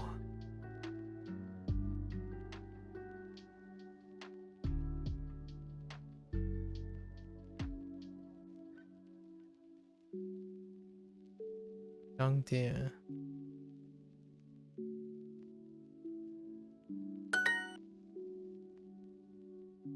，OK， 关。Are the clothes at this store expensive? Okay. 这个这个商店，这个商店的衣服贵不贵？门响关高有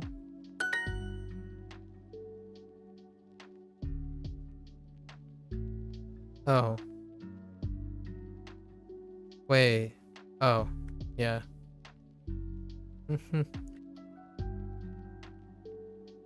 Fatigue setting in. Okay, what piece of clothing will you buy? Which piece of clothing will you buy? Okay. Okay. 哪件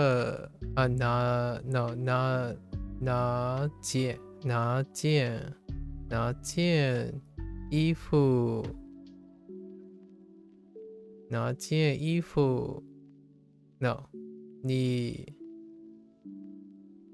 Are they gonna use nen? No. 你会买哪件衣服？Yeah, that works. 你会买哪件衣服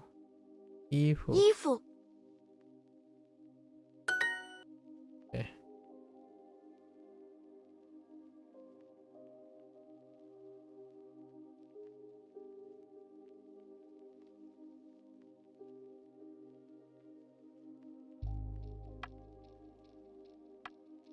Uh.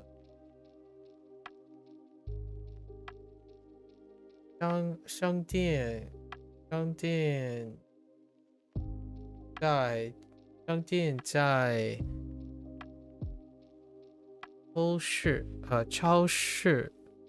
超市旁边。超市的 no 超市的旁边。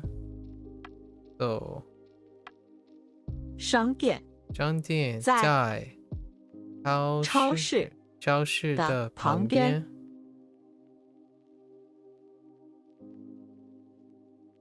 I'm just looking at 旁边 because I feel like I've forgotten it.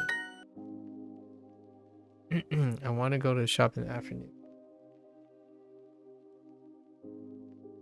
Okay. 下午 Okay. 下午我想去 我要上 No 我要 is fine too. Yes. I'm always lighter on it. So 下午我要去商店。So 下午我要去商店。 Would they accept it in the front or do they want it in the after? We'll see. Okay, they want front. It's either or. 欢迎 Okay, 欢迎。您需要什么？你需要什么？你需要什么？您需要什么？需要什么？请随便坐。请随便坐。请随便坐。请随便坐。请随便坐。Oh, dang it. I made an error. So I wrote the Japanese. I wrote the Japanese. Suwaru. Yeah, no. There's no cap radical on Zuo. So that's a mistake.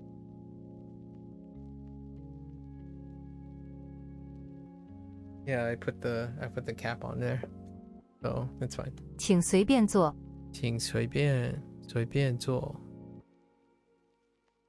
您需要帮忙吗？您需要帮忙吗？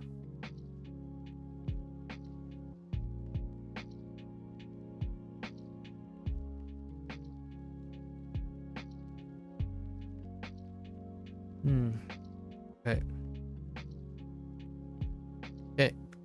请帮忙一下。请帮忙一下。请帮忙一下。请帮忙一下。Please help. 我现在不需要你的帮忙。我现在不需要你的帮忙。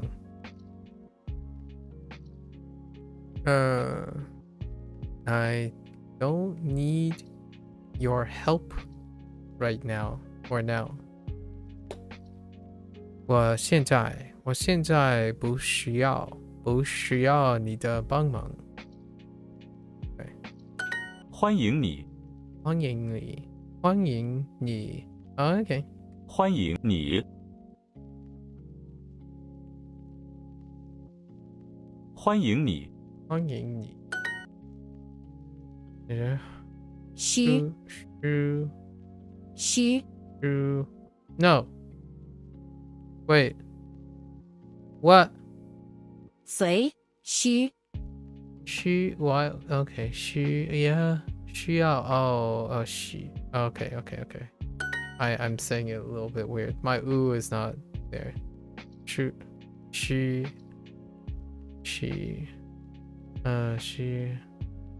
欢迎光临。The full phrase, the full fat phrase. 欢迎光临。Okay. 随。I'm just looking. I didn't include this, but it's fine. 我随便看看。我只是随便，我只是随便看看。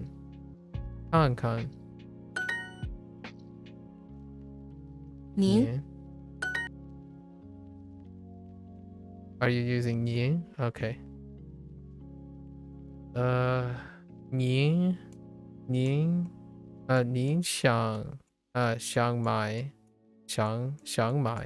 您想买什么 That's so rough to say. 您想买什么？对。便。随便。您。便。关。需。Dang it. 需要。随。请。请随便。坐随便。坐随便。坐。请随便坐。Yes. It sounds so weird the other way around. Oh. 你。It's up to you. 随便你。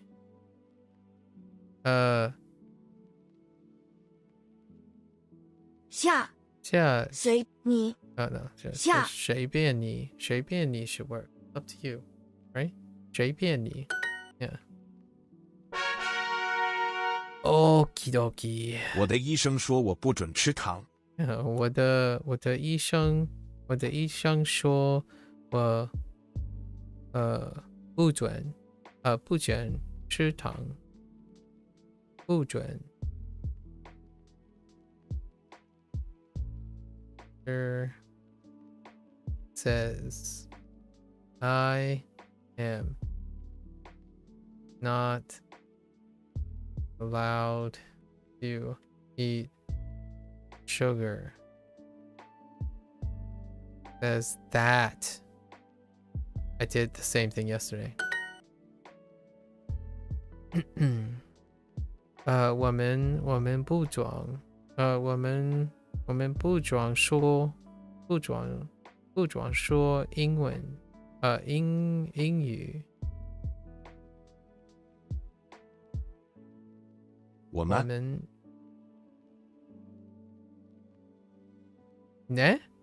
不准不准说英语。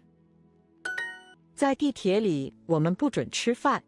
在地铁里，there's 铁。在地铁里，我们不准吃饭。Okay,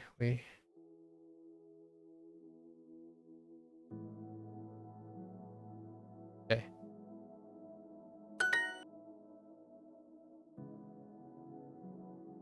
Oh, I remember this from yesterday. I can. 他不喜欢，他不喜欢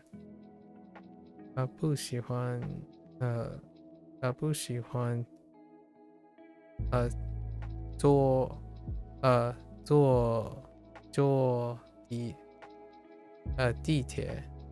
地铁。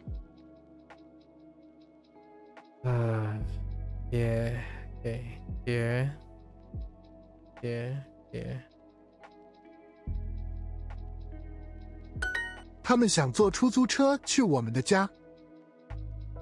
他们想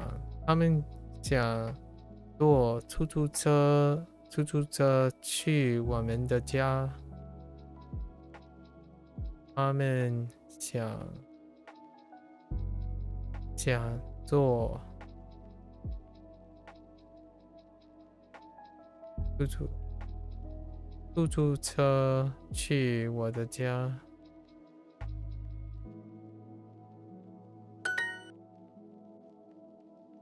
9，我们会坐地铁去酒店吗？我们会坐地铁去酒店吗？我们会坐地铁去酒店吗？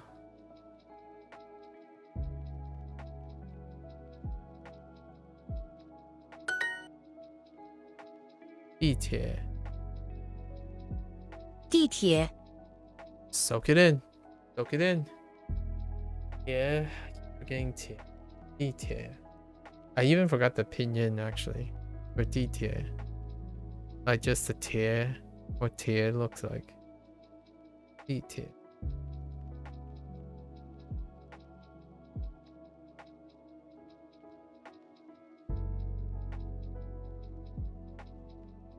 Oh, is that konbawa? Oh, hey, that looks nice. Konbawa, Hinorashi. 请问地铁站在哪儿？请问地铁站在哪儿？请问地铁站在哪儿？在哪儿？请问地铁站在哪儿？请问地铁站在哪儿？您 oops 您9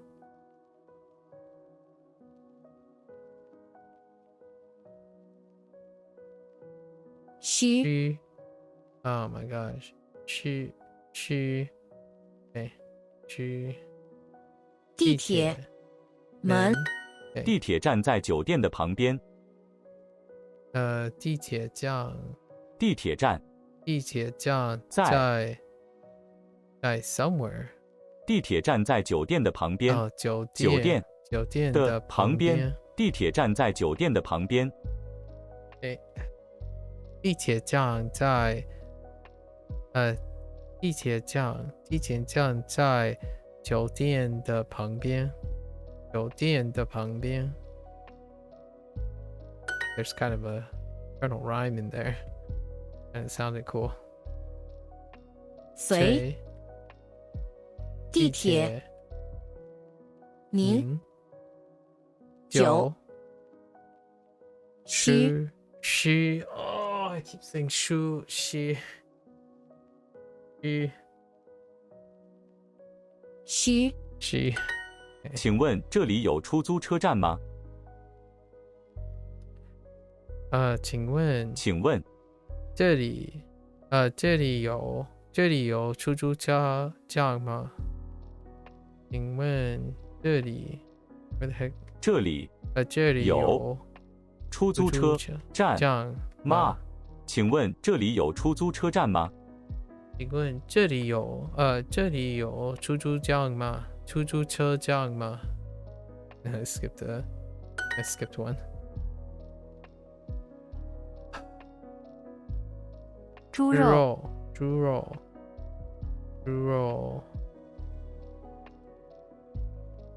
出租车照相机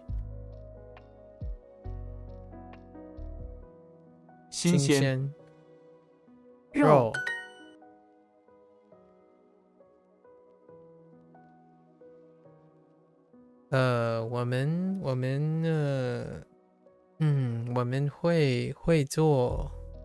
我们会坐地铁去酒店吗？我们会坐地铁去酒店吗？酒店吗？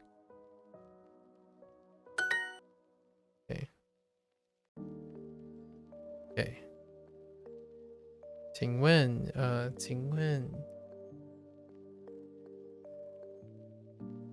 那里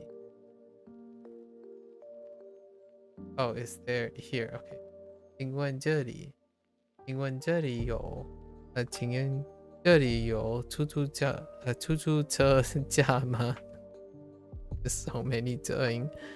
Okay. 请问这里有出租车站吗？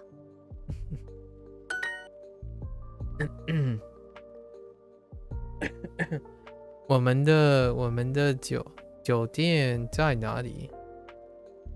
酒店，我们的酒店在哪儿？哦，哪儿 ？Okay, fair enough. 哪儿？that 哪里 works too. Oh boy. 公共汽车在哪儿？公共汽车在哪儿 ？Okay.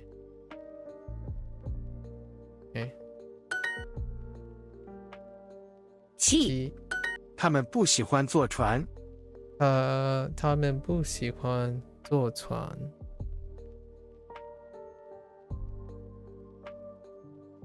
Excuse me? 船。Oh my goodness. There is a vocabulary word that is not logged in. 船. Alright, we gotta look this up. There is one. 船. How do you write this? 船. Well, that's a little bit exotic. That is really exotic. What the heck? That left radical is pretty exotic.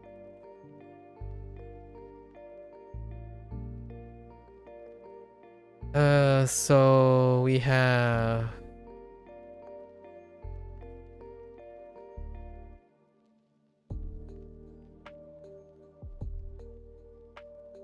Wait. Hold. Hold.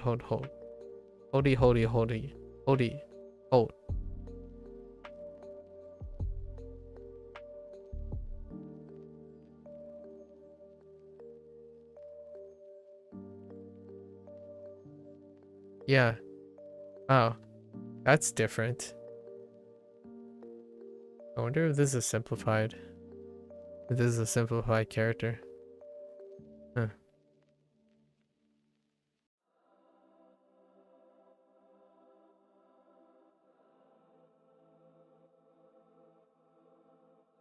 Okay. Tuan.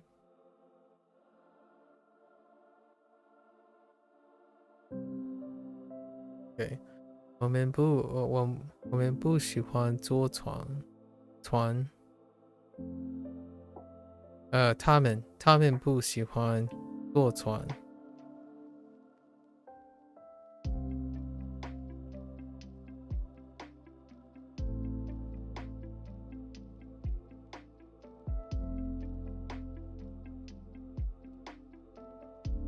Oh my gosh, taking boats?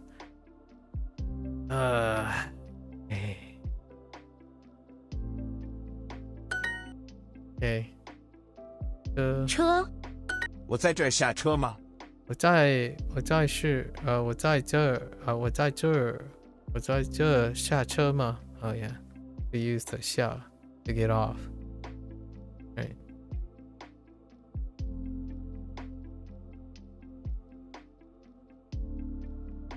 我在这儿下车吗？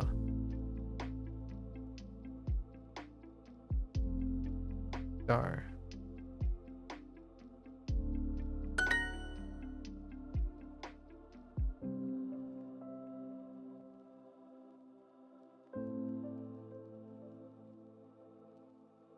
租。我们可以坐什么去医院？哦 ，OK， 我可以做我可以做什么去医院 ？OK， 我可以 blah blah blah blah blah。我们可以做什么去医院？我们可以做什么去医院 ？What can we take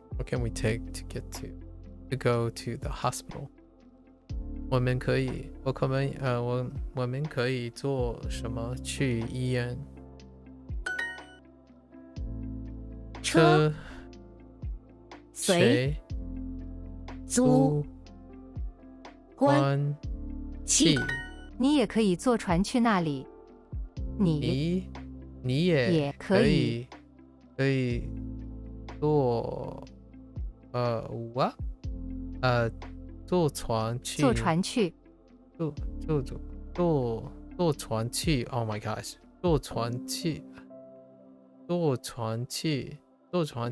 那里。你也可以坐船去那里。那里。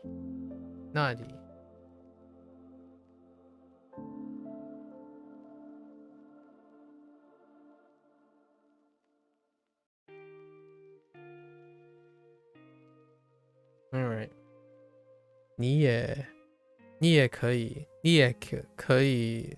坐船去那里。对，车、酒、气、水、租。我们可以坐公共汽车去学校吗？学校。我们可以坐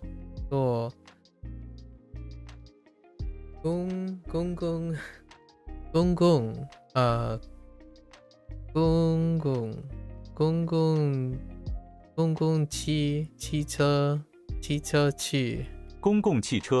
公共汽车去学校吗？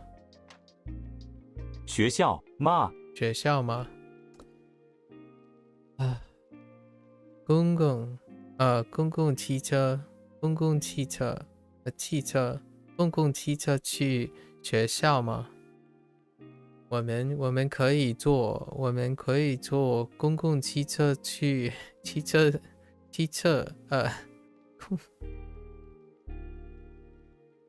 sorry， 我们可以坐公共汽车去学校吗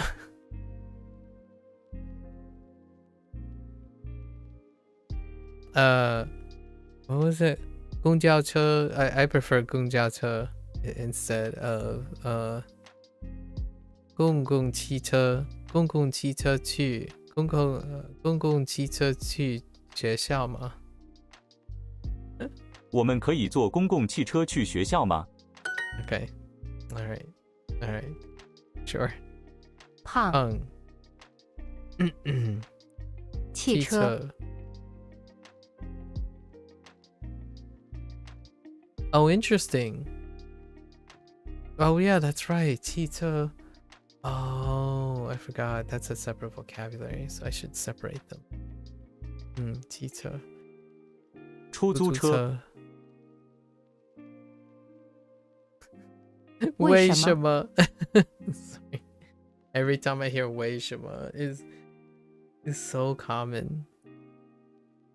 Just yell 为什么 Okay, sorry. Why, man? 面包 Okay. 你要在前面下车。你要你要在前面下车。你要前面下车。你要在前面下车。你要在前面下车。下车。你要在前面下车。要在前面下车。I'm not sure if I would be able to get that in like construction. 你要在前面下车。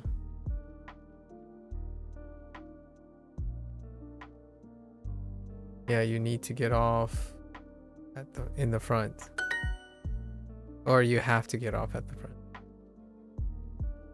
Can we take a bus to the school? Oh no. That was the phrase that was... Okay. Okay. 我们可以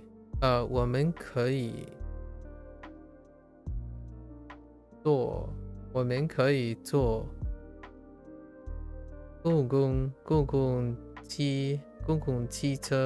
共汽车去学校吗？公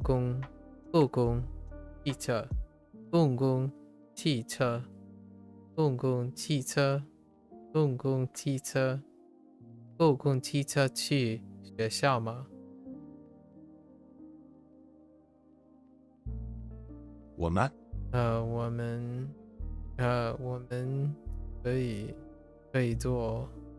可以坐公共汽车。Oh my gosh， 公共汽车去学校吗？学校吗 ？Save me 船。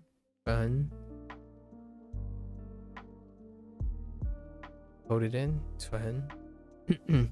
船胖肌肉。Not to be confused with 肌肉 you know, that character. 肌肉 He's not a chicken.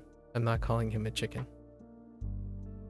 照相机面包。Okay. At which stop do we get off?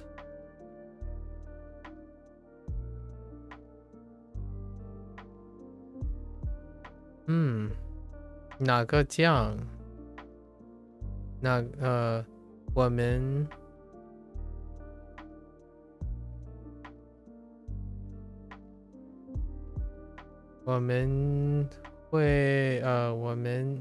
下喂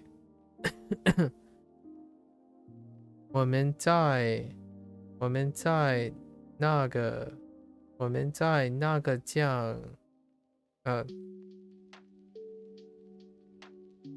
那个下降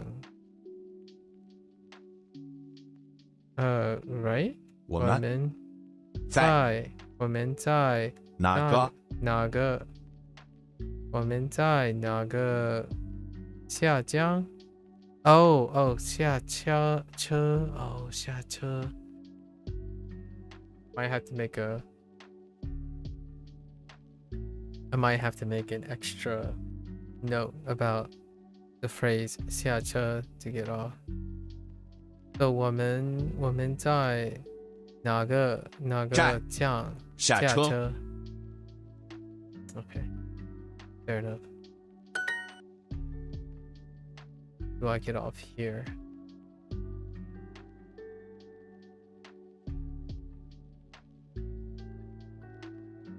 我在这里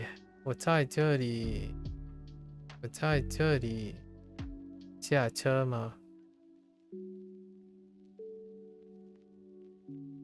我在这儿 OK 这儿 works 我在这儿 Oh well either right 我在这儿下车吗Okay Wow there's some Vigilance 你也可以坐船去那里。你也 blah 你也可以坐船去那里。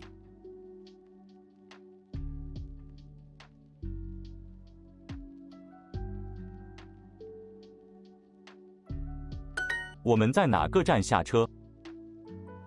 我们在哪个站下车？我们在哪个站下车？我们在哪个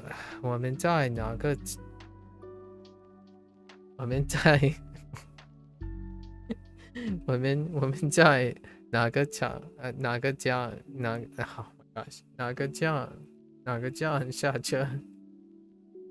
我们在那个站下车。他们想坐出租车去我们的家。他们想坐出租车去我们的家。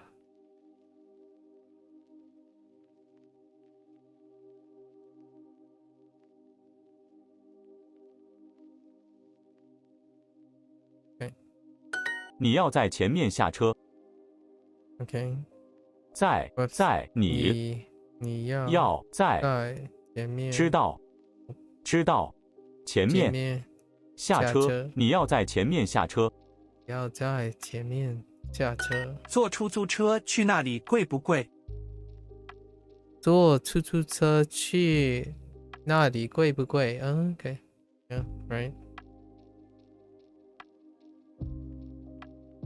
出租车 is a taxi. 出租车去那里 is a taxi.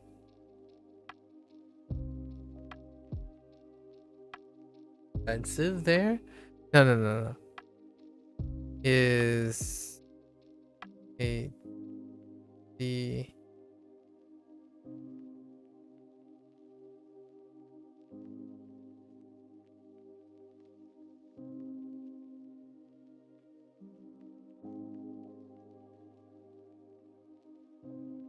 出租车去is I'm seeing it's taking a taxi there expensive, but that's not how they want to revert it. That's not how they want to word it. Is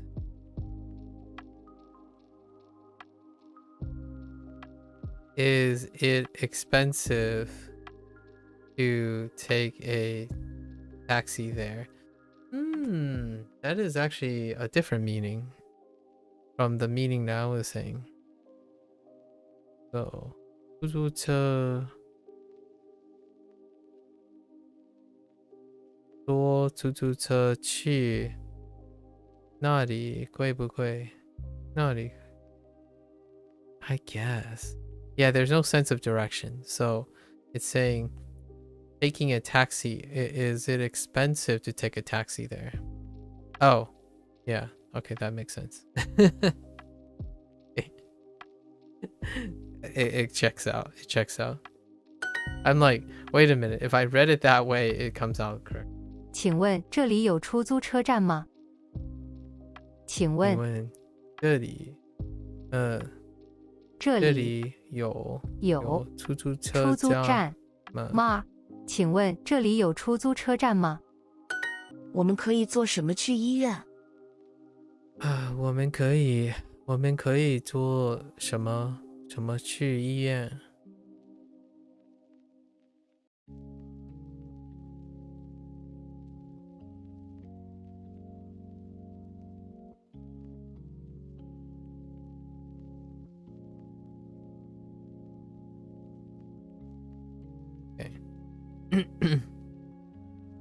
我在这儿下车吗？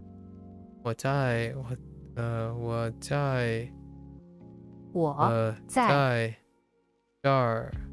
这儿下车吗？我在这儿下车吗？我在这儿下车吗？下车吗？我的酒店，我们的酒店在哪儿？我们的酒店在哪儿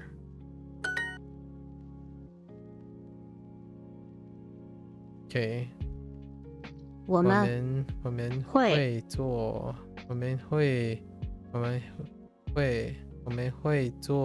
地铁。坐地铁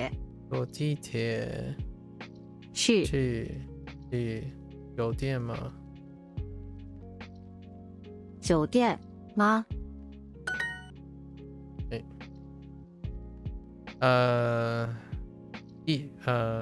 地铁站在酒店的旁边。地铁站在酒店的旁边。Okay.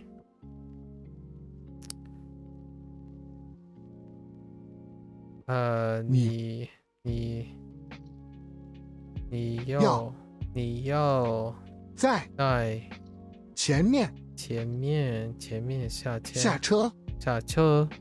I keep saying 车 because Fujianese for car 车。你又在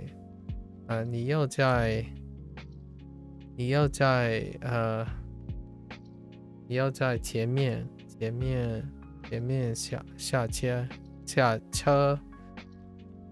I can tell. Okay. Alright, so I got 15 minutes. Get more with Super Duolingo. Get more with soup. Okay. Alright. We gotta do some drills. 2 hearts and a dream. Let's see how long we can at least keep it for 15 minutes, right? 面您门 I said 面门您南您电话门衣服门门您口门南张 I feel like they're making an English trick here. Because nan is male, but men sounds like men. Like I think they're making a trick here. 您 I see you, Duolingo. 南 Whoops. 南您南门椅子您带 Oh yeah I said 包门门您电话电脑南OK 毛衣衣服 Fair enough 毛衣节目衣服毛衣大衣冰箱衣服毛衣毛衣服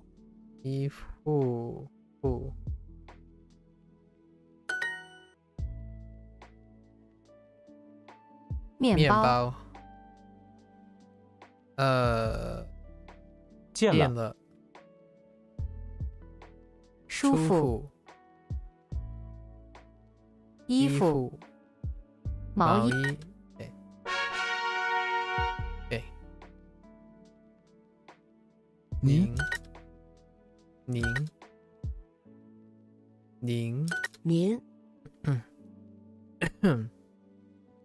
您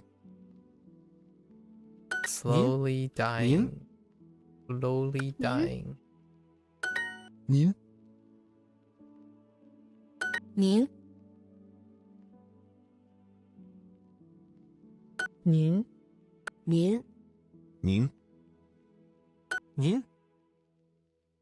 OK 您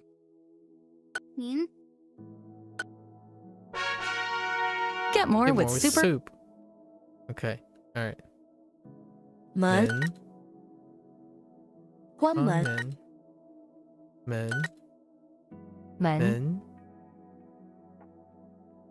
猫关门没关系分关门关门门唱歌 Whoops 唱歌 OK 关门没关系门Okay it's complete Okay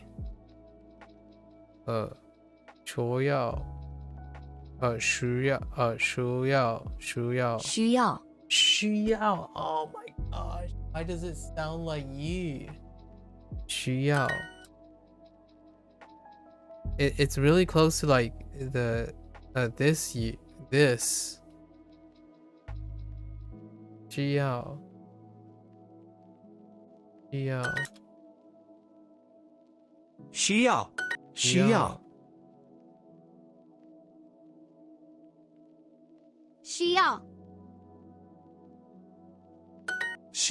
Maybe that's just it 需要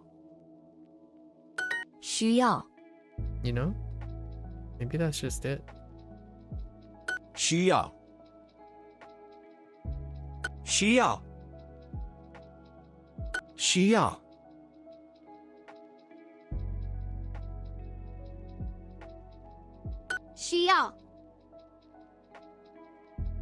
Oops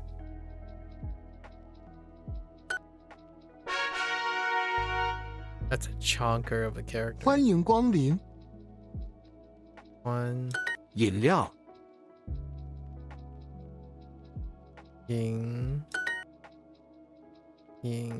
饮料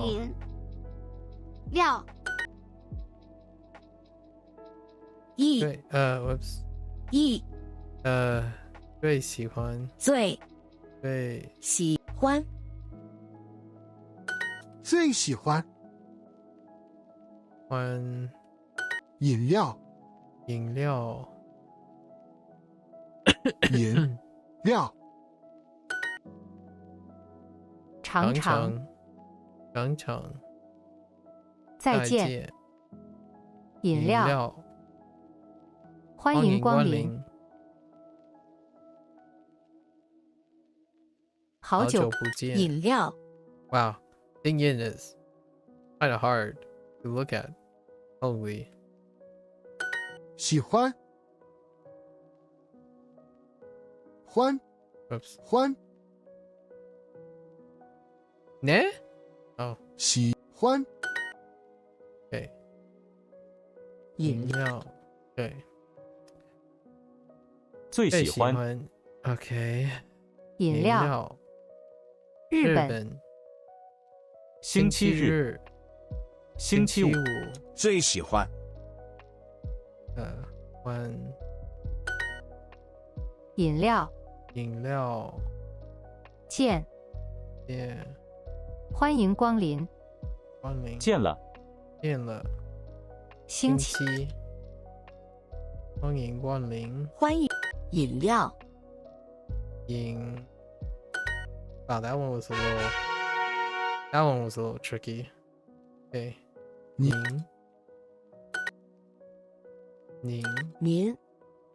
对您您您您您您您您 That's 您您 that's 您您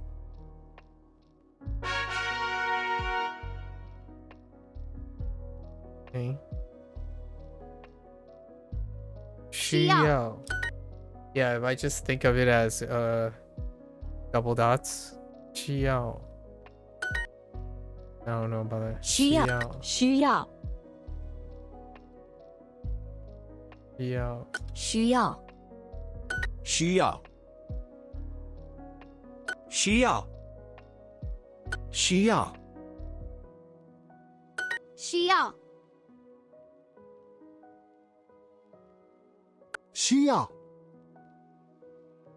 需要需要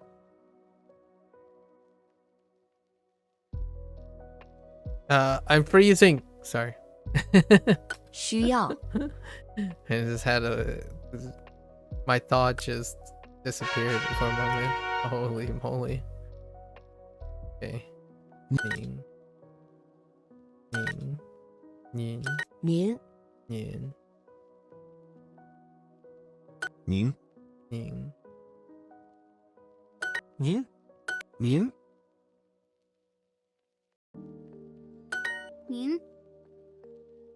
您您您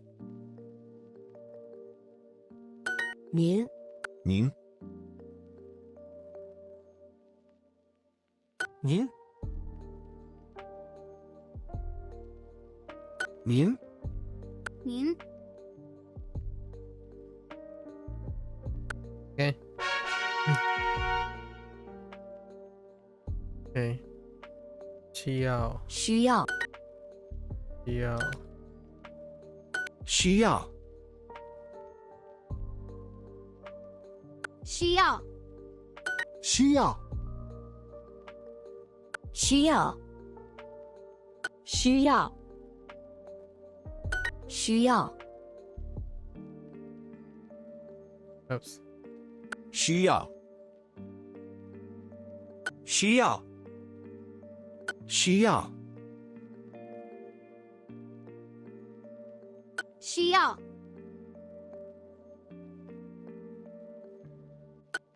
Okay.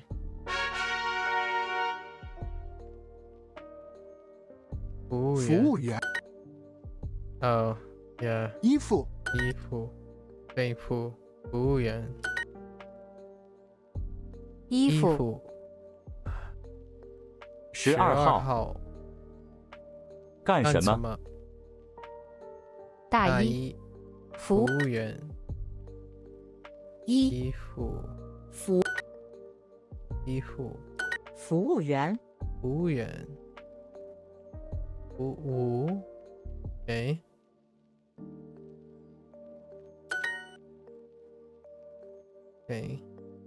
服务员衣服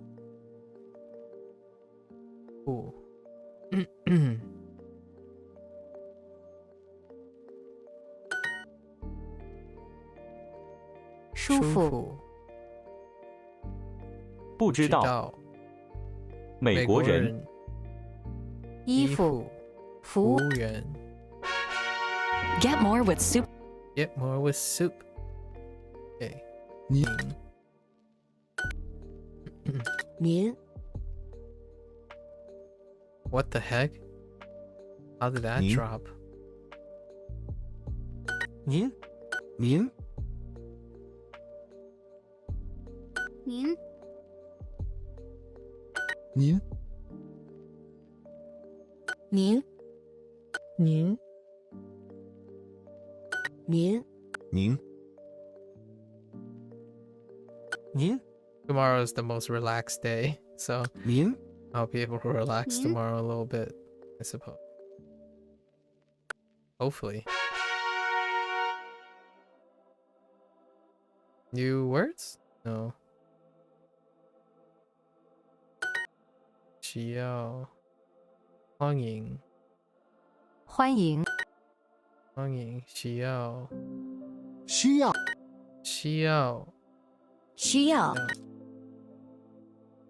欢迎欢迎做了需要明白没关系需要需要需要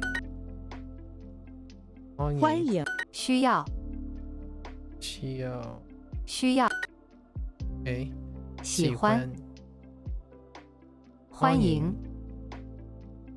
见了见了想要需要欢迎欢迎早上好做了欢迎没有没有需要需要见了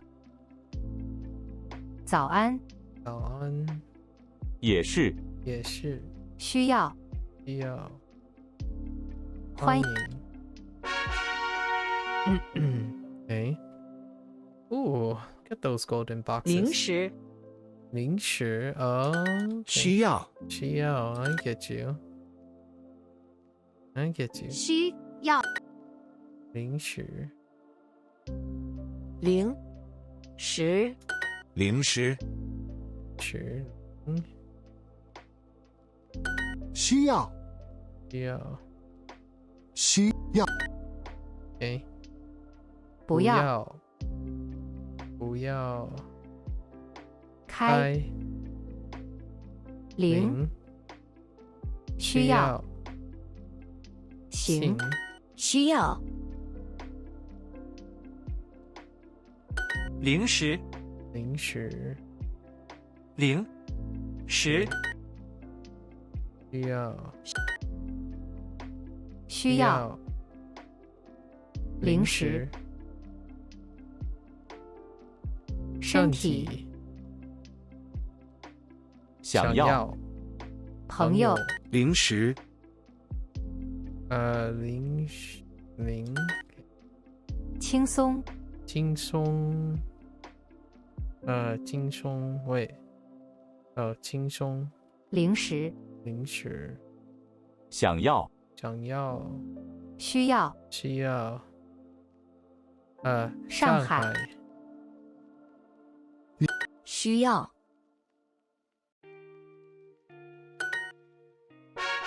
Get more with super.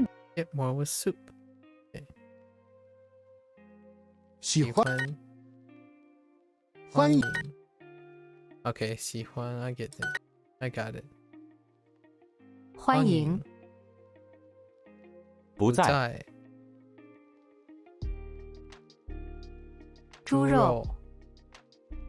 喜欢。饮料。欢迎。欢迎。喜欢。欢喜。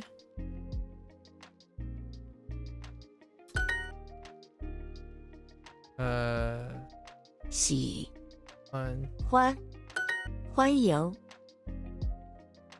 欢西瓜。睡觉。轻松。欢迎。喜欢。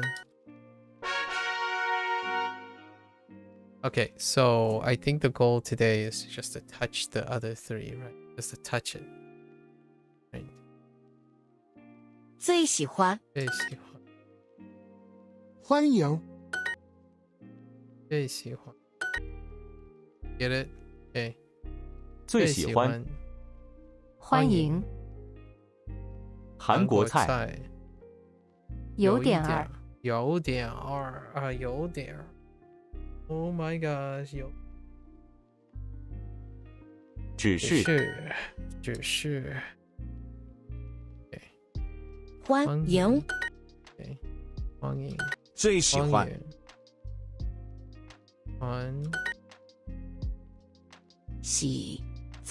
最喜欢。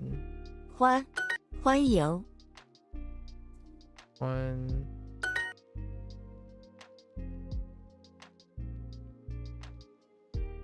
桌子上。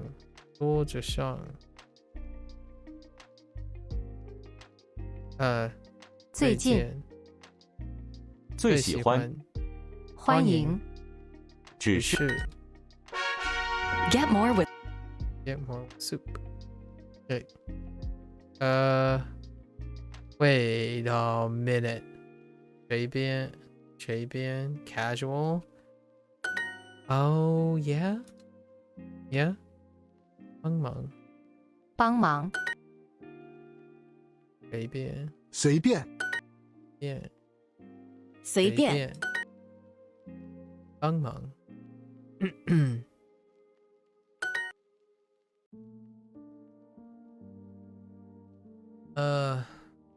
这些。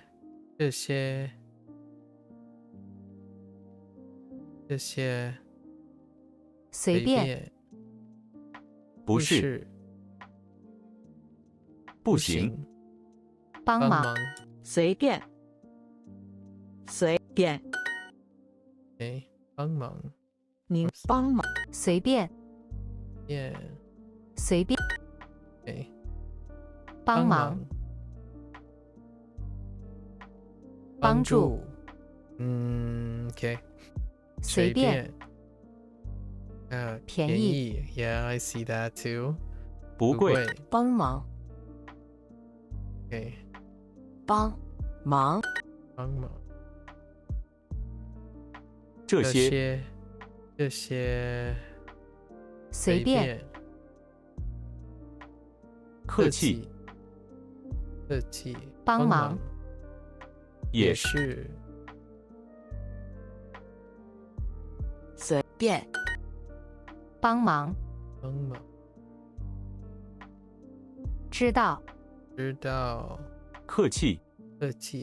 随便。高兴。Oh. Totally didn't read that properly. Okay. 便宜。随便。便宜。One of the few that we have with multiple reads so far. 便宜。随便。随便。便宜。便宜。Oh, that's why that says 便 every once in a while. That makes sense now. 随便。Although that's an error. 随便。最爱。上海。随便。便宜。的很。随便。随便。知道。知道。我知道。中文。随便。左边。便宜。便宜。便宜。Yeah, get it. I totally get why it says bien every once in a while. 便宜。这家。那里。包子。随便。随便。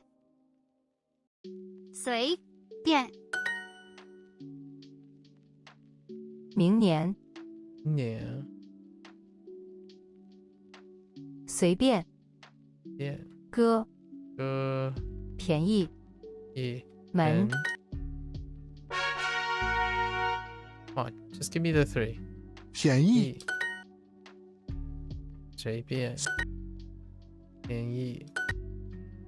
Come on. 开门。随便。便宜。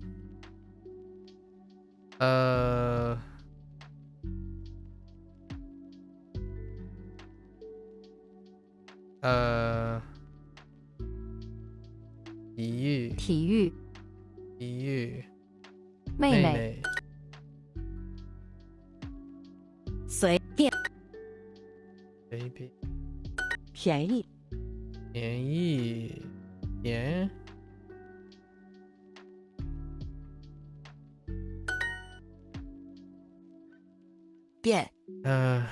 宜。随便。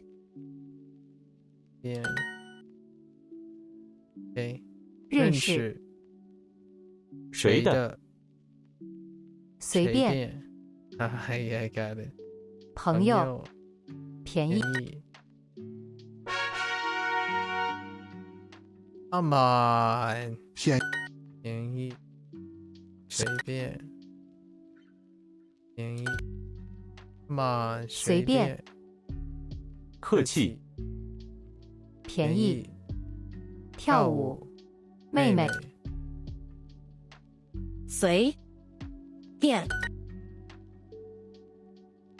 便宜。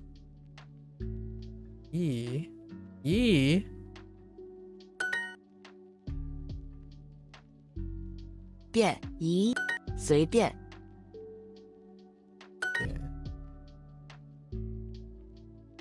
饮料。便宜。随便。只是。早上。酒店。 Oh, there we go. 酒店。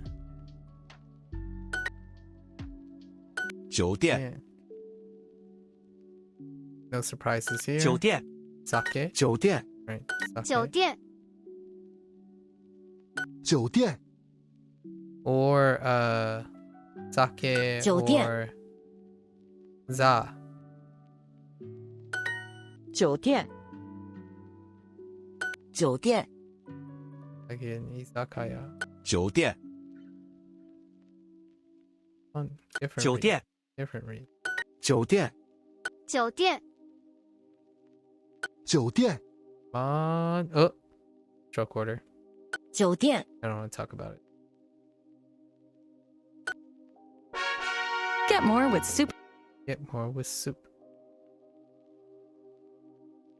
酒店。Yeah. 酒店。酒店。酒店。酒店。酒店。酒店。酒店。酒店。酒店。酒店。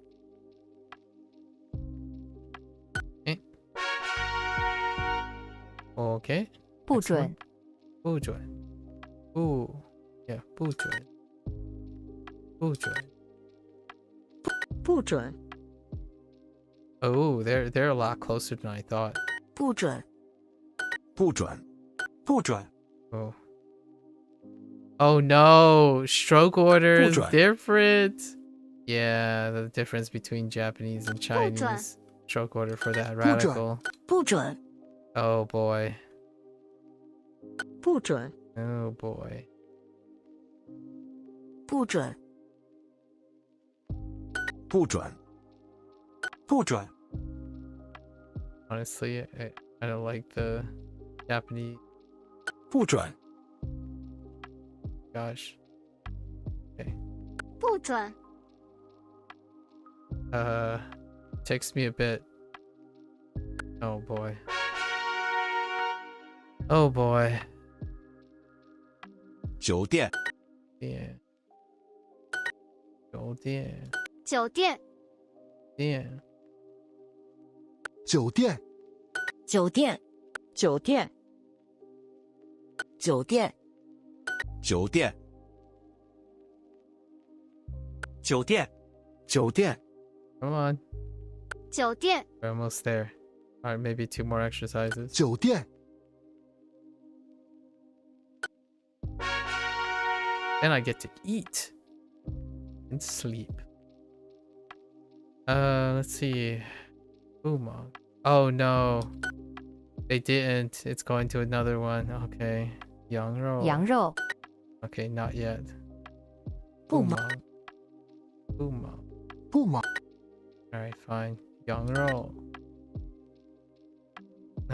点菜，点菜，不忙，不错， Oh, you know what? That one kind of reminds. 羊肉，可爱，不忙，不忙，不忙，羊肉，羊，不忙，不忙，不。哎，鸡肉，鸡肉，不忙，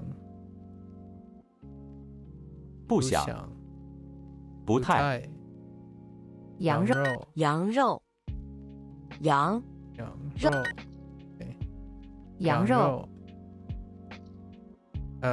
苹果，苹果，不行，新鲜，不忙，不忙，不忙，不忙，不错，错，羊肉，羊肉，可爱，可爱，鸡蛋，鸡蛋 ，Whoops. No one heard that. 不准，不准。Oh, we're getting close. 不准，不准，不准， stroke order. 不准， Pay attention 不 to 准， stroke order. 不准， It's a different stroke order. 不准，不准，不准，不准，不准，不准，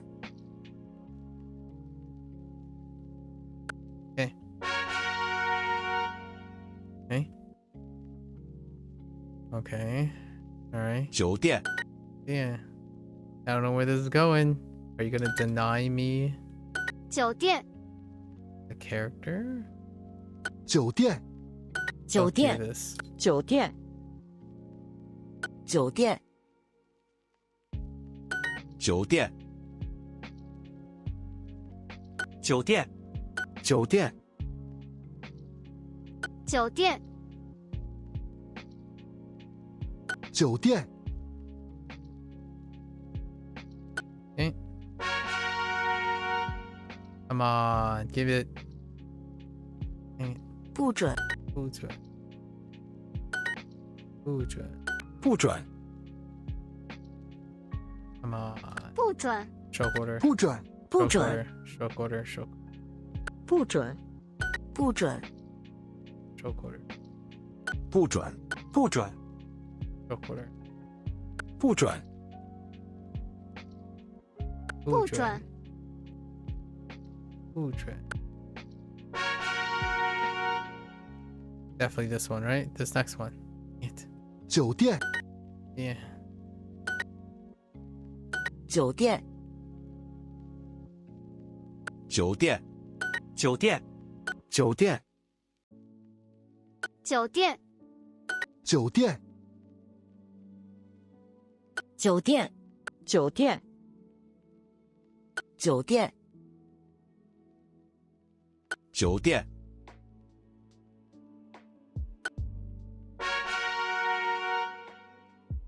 Oh. Really do be completing it. 不准。不准。不准，不准。不准，不准，不准，不准，不准 Oops. 不准不准， Ah, stroke 不 order. 准不准。 Okay. Introducing Come on, give it to me. Dang it. 不准。不准，不准不准不准，不准，不准，不准，不准，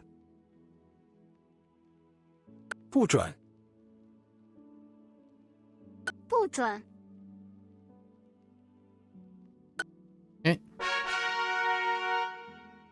Alright, I guess you just have to complete. Oh, there. Wait. What? 走，走。走。走。走 Wait a minute. 走走，走， This isn't the final character. 走， What are you 走。 doing here? 走，走，走 Previous one. Get more with soup. Get more with soup. So, again? Wait, what's going on here? 走走走，走， I mean, I'll take it. 走，走，走，走，走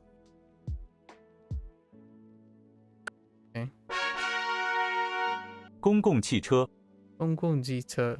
公共汽车。Oh, there it is. 汽车。公共汽车。公共汽车。公共汽车，公共汽车。公共汽车，公共汽车。公共汽车公共汽车。汽车公共汽车。公共汽车，公共汽车。公共汽车公共汽车，汽车公共汽汽车，公共汽车。汽车，公共汽车。公共汽车，公共汽车。汽车，汽车。汽车。All right, we did it. There it is. Okay. So what is the thing that I need to remember? I need to remember this.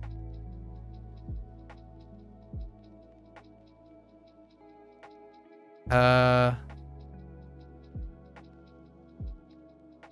I don't know which one's the top one. I feel like it's like this, maybe? No, that doesn't. It might be this. Let me look. Chong. Chong. Looking for Chong. Chong.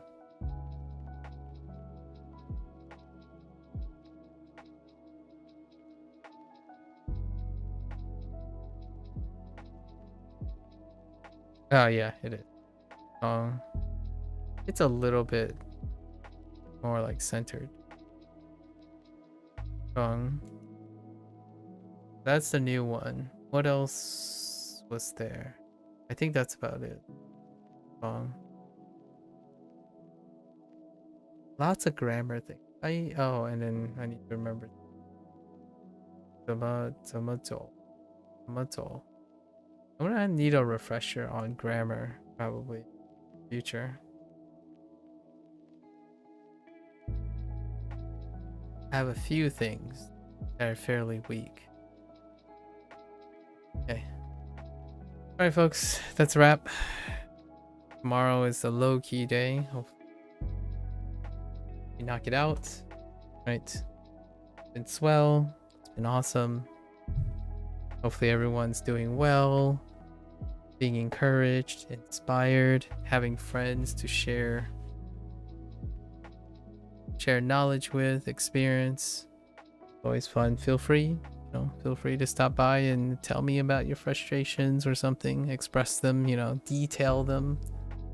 Sometimes if you're not having sufficient interaction with yourself, then having someone else who is willing to listen is always nice. Sharing the frustration, maybe even so. Right? That's all for today. All right, folks. Until next time, right? If you're gonna watch this later, 谢谢。ありがとうございます。Yeah, until next time, 再见。じゃあね。And take care, stay safe, and I'll catch you guys in the next one. Bye.